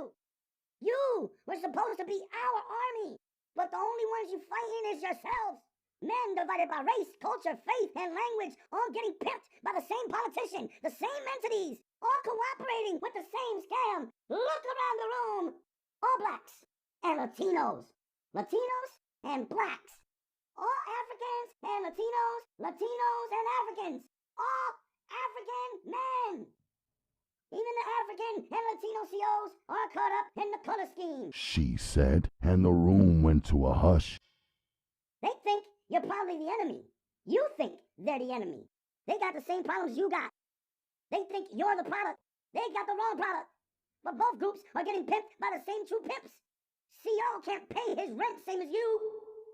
And the crowd cheered. CO can't handle his women same as you. CO can't afford his child support same as you. CO can't afford the car he's driving same as you. You're locked up now. CO is locked up in here right with you. It was fire on top of fire, and it was spreading across the room, igniting everything. Then she softened her tone and dropped her convo back into the realm of the personal. I am nothing but a warner. I am nothing but a reminder. A woman. The same woman who will care for your babies. The same babies not born from my womb. The same woman who will raise your daughters and sons to be better men and women than any of us have ever been. I don't hate your women, but I can teach them how to love you. How to get their minds and hearts right. How to see you in a better light. But in order to do that, you have to be a better man. I love the black man, but I need a better product, a purer cut, a finer grain. At that point, I observed cold-blooded killers who had 2, 3, 4 bodies on their charges. Men who got nabbed with kilos of cocaine and a truckload of weed. Men who ran guns and pimped women and committed armed robberies and even were on their feet, with fists pumping in the air, with total loss of composure and cheering like they were at a horse track or an auction or the strip club, but louder and stronger, and not from the groin, but from their hearts. I'm calling for a complete humbling of every man and every woman. I am calling for the humbling of myself. I am not your but if I was, and even if I ever used to be, I am not anymore. And I wouldn't be dumb enough to be bragging about it if I was. arrogant and proud and flaunting it. I wouldn't be parading around, standing in front of audiences, acting like I didn't know better, didn't plot and scheme to do it, and didn't get nothing out of it. Lying bitches. Fake bitches. And I saw Hard Rock cry. If I was your before, I'd be correcting myself now. Work hard, strive hard, fight hard, love hard. Man and woman, woman and man, let's build a nation where we can thrive. Where the police don't reign supreme and the slaughter of our children isn't sport. Where white is just one shade of skin without melanin, not to be worshipped or imitated or served. In the words of Marcus Garvey, one God, one aim, one destiny. In the words of Malcolm X, by any means necessary. In the words of Harriet Tubman, freedom or death. Peace. She took a bow. She tried to catch her breath as she and every man in the room recovered from something that couldn't be described, a bond that couldn't be broken, a woman who could never be forgotten, words that would revolve around the minds of the oldest men and even around the brains of the most ignorant men, and even within the youngest and darkest of souls. Young, I knew her words would stay with me. I felt I would somehow see her again in another time, in a better place. From the back row where I stood, I remained calm and still, even though I was moved. I see these men every day. I watched her instead. She was wearing jeans and a long sleeve, quote-unquote, in the summer t-shirt that said, love. She was covered. It didn't matter, though. Her shape was crazy. She wore pumps, not kicks. She was camouflaged so well, she looked like she wasn't. She looked like a pretty hood chick without the glaze or glamour or attitude. Feminine feeling without any confusion. She looked soft. Her teeth were white and her smile was warm, like she meant it. Bold, her mouth was a machine gun. Her tongue a machete. There was nothing about her physical look or her ordinary fashion that would give anyone a warning of what she would say or do. She's a powerful bomb, I thought. A bomb with a silencer. No tick or buzz or boom, no red light or alarm to alert people to stay away. Don't touch or tease or insult her. She would not detonate. I asked myself, what exactly is the feeling she caused me to feel? It wasn't sexual, although she was lovely enough. It wasn't danger, although she was deadly enough. I wasn't challenged, although she was sharp enough. It was that even though she said she was not naive, and even though she spoke as though she was not innocent, and even though she said she was a fighter, she was naive enough to enter a filthy place, be surrounded by hundreds of men, and feel no fear or sense of personal threat. She wore those tight jeans as though she wasn't standing before a herd of hungry, starved beasts, and as though she would not possibly be looked upon as food or prey. She was still a woman to me, ruled by emotion. And I felt a strong feeling and the urge to protect her. They ushered her out. She looked like she wanted to stay. She reached her hand through the guards and touched the hand of every prisoner who was close enough to reach in. Soon as she was gone, all masks came off. The guards turned back into hate, and inmates turned back into the hated, and vice versa. In our darkened cells, men hugged and held the bars. Through the open spaces and the vents, the conversation began. Word to mother, I'm speechless. Yo, Daquan, thanks for the hookup. We should have her speak at the parliament. Nix that, she might influence the earth. I hope she does. Might be better to leave it the way it is. Y'all scared of her. Nah, Cypher. Yo, understanding, I see you shed a tear. Who got her address? How about to write her a letter? She ain't got no time for that. Man, shut the fuck up. I'm about to wife her. She don't want you. She's got high standards. Yeah, but she ain't no gold digger. She's low maintenance. She's a soldier, Daquan said. The minister put out a word of protection on her so the streets don't touch her. Go at her the wrong way, you lose your life. That's how it should be, I said. What minister? You know, the only one who matters. By the end of the week, the vibe flipped. The topic changed. Lavidicus's wedding in the youth house happened smoothly. However, his mom got arrested trying to bring in contraband. Now, she's locked up in the Rose M. Singer Center, the Rikers maximum security jail for women. Daquan lost a mule. Lavidicus lost a mother. Brian Jones, the community relations counselor who allowed Daquan to plan events and host speakers, was gone. Word was, he was fired, but no explanation was offered to the inmates he counseled or the community relations he formed. I believe he got fired for bringing that bomb into the jail and letting her detonate. Same as teacher Karim Ali mysteriously disappeared for teaching American history in a manner where students were actually interested and participating. Same as I was boxed for praying. It's crazy once you realize that even when you are trying to do good and be true, even when you are walking within legal limits, you are still being stalked and hunted and fired upon. A number of COs got transferred to different houses and had to start all over again. Inmates got shifted and shipped out and cells changed. It was a shakeup that no one admitted was happening. The unspoken truth. No one wanted us to learn or grow or change. They needed us to remain in physical stagnation and bondage and in criminal state of mind.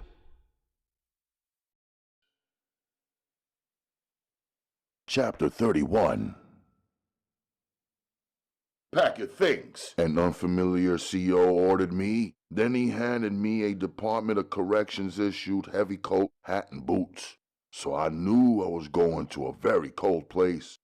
It wasn't charity or concern for me that caused them to make it possible for me to dress warmly. I knew by now that to them, I am just a body, a number in their cheap labor system, which they fronted off as a network of facilities where men are corrected, quote-unquote. They need me to stay alive and healthy enough for them to capitalize off of me. The DOC uniform and winter wear was just a means to an end. I was handed some folded paperwork. Just as I opened it to read, the unfamiliar CO said, "You have to move now. You will have plenty of time to read in the truck." He stood in my cell as I got dressed in the outerwear items he gave me. I was suspicious, though. The maximum amount of time an inmate could remain at Rikers was 2 years. I had served 17 months, 7 of which was no longer an accused youth offender, but as a convict. I was told that I'd be shipped, flown, or trucked out as soon as there was a bed available for me in the prison system. I wasn't in a hurry, but did notice that Daquan and many of the men in his crew were moved out swiftly, immediately, following their convictions. Why were they moving me now, on New Year's Eve in 1987? In less than 24 hours, it would be 1988, inshallah. Everyone in the world knows that New Year's Eve and New Year's Day is a huge holiday. Even the COs I was used to seeing on a daily basis were not working their usual evening shift. They were replaced by unfamiliar faces, COs who probably signed up to grab that overtime holiday paper and do a double or double triple like the she officer used to do. I checked myself. No need to get suddenly sentimental. No reason to say goodbye to C.O. Williams, who made an effort to treat us decently, or the other COs who would normally be cuffing and uncuffing us, escorting us around, rationing out small items we needed like towels and toilet paper, or forcing us down to the floor, spraying us with mace, and then placing a heavy boot on our backs. As I packed my few items, my mind switched. Tomorrow is my first wife's birthday. She will be 18 years young. I began imagining and desiring and wondering. I shut it all down swiftly. I knew thoughts of the future are forbidden to me while incarcerated. For the sake of my sanity, I am only allowed memories, past or present tense. Thoughts of the future were a form of self-torture. I avoid it. I refuse it. My few things were dropped into a cheap sack and tied at the top, including my heavy boots. I walked out wearing my Jordans, the same way I had arrived at Rikers at first. The fact that I still had them on my feet was a sign to every man locked and a sign to me also. I was cuffed and controlled, confined and commanded. However, no man could snatch me out of my kicks. In that Brooklyn way, I was undefeated. My cell door slammed shut. The guy I shared the tiny space with said, "Again, we hope. I hope your next cellmate is a 600-pound pig." I smiled. It was the first time he had the audacity to speak directly to me. Coward knew I wasn't ever coming back. CO cuffed my wrists, cuffed my ankles, and dropped the chain that connected my hands to my feet. As I walked a tier, it felt like a trail of tears. Men who I was forced to know, who were forced to know me, men who I had made the prayer with before dawn and before the count and during the holy month of Ramadan. Men who I pumped weights with, worked out and shot hoops with, read books with, taught or learned from, shared words with, were at their locked cell doors calling through the slot. All right, Black, stay strong. See you on the other side. Respect. Mantente fuerte, mi gente. Happy New Year. Let us know where you at. No dejes que te vengas abajo. Drop a line. Float a kite. Watch your back. Protect your neck. Allahu Akbar. Hasta que nos encontremos de nuevo, mi amigo. A luta continua. Brooklyn all day, motherfucker. A blast of cold air rushed my face when the heavy doors drew open. There were only 12 steps in between where I stood and the DOC truck. Still, I was able to steal a glance into the night sky, which I had not seen from outdoors since being jailed. In the darkness of the winter early sunsets and long nights, the razor wire raised up high on the fencing was the only thing shining. Instead of stars, there was only the momentary sweeping of the searchlight surveilling any unauthorized movement. Snipers were in their towers. It seemed even the moon was hiding out. After a series of baby steps, I got in. On a steel bench, I was chained and seated in the dark. The truck door slammed shut and was bolted. No windows. Yeah, right. Plenty of time to read my paperwork. It was pitch black. I couldn't even see my own hand. I was the only man besides the driver who was gated up front in the vehicle. On the bus that first brought me up to Rikers, we were like a herd of cattle, beefed up for the slaughter. There had been many men and windows we could see out of that we were clear what we were missing, leaving behind, and losing. I didn't trust the fact that now there was only me. If anything went wrong, there would be no witnesses, or at least there would be no one to explain from my perspective. Whatever the driver alleged would be considered law. It didn't matter, I told myself. I'm not planning to assault him or to escape. I had no interest in becoming a man permanently on a run, a fugitive, someone they gunned down on some deserted highway or tracked through some wooden area or swamp. I'd serve my time and be done with it. Just then, I heard the passenger door of the truck open and then slam shut. When the guard slid the slot open to check on me, I checked also. and confirmed that a second DOC driver was now riding shotgun. 2 of them. 1 of me, I noted. Riding off the Rikers Jail Complex property, I could feel the truck pull over the bridge and the truck engine moan. What lay ahead was unknown to me. Butch Broadcast's words began streaming through my mind. They gonna do what they do regardless. Once they ship you out of Rikers, you're gonna encounter some big, ugly, hateful white boys. They're gonna be everywhere. Their arms as big as your legs. They Ku Klux Klan. They hate the black man. You're gonna feel that hatred instantly. So thick, you could choke on it. They don't only hate the blacks, they hate anybody with a drop of melanin. Any kind of color in them. They shave your head with hatred. They'll grab your shove their fingers in your mouth, choking you with hatred. Say they looking for something they ain't really looking for. They nasty. You gonna find out. They'll spread with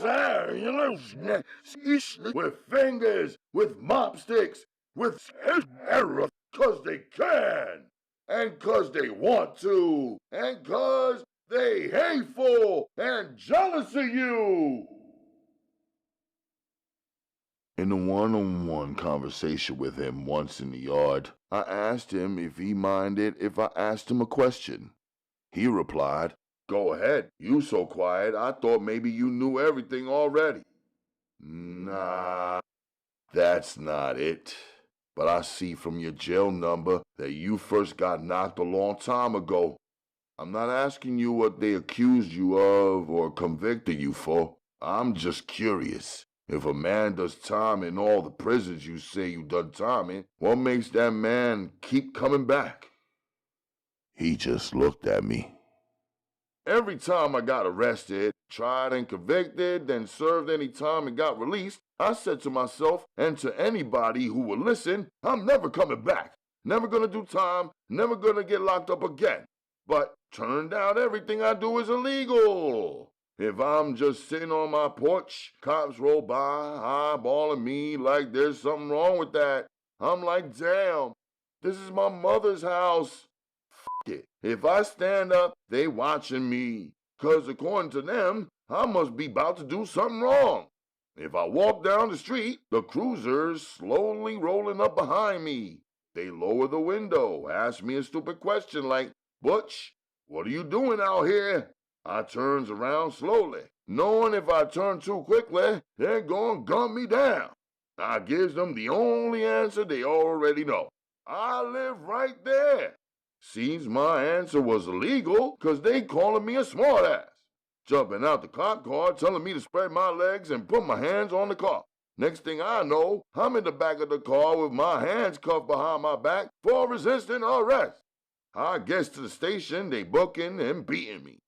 They release me after a while. I goes back home. My mother say, Butch, where have you been? She looking at me all suspicious. I calls my old lady, figures she'll help me to relax. She starts giving me the third degree. I hangs up. I go to sit in the garage. My father's already sitting in there. He tells me, boy, when you gonna get a job? But he ain't got no job and ain't had one in years.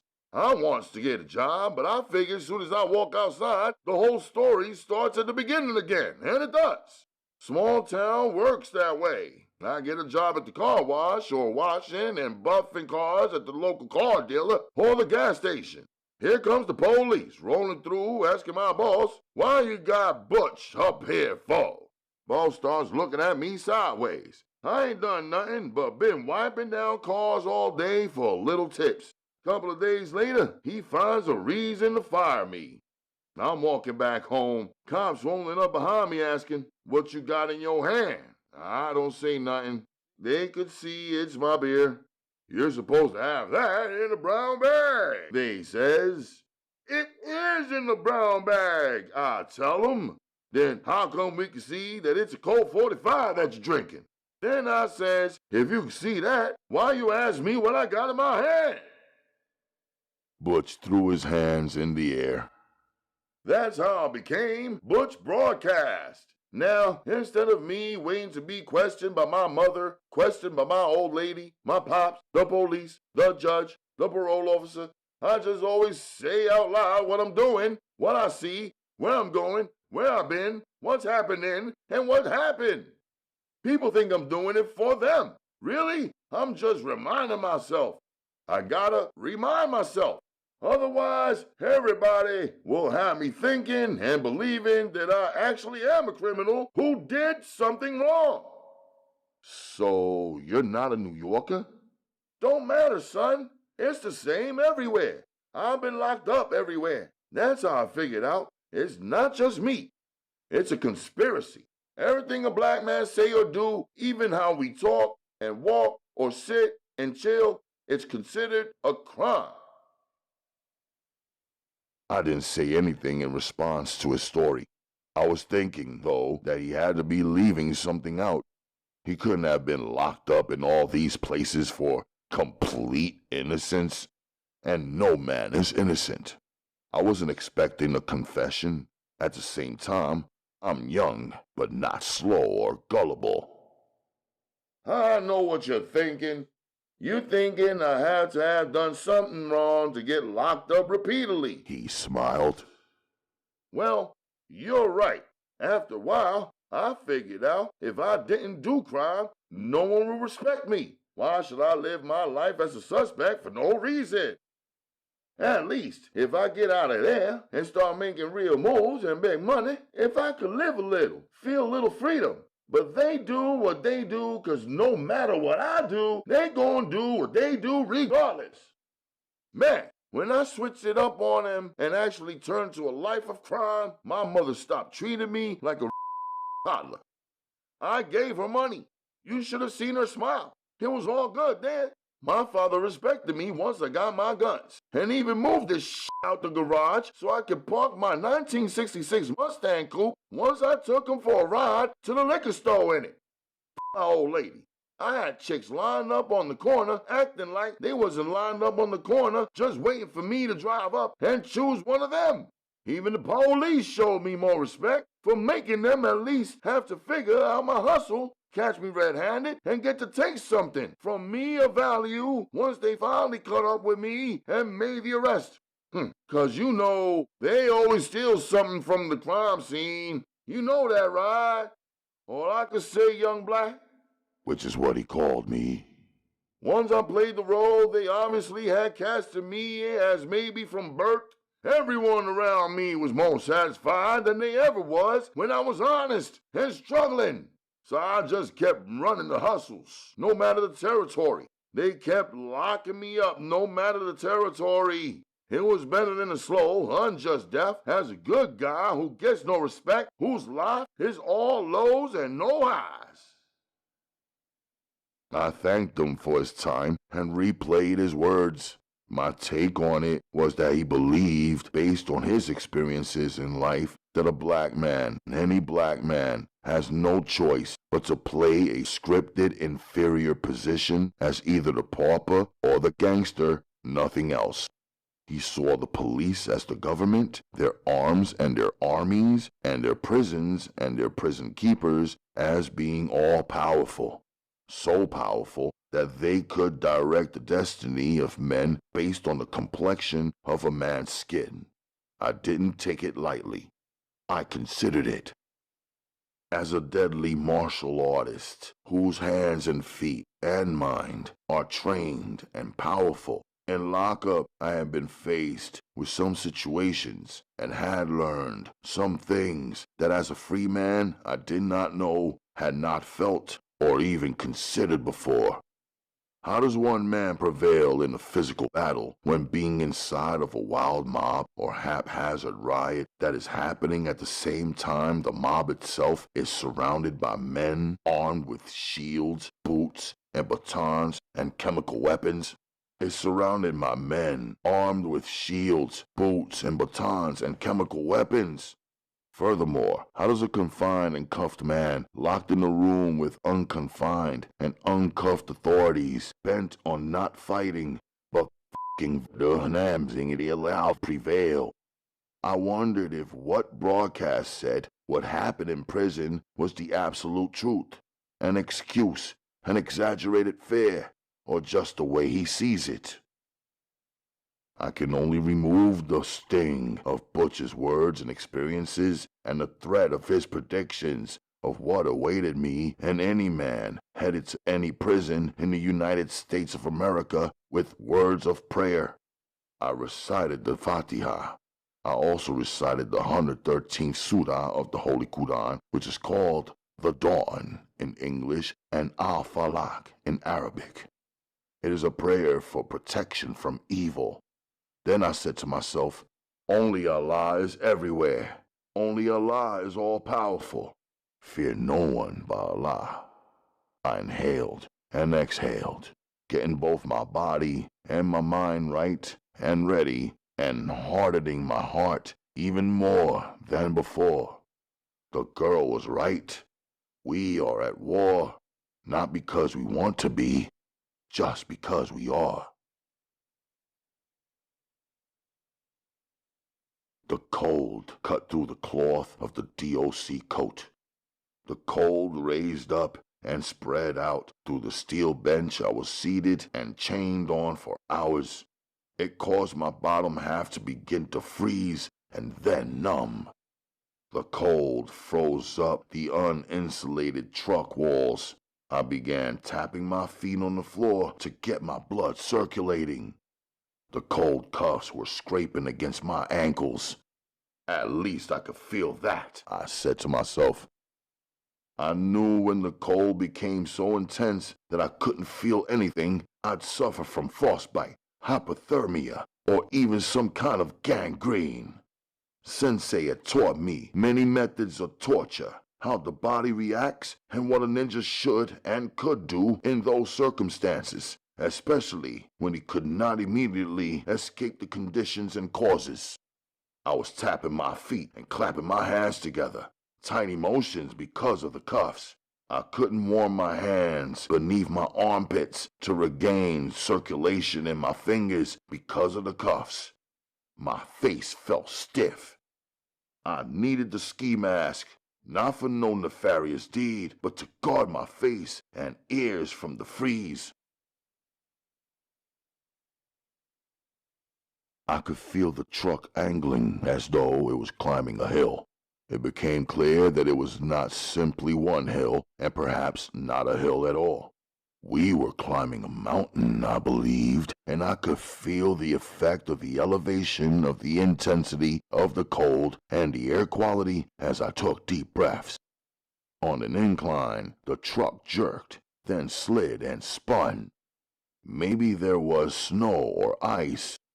I heard the driver's voice, alarmed but not a full scream. Maybe he just panicked. Now the truck was paused, but shaking. I had never been in an earthquake, but the rocking of a vehicle that weighed a ton felt like how I imagined an earthquake might feel. The bench I was seated on was bolted to the floor. I was rocking like the motion of a seesaw in the children's playground. Chained, I couldn't get up. Yo! I called out to the driver. I was freezing, tapping and clapping, seesawing left to right, and my body rocking forward for circulation. Yo, CO! I called out again, but nothing.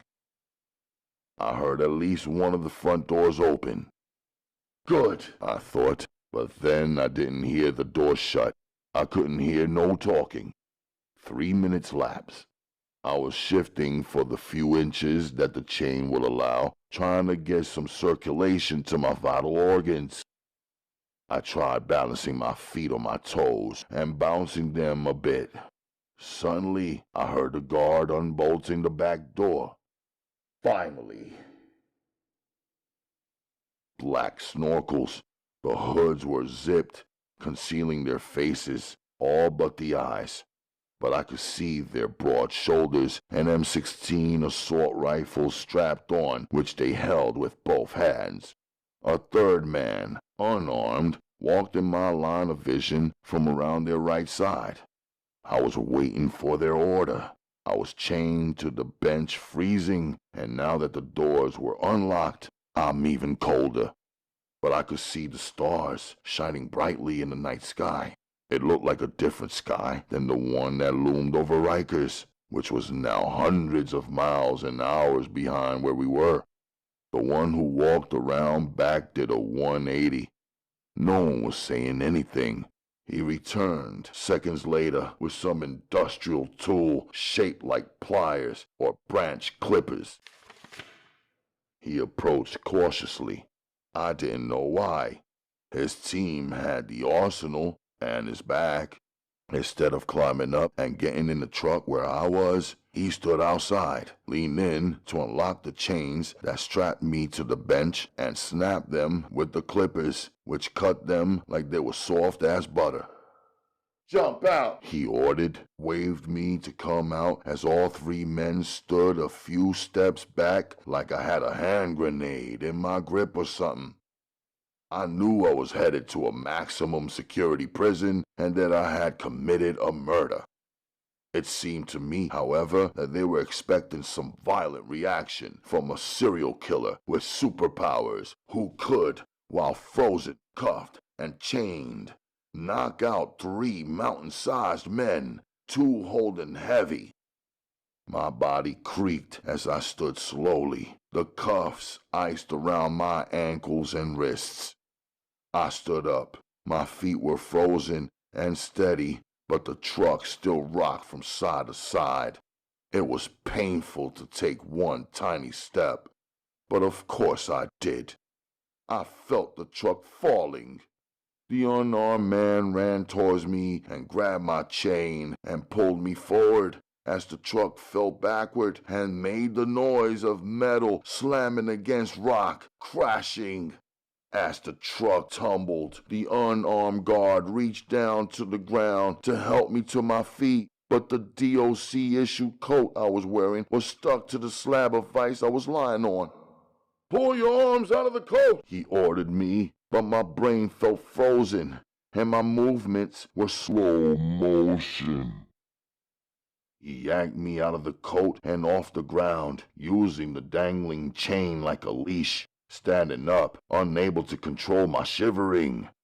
I was in only the Rikers jail jumper and thin hat. The unarmed man forced his fingers into his front pocket. He drew out some keys and uncuffed my wrists and then my ankles as one of the armed guards pulled around behind me, pointed the M16 to my back, and said, "Walk!" I followed with one behind me and 2 in front, one slightly to the left, the other to the right. We were inching up a slippery slope that led up a dark and overwhelming mountain. The iced wind was whipping me. Within seconds, I saw another armed guard inching down the slope towards us with a prisoner of his own. My eyes began tearing up from the temperature, not the emotion. But my tears turned to ice in less than a second. I looked at the two as they passed by without turning right or left. I didn't want the big white boy guard's trigger finger to itch, pulse, or pull. Strangely, they didn't greet each other, the guards coming and going. They exchanged no words.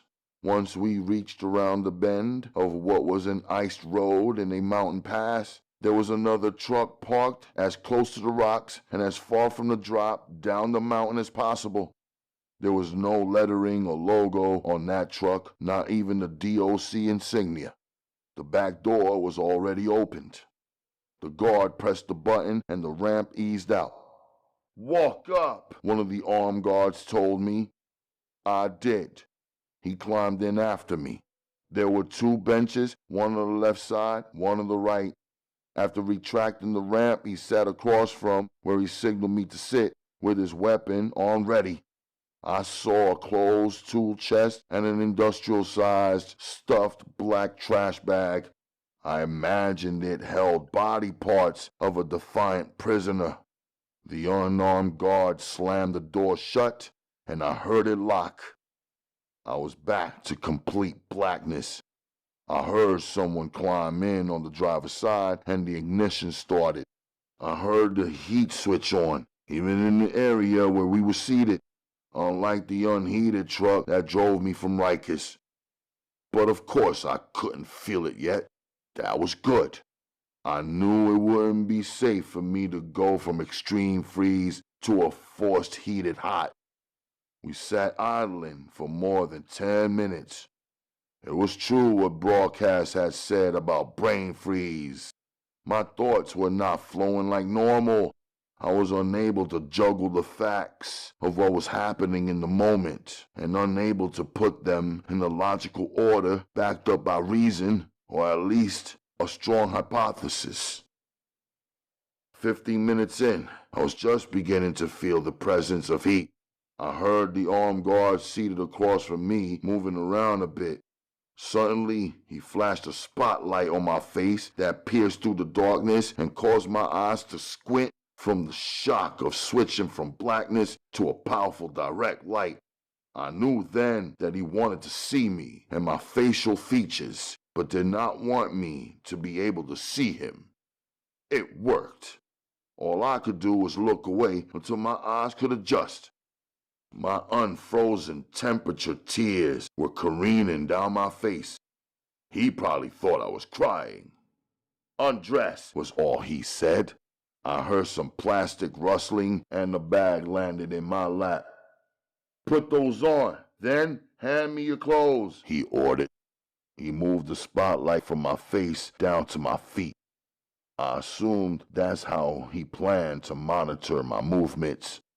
It was warming in the truck now, warm enough for me to begin to feel my fingers and to use them to remove my clothing and change into their prison uniform and what felt like the same type of heavy snorkel they were wearing.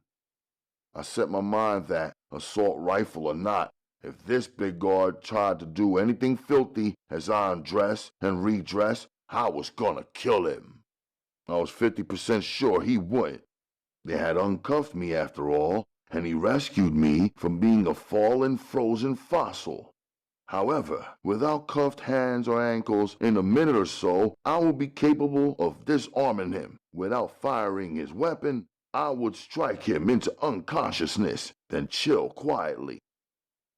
When the guards unlock the back of the truck, they will be facing an armed, defrosted ninjutsu warrior who did not want to take their lives but will do whatever it took, by any means necessary, to survive.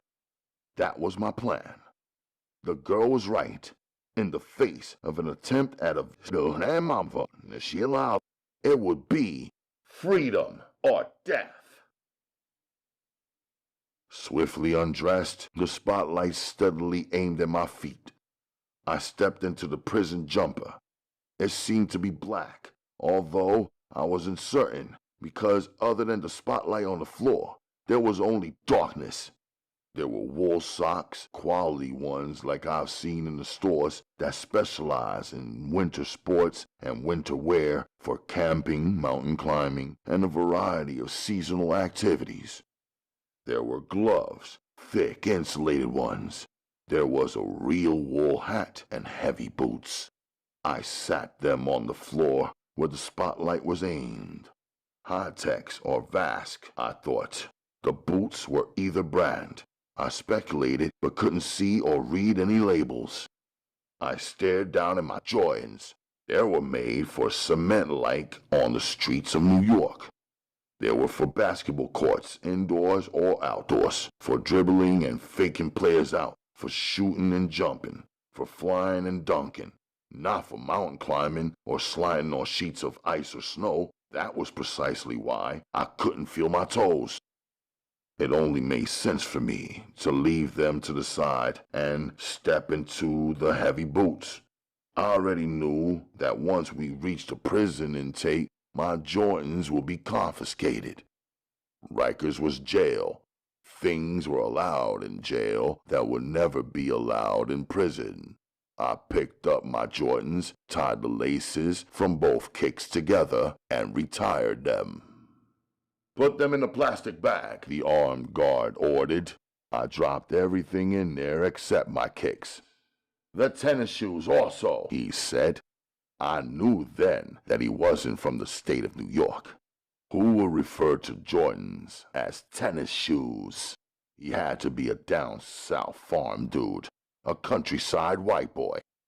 When I dropped my Jordans into the plastic bag, the guard ordered, "Take a seat." I sat down. He picked up the plastic bag, lifting the spotlight from his flashlight off my boots and back directly into my face. He walked backwards toward the driver, knocked 3 times on the gate.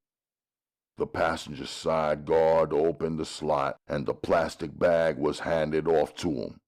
Then he slid the slot closed, then I heard the door up front open. 21 minutes in, as I tied my second bootlace, I heard a vehicle drive past the truck we were idling in. It was moving uphill. Seconds later, the truck that we were in pulled out, veering immediately to the left, reversing and heading down the mountain. I thought it was strange that we were heading downhill when the first DOC truck I was being transported in spent a substantial amount of time easing up the mountain until it jammed, then skidded, spun, and dropped off the edge of a cliff. It had teetered and crashed downward the same second that I was yanked and dragged by the chain. My brain and my body were thawing now. I was questioning myself as to why the other guard was walking a prisoner downhill on New Year's Eve in the dark on a nice mountain slope. I knew from the sound of the accident of the first DOC truck that after it tumbled and crashed against the rocks, they could not have recovered that vehicle. Even if it could have been towed up the mountain on a powerful cable, there would still be no way to drive it in that condition and absolutely no way to tow it, repair it, and drive it in 21 minutes. Was it a random vehicle that drove past us just now while we were parked that just happened to also be a diesel engine truck out on a dark mountain road deep into the New Year's Eve night? Or was the guard who was walking down the icy slope with his prisoner walking down a third vehicle, separate from the one that crashed and the one I was being transported in right now? And where were we? And my few belongings went down with the first DOC truck, and my paperwork was also in the sack. And how come these boots fit perfectly? Cancel the last question. The prison system knew all the medical and physical information about me from the day I was hospitalized, my blood and urine drawn, and every aspect of my health tested. Even my weight and height were documented and my fingerprints taken. I reminded myself, Jordan man. We rode in silence for about 28 minutes. Oddly, as the truck rolled to a stop, someone up front turned on the radio that blasted our bad-sounding music. I could no longer hear if anyone was talking, if doors were opening or shutting or nothing. After 6 minutes, much longer than the wait for a traffic light, yield, or stop sign, we were rolling again, but very slowly.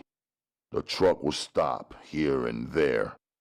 Now we were moving in a straight line, not turning left or right or reversing. The music was still a loud distraction up until the final point where it could no longer conceal or compete with the thunderous sound of a helicopter that had to be approaching us or was either already dangerously close. The back door of the truck was unbolted and then opened. I felt like a tornado was sucking us out of the truck. The ramp lowered and the 2 guards signaled us to come out. We followed them. I could see that we were on an airstrip. The iced wind came in waves, slapping our faces from all sides. The natural current and the force of what the propeller was propelling was powerful. We each rushed to hood up our snorkels. The Iroquois copter looked wicked in the night sky. The guard behind me and the 2 beside me broke into a slow trot. Of course I kept pace with them. believing that our destination must be the copter. The door opened. Without conversation, communication, or consideration, they signaled me and assisted me to board. As soon as I got in, the 3 guards fell back. The copter door shut. The pilot handed me a headset and motioned me to fasten my seatbelt. I did. The vehicle rose up into the sky. Unsettling, it felt like I was being shaken up like one of several popcorn kernels in a closed-lidded pot right before the oil and heat caused it to burst open. But there was no oil or heat. The intense pressure was in fact the unknown. Am I being flown to a nearby prison?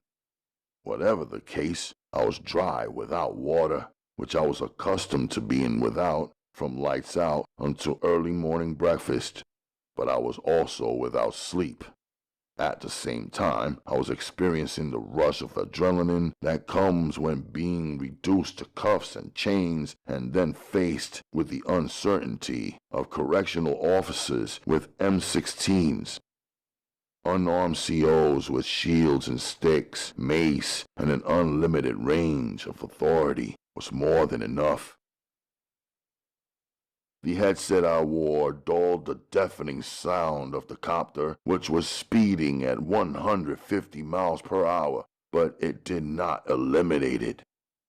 Above the trees and tallest towers, between the few red lights that assisted the pilot's navigation, and way below heaven, my thoughts were suspended by amazement. Of course, I had flown on many commercial airlines, jumbo jets like 747s. I had traveled several thousand miles away and all around the globe. However, the helicopter was completely different. It was raw, like flying through the sky naked with only a jetpack strapped to my back. Fearing the force of the wind current and unprotected by the weight, size, and design of the aircrafts that frequent flyers are afforded. In less than half an hour, I saw that we were hovering over a particular area. The pilot was communicating with someone briefly, and immediately after he began lowering the Iroquois, the craft swinging all the way down. We landed in snow-covered flatlands that were surrounded by the wilderness. He released my seatbelt, then handed me a backpack. The copter door opened, and he used his hand to nudge me out. I high-stepped a distance to separate myself from the power of the helicopter as it took off, rising back up into the night sky. Once it was way above me and I was left below, I noticed the intense beauty of the starlit sky, the intense beauty of the whitest snow that made the ground glisten like sunlight. The cold whipped me into action. I opened the backpack. Inside and right on top of several items was a map. I pushed it to the side to examine the other contents. Each of them, I knew, would be my only clues, tools, and means of survival other than the mercy of Allah. I pulled out a bottle of water. There was only one. I found a flashlight and immediately powered it on to see inside the pack and take inventory. I cracked a seal, opening the water, and drank half of it. It felt like my brain could immediately function better because of it. I pulled out beef jerky, then threw it back and snatched out a trail mix power bar, opened it up, and consumed it. With the map open and the spotlight on the route it highlighted, I was relieved that the distance between myself and the building marked out as my destination was only 1.5 miles away. Alhamdulillah, the copter had most likely landed as close to the place as possible. If I had a parachute, I could have been dropped right on target. That would have been crazy because I had never parachuted before and I had never been to the place where I presently stood, nor did I have any idea where it was, other than my hypothesis that I was up north, close to Canada. Raising my knees up high to take my first few steps in the 2 feet of snow, I thought, 1.5 miles is nothing on the warm or hot spring or summer day. It's a trek in the below freezing night.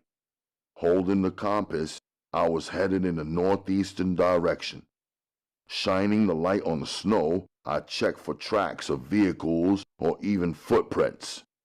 There were none. I wanted to run the short distance, but I knew better. I paced myself so the temperature would not defeat me. Half an hour in, I felt that I had not gone anywhere, even though I had been trekking. However, the place was now within sight. I became charged with determination. After getting pumped up, I cautioned myself about becoming foolishly excited. Would my arrival at the place where the authorities refused to face the winter conditions and come out to retrieve me put me in a better circumstance, or worse? And what kind of fool had they caused me to become, to be, struggling to incarcerate myself? I looked back. I reinforced my need to forge ahead. The security of being indoors had to be better than what was behind me. Either way, indoors or outdoors, it would be dealing with wildlife, grizzlies and wolves and mountain lions, the four-legged or the two-legged ones. It was a stone house, not a compound, complex, or single intake building. 50 feet away, concealed behind a considerable pile of firewood that was beside a shed, I checked it out. Either there were people inside who had not come out of the place since the storm happened, or their cabin was empty. There was no tracks in the snow, which was hardened at the top. There were no lights on inside. It had to be almost 4:30 in the pre-dawn morning. So of course the lights being off would be considered normal, I told myself. There was no smoke pouring out of the chimney either. Still, I needed to announce myself rather than barge in like an intruder and end up getting clapped up, which would have been justified for whoever was either living there or stationed there. What if it was a military outpost? I reached into the backpack and pulled back the one and only red apple that I seen in there. I hurled it like Roger Clemens. It crashed into the front door before smashing open. I wanted the loud and sudden thud to draw someone, anyone, everyone, out. Nothing happened. Not even a hand separating the blinds or pulling back a curtain. Not even a barking dog or crowing rooster or a howling wolf. I waited some minutes. I advanced to the shed and looked in. There was a snowmobile, a few shovels, and an ice pick, an axe, a 50-pound bag of salt, a toolbox, some flares, a horn. More than enough. I grabbed an axe. Then I began my approach. As I pushed down on the latch, the front door opened. I looked in before entering. There was no movement. I stomped to my feet to shake the snow off my boots. I brushed the snow off my clothes as well. I reached in, running my gloved hand along the wall, searching for a light switch. I found it, clicked, and a dim light illuminated a living room with an unlit fireplace. I walked along the perimeter, checking each room, 2 bedrooms, 1 bathroom, a living room, and a kitchen. I was only looking for humans before examining any of the details. A loud noise. Swiftly I turned. The front door had slammed shut from the force of the winter wind. A pile of snow had been blown inside.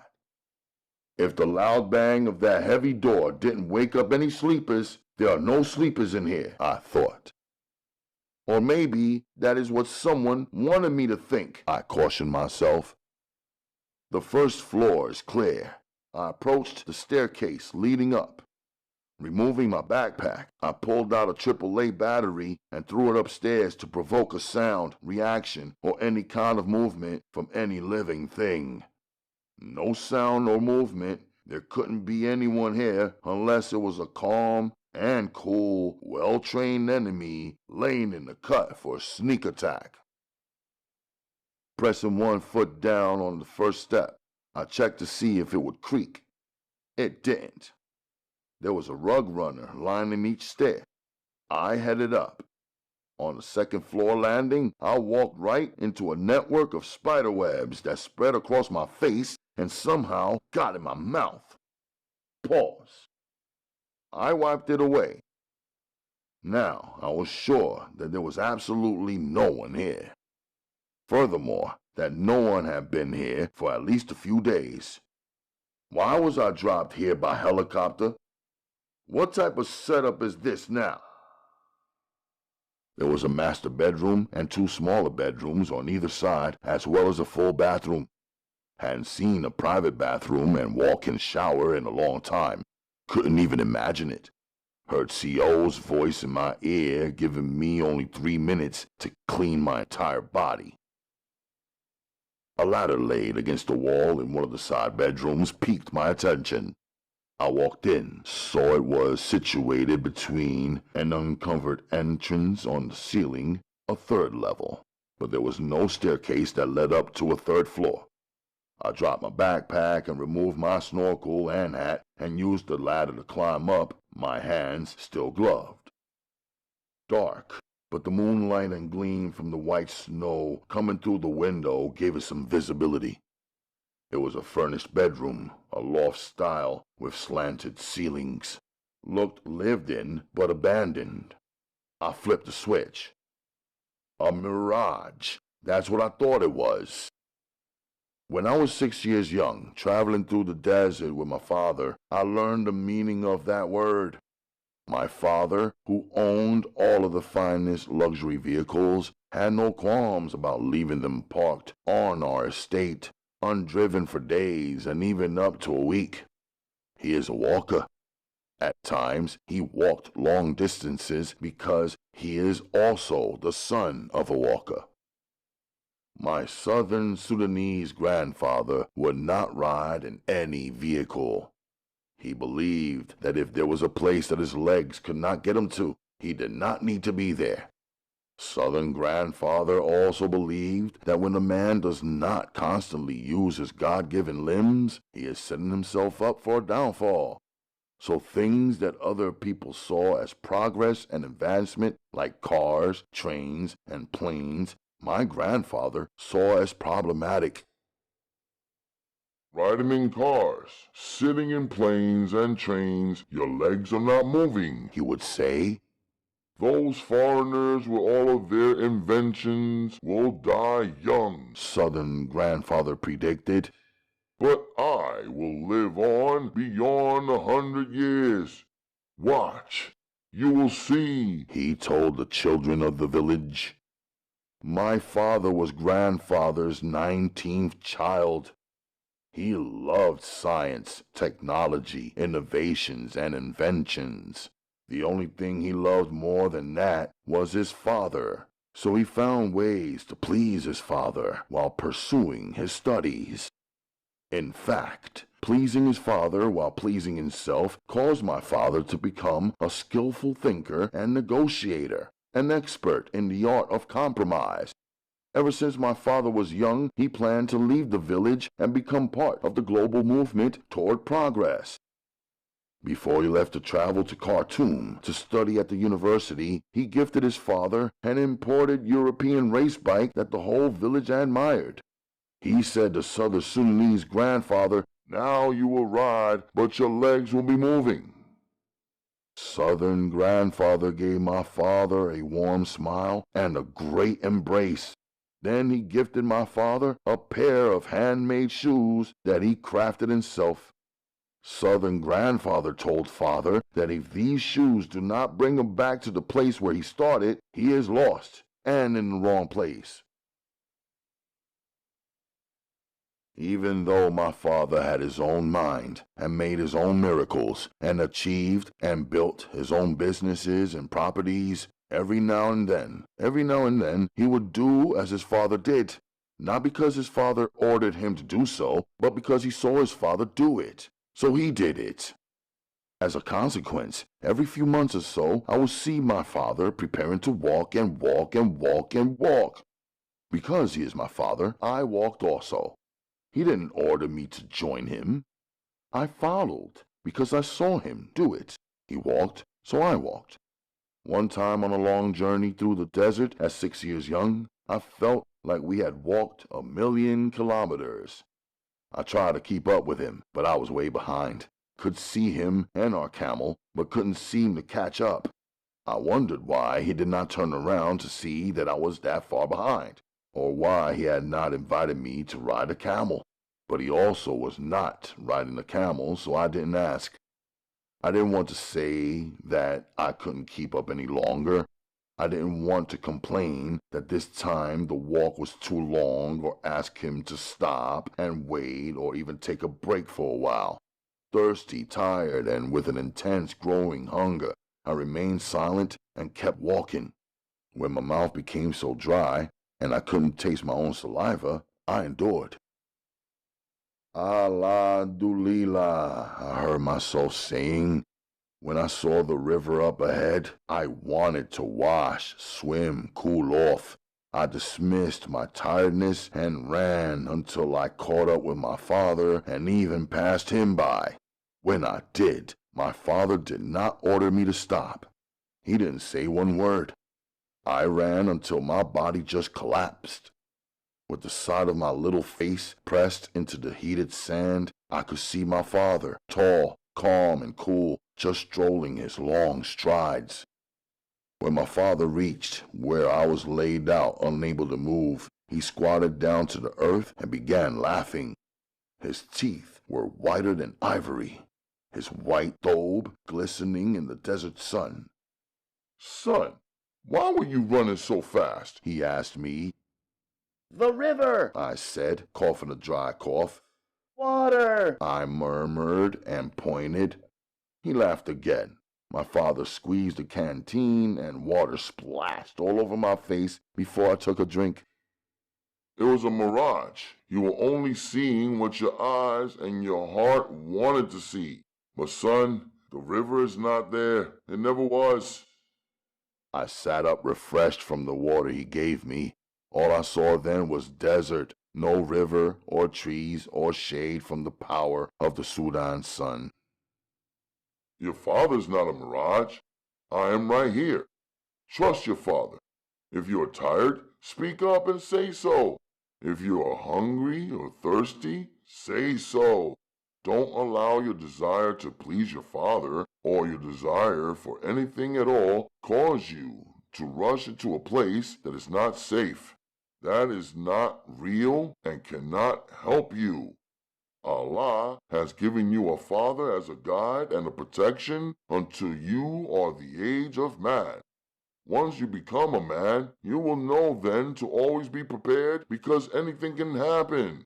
And you will know the difference between what is simply a deep desire, what is false, and what is real. In the attic loft, I saw a cot on the floor with neat and clean white sheets, a folded neat pile of winter blankets, and there was a dresser drawer, a desk, and a chair. On the desk, there was a typewriter and a lamp, a high stack of organized papers, and an open Holy Quran on a carved wooden stand. I saw books lining the perimeter of the wall, no bookcase, shelf, or stand. I didn't see her, but I could feel her. Or was that a mirage, a deep desire? Something my eyes and heart wanted and even craved to see and believe. I felt guilty. I have so many loved ones. Is she my deepest desire, the one I wanted to see more than anyone else? A craving so deep that my mind was playing tricks on me? I went to the closet and slid open the door. I began smelling the clothes that were hanging there. They were winter clothes. When I last saw her, it was summer. All of her clothes were summer wear. Coconut, traces of her scent, in a thick, beautifully woven sweater. I got excited. Expect nothing, I reminded myself. You are a prisoner. Think of the past, powerful, pleasant memories. For the next year and a half, there is no future. I am not entitled to yearn, I reminded myself. But then There it was. I saw her blue phone. I stood staring at it. I had to go grab it to be sure that it was real. I picked up the receiver. There was a dial tone. Impulsively, I hung it up. Thoughts began racing. Should I phone home? Our Queen's home? Nah. That would be creating a trace. Maybe someone wanted me to do just that. Someone other than her. Perhaps an open enemy. I paused. Couldn't get my mind right for some reason. My Shahada? I was staring now at the top sheet of paper on a neat high stack. Written by Chiasa Hyoku Brown. I pulled the top page to the side. There was a table of contents. 114 chapters. The same amount of surahs in the Holy Quran, I said to myself. I pulled out the last page. Page 2777. My mind swiftly began doing the math. She had written at least 5 pages for every single day that I was away from her.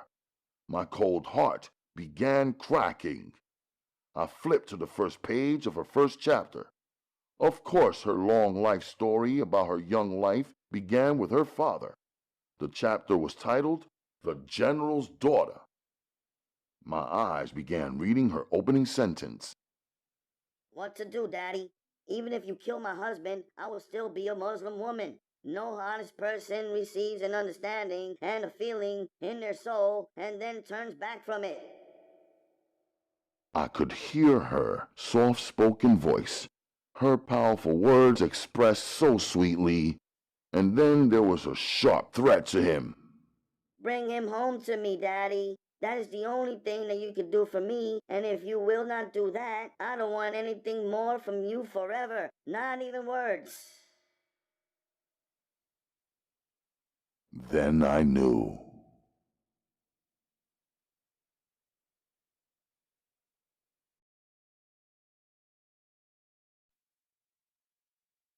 Chapter 32. Seated at the table, arranged as a feast in an Alaskan steak and seafood house, I am well rested and my mind is clear and sharp. This scene, however, reminded me of the time when I was seated in the back room of an Italian restaurant in Brooklyn with the quote-unquote good detective, a deceitful and filthy man who was up to no good and who wanted to enslave me to his agenda. Just like back then on that night, I am starved and concealing a ferocious hunger with a straight face. Unlike that night, I am not arrested, cuffed, and beaten or bruised. However, I am surrounded by suited strangers with the exception of one man. He is much wiser and slicker, more powerful and deadly than the good detective. He has a greater stature and stronger stance and stamina, and he is 1,000 times more passionate about his cause for deeper, blood-related reasons. Most importantly, he is fully capable of carrying out and following up honest threats. He has the full authority of the United States military and sees no reason to limit his actions when he is going after what he wants. He is my second wife's father. It is January 1st, 1988. However, I could not pinpoint the exact time. After a mysterious, uncomfortable, and dangerous trip from Rikers Island that ended in a cliffhanger on a mountain in upstate Buffalo, New York, as well as a cold copter ride and a trek through the high snow, ice, and Arctic cold, I had finally fallen asleep. I woke up once to the sound of my own voice calling the azan, and in a sleepy haze, I fell asleep. Through the attic window, I could see that it was still dark outside, and I figured I was dreaming or bogging because of exhaustion. I slept for what felt like several more hours and finally awoke. It was still dark, so I imagined that I had not actually slept for long. It was only much later that I found out that the darkness was due to a storm that made it seem that the sun would not rise at all. So I had actually slept very well through my normal routine times and prayer times and eating times. It ended up being about 10 hours of rest. I had fallen asleep with a growling belly while reading the first chapter of Chiasa's manuscript. Her words ripped off the armor I had layered my mind, body, and soul with for nearly 2 years. Her words demolished the freeze in my bones, and they heated my cold, hardened heart. Her words had ignited my desires, the same deep desires that I had controlled, conquered, and canceled during my caging. Her words forced me into a deep sleep and an erotic dream. I woke up with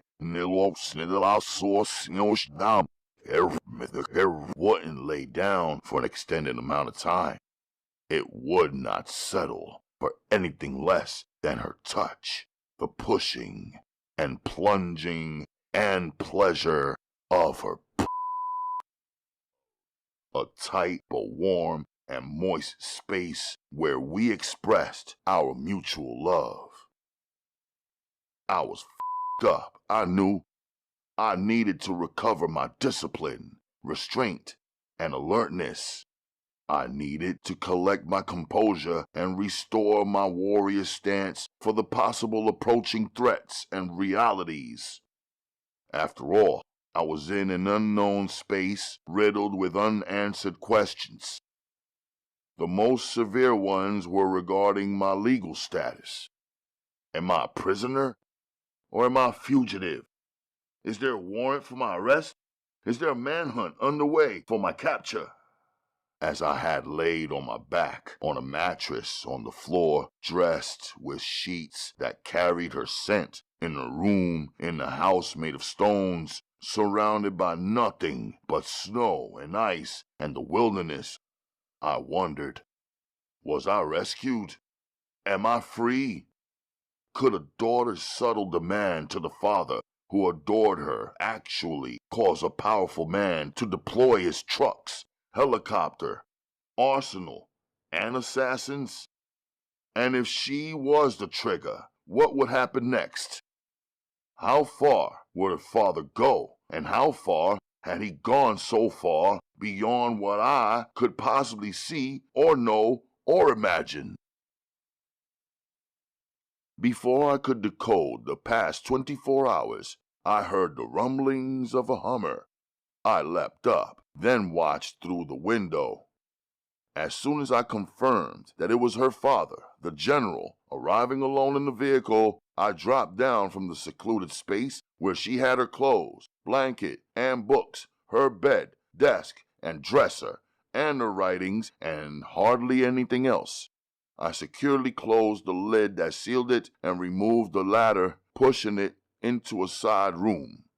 I did not know if her father normally came here or if he was aware of her manuscript. He was a man who their family was normally very discreet about, never mentioning his name or his title and ranking, or even taking or hanging his photographs. But in the side room, I saw men's clothing. Was it his? I didn't have time to check. I was in the washroom, washing my face and hands, rinsing my mouth. I saw a razor for shaving. My jaw and my chest got tight. I slipped out the blade and cleaned it off. Instinctively, I'd carry it on me. Then he knocked on the door with the heavy hand of the police or the military during a raid. Grabbing the snorkel, which had my gloves and wool hat tucked in each coat pocket, I put it on over the black jumper that I had fallen asleep in. I stepped into my boots and headed outside. He had gotten back in the Hummer and was seated behind the wheel. He lowered his window when he saw me approaching. "We have an appointment. Let's go, son," was all he said, casually as though he had just chilled with me the day before. But in reality, he had last seen me 2 years ago. I climbed in. Jump in the back and get dressed. I did, surprised to see the dress clothes hanging in the rear on the hook.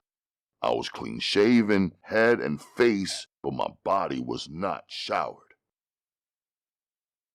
His Mickey Thompson Baja Claw tires were crushing everything in their path. Only the hum of his engine could drown out the rumble of my hunger. Fully dressed, I decided to remain seated in the back. Through the rearview mirror, he locked eyes with me and said, You are not naive, son, are you? You know the rules of war. I stayed still and silent, thinking. Happy New Year was all I said to him. I knew better than to utter one word that could be used as a one-word agreement to any of his ideas, plans, or schemes, then, now, or later on.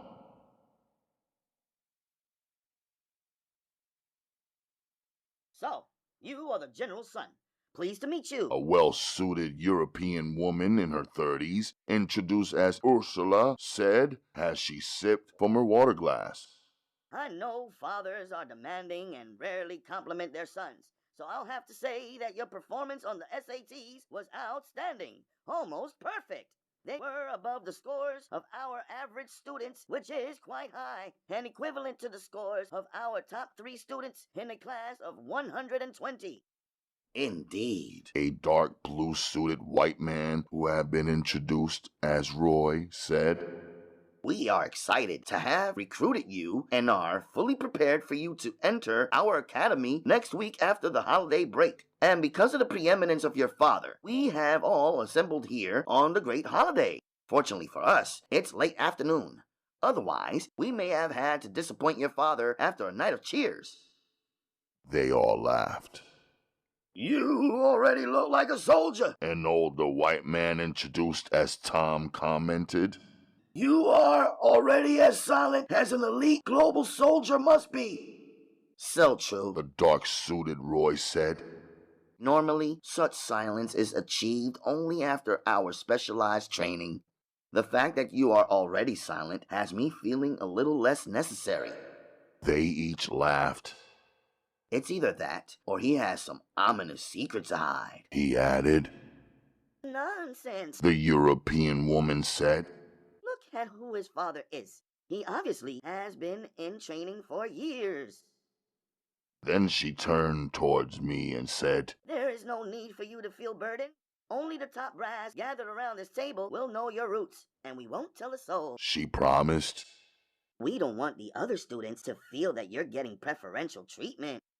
He may be advanced in his training already, which is excellent, since he is entering the academy in the second semester of our school year, which is rarely ever allowed. However, he won't be spared any of the workload that he has missed. Therefore, he will have to forfeit his summer leave. He will also need to polish up on his social skills. He had to have suffered from being homeschooled and studying for his SATs all alone and earning his GED in place of attending full classes with qualified instructors and bonds of friendship and team spirit and of course the godforsaken high school prom. Simply trying to get a date to that damn thing is a social experiment, Tom said, and they laughed. No worries. Ursula said. Our school is co-ed and international, and Switzerland is quite lovely. Our host country is famous for chocolate, and you are a very handsome young lad, if you don't mind me saying so.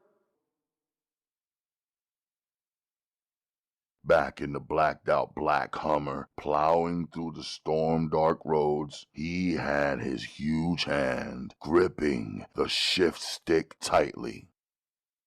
Pause. What I really wanted to ask him was the whereabouts of my wife.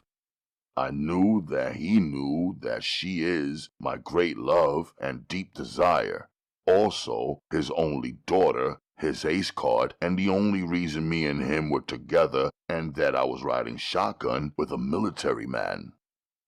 I knew he would attempt to convert my love and my desire for his daughter into my weakness, so I didn't mention her. I only asked, "Where are we headed?" You'll see. Pulled up to a checkpoint, which ended up being the entrance to a military base. The signage said Fort Drum. Each soldier who encountered him saluted, shuffled, kowtowed, and all but bowed down. He was riding from building to building, getting his holiday greetings, salutes, and reports, and showing me, without words, spoken directly to me, that he was in command. I already knew that. Seeing tanks and guns and grenades and stockpiles of ammunition sealed his performance. His last stop on his power tour was a dormitory building on the base. He ordered a soldier on post outside to go in and bring out Private Crusher. The big white boy soldier came running out, then straightened himself as soon as he saw the general seated in the Hummer. He saluted and then approached with permission. He leaned in on the driver's side and asked what he could do for the general. Take a look at this guy. You think you could take him for a few rounds? The general asked him. He glanced over at me. That's why they call me the Crusher, he said. They laughed. I didn't.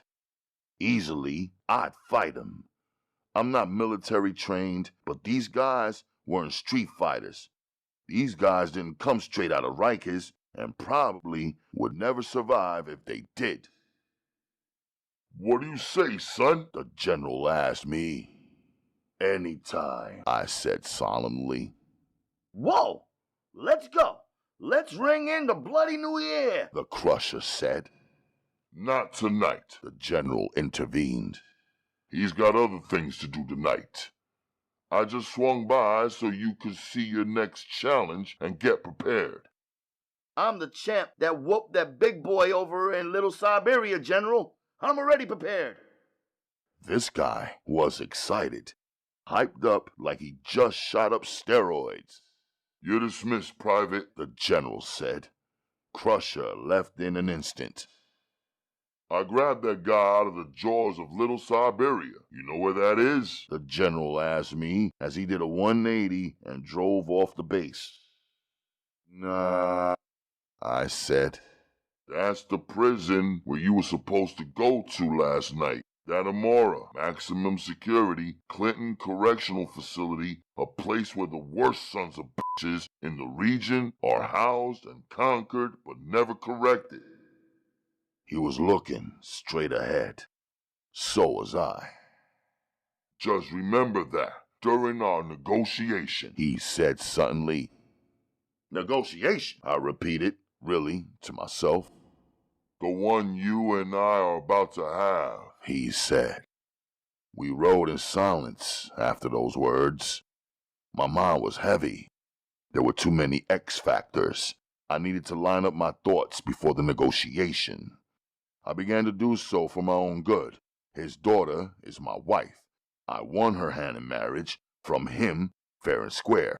He hadn't faltered on his debt to me or on his word, although I always felt his reluctance, his presence, and his attempt to continue to control her from afar. That may have been annoying, but it wasn't terrible or evil, I told myself. His daughter loves me, I know. She will follow me everywhere I go.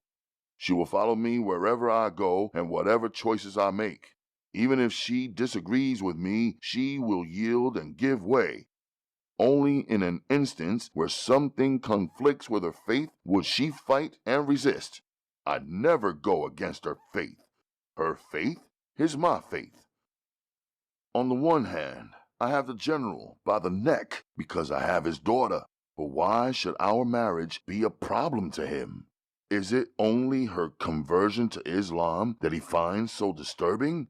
And now that it is clear that his daughter will be a Muslim, whether I'm dead or alive, he had to realize that he can't get her to roll back to whatever it was they used to believe in or do as a way of life. What does he want from his daughter? What does he want from me? In a chess game, both opponents have the comfort of knowing how each piece can and can't move. Both the black knight and the white knight are limited to the same options. And that goes for the king, queen, rooks, and bishops also. Life, however, isn't like that. It's random, hostile, and impulsive. You can't sleep on any man, because no man is a game piece. The weakest and most frightened man might do the most unexpected, deadliest, and horrific thing. He obviously wants me to attend some academy in Switzerland, I thought further. That's what I had gathered as I sat in my complete silence at the dinner table. My objective was only to listen and consume an expensive meal in an expensive restaurant where the prices were not printed on the menu. Was that his method of separating his daughter and me by distance? Or did he and his sister Aunt Tasha and their whole family believe that if I didn't start racking up the degrees the way they had, that I needed to be cut out from Chiasa and their family like a cancer? Or was it worse? Is my Islamic lifestyle so unacceptable to them that they needed to see me humiliated in order to feel comfortable around me and comfortable around Chiasa? Is this some deep-seated jealousy? True, I had knocked out a guy at their family barbecue in the vineyard, but he deserved it. A friend to Xavier, he had tried to kick it to my first wife, asking her to dance and touching her hand after she said no, to coax her to accept his offer. I dropped him. Had to let them all know that both women belong to me by marriage and choice, theirs and mine. I love Chiasa, true, she is your relative, true, but still, don't with my first wife, because I love her too, true. They thought that I was cocky, even though I had cooperated and showed up to Clementine Moody's all-male family breakfast very early that same morning to squash the beef between Marcus and me. I was quiet and humble. I shook hands with Marcus even though he had tried to stab me in the back before and had actually stabbed me in my chest, inches above my heart. But at the late afternoon, big blowout barbecue, male and female, family and friends and vineyard neighbors gathered. Soon as I arrived with my beautiful Uma covered in her summer light sparkling fabrics and my two beautifully modest wives and little sister, I felt all eyes on me. The men watched me, thinking I was too brazen. I felt like my everyday lifestyle and my wives were getting them green with envy and red with fury while they fronted it off, glancing and gossiping while flashing fake smiles. I remember Marcus had Chiasa captivated by his fireworks, a suitcase filled with stink bombs, firecrackers, chasers, sparklers, M80s, and other holiday explosives. I was chilling in the shade, sipping a lemonade when I saw the dude looking, then approaching Akemi as she stood watching the dance steps intently and admiring the art of the gathering. They think I'm violent. I think they're uncivilized. They think they are higher-ups. I think they are spiritual lows. If they could separate me from my women and infiltrate their minds, they would. But because my women are loyal, there was absolutely nothing they could do to break it. It was sad and funny to me. Their women of all ages, from very young to senior elders, were at that big barbecue event, most uncovered and nearly naked. Why focus on my wives, covered and true? So my standing with my second wife's family before my lockup was left on shaky grounds. But now I was faced with a larger dilemma. The general might have gotten me freed at his daughter's demand, but if he got me out and off without me becoming a fugitive on the run or the quote-unquote most wanted, I understood that I owed him something even though I did not ask him to do it. Could have served out my time and come home in a year and a half. At the same time, if I am free now, without doing the rest of my time, of course I got to be grateful. My praise goes to Allah, of course, but in the physical world, I paid my debts fair and square as well. What about all the men I left behind at Rikers? What about the ones who were waiting for me to drop a line and let them know my whereabouts? What about the handful of people who will be following up to check on me, like my lawyer and Santiago, who will wait for news of my release, and Ditch, who was also sent to Little Siberia? What about Daquan at Greenhaven and his newsletter that kept all of us aware and connected, and Deshawn at Sing Sing? My second wife had been asked 3 questions by her father. According to her manuscript, he had asked her, "Do you understand that he murdered a man and how serious a crime that is?" And he asked her, "Why should I go out of my way to bring him home before he serves his time with the other convicted murderers and criminals?" Chiasa, clever and swift, had replied softly, "And how many men have you killed, Daddy? Shall we count them? Or are there too many to count? And doesn't it matter that he was defending his sister? Or would it have been better if he was killing for pay, just obeying orders because it was his occupation, and without any other real consideration or right reason? Daddy, I'll bet there are bodies buried beneath every metal on your chest. Aren't there? But if you were somewhere suffering like I feel my husband is suffering, it will be unbearable to me. Same as I have waited for you my whole life. I can wait for my husband, but the thought of the element that he is in and the conditions that he's enduring is unbearable for me. And of course he is different than almost all of the men he might be locked up with. He is my husband. When I met him, he had already made 20,000 more prayers than me. Before I met him, I had never even made one. He had already fasted for 9 Ramadans. Now he has fasted for 11. He is so good and so beautiful. He is better than me. He loves and lives for his family, and he loves me a whole heap. Maybe more than you do. He would do anything for me, even give up his life. Won't you do what I ask of you?"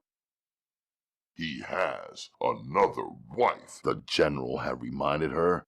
As I read, it felt like it was his last desperate attempt to alter her allegiance to me.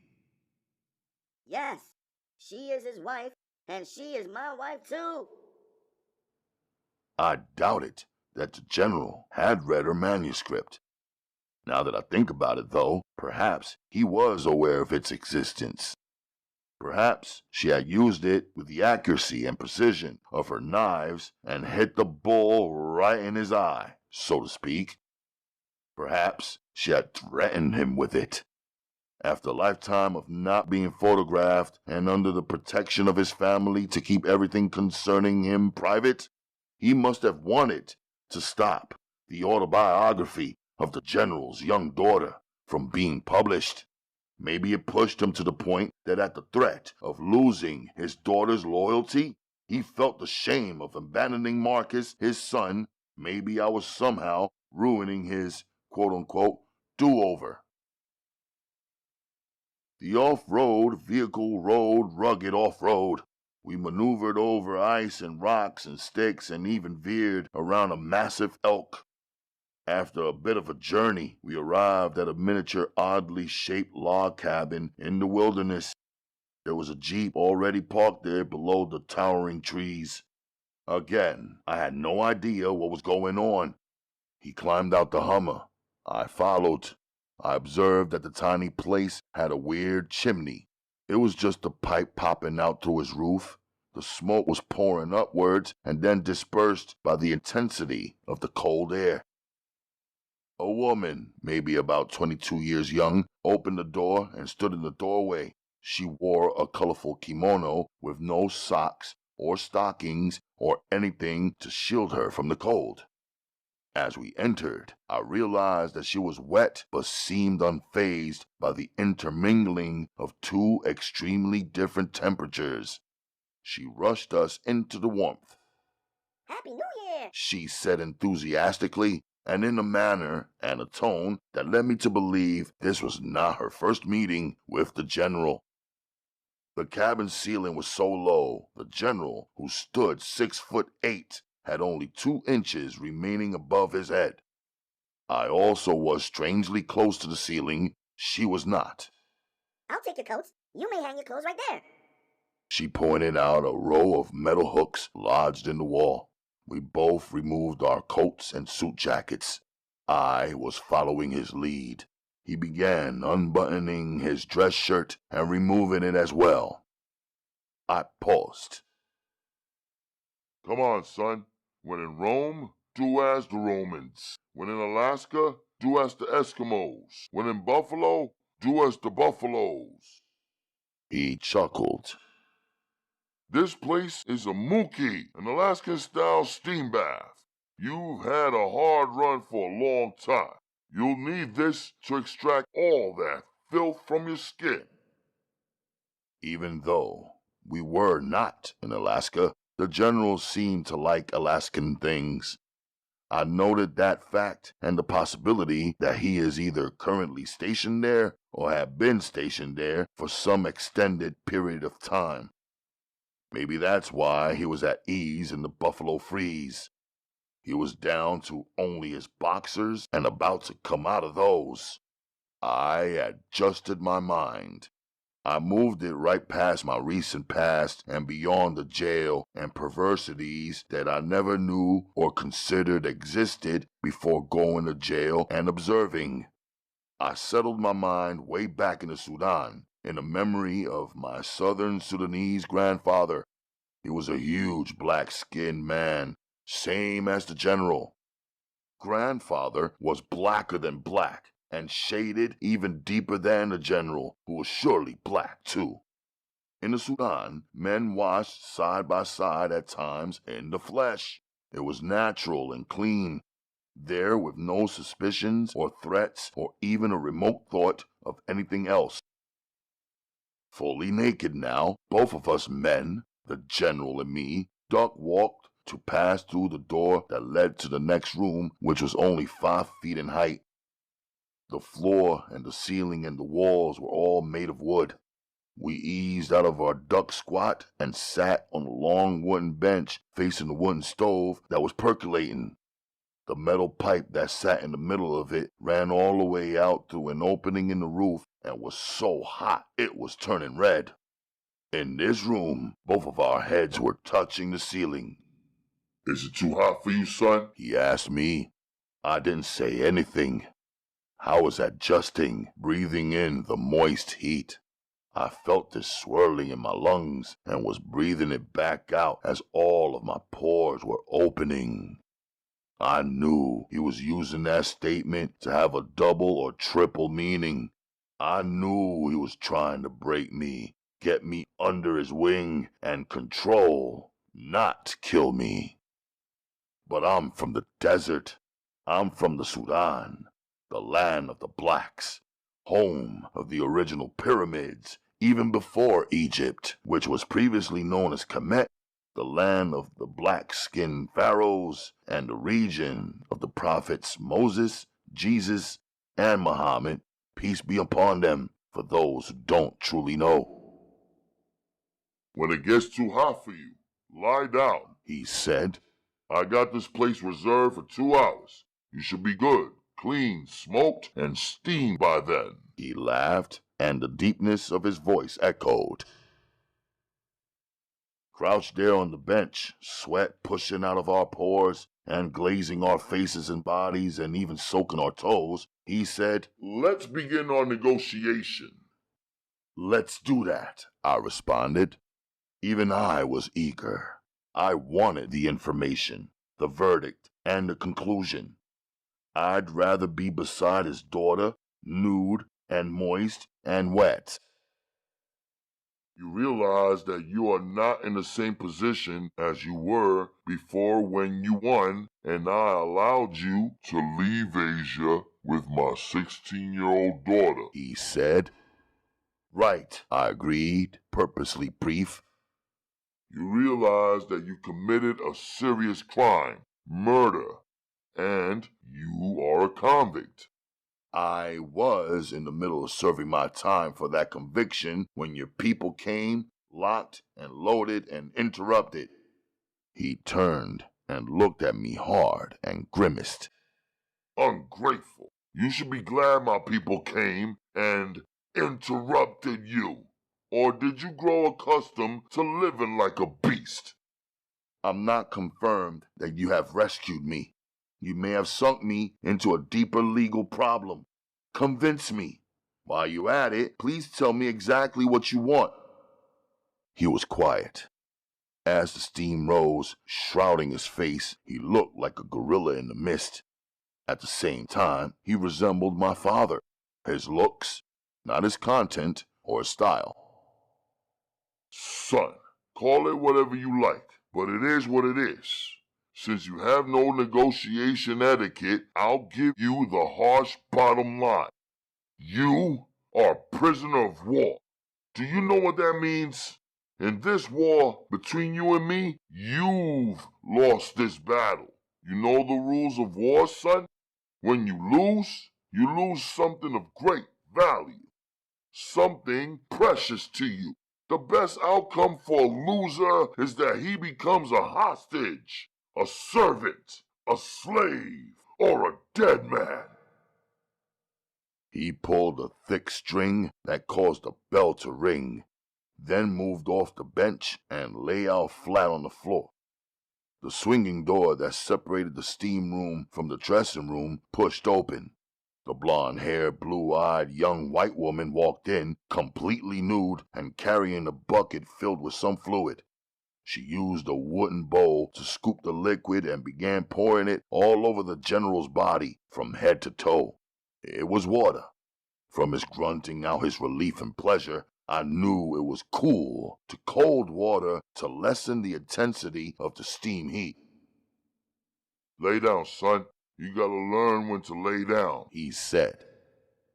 The wrong timing or the wrong decision could leave you out of breath. As she poured water on him, her eyes were trained on me. I turned from her gaze. I had already seen it all vividly. Her plump, slim white Mercedes, her bald, silly and thighs and feet.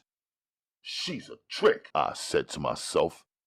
His spoonful of sugar to force down the bad-tasting medicine he was trying to feed me. She laughed. You were purchased, son. A private corporation purchased your sentence and your servitude. Now, they own you. The door swung back open. The woman re-entered the room with 2 large paper cups filled with water. She handed one to me and placed the other beside him. If you lie down, I'd gladly soak you with some cool water, she said to me with her eyes and lips. That's enough, the general said to her. She turned and left in an instant, leaving the door in the open position, causing cool air to rush in and lessen the heat. I drank the water. Then my mind was ready. I agree. When a man loses a war, he becomes a prisoner or a slave. I wasn't at war with you, though. We both had someone precious in common. The war I was in, I won, in a sense, because I did what had to be done. I lost, in a sense, because I got locked up, but I looked at it as me paying the blood price for my actions. My debt to the prison system was 3 years. That's in writing. I did 17 months. I have 19 months, roughly a year and a half, remaining on my debt to the prison system. If a company purchased that debt, which is something I never heard of, I would owe that company 1 year and 9 months of my time, I said. Then I rang the bell and lay down. Good. Now you're negotiating, he said.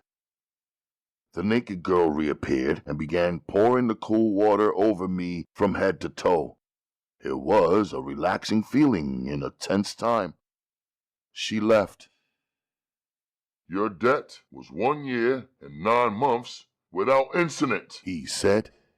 Incident? I repeated. When your sponsors who purchased you went to pick you up, I'm told they encountered an accident. I'm not accusing you of causing the accident. I wasn't there. I didn't see it. But whatever the case, the Department of Corrections lost 2 men and a truck. That's a little messy.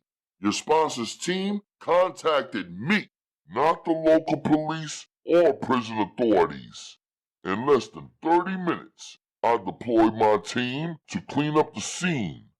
That increased your debt, he said, calm and sly. I'm a businessman, I said. I have capital. Talk to me. How much did it cost you, sir, the helicopter ride? We both sat up. He looked like he wanted to knock my f***ing head off. The woman came back to refill the drinking water. I was already tired of her. It's a holiday, son. Our accountant is adding it up, he said, pleased with himself. The woman got on her knees and began dipping her sponge in the cold water bowl and wiping and patting the general down. When she was done, she left. That wasn't the only mess I had to clean up. There was the matter of cleaning up your identity, separating you from Jordan Man, making sure he's the convict and you're not. That took time. Burned up some of my connections. Caused me to use up some favors that were owed to me, and I had to do some favors that I never intended to do as well. Are you saying that legally I'm free, not a fugitive or even a convict? I see you look skeptical, he chuckled. Right now, there's a Jordan man serving your sentence. He arrived at Clinton last night, same time you were scheduled to arrive, wearing your clothes, doing your time, in your place. My mind raced. Although the heat and moisture in the air did slow my thoughts some. Was the prisoner walking downhill, escorted by the guard, the one who was doing time in my place? What about the fact that they already had my blood and urine and fingerprints? I asked swiftly. His profile won't match up with mine, I added. That's the expensive cleanup job that I've been alluding to. That increased my special services and your debt. But those services are already made happen. Although it is not a simple matter to delete one man's records and data and alter another man's records and data, my efforts were a success. It turns out that you're going to live well as long as you follow the general's orders and pay the general what you owe him. How much is that? I asked. Tell it to me straight. 5 painless years. You go to the school in Switzerland for 1.5 years full time. In fact, overtime, including summers. Graduate, and then you serve the remaining 3.5 years under contract, he said, scheming. Under contract as what? A member of a secret mercenary army, the elite global organization of soldiers. You don't have to wear the uniform you hate so much. It's a private company. I own it. You will not be a part of the United States military, but you will be under my management and command. I'll contract you out to elite customers and move you to countries all around the world. You'll be highly paid, and when your time is up, you walk away, he said, clapping his hands once and splattering the water in his palms. I'd rather, I began saying, and he interrupted. Now I saw and understood the reason why him and me were naked in a strange steam bath. He needed to have this unexpected, strange, and classified conversation in a place where it couldn't be overheard, recorded, filmed, or reported on. Not only because of me and the murder I had committed and been convicted of, but because of the moves he had already taken that I never requested and that he was now responsible for. Teacher Karim Ali had given us a clear definition of the word criminal. He said a criminal is a person, network, or institution, business, or system that violates and operates and participates in activities outside of the established laws of the legitimate government or recognized governing body of a city, state, country, or territory. According to Teacher Karim's definition, me taking the murder of Lance Polite into my own hands was criminal. At the same time, that definition meant that the general is a criminal, and the U.S. military is criminal too. Perhaps that was the reason Ricky Santiago said there is no such thing as a bad man. Because of the system we live in, we all fit the criminal definition perfectly. The only way out of that truth, it seemed, was to change the system completely. But I am a Muslim man. I believe there are good and bad men, no matter what the situation. Islam is my belief and my way. I thought all these men, including myself, would be better, live better, and do better if Islam were the rules of law. It's a faith, and the guidelines are clear. And men can work and earn, live and love, and protect what any right-thinking man wants to protect, his family. In order to do so, though, men will have to gain a discipline and lose something also. Men will have to sacrifice some vices and habits and occupations that do more harm than good, humble ourselves, and lose something to gain something much better and much greater. Think about it before you speak, son. I'll give you 24 hours to make your choice. And what if I just buy back my freedom, pay you the debt back in cash or gold? Not possible. In this instance, the time is worth more than any money you could put together and that I would accept. So are you saying that I don't have the option to serve out my sentence and be done with this? I asked, just to be clear. I told you, you are already serving your sentence and then some. And then some, I repeated. Yeah, right. Right about now, Joy Man is seated in the hole and under close scrutiny and investigation. What else could he be? There are 2 corrections officers who died transporting him to prison, the general said, which translated in my ear as, checkmate. What about that man? I asked. Who? The one serving the time as joined man. Don't worry about him. He's a slave. A prisoner of war paying down his debt, which has nothing to do with you, the general said, firmly. If he wasn't paying it at Clinton, he would be paying it somewhere in another not-so-nice place. In the prison system, son, you are just a body, a number. You are human waste. But he's not me, I said, really at a loss for words. If he causes any mess, he could easily be eliminated in a sudden prison fight. If he interrupts big business, that will be his fate. He is whoever I say he is. Listen, son, when I was your age, I ran into some troubles. I figured out that there were only 2 sides in this world. Simple. There's the winners and the losers, and they're both heavily armed. I figured that what makes the winners is that they have authority, a license to hold, a license to kill, and get away with it. So you decide which team you want to be a part of, the winners or the losers. If you're stubborn or stupid, if you swim against the tide or go against the grain, you'll have no support. You'll have opened up a can of snakes, and at least one of them will eat you. He gritted his teeth. Take your time.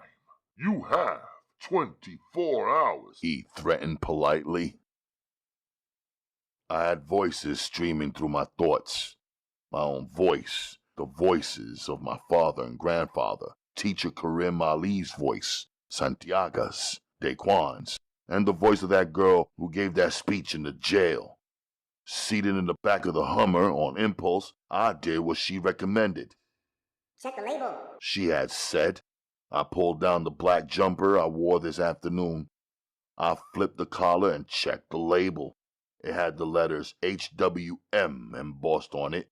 The snorkel had the same label and letters, as did the boots. I smiled. When I was on the yacht with Clementine Moody, he had handed me a note on a small notepad embossed with the capital letters HWM, long before my wife had told me that no one knew what her uncle actually did for a living. They only knew what he had done in the past. Knitting the facts together, the tiniest sloppy mistakes that paid and powerful men are bound to make because no man is perfect, I got it. Clementine Moody was either the owner of HWM or their highly placed and paid consultant. What does HWM stand for? I asked, suddenly breaking the silence of the ride to wherever was the General's next destination. Human Waste Management. They are your sponsors. How did you know? He asked. That's classified information. Their logo is stamped on his uniform they gave me last night, and the coat and the boots, I said. They're an up-and-coming powerhouse corporation. The privatization of every service available in the world is on the horizon, including the privatization of prisons and the military, and even the privatizing of the individual. That's why I am in the lineup, son. I am going to remain working high up in the military mainstream, and meanwhile, I'm investing, building, and betting on the dark horse. Same as I figured out when I was young exactly who had the authority to hold and fire their weapons. After a long career, I realized that the endless military budget of trillions of dollars, I needed a cut of that. Not just great benefits and a paycheck. I had put in the work and the time. I had traveled the entire range of the globe, every nook and cranny. I had introduced kings and queens and corporate heads and politicians and military higher-ups and even presidents and prime ministers to each other. My efforts and introductions. I had created many multi-million-dollar financial business marriages. But only through owning my own company could I get the cut I deserve. I chose what I know, the military, the creation of a global private army. He watched me through the rear view to measure his impact. You know, son, the dark horse will win, he chuckled. He sounded like slaughter to me. The HWM Corps, is it owned by a black man? I asked. Yes, but he's extremely private. He uses his vice president with dexterity. He's the owner. The VP is the face. The owner is a good guy, though. I've known him for years. Then I knew. The general and his brother-in-law had each formed their own corporations, and they were feeding one another. Moody had come from the hospital industry, while the general was from the military. The two biggest hustles in the world had joined hands secretly, so secretly that now they were buying and selling humans, their body parts in individual pieces, or their bodies in whole. The American prisons were their playgrounds that stored the inventory known as human waste. The entire globe was their marketplace. They were even buying what Allah had gifted each of us in varying degrees, our time on earth. Furthermore, the learned Clementine Moody had the to name his business Human Waste Management. I had gotten that feeling from him when I was riding on his yacht. He believed he could do more with people's lives and deaths than people could do for themselves. And he believed that people who were not pursuing Ivy League degrees and the status he achieved were actually waste. I'll come for your decision tomorrow at 1800 hours, the general said when he dropped me back at the lone stone house in the cold wilderness. It was almost 10 p.m. Now the lights were on in the house. I saw a man moving through the lighted curtain. This is life, I said to myself. You can't kill every immoral man, I cautioned myself. But if there's a man in there with my wife, he's a dead man. I walked around to the side of the house, sure that whoever was there heard the Hummer roll up over the ice. I heard the door open and feet crush the snow as he stepped out. I walked around front so swiftly he was startled. Before I could snap his neck, I saw his face. It was Marcus. Seated in her attic bedroom, purposely in the dark, I was behind a wooden pillar and the beams of moonlight. I waited. He told me she would soon come. I told him not to mention that I was here. I wanted to send him out and away, but I did realize that would be too cruel due to the cold, isolated location.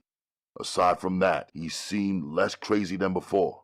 I'm sure it was the outcome of being in the atmosphere and presence of my lovely wife, his sister, who he had missed out on when he was young. He also told me that he had been working for her, managing her New York vending business. She needed me to deal with the men, he said proudly. I smiled. Turns out he works for me. But I knew he didn't need to hear that. I let it go.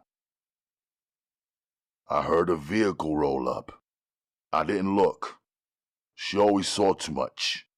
I didn't want to give myself away by appearing in the window or peering through the curtains before I could feel and see her true reaction. I smiled. She is 18 now. Had her license, was driving now. Then I heard voices 2 flights down, but couldn't distinguish their words. She didn't run right up, so I guess he kept his word and didn't tell her I was here. Half an hour later, I heard her approaching slowly. It was strange because she was usually so swift.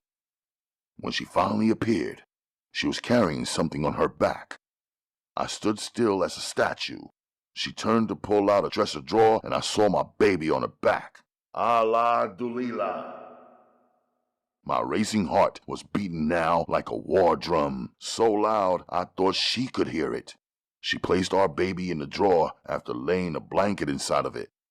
She bent over and gently laid the drawer on the floor at the top of her cot. She began to undress. On her blouse, a pendant of gold wings glistened. Badass. She had even become a pilot. Her hair was still wild beneath her hijab. She removed it. It was thick and braided into only 2 braids, even longer than before. Giving birth had made it grow. I had missed watching all of that happen. Her sculpted shoulders were still exquisite and her back a diamond cut. Her waist was still tiny ballerina and her butt African lovely.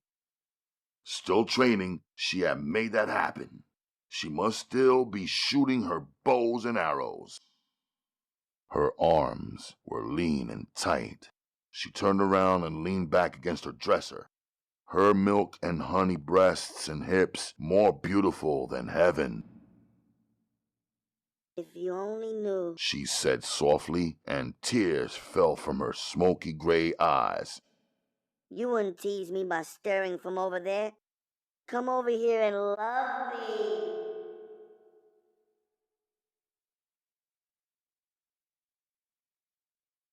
Acknowledgements. This time around, I'd like to acknowledge the people, the book readers and book buyers. Please accept my deep appreciation to each and every one of you.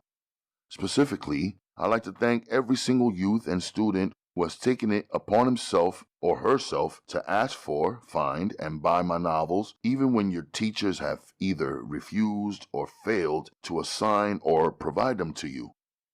Also, I'd like to thank those teachers, principals, and school districts courageous enough to order and buy my books because they are concerned about storytelling that connects to and improves the lives and realities of their student population. Deep appreciation to every librarian who has ordered enough copies of my books to serve their communities. To the financially poor girls and boys who can only afford to check my books out at the library, that used to be me. I'd like to send a heartfelt thank you to the prison population, those who have purchased, passed around, shared, and discussed my novel in order to create a new understanding and better lives for themselves. Last, but never the least, I'd like to thank every father and mother who have handed the midnight novels to their sons and daughters in hopes that they might make better choices and lead better lives than we ever did. Books offer knowledge that make it possible for us to break the negative cycles that we all have become too comfortable accepting. Love, Sister Soldier.